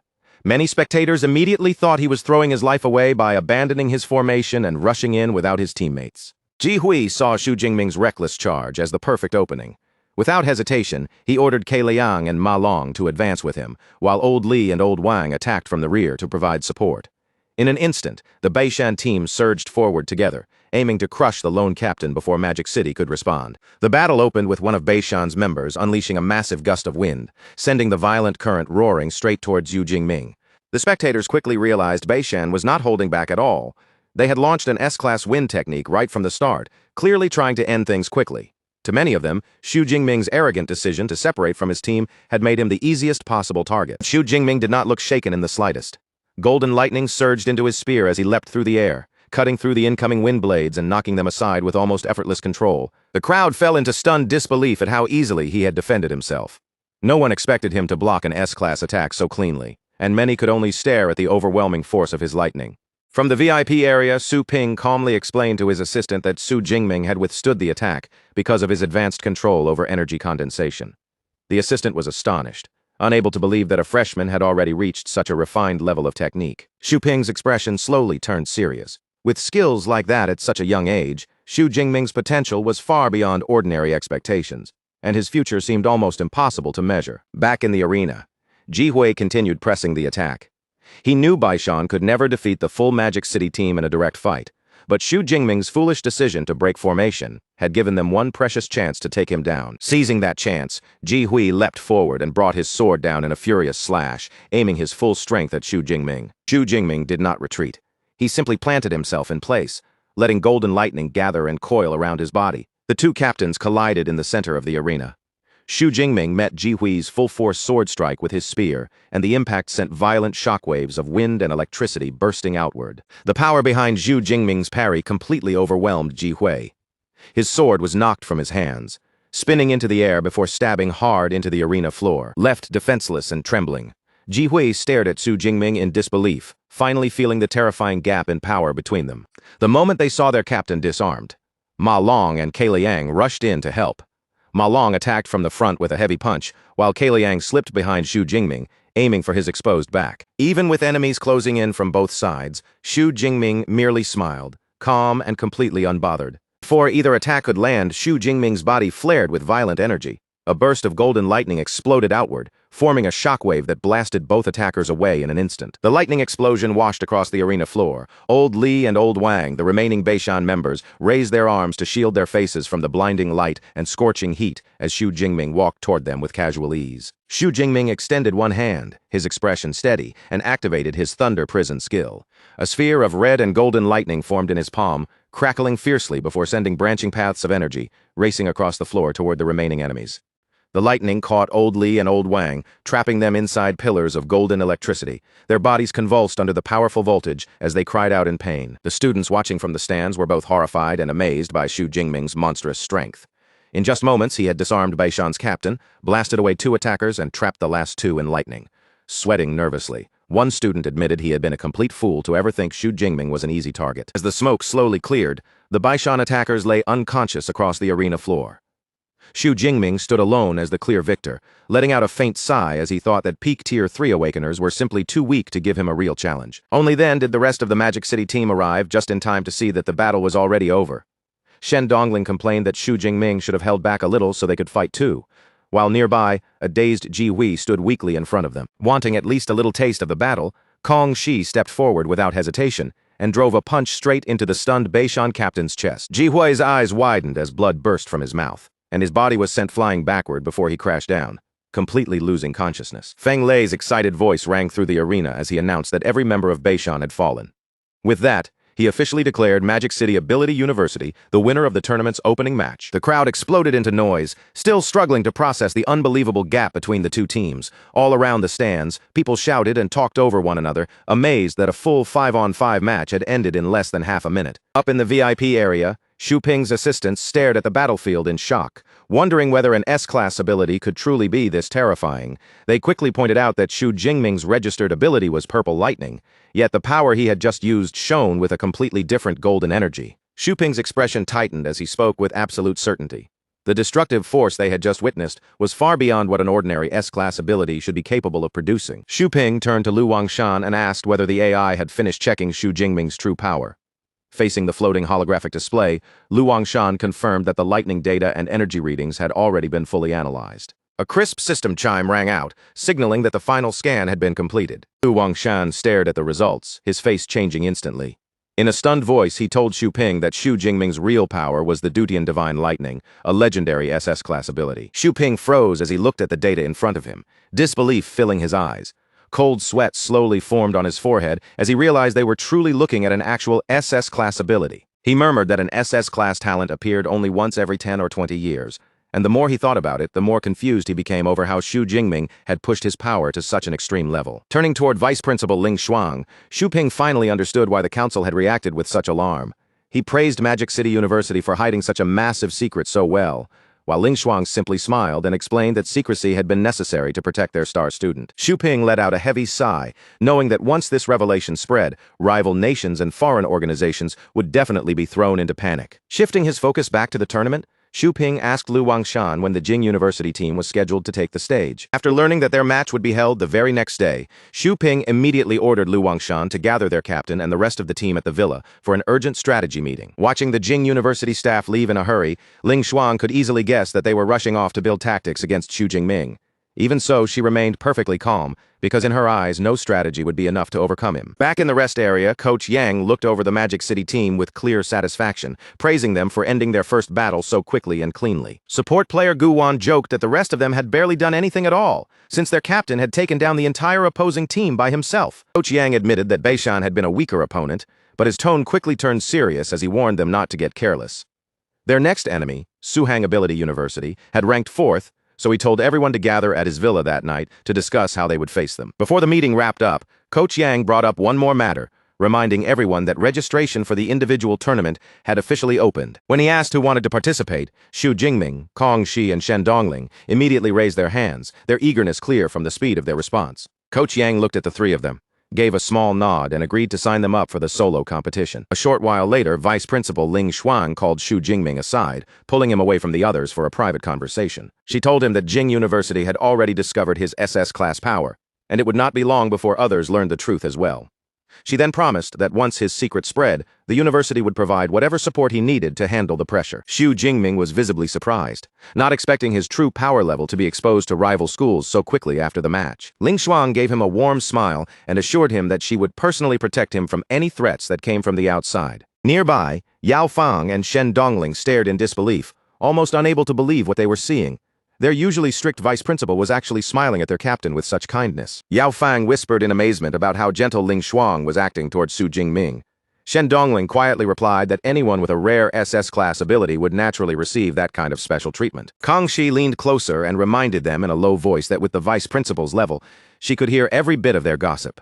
The realization hit Yao Fang and Shen Dongling at once, and dread immediately spread across their faces. Ling Shuang heard their whispers clearly, and the warmth in her expression faded as her mood darkened. A frightening aura began to seep from her as she glared at the trembling students.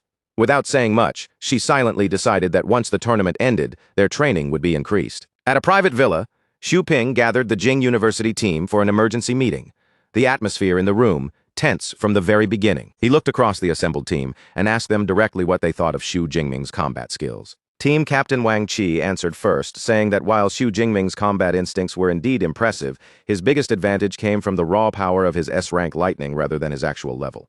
Xu Ping agreed that the ability itself was the real issue, but with a grim expression, he corrected Wang Qi's assumption. Their scans had confirmed the shocking truth. Xu Jingming possessed a legendary SS-rank ability. The entire team was struck silent. Wang Qi and his teammates immediately questioned whether the scanners had malfunctioned, unable to accept that a student could have hidden an SS rank ability for so long. Xu Ping carefully examined the scanner data again and confirmed that the instruments were working perfectly. From the readings, he concluded that Xu Jingming's ability must have evolved during his study tour the previous year. Wang Qi grew uneasy as he connected that timing to the Heaven's Mandate sect ambush during the trip. Even then, he found it hard to believe that a near-death crisis could push an ability from S rank all the way to SS rank. Lu Wangshan added that this revelation also explained the battle records rumored around Magic City University, confirming that Xu Jingming had most likely defeated dozens of peak Tier 4 beasts on his own. Wang Qi admitted that the freshman was an absolute monster and would probably become unbeatable within a year. Even so, he still spoke with confidence, saying that because Xu Jingming was only a freshman right now, he could still defeat him in this tournament. Xu Ping placed a hand on his captain's shoulder, clearly relieved. At least for this year, Jing University could still place its hopes on Wang Qi to secure victory. Before leaving, Xu Ping instructed Dean Lu to adjust their tactics carefully and make the most of this year's chance, knowing that Wang Qi would be graduating soon. The news spread rapidly, sending shockwaves across the entire country. In his office, Jiang Quan stared at the holographic report in disbelief, then frantically ordered his staff to prepare a brand-new counter-strategy. At the Thunder Martial Arts Hall, a manager hurriedly told his staff to contact headquarters right away and update their recruitment plans. Over at the Violent Bear Martial Arts Hall, the director wasted no time, ordering his team to recruit the young prodigy at any cost. Before long, the military also received word of Xu Jingming's SS rank ability. An officer reported the SS rank student's existence to a general, who reacted with pride and immediately ordered the media to broadcast the news around the world, making sure every nation understood Great Zia's strength. News outlets and social media platforms exploded almost instantly, filling with headlines celebrating Xu Jingming and his duty in divine lightning, praising him as the first SS-ranked talent to appear in 23 years. Inside a grand traditional estate, an assistant approached two men seated over a chessboard and informed them that Xu Jingming's SS-rank news was now trending everywhere online. She then pointed out that foreign factions were actively pushing the news even higher, and she asked whether they should step in to stop it. Counselor Wang Jun barely gave the matter any weight, dismissing those foreign factions with a calm wave of his hand, as if they were nothing more than tiny insects not worth paying attention to. His confidence did not waver for even a moment in his eyes. Great Zia had more than enough strength to protect one SS-rank student, no matter how much noise the outside world tried to make. Then Wang Jun turned the conversation towards Xu Jingming's protection and asked who had been assigned to guard him. Lu Wangshan answered at once, explaining that the responsibility had fallen to Ling Shuang, the vice principal of Magic City University. Wang Jun looked genuinely surprised when he heard that name. He immediately recognized Ling Shuang as the genius from the Thunder Martial Arts Hall, someone who possessed a rare S-class space ability, and he could not help wondering why a talent like her had stayed at a university instead of continuing to climb higher in status. Lu Wangshan explained that Ling Shuang had offended the powerful Li family and had taken shelter at the school because of it. Even so, there was admiration in his voice, as he pointed out that she had still managed to reach mid-rank Tier 8 in only 3 years, despite not having extra resources behind her. Wang Jun gave a knowing smile, clearly familiar with Ling Shuang's famously stubborn personality. He remarked that most people would dream of marrying into a family as powerful as the Li family, yet she had run from them as if they were some kind of deadly plague. After placing the final move and winning the chess game, Wang Jun smiled with satisfaction. With someone as powerful as Ling Shuang personally guarding Xu Jingming, he could finally put his worries aside. That afternoon, the tournament stadium was packed with roaring spectators. Host Feng Lei stepped onto the arena floor beneath the lights and officially announced the start of the individual tournament. He explained to the crowd that 64 fighters from 10 different schools would compete that day, fighting for the 32 spots in the next round, with the stadium's AI randomly generating each matchup. A huge holographic bracket suddenly appeared above the arena, glowing in midair as the names and match numbers spread out before everyone's eyes. Kong Shi quickly found his name listed in the 6th match against Suhang Ability University, which made it a perfect chance for the team to scout their next opponent. Shen Dongling, looking pleased with her own draw, happily said that she had been placed in the 12th match against a Beishan substitute. Xu Jingming checked the bracket and noticed that he would be the first among them to fight. His match was scheduled 3rd, and his opponent was Zhou Chao from Jincheng University. Feng Lei kept the atmosphere burning hot, raising his voice as he announced that the first round would begin with 4 matches running at the same time across the arena. Xu Jingming walked calmly onto the arena floor, his spear in hand as golden electricity crackled around it, flashing like restless lightning under the stadium lights. From the stands, his friends immediately burst into cheers, calling out loudly for their captain and chanting the name Thunder Emperor with rising excitement. Across the arena, Zhou Chao, his green hair catching the light, broke into a nervous sweat the moment he saw who he had to face. He cursed his rotten luck for drawing the Magic City captain right at the start, but he still forced himself to stay positive.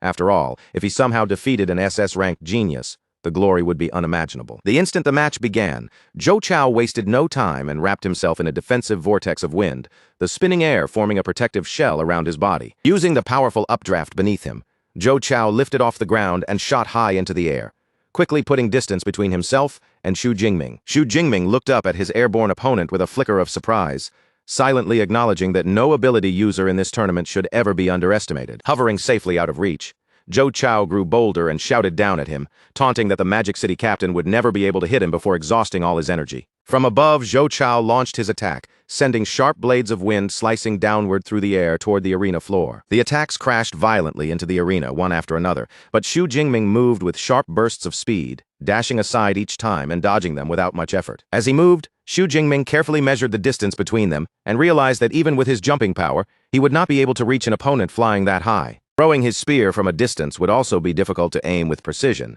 so he quickly changed his approach and decided to create a powerful suction force to drag Zhou Chao down instead. The spectators watched the aerial bombardment with growing frustration, and some complained that flying around like that was a cheap tactic. Others pointed out that Zhou Chao was really just stalling for time, because after 20 minutes the arena shield would shrink and force the fighters into close combat. Down on the field, Xu Jingming had no interest in passively dodging attacks and waiting for the clock to solve the problem for him. That kind of slow fight simply was not his style. He began channeling his power, and golden electricity erupted around his body in violent arcs. Then he lowered himself into a crouch and gathered a dense sphere of crimson lightning in his hand, preparing a devastating counterattack. High above the arena, Zhou Chao scoffed when he saw the glowing orb forming below. He shouted that from a height of 75 meters, there was no way Xu Jingming's attack could possibly reach him. Xu Jingming only smiled as he held the compressed lightning sphere steady in his palm. Zhou Chao's confidence meant nothing to him, because he already knew the pull of his storm could easily drag a flying student out of the sky. Then he released the compressed energy, and a massive tornado of lightning erupted upward, tearing through the arena and ripping straight into the sky. In the stands, the crowd stared in shock as the roaring storm swallowed the arena, filling the space with flashing lightning and violent winds. Zhou Chao was caught completely off guard by the vortex. The terrifying suction locked onto him, leaving him nearly paralyzed in midair as panic spread across his face, and he struggled desperately to break free. Below him, Xu Jingming calmly summoned his spear back into his hand. As golden energy wrapped around the weapon, Xu Jingming looked up and acknowledged that Zhou Chao's flying ability was impressive.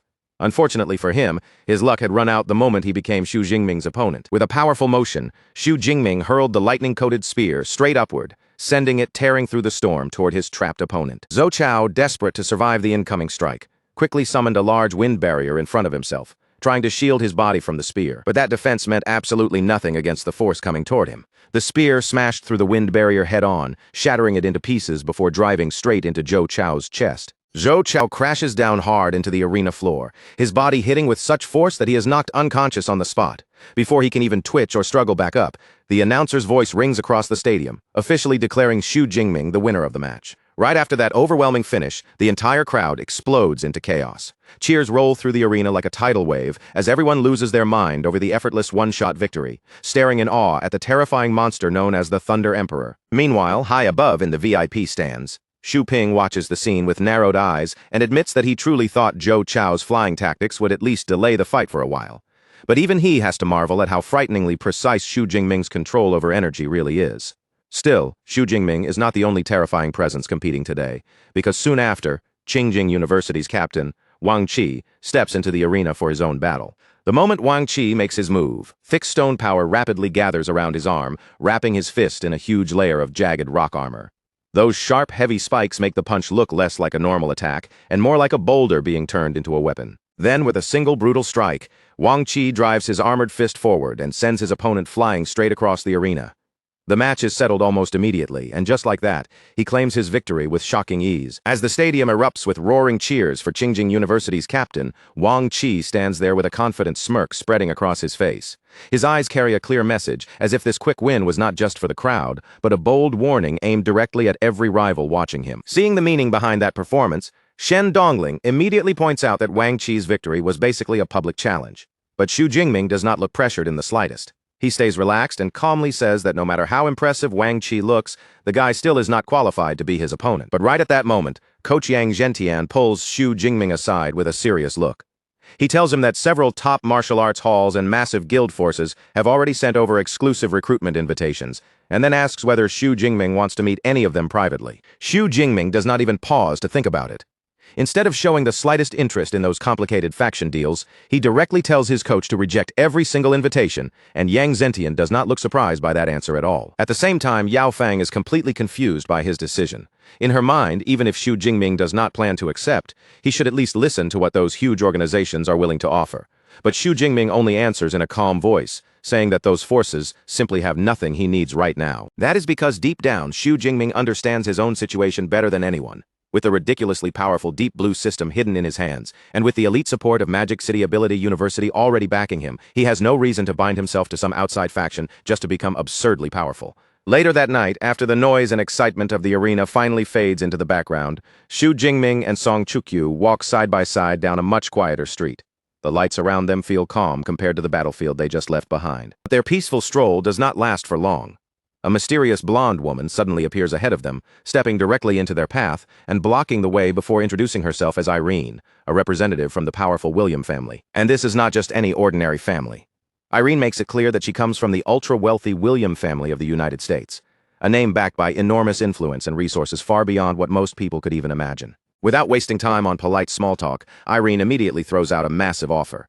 She tells Xu Jingming that if he is willing to abandon his Great Jia citizenship and join the William family instead, then they can give him anything he wants, no matter how extravagant that desire may be. But Xu Jingming does not get dazzled by her words. Instead, he looks at Irene with clear skepticism and openly questions whether the William family truly has enough power to support such an outrageous promise. Irene responds with a smug confidence, as if she had been waiting for that question. She proudly reveals the terrifying foundation behind her family, saying the William family has 3 Tier 9 martial saints, controls 10 ancient ruins, and even holds 1/3 of all seats in the Global Council. The moment Song Chukyu hears that the William family has 3 Tier 9 martial saints, her expression changes.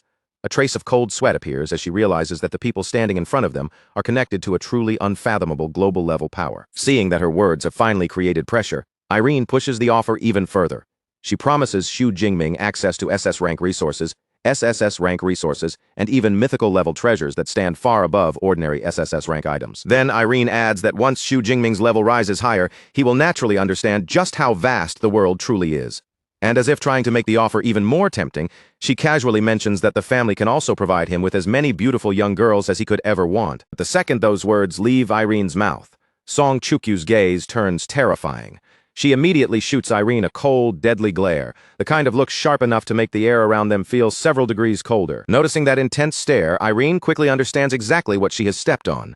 With a playful smile, she apologizes to the very territorial girlfriend, acting as if she had simply spoken a little too directly. However, Xu Jingming does not leave even the smallest opening for her to continue. He shuts the offer down without hesitation, firmly stating that he has no interest in betraying his homeland, then tells Irene to stop wasting her breath and never come bother him again. After realizing that none of her promises have moved him at all, Irene has no choice but to leave empty-handed. With the sudden interruption finally gone, Xu Jingming and Song Chukyu are able to continue their night together in peace. Once Irene is alone on the street, the confident mask slips from her face. She lets out a frustrated sigh, clearly irritated that what should have been a perfect high-level recruitment pitch had completely failed. Because of that failure, Irene immediately contacts her handler and reports what happened. She explains that she could not even use her mental manipulation ability on Xu Jingming because his soul is being protected by the powerful aura of a Tier 9 martial saint. When the handler hears this, his mood instantly turns ugly. Anger flashes through his voice as he asks whether they should stop wasting time with persuasion and move directly to Plan B by eliminating Xu Jingming for good. But Irene immediately rejects that idea. She points out that assassination is completely impossible right now, because the target is under constant protection from a Tier 8 Grandmaster. And sure enough, high above the night sky, Vice Principal Ling Shuang is silently hovering there, watching over Xu Jingming like a hawk. With Ling Shuang keeping such a sharp and vigilant watch from above, any attempt to take Xu Jingming's life would be more than dangerous. It would be the same as walking straight into death the moment they made a move. Left with no realistic way to reach him, the handler finally has to swallow his frustration. He reluctantly orders Irene to retreat for the time being, and officially calls off the mission. The next day, the focus returns to the packed stadium once again. The announcer's voice echoes through the arena as he welcomes everyone to the 4th round of the team matches, where Magic City Ability University is set to face Suhang Ability University. Not long after, both teams step onto the grand stage under the thunderous cheers of the crowd. Since Suhang Ability University has such a strong reputation, the spectators are already buzzing with excitement, whispering that a team ranked 4th last year should not be underestimated. Because of that, many people believe this might finally be the match where Xu Jingming can no longer breeze through without effort. In their eyes, Suhang may actually have enough strength to force the legendary Thunder Emperor to reveal some of his true power. To start the match, Feng Lei raises the atmosphere even higher, stirring up the crowd as he begins the countdown. With everyone's attention locked onto the stage, he officially announces the beginning of this highly anticipated battle. But instead of taking a cautious formation against such a strong top 4 school, Xu Jingming does something completely unexpected. He pays no attention to any careful team strategy and leaves his teammates behind. The next instant, he rushes forward by himself, charging straight into the enemy formation without the slightest hesitation. His movement is direct, fearless, and almost unbelievably bold. The crowd is instantly stunned by what they are seeing. Many spectators begin questioning whether Xu Jingming is being far too arrogant, especially since he is pulling the same reckless one-man attack for the 2nd day in a row. Naturally, the Suhang team takes his solo charge as a massive insult. Their leader's expression hardens with anger, and he furiously declares that Suhang Ability University is not some weak, low-level opponent like Beishan University. To prove that point, Suhang's main elementalist immediately releases his strongest move. Purple electricity erupts violently, twisting through the air until it forms a huge and terrifying lightning snake that crackles straight towards Xu Jingming. But when Xu Jingming sees another lightning user standing in his way, he barely looks impressed. He casually remarks that this guy's purple sparks are nothing but a joke compared to his own golden energy, and then he releases his power without hesitation. In the center of the arena, the 2 elemental attacks collide head-on.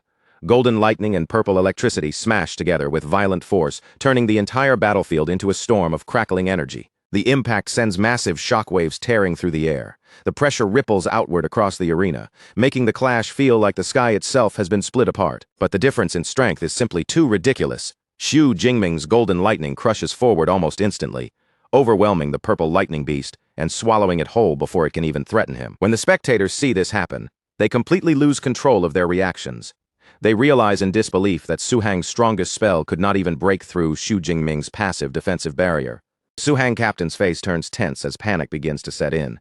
He immediately understands that they have no time to hesitate, because if they do not take Xu Jingming down right away, the rest of the Magic City team will soon join the fight. With that in mind, he quickly gives an order to their support player, commanding him to cover the team with defensive barriers. At the same time, everyone prepares for one final desperate rush. Putting everything they have left into this attack, the entire Su Hang squad charges forward together. Weapons are raised, their bodies lean into the assault, and every one of them rushes toward Xu Jingming with no path of retreat. But all of that effort turns out to be completely useless. Xu Jingming casually calls down a cascade of golden lightning from above, and the moment it descends, Su Hang's defensive shields are blasted apart into countless shattered pieces. With their barriers destroyed, the Su Hang team is left standing there completely exposed. For a brief moment, they are frozen in shock, staring at Xu Jingming as the reality of their situation sinks in. Xu Jingming then looks at them with a mocking edge in his voice and says that relying on his lightning magic almost feels like bullying. So instead, he invites them to show what they can really do in a pure physical clash. Refusing to crumble under Xu Jingming's teasing, the Su Hang captain's face twists with frustration as he roars at his teammates to stop holding back and launch a perfectly synchronized all-out attack. The moment that order leaves his mouth, all 5 members of the Su Hang squad move at once, rushing in from every side of the battlefield and surrounding Xu Jingming as they try to crush him through pure numbers. Xu Jingming remains so calm that he does not even blink. With one relaxed motion, he spins his spear around him in a flawless circular guard, and every incoming weapon is knocked away at almost the exact same instant. The sight leaves the spectators completely stunned. Some of them even start joking that Su Hang is treating Xu Jingming like some legendary raid boss, except even with 5 people attacking together, they still cannot put a single scratch on him. Then, without wasting another breath on defense, Xu Jingming smoothly flips the rhythm of the fight.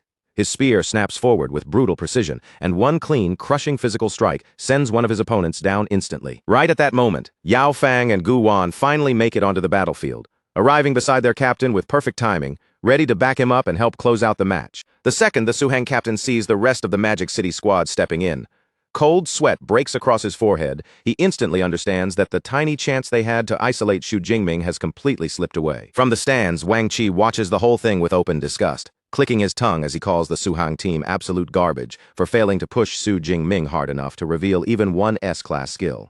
In the end, Magic City needs only 3 short minutes to tear through their opponents from start to finish, turning the match into another clean and overwhelming victory. The entire crowd is left frozen in disbelief, staring at the arena as if they still cannot process how quickly the battle has already come to an end. All around the stadium, spectators begin marveling at the Thunder Emperor's ridiculous strength, saying that with power like his, Xu Jingming could practically drag the entire team to victory by himself. Watching from the stands, the Baishan captain finally feels a wave of vindication wash over him. He turns to his teammates and points out that their squad was never truly weak. Xu Jingming is simply a monster beyond normal comparison. Time moves ahead to Day 8 of the National University League, and the whole stadium is already boiling with excitement as everyone waits for the long-anticipated showdown between Magic City and Jincheng University. Backstage, Coach Yang Zhentian gathers the Magic City squad together and calmly goes over the plan for their final 2 matches, making it clear that he wants everyone to stay with their normal team formation. Because he knows exactly how his star student tends to behave, Yang Zhentian gives Xu Jingming an extra warning, telling him not to underestimate the enemy or suddenly charge off alone again. Xu Jingming, for once, agrees to behave. Out on the stage, the announcer's voice rises over the roaring crowd as he officially welcomes both powerhouse schools onto the arena floor, pushing the atmosphere even higher. As the 2 teams walk into position, Jincheng University's captain, Han Shan, looks straight at Xu Jingming and admits that his SS rank power is famous for a reason. But with a smug smile, he still declares that Magic City's odds in a team battle are below 10%. Xu Jingming does not look shaken at all. He simply answers in a casual tone that once the fight begins, they will see for themselves who is actually stronger, leaving Shen Dongling watching with visible doubt. Shen Dongling cannot help wondering where Han Shan is getting all that confidence from. At the same time, the official matchup flashes across the giant stadium screens, and both teams settle into place on opposite ends of the massive stage. But almost immediately, the audience notices something strange. Jincheng University has actually benched 3 of their usual main players, and instead sent out a bizarre, uneven lineup made up of 2 supports and 3 ranged fighters. Up in the VIP booth, Jincheng University's principal, Zhang Quan, walks over to Vice Principal Ling Shuang with a confident look and casually asks whether she would be interested in placing a bet. With a smile that makes it seem like he already knows the outcome, Zhang Quan suggests a small wager on the coming match, offering to bet a rare and valuable S-class cultivation resource on which school will take the win. While Ling Shuang quietly considers the size of the wager, Xu Ping stands behind her with an amused expression, clearly entertained that Jincheng University dares to gamble against Magic City's SS rank monster. But Ling Shuang is not interested in playing small. She shuts down the proposal right away, telling the old man that an S-class resource is basically pocket change, and if he wants to bet, they should raise it to a legendary SS-class resource instead. Zhang Quan nearly chokes on the spot, his expression changing instantly as he realizes just how casually Ling Shuang has thrown an unbelievably expensive stake onto the table. Watching the tension rise, Xu Ping starts sweating a little, thinking that Ling Shuang is still as aggressively dominant as ever. After all, even a Tier 8 Grandmaster would feel serious pain after losing something as valuable as an SS-class resource. Ling Shuang then gives Zhang Quan a cold and simple choice: either raise the bet to an SS-class resource or forget the whole thing. Feeling pressured but still confident in the hidden preparations behind his team, Zhang Quan finally takes the bait and stakes his own SS-class resource on Jincheng University's victory. Xu Ping immediately senses that something is off. Zhang Quan is clearly a sly old fox, and there is no way he would accept such a dangerous wager without some hidden ace prepared, which makes Xu Ping relieved that Xingjing University can sit back and observe them first. With unimaginable resources now riding on the outcome, the countdown reaches 0. And the battle everyone has been waiting for finally begins. Almost right away, Jincheng University's 2 support students move into action, activating their abilities before Magic City can properly press forward. A huge glowing dome of energy begins to rise and swirl around the entire Jincheng squad, wrapping every member inside a bright, rotating defensive shell. Han Shan lifts his chin with a smug look and proudly announces that this is his ultimate SS rank technique, life sharing. He explains that it reduces all incoming damage by 60%, then spreads whatever remains evenly across the whole team, creating what he believes is an unbreakable turtle shell. Spectators quickly understand what Jincheng University is trying to do. By combining shared damage with healing support, they are building a dirty stalling strategy designed to drag the fight out endlessly until the opponent is worn down and bored to death. Yao Fang is visibly surprised that a student has already mastered an SS rank skill, but Xu Jingming stays composed and simply tells him to go ahead and test the enemy's defense first. Yao Fang immediately steps forward and releases his A-rank ability, Extreme Cold Ice Soul, letting icy energy surge around him as the air turns sharply cold. In the next instant, he fires a deadly high-speed barrage of razor-sharp ice shards straight toward the enemy captain, aiming to break through with raw, piercing force. The huge wave of ice is shattered almost effortlessly as soon as it touches the defensive barrier, swallowed by the glowing dome without leaving even the faintest mark on Han Shan. Han Shan acts as if the attack was nothing more than a tiny itch. With mocking confidence, he invites Magic City to keep attacking as hard as they want for a full free minute. Shen Dongling quickly points out the real problem. Jincheng University did not only bring life-sharing supports, they also have 3 S-class elemental defense techniques active at the same time, making that shield extremely difficult to deal with. When Kongxi offers to rush in with his shield and test the barrier at close range, Shen Dongling immediately stops him. She warns that Jincheng University's 3 hidden ranged fighters would tear him apart before he could even reach them. Even though Xu Jingming still remembers the coach's order to stick with their main formation, he decides this is the right moment to give Jincheng a real surprise. Golden energy suddenly erupts from his body as he activates a berserk physical transformation. The spectators are stunned. No one expected a pure lightning-type mage like Xu Jingming to suddenly reveal a terrifying body-forging transformation technique, especially one that makes him look completely unstoppable. Even with that overwhelming energy pressing down on the arena, Han Shan keeps his smug expression and continues talking trash, claiming that no matter how much Xu Jingming's lightning form strengthens his physical stats, it still will not be enough to crack their shared shield. Xu Jingming looks at him and calmly calls out how overconfident he is. Then, without a hint of panic, he asks Guwan to give him her strongest support buff. Guwan responds immediately. A bright healing light bursts from her ability and flows into Xu Jingming, pushing his already monstrous power to an even more terrifying level. With that huge buff now active, Xu Jingming raises one hand toward the sky, and a dense sphere of raw golden lightning begins gathering at the tip of his finger, crackling violently in the air. Then he calls down his legendary Thunder God Finger, and a gigantic finger formed from pure destructive lightning roars from above, crashing toward the arena like divine judgment. The entire Jincheng University squad can feel the terrifying pressure bearing down on them, and cold sweat starts pouring down their faces as the attack fills their vision. As the apocalyptic lightning descends, panic finally spreads through the Jincheng formation. Han Shan desperately shouts for everyone to pour every last bit of energy they have into strengthening the defense. With no room left to retreat, the entire Jincheng team raises their hands and pushes their power into the shared shield, risking everything as the colossal lightning finger slams directly into their position. With the crushing impact bearing down on him, Han Shan reaches the very edge of desperation. His face twists as he screams out, and forces his ultimate defensive skill, Life Tide, to activate, trying to use it as one final shield to swallow the incoming shockwave. But the power behind that SS rank attack is far beyond anything his defense can truly endure. In the next instant, the battlefield is swallowed by a huge blinding detonation, with white-hot light and violent force sweeping over everything in sight. All around the arena, the spectators stare in total disbelief. Some of them even shout in panic, saying that the pressure from that single finger strike feels less like a human attack and more like the aura of an actual god descending. Then, as the thick smoke begins to drift apart little by little, every eye in the arena locks onto the center of the battlefield, waiting for the answer they already fear. And what they see leaves them speechless. Jincheng University's so-called absolute defense, the wall everyone believed could never be broken, has been smashed apart completely, with their entire team lying face down across the floor. At the center of that devastated arena, Xu Jingming remained standing tall, his posture steady, and his body completely unharmed, as if the chaos around him never even touched him. The announcer's voice finally cuts through the stunned silence, confirming that Jincheng University has suffered a full team wipe, and officially declaring Magic City Ability University the undisputed winner of the match. High above in the VIP booth, Jincheng University's principal is drenched in cold sweat. The defeat has clearly shaken him to the core, and what terrifies him even more is imagining how ridiculous Xu Jingming will become once he truly steps into Tier 4. Ling Shuang naturally refuses to let such a perfect moment slip by. With a graceful smile on her face, she calmly reminds everyone that Magic City University has once again moved one step ahead of the competition. With no excuse left to hide behind, Zhang Quan can only lower his head in humiliation. His confidence is gone. His pride is crushed, and in the end he has no choice but to admit defeat and hand over the precious SS-class cultivation resource. Principal Zhang Quan is forced to bring out the prize he wagered, and his expression grows painfully stiff as he reluctantly holds forward the legendary SS-class Red Flame Spirit Fruit, looking as if every movement hurts his heart. He passes it into Vice Principal Ling Shuang's hands, and she immediately recognizes its value, noting that this rare fruit can give fire-type ability users a precious chance to trigger a massive evolution. Xu Ping watches the exchange from the side and silently breaks into a cold sweat.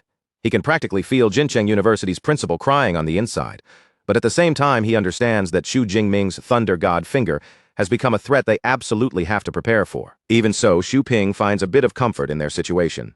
Luck had placed Qingjing University in the final match slot, meaning they now had the best possible chance to study Xu Jingming and gather crucial intelligence before facing him. Meanwhile, back with the Magic City squad, Yang Zhentian is so fired up that his excitement is practically written all over his face. He loudly promises the team that if they crush Qingjing University tomorrow, he will personally double all of their credit rewards. The whole team is still buzzing over the massive payday they have just been promised when Vice Principal Ling Shuang suddenly appears.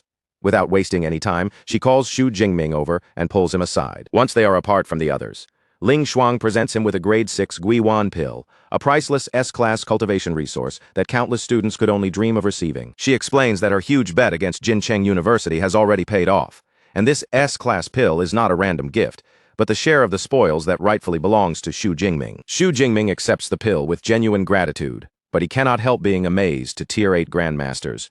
Even SS-class resources can apparently be tossed into bets so casually, almost like spare change. Seeing their captain suddenly obtain an S-class resource as if it had fallen straight from the sky, Yao Fang, Shen Dongling, and Kong Shi are so jealous their expressions practically turn green. Xu Jingming immediately senses a chance too good to ignore. With a casual tone, he asks Ling Shuang to include him in any future wagers as well, adding that even a simple S-class resource would be perfectly fine as the stake. Yao Fang nearly loses his mind on the spot.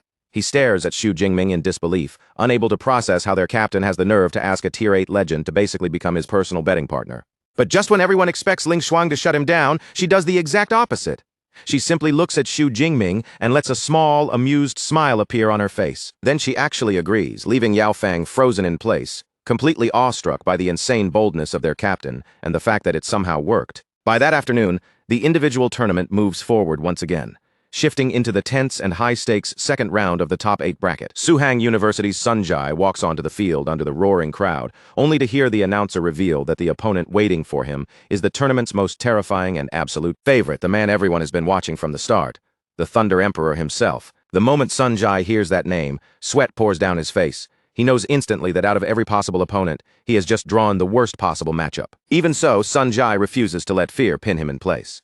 He grips his sword, steadies his breathing, and swears that this time he will face that monster head-on instead of backing down. Xu Jingming watches him gather his courage and finds himself genuinely impressed by that raw fighting spirit. Still, he quietly hopes Sun Jai can hold on to that same determination once the real beating begins. The countdown finally reaches 0, and the match erupts in an instant. Golden lightning wraps around Xu Jingming's body as he activates his transformation and shoots forward like a blazing meteor. Sun Jai's eyes widen at the horrifying speed closing in on him. Panic surges through him, and he immediately activates his A-class enhancement ability, his body beginning to change into a massive saber-toothed giant tiger, using the transformation as his only chance to survive Xu Jingming's opening assault. Now fully transformed, Sun Jai lets out a savage roar that shakes the air around him, then launches himself forward to meet the opponent charging straight toward him. He pours every bit of strength he has into his sword, swinging with full force and unleashing a roaring tiger explosive slash directly at Xu Jingming's path. But Xu Jingming only grins in response. Without dodging a single step, he raises his spear and blocks the enormous fiery attack head-on with almost effortless confidence. Next second, their weapons crash together, and the clash erupts into a violent burst of raw power that surges outward from the point of impact. As steel and spear collide, the pressure from the blow spreads through the arena like a shockwave, making the entire battlefield tremble beneath their feet. Yet the physical strength behind Xu Jingming's defense is simply too outrageous. Under that overwhelming force, Sun Jai's heavy broadsword begins to bend out of shape in a single exchange. Xu Jingming does not miss the opening for even a heartbeat. He follows up with a brutal physical counterstrike, smashing the giant Tiger Man away and sending him hurtling across the stadium. Sun Jai crashes violently into the arena barrier, the impact slamming through his body so hard that his saber-tooth transformation collapses on the spot, leaving him unable to keep fighting. Blood spills from his mouth as he struggles to speak, but he still admits the truth. Xu Jingming's attacks are impossible to block directly. Even so, there is a bitter pride in his eyes, because this time, at least, he stood his ground instead of running. With Sun Jai completely unable to continue, the announcer quickly confirms the result. Xu Jingming is declared the winner, officially earning his place in the elite top 8. The stands instantly explode with noise. The spectators can barely believe they have witnessed another flawless instant victory, especially after seeing Sun Jai's high-grade weapon literally bent out of shape from just one clash. Without letting the excitement fade, the announcer immediately turns the crowd's attention to the third round, loudly calling Magic City's Yaofang and Qingjing University's powerhouse captain, Wang Qi, onto the stage. As they move down the tunnel, Xu Jingming gives Yaofang a few words of encouragement, urging him to fight for a top 4 spot. Yaofang only lets out a realistic sigh, admitting that defeating a monster like Wang Qi is extremely unlikely, but he still promises to go down swinging with pride. Both fighters step onto the battlefield under the deafening cheers of the crowd. Across from Yaofang, Wang Qi wears a confident smirk, clearly thinking that he has finally found himself a decent warm-up opponent who might at least be worth stretching his muscles against. The moment the match begins, Wang Qi activates his earth-based physical transformation without hesitation. His body surges with heavy power as he shouts a direct provocation toward Xu Jingming. His message is obvious. Xu Jingming is not the only one who has mastered elite body forging skills, and Wang Qi is ready to prove it in front of the entire arena. Xu Jingming's eyes sharpen with interest as he watches the fighter below, clearly intrigued by seeing another contestant push his body down a transformation path so close to his own. The moment the match begins, Wang Qi wastes no time showing off his terrifying power. He plants himself firmly and releases an absolute earth sandstorm, sending thick waves of dust and sand roaring across the arena until the entire battlefield is swallowed by a choking vortex. Caught inside that blinding storm, Yaofang moves in a panic, darting across the field as fast as he can. He strains to read the shifting dust around him, doing everything possible to dodge and survive in the chaos. But that sandstorm is more than just a display of power. Hidden behind the swirling curtain of dust, it becomes the perfect trap. And before Yaofang can even regain his direction, Wang Qi suddenly appears right in front of him, stepping out of the dust like a shadow that had been waiting only inches away. Without giving Yaofang even a heartbeat to react, Wang Qi swings down with a brutal thick earth slash, the force behind it heavy enough to shake the ground itself. Cornered and desperate, Yaofang has no choice but to summon his ultimate cold ice barrier, throwing it up at the last second to take the attack head-on. The instant earth and ice collide, the impact erupts like a disaster breaking loose. A massive blast tears through the arena, and Yaofang's defensive shield is smashed apart, scattering into countless glittering fragments. When the dust finally begins to thin, Yaofang is already down on one knee, his body lowered in clear defeat. With the result no longer in doubt, the announcer raises his voice and officially declares Wang Qi of Qingjing University the winner. The whole stadium bursts into thunderous cheers, with spectators staring in disbelief at how cleanly Wang Qi crushed such a powerful opponent. People can't help but point out that this year's tournament has produced two frighteningly similar monsters, Qingjing University's Stone Lord, Wang Qi, and Magic City's own Thunder Emperor, Xu Jingming. Standing in the glow of his victory, Wang Qi lifts his head with a smug grin and looks straight toward the balcony where Xu Jingming is watching from above. Then, loud enough for everyone to hear, he brags that he has also secured an effortless instant kill. With absolute confidence in his voice, he challenges Xu Jingming to meet him in tomorrow's finals and warns him not to even think about backing out. Gu Wan immediately scoffs at Wang Qi's arrogance, mocking how he talks as if the gold medal is already in his hands.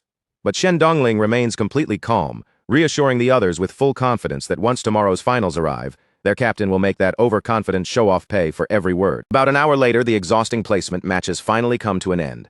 The announcer then confirms the 4 semi-finalists who will move forward: Magic City's Xu Jingming and Kong Shi, along with Qingjing University's Wang Qi and Zhu Taiji. The next day, the stadium is packed from end to end, the air buzzing with noise as the crowd waits eagerly for the long-anticipated individual semifinals to begin. As Gu Wan and Shen Dongling walk through the hallways, they are stunned by the lineup of guests arriving for the event.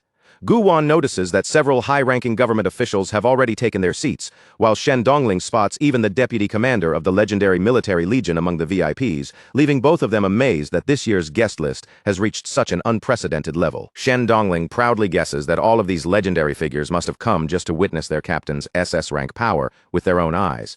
But as she says this, her attention suddenly shifts, because an even more imposing presence has just entered the VIP suites. Surrounded by elite security guards, a stunning woman with immense influence slowly steps into view. The moment she appears, the atmosphere in the VIP area changes, and the attention of every high-profile guest is instantly drawn toward her. The moment the woman enters the stadium, the nearby staff straighten up and bow deeply, welcoming her with unmistakable respect as she passes through the entrance. Seeing the enormous security team surrounding her, Xu Jingming cannot hide his confusion. He turns toward Shen Dongling and quietly asks who this stunning woman with such an overwhelmingly powerful presence could possibly be. Shen Dongling explains that the woman is Su Qingyi, the legendary leader of the Elite Thunder Martial Arts Hall. She is also a terrifying Tier 9 martial saint who commands the lethal S-class ability known as Yuqing Divine Thunder. Xu Jingming is visibly surprised, since he clearly remembers hearing that the martial arts hall's director was a middle-aged man. Shen Dongling quickly explains that the former leader vanished 4 years earlier, and Su Qingyi's sudden rise to replace him became enormous news across the entire nation. Xu Jingming awkwardly scratches the back of his head and admits that he was only a middle school student at the time, so national news had been the last thing on his mind. Hearing that answer, Shen Dongling can only complain about the painfully obvious generation gap between them. Far above the arena, inside the luxurious VIP suite, Su Qingyi calmly asks whether they have successfully arranged a private meeting with Xu Jingming. Manager Sun lets out a weary sigh and reports that Xu Jingming's teacher has rejected every invitation sent by outside organizations without exception. Manager Sun offers to approach them one more time, certain that no one would dare turn down an invitation personally issued by Su Qingyi. She stops him, however, deciding there is no need to force the matter. Once the solo tournament ends, she intends to go down and meet Xu Jingming face-to-face herself. Manager Sun stares at her in disbelief, unable to understand why a god-tier martial saint would personally seek out an ordinary Tier 3 freshman. Su Qingyi keeps her eyes fixed on the arena below, carefully observing Xu Jingming's dense and remarkably stable energy. His monstrous physical strength, wild beast-like presence, and nearly flawless foundation have clearly captured her interest. Back in the arena, the energetic host Feng Lei raises his voice and sends the already excited crowd into an even louder frenzy. With the long-awaited first semifinal finally beginning, he calls Magic City's Xu Jingming and Jingyu's Zhu Taiji onto the stage. Zhu Taiji walks forward with a smug expression, loudly cracking his knuckles as he calls Xu Jingming out. Knowing that the Thunder Emperor possesses respectable fist techniques, he boldly suggests putting the spear aside and deciding the match through a pure, bare-handed fistfight. Spectators immediately erupt in laughter, calling Zhu Taiji's challenge shameless bait. Everyone can see that he is resorting to such a cheap psychological trick, only because a normal battle with weapons would end with him being completely slaughtered. Yet to the absolute horror of the entire audience, Xu Jingming simply breaks into a relaxed grin and accepts without the slightest hesitation. His terrified supporters immediately begin shouting from the stands, convinced that their idol has finally become far too arrogant for his own good. Even Zhu Taiji freezes in disbelief, never expecting the Thunder Emperor to accept such an obvious trap. Sweat gathers across his face as he suspiciously asks whether Xu Jingming is merely toying with him. Xu Jingming responds with nothing more than a dismissive scoff. With complete indifference in his eyes, he tells Zhu Taiji that he is free to believe whatever makes him feel better. Inside, Zhu Taiji is practically bursting with excitement. He has spent 15 full years refining his fists, and now stands only a step away from true mastery. In his mind, Xu Jingming's decision to challenge him at close range is not bravery. it is outright suicide. Watching from the VIP lounge, rival Dean Lu Wangshan turns toward Yang Zhentian with a smug smile. He declares that Xu Jingming's arrogance will finally bring about his downfall, even boasting that once the star student throws away this match, his own academy will easily dominate the highest rankings. Yang Zhentian immediately cuts off his celebration. Without even a trace of concern on his face, Yang Zhentian calmly assures his rival that there is one simple problem with that fantasy. His student has never learned how to lose. Meanwhile, Zhu Taiji wastes no time once the match begins. With a deafening roar, he activates his beast transformation, and his body rapidly expands until a gigantic, horrifying demonic ape stands in his place. The transformed Zhu Taiji surges forward and throws a savage punch powerful enough to shake the arena beneath their feet. Xu Jingming slips past the enormous fist with effortless precision, then casually remarks that while the ape's strength is acceptable, its speed is truly pathetic. Golden lightning begins crawling across Xu Jingming's arm, gathering around his clenched fist with a violent crackle. Staring directly at the massive ape, he promises to show the monkey exactly what a genuine god-level punch is supposed to look like. Xu Jingming drives his electrified fist forward, but Zhu Taiji suddenly springs away and narrowly avoids the incoming blow. Landing at a distance, the demonic ape roars that agreeing to fight him with fists will be the final mistake Xu Jingming ever makes. Rather than pursuing him normally, Xu Jingming decides to test the technique he has only recently learned. Golden lightning surges behind his body, rapidly forming a gigantic radiant clone whose sudden appearance leaves Zhu Taiji staring in complete shock. Before the demonic ape can understand what he is seeing, the towering lightning clone moves, its enormous fist snaps forward in a brutal jab that crashes directly beneath Zhu Taiji's chin, launching him backward through the air as blood bursts from his mouth. Zhu Taiji slams heavily into the arena floor, his battered body rolling across the ground before finally stopping. Still struggling to understand what struck him, he lifts his head and sees Xu Jingming standing calmly in the distance, with the enormous electric phantom hovering menacingly behind him. A wave of terror washes over the demonic ape, as the truth finally sinks in. The devastating punch that blasted him away did not come from Xu Jingming's real body at all. It came from nothing more than his lightning shadow clone. Up in the VIP viewing area, the watching students completely lose their composure. They frantically question the principal, demanding to know whether the Thunder Emperor has truly summoned a fully functioning electric double, capable of fighting beside his original body. Vice Principal Xu Ping appears just as stunned as everyone else, but he quickly recognizes the ability as the elite A-class technique known as Lightning Shadow. He explains that at the basic mastery stage, the summoned clone can release only 30% of Xu Jingming's actual physical power. That explanation only leaves the students even more horrified. They can barely comprehend that a punch containing a mere 30% of Xu Jingming's strength was still powerful enough to tear straight through the defenses of a formidable Tier 4 fighter. At that moment, everyone realizes they have severely underestimated Xu Jingming. He is far more than a gifted lightning mage. His physical attributes are monstrously high as well, meaning he has secretly cultivated elite body tempering and close combat techniques alongside his magical abilities. Zhu Taiji forces himself back up while grinding his teeth in frustration.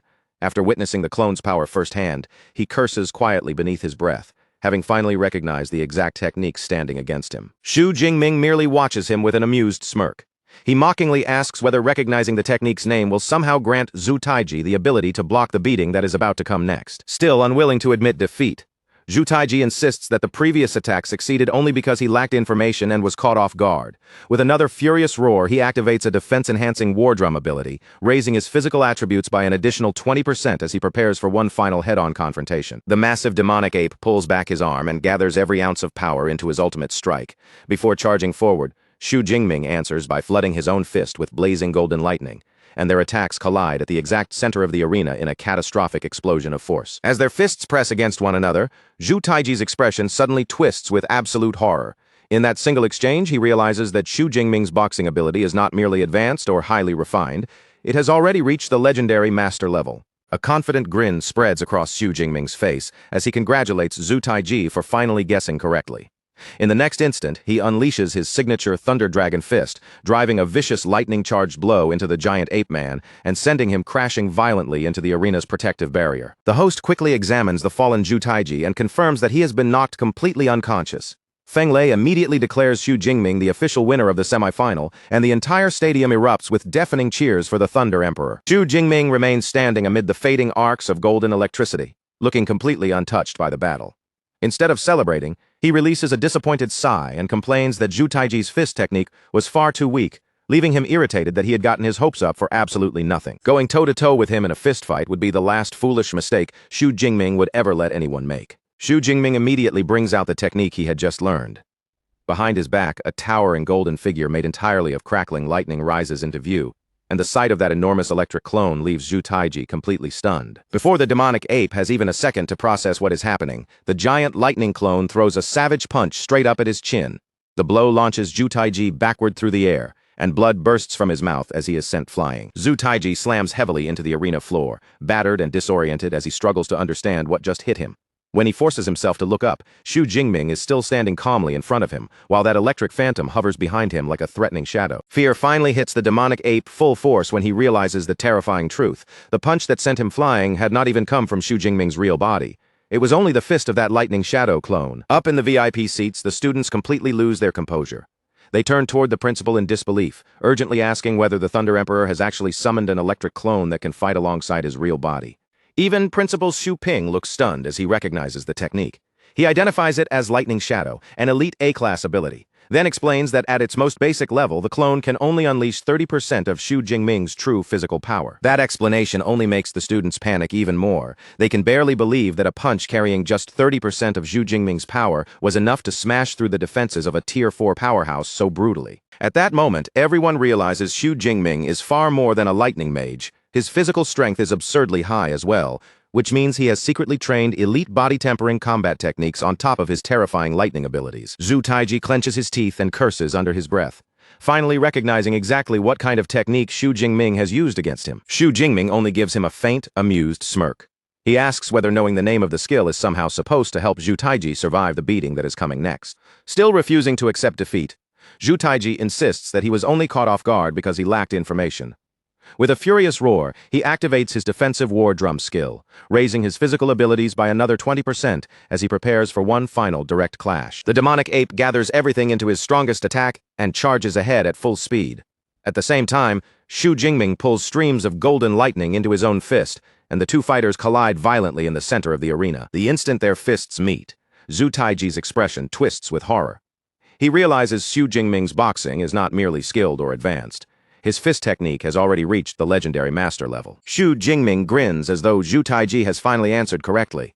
Then he drives forward with his signature Thunder Dragon fist, sending a savage burst of electricity through the giant ape man and blasting him hard into the arena's safety barrier. The host instantly announces that Zhu Taiji has been knocked completely unconscious. With the crowd erupting into deafening cheers, Xu Jingming is declared the official winner of the semi-final match. Xu Jingming remains standing in the lingering sparks, without the slightest sign of strain. He simply lets out a disappointed sigh, saying Zhu Taiji's fist technique was far too weak, and that all the excitement he had felt beforehand amounted to nothing. The crowd cannot believe what they have just witnessed. Xu Jingming was supposed to be a dedicated spear user, yet he also possesses master-level boxing.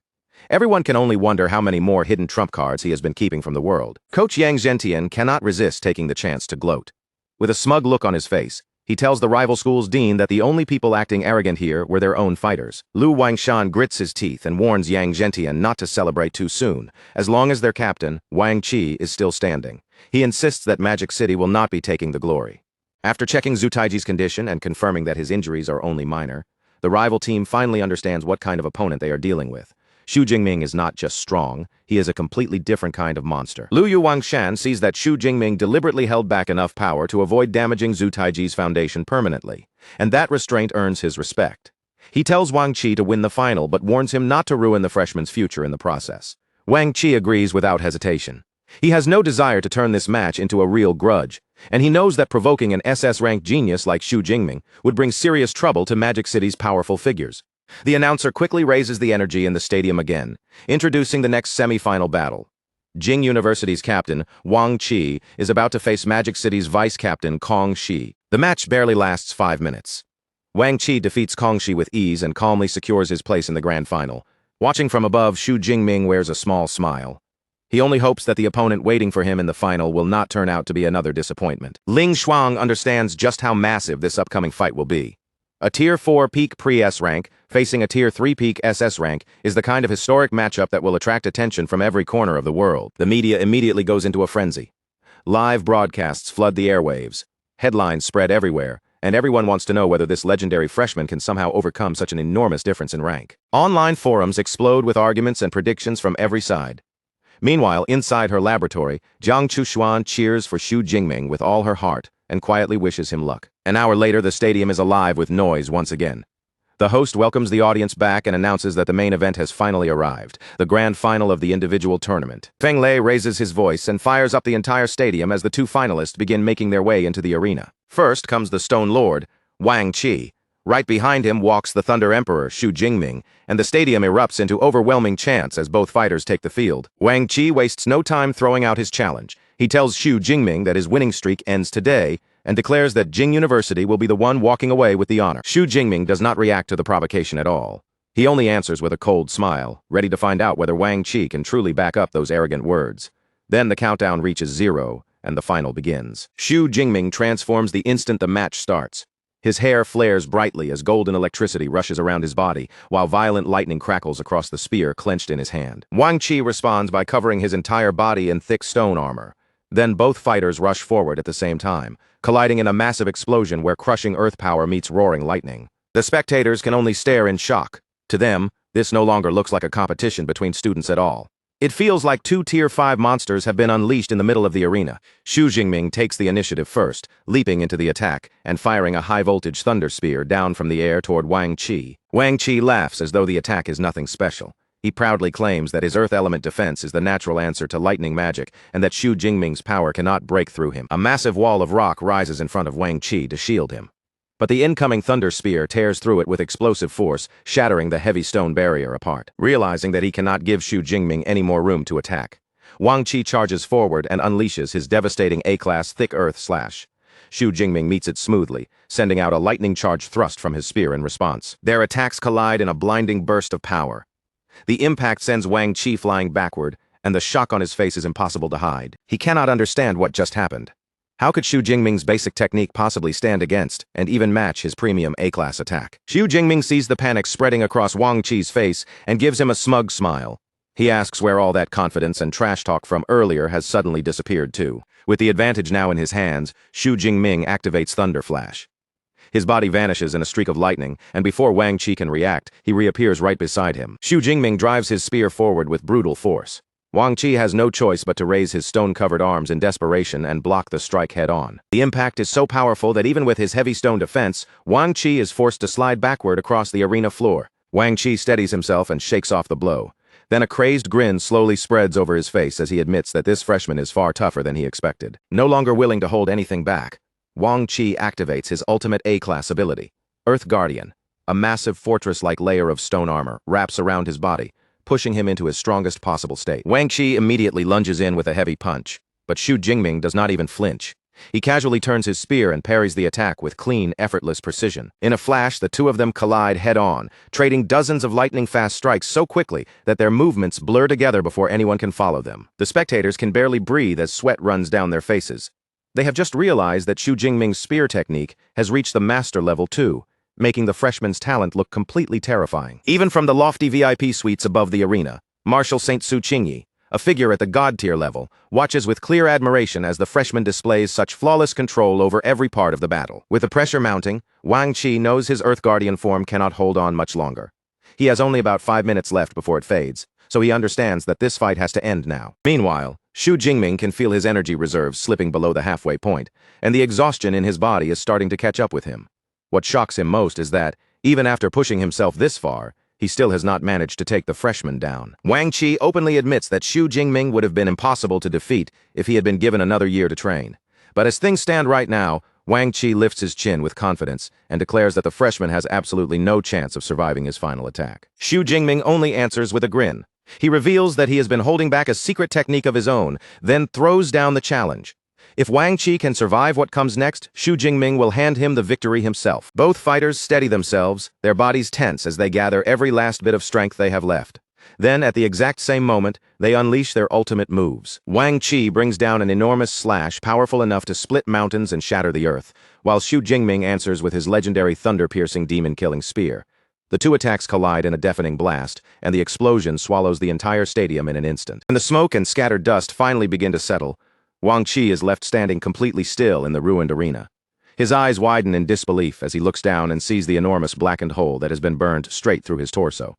His legs give out beneath him, and he drops toward the ground with his strength fading fast.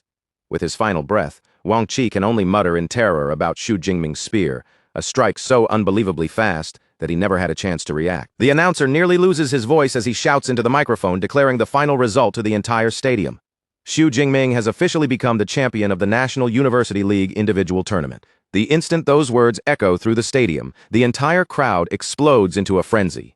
Cheers crash together from every direction as countless voices begin chanting the same legendary title, Thunder Emperor. Song Chukyu is so thrilled that she practically jumps into the air with excitement. Seeing the man she loves claim first place fills her with pride, and she can barely contain her joy. Nearby, Xu Jingming's cousin Tang Chi and the rest of his friends are just as fired up. They cheer at the top of their lungs, amazed by how terrifyingly strong Xu Jingming has become. Back in her research lab, Jiang Chushuan catches the broadcast and watches the result with a bright, proud smile. Seeing Xu Jingming stand at the top makes her even more determined to earn her level 3 pharmacist certificate, so she can stay by his side and move forward with him. Over with the Magic City squad, Shen Dongling and Yao Fang break into celebration as well. They proudly praise their captain, knowing Xu Jingming has just brought incredible glory to their entire team. Coach Yang Zhentian looks ahead with a serious but hopeful expression. In his mind, the path is suddenly clear. If Magic City can win tomorrow's team tournament too, they will become the undisputed champions of the entire league. Meanwhile, the atmosphere around Jing University could not be more different. Their squad stands there completely crushed, still struggling to accept how badly the match ended for them. Principal Liu Wangshan quickly steps in to pull his students together before their spirits collapse. He reminds them that the tournament is not over yet, because the team matches will begin tomorrow. Watching the balance of power shift right in front of him, Jin Cheng's principal Xu Ping turns toward Magic City's vice principal Ling Shuang. He offers his congratulations and openly admits that Xu Jingming was simply too powerful for anyone to stop. Ling Shuang calmly accepts the praise with a faint smile on her face. Still, deep down, she cannot help regretting one thing. She should have made a bet with Xu Ping before the competition began. The moment Xu Jingming steps out of the arena, he is immediately surrounded from every side. Reporters rush forward with microphones, corporate sponsors try to get his attention, and martial arts halls begin competing to recruit the newly crowned Thunder Emperor. While the reporters are still scanning the crowd desperately, Tir-Noang Martial Saint Su Qingyi quietly approaches Vice Principal Ling Shuang. In a low voice, she asks whether she can borrow the champion for a private conversation. Ling Shuang agrees without hesitation, then calmly activates her space magic. In the blink of an eye, she teleports Xu Jingming away from the arena, leaving the reporters behind in complete despair. A moment later, the three of them reappear inside an extravagant VIP lounge. The noisy chaos of the stadium is gone, replaced by a quiet and luxurious private space. Ling Shuang turns to Xu Jingming and formally introduces Su Qingyi. She explains that this woman is the curator of the famous Thunder Martial Arts Hall, one of the most prestigious martial arts halls around. Xu Jingming immediately greets Su Qingyi with proper respect. But Su Qingyi simply waves away the formalities, casually revealing that she and Ling Shuang have been close friends for a very long time. Su Qingyi begins by praising Xu Jingming's performance in the tournament. She is genuinely impressed that a Tier 3 freshman managed to defeat a Tier 4 powerhouse, and she directly offers him a place in the elite Thunder Martial Arts Hall. Xu Jingming politely tries to turn her down, explaining that he has not seriously considered what he will do after graduation yet. Su Qingyi only laughs at his answer and tells him that, with his talent, graduating early would be easy if he truly wanted to. Ling Shuang confirms that early graduation is indeed possible for someone like Xu Jingming. However, she also makes it clear that the process would require him to pass a very strict review first. Su Qingyi points out that spending the full 4 years at university would only waste Xu Jingming's valuable time. Most university resources are meant for students below Tier 4, and with his growth speed, he is already beginning to outgrow what the school can provide. Hearing that blunt assessment, Ling Shuang can only reluctantly agree. Even though she clearly does not like the idea, she knows Su Qingyi is speaking the truth. Seeing that Xu Jingming is listening closely now, Su Qingyi starts laying out the true strength of the Thunder Martial Arts Hall. The hall has several Tier 9 martial saints, endless high-level resources, and even a massive vault filled with thousands of exclusive lightning combat manuals. The second Xu Jingming hears about that collection of lightning manuals, his eyes immediately light up.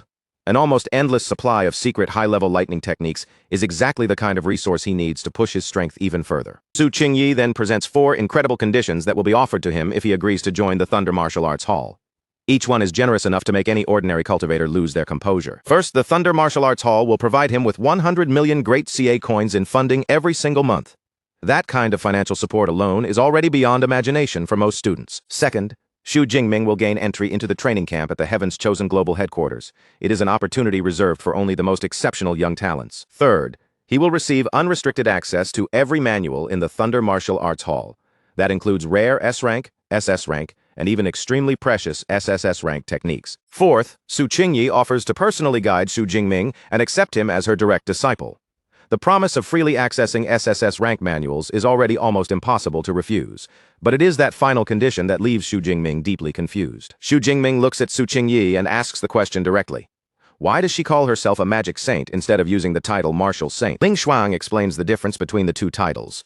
Magic saint is the older title used for a tier 9 elementalist, while martial saint refers specifically to a tier 9 fighter who specializes in close combat. Su Qingyi adds that a ranged fighter cannot truly be considered an elementalist unless they have mastered elite mental honing techniques. Those techniques require an enormous mental capacity, reaching at least 6,000 Hz before they can be properly used. That level of mental power is normally only reached after someone enters Tier 5. Because of that, ordinary universities do not even provide courses that teach these advanced mental honing methods. Su Qingyi then makes her offer even more tempting. If Xu Jingming joins her, she will personally teach him an SS rank mental tempering technique, one of the best and most powerful mind training skills on the entire planet. That promise leaves Xu Jingming completely stunned. Sweat begins to form on his face as he tries to stay calm. Then he respectfully asks Su Qingyi to give him some time to think about her offer. Su Qingyi does not pressure him further, and tells him that the offer will remain open. Still, she gives him one firm reminder. The moment his mental power reaches 6,000 Hz, he needs to come find her immediately. As Xu Jingming walks away from the lounge, Su Qingyi watches him leave with a thoughtful look. She quietly remarks that despite his age and talent, he is remarkably cautious and wise. Ling Shuang cannot hide her pride as she hears that praise. With a confident smile, she declares that Xu Jingming is the #1 genius of her university. That proud claim immediately irritates Su Qingyi. She asks how Ling Shuang could forget where she came from, especially when her roots are still tied to the Thunder Martial Arts Hall. Ling Shuang's expression turns more serious as she explains the reason she left. She walked away from the Thunder Martial Arts Hall because she wanted to protect everyone there from the powerful Li family. Su Qingyi gently reassures her that she will deal with the Li family soon enough. Then she pulls Ling Shuang into a warm hug and admits that she came here for another reason too. She wants her old friend to return. Ling Shuang slowly rejects the offer, her voice soft but firm. She believes that returning to the Thunder Martial Arts Hall would only bring even more trouble to the people she cares about. Su Qingyi's eyes sharpen as her fighting spirit rises. She refuses to let Ling Shuang keep carrying that burden alone and begins asserting just how much stronger she has become. She admits that 3 years ago her foundation was still too weak to protect her friend properly. But things are different now, and she boldly declares that the Li family can try provoking her if they dare. As one final reason for Ling Shuang to come back, Su Qingyi reveals that the Thunder Martial Arts Hall recently recruited a student with a space attribute. They now need Ling Shuang's help to personally mentor that rare new talent. Ling Shuang does not give a final answer right away. After thinking it over, she promises Su Qingyi that she will seriously consider returning to the Thunder Martial Arts Hall. After quietly slipping away from the lounge, Xu Jingming catches up with coach Yang Zhentian. The coach is shocked after hearing about Su Qingyi's unbelievably generous offer, but he advises Xu Jingming to wait and see what the rival Violent Bear Martial Arts Hall has to offer first. Xu Jingming immediately asks the question that matters most to him. Does the rival martial arts hall also possess an SS rank God-refining mental technique? Even after the coach turns him down, Xu Jingming stays completely confident and says the Thunder Martial Arts Hall is clearly the place that suits him best. He explains that lightning spells are already the power he relies on most, then directly asks when he should submit his application for early graduation. Yang Zhentian tells him not to rush it. He advises Xu Jingming to wait until he reaches the middle or upper levels of Tier 4, so he can continue taking advantage of the university's resources while they are still available. Xu Jingming accepts that advice and turns his attention toward the team matches waiting for them the next day. By the following day, the stadium is overflowing with spectators, all gathered for the final and most important day of the team competition. The host steps forward to greet the roaring crowd, announcing that before the day is over, the champion of the team matches will finally be decided. At the top of the standings stands Magic City Ability University, charging ahead of every other team with an unstoppable 8-match winning streak.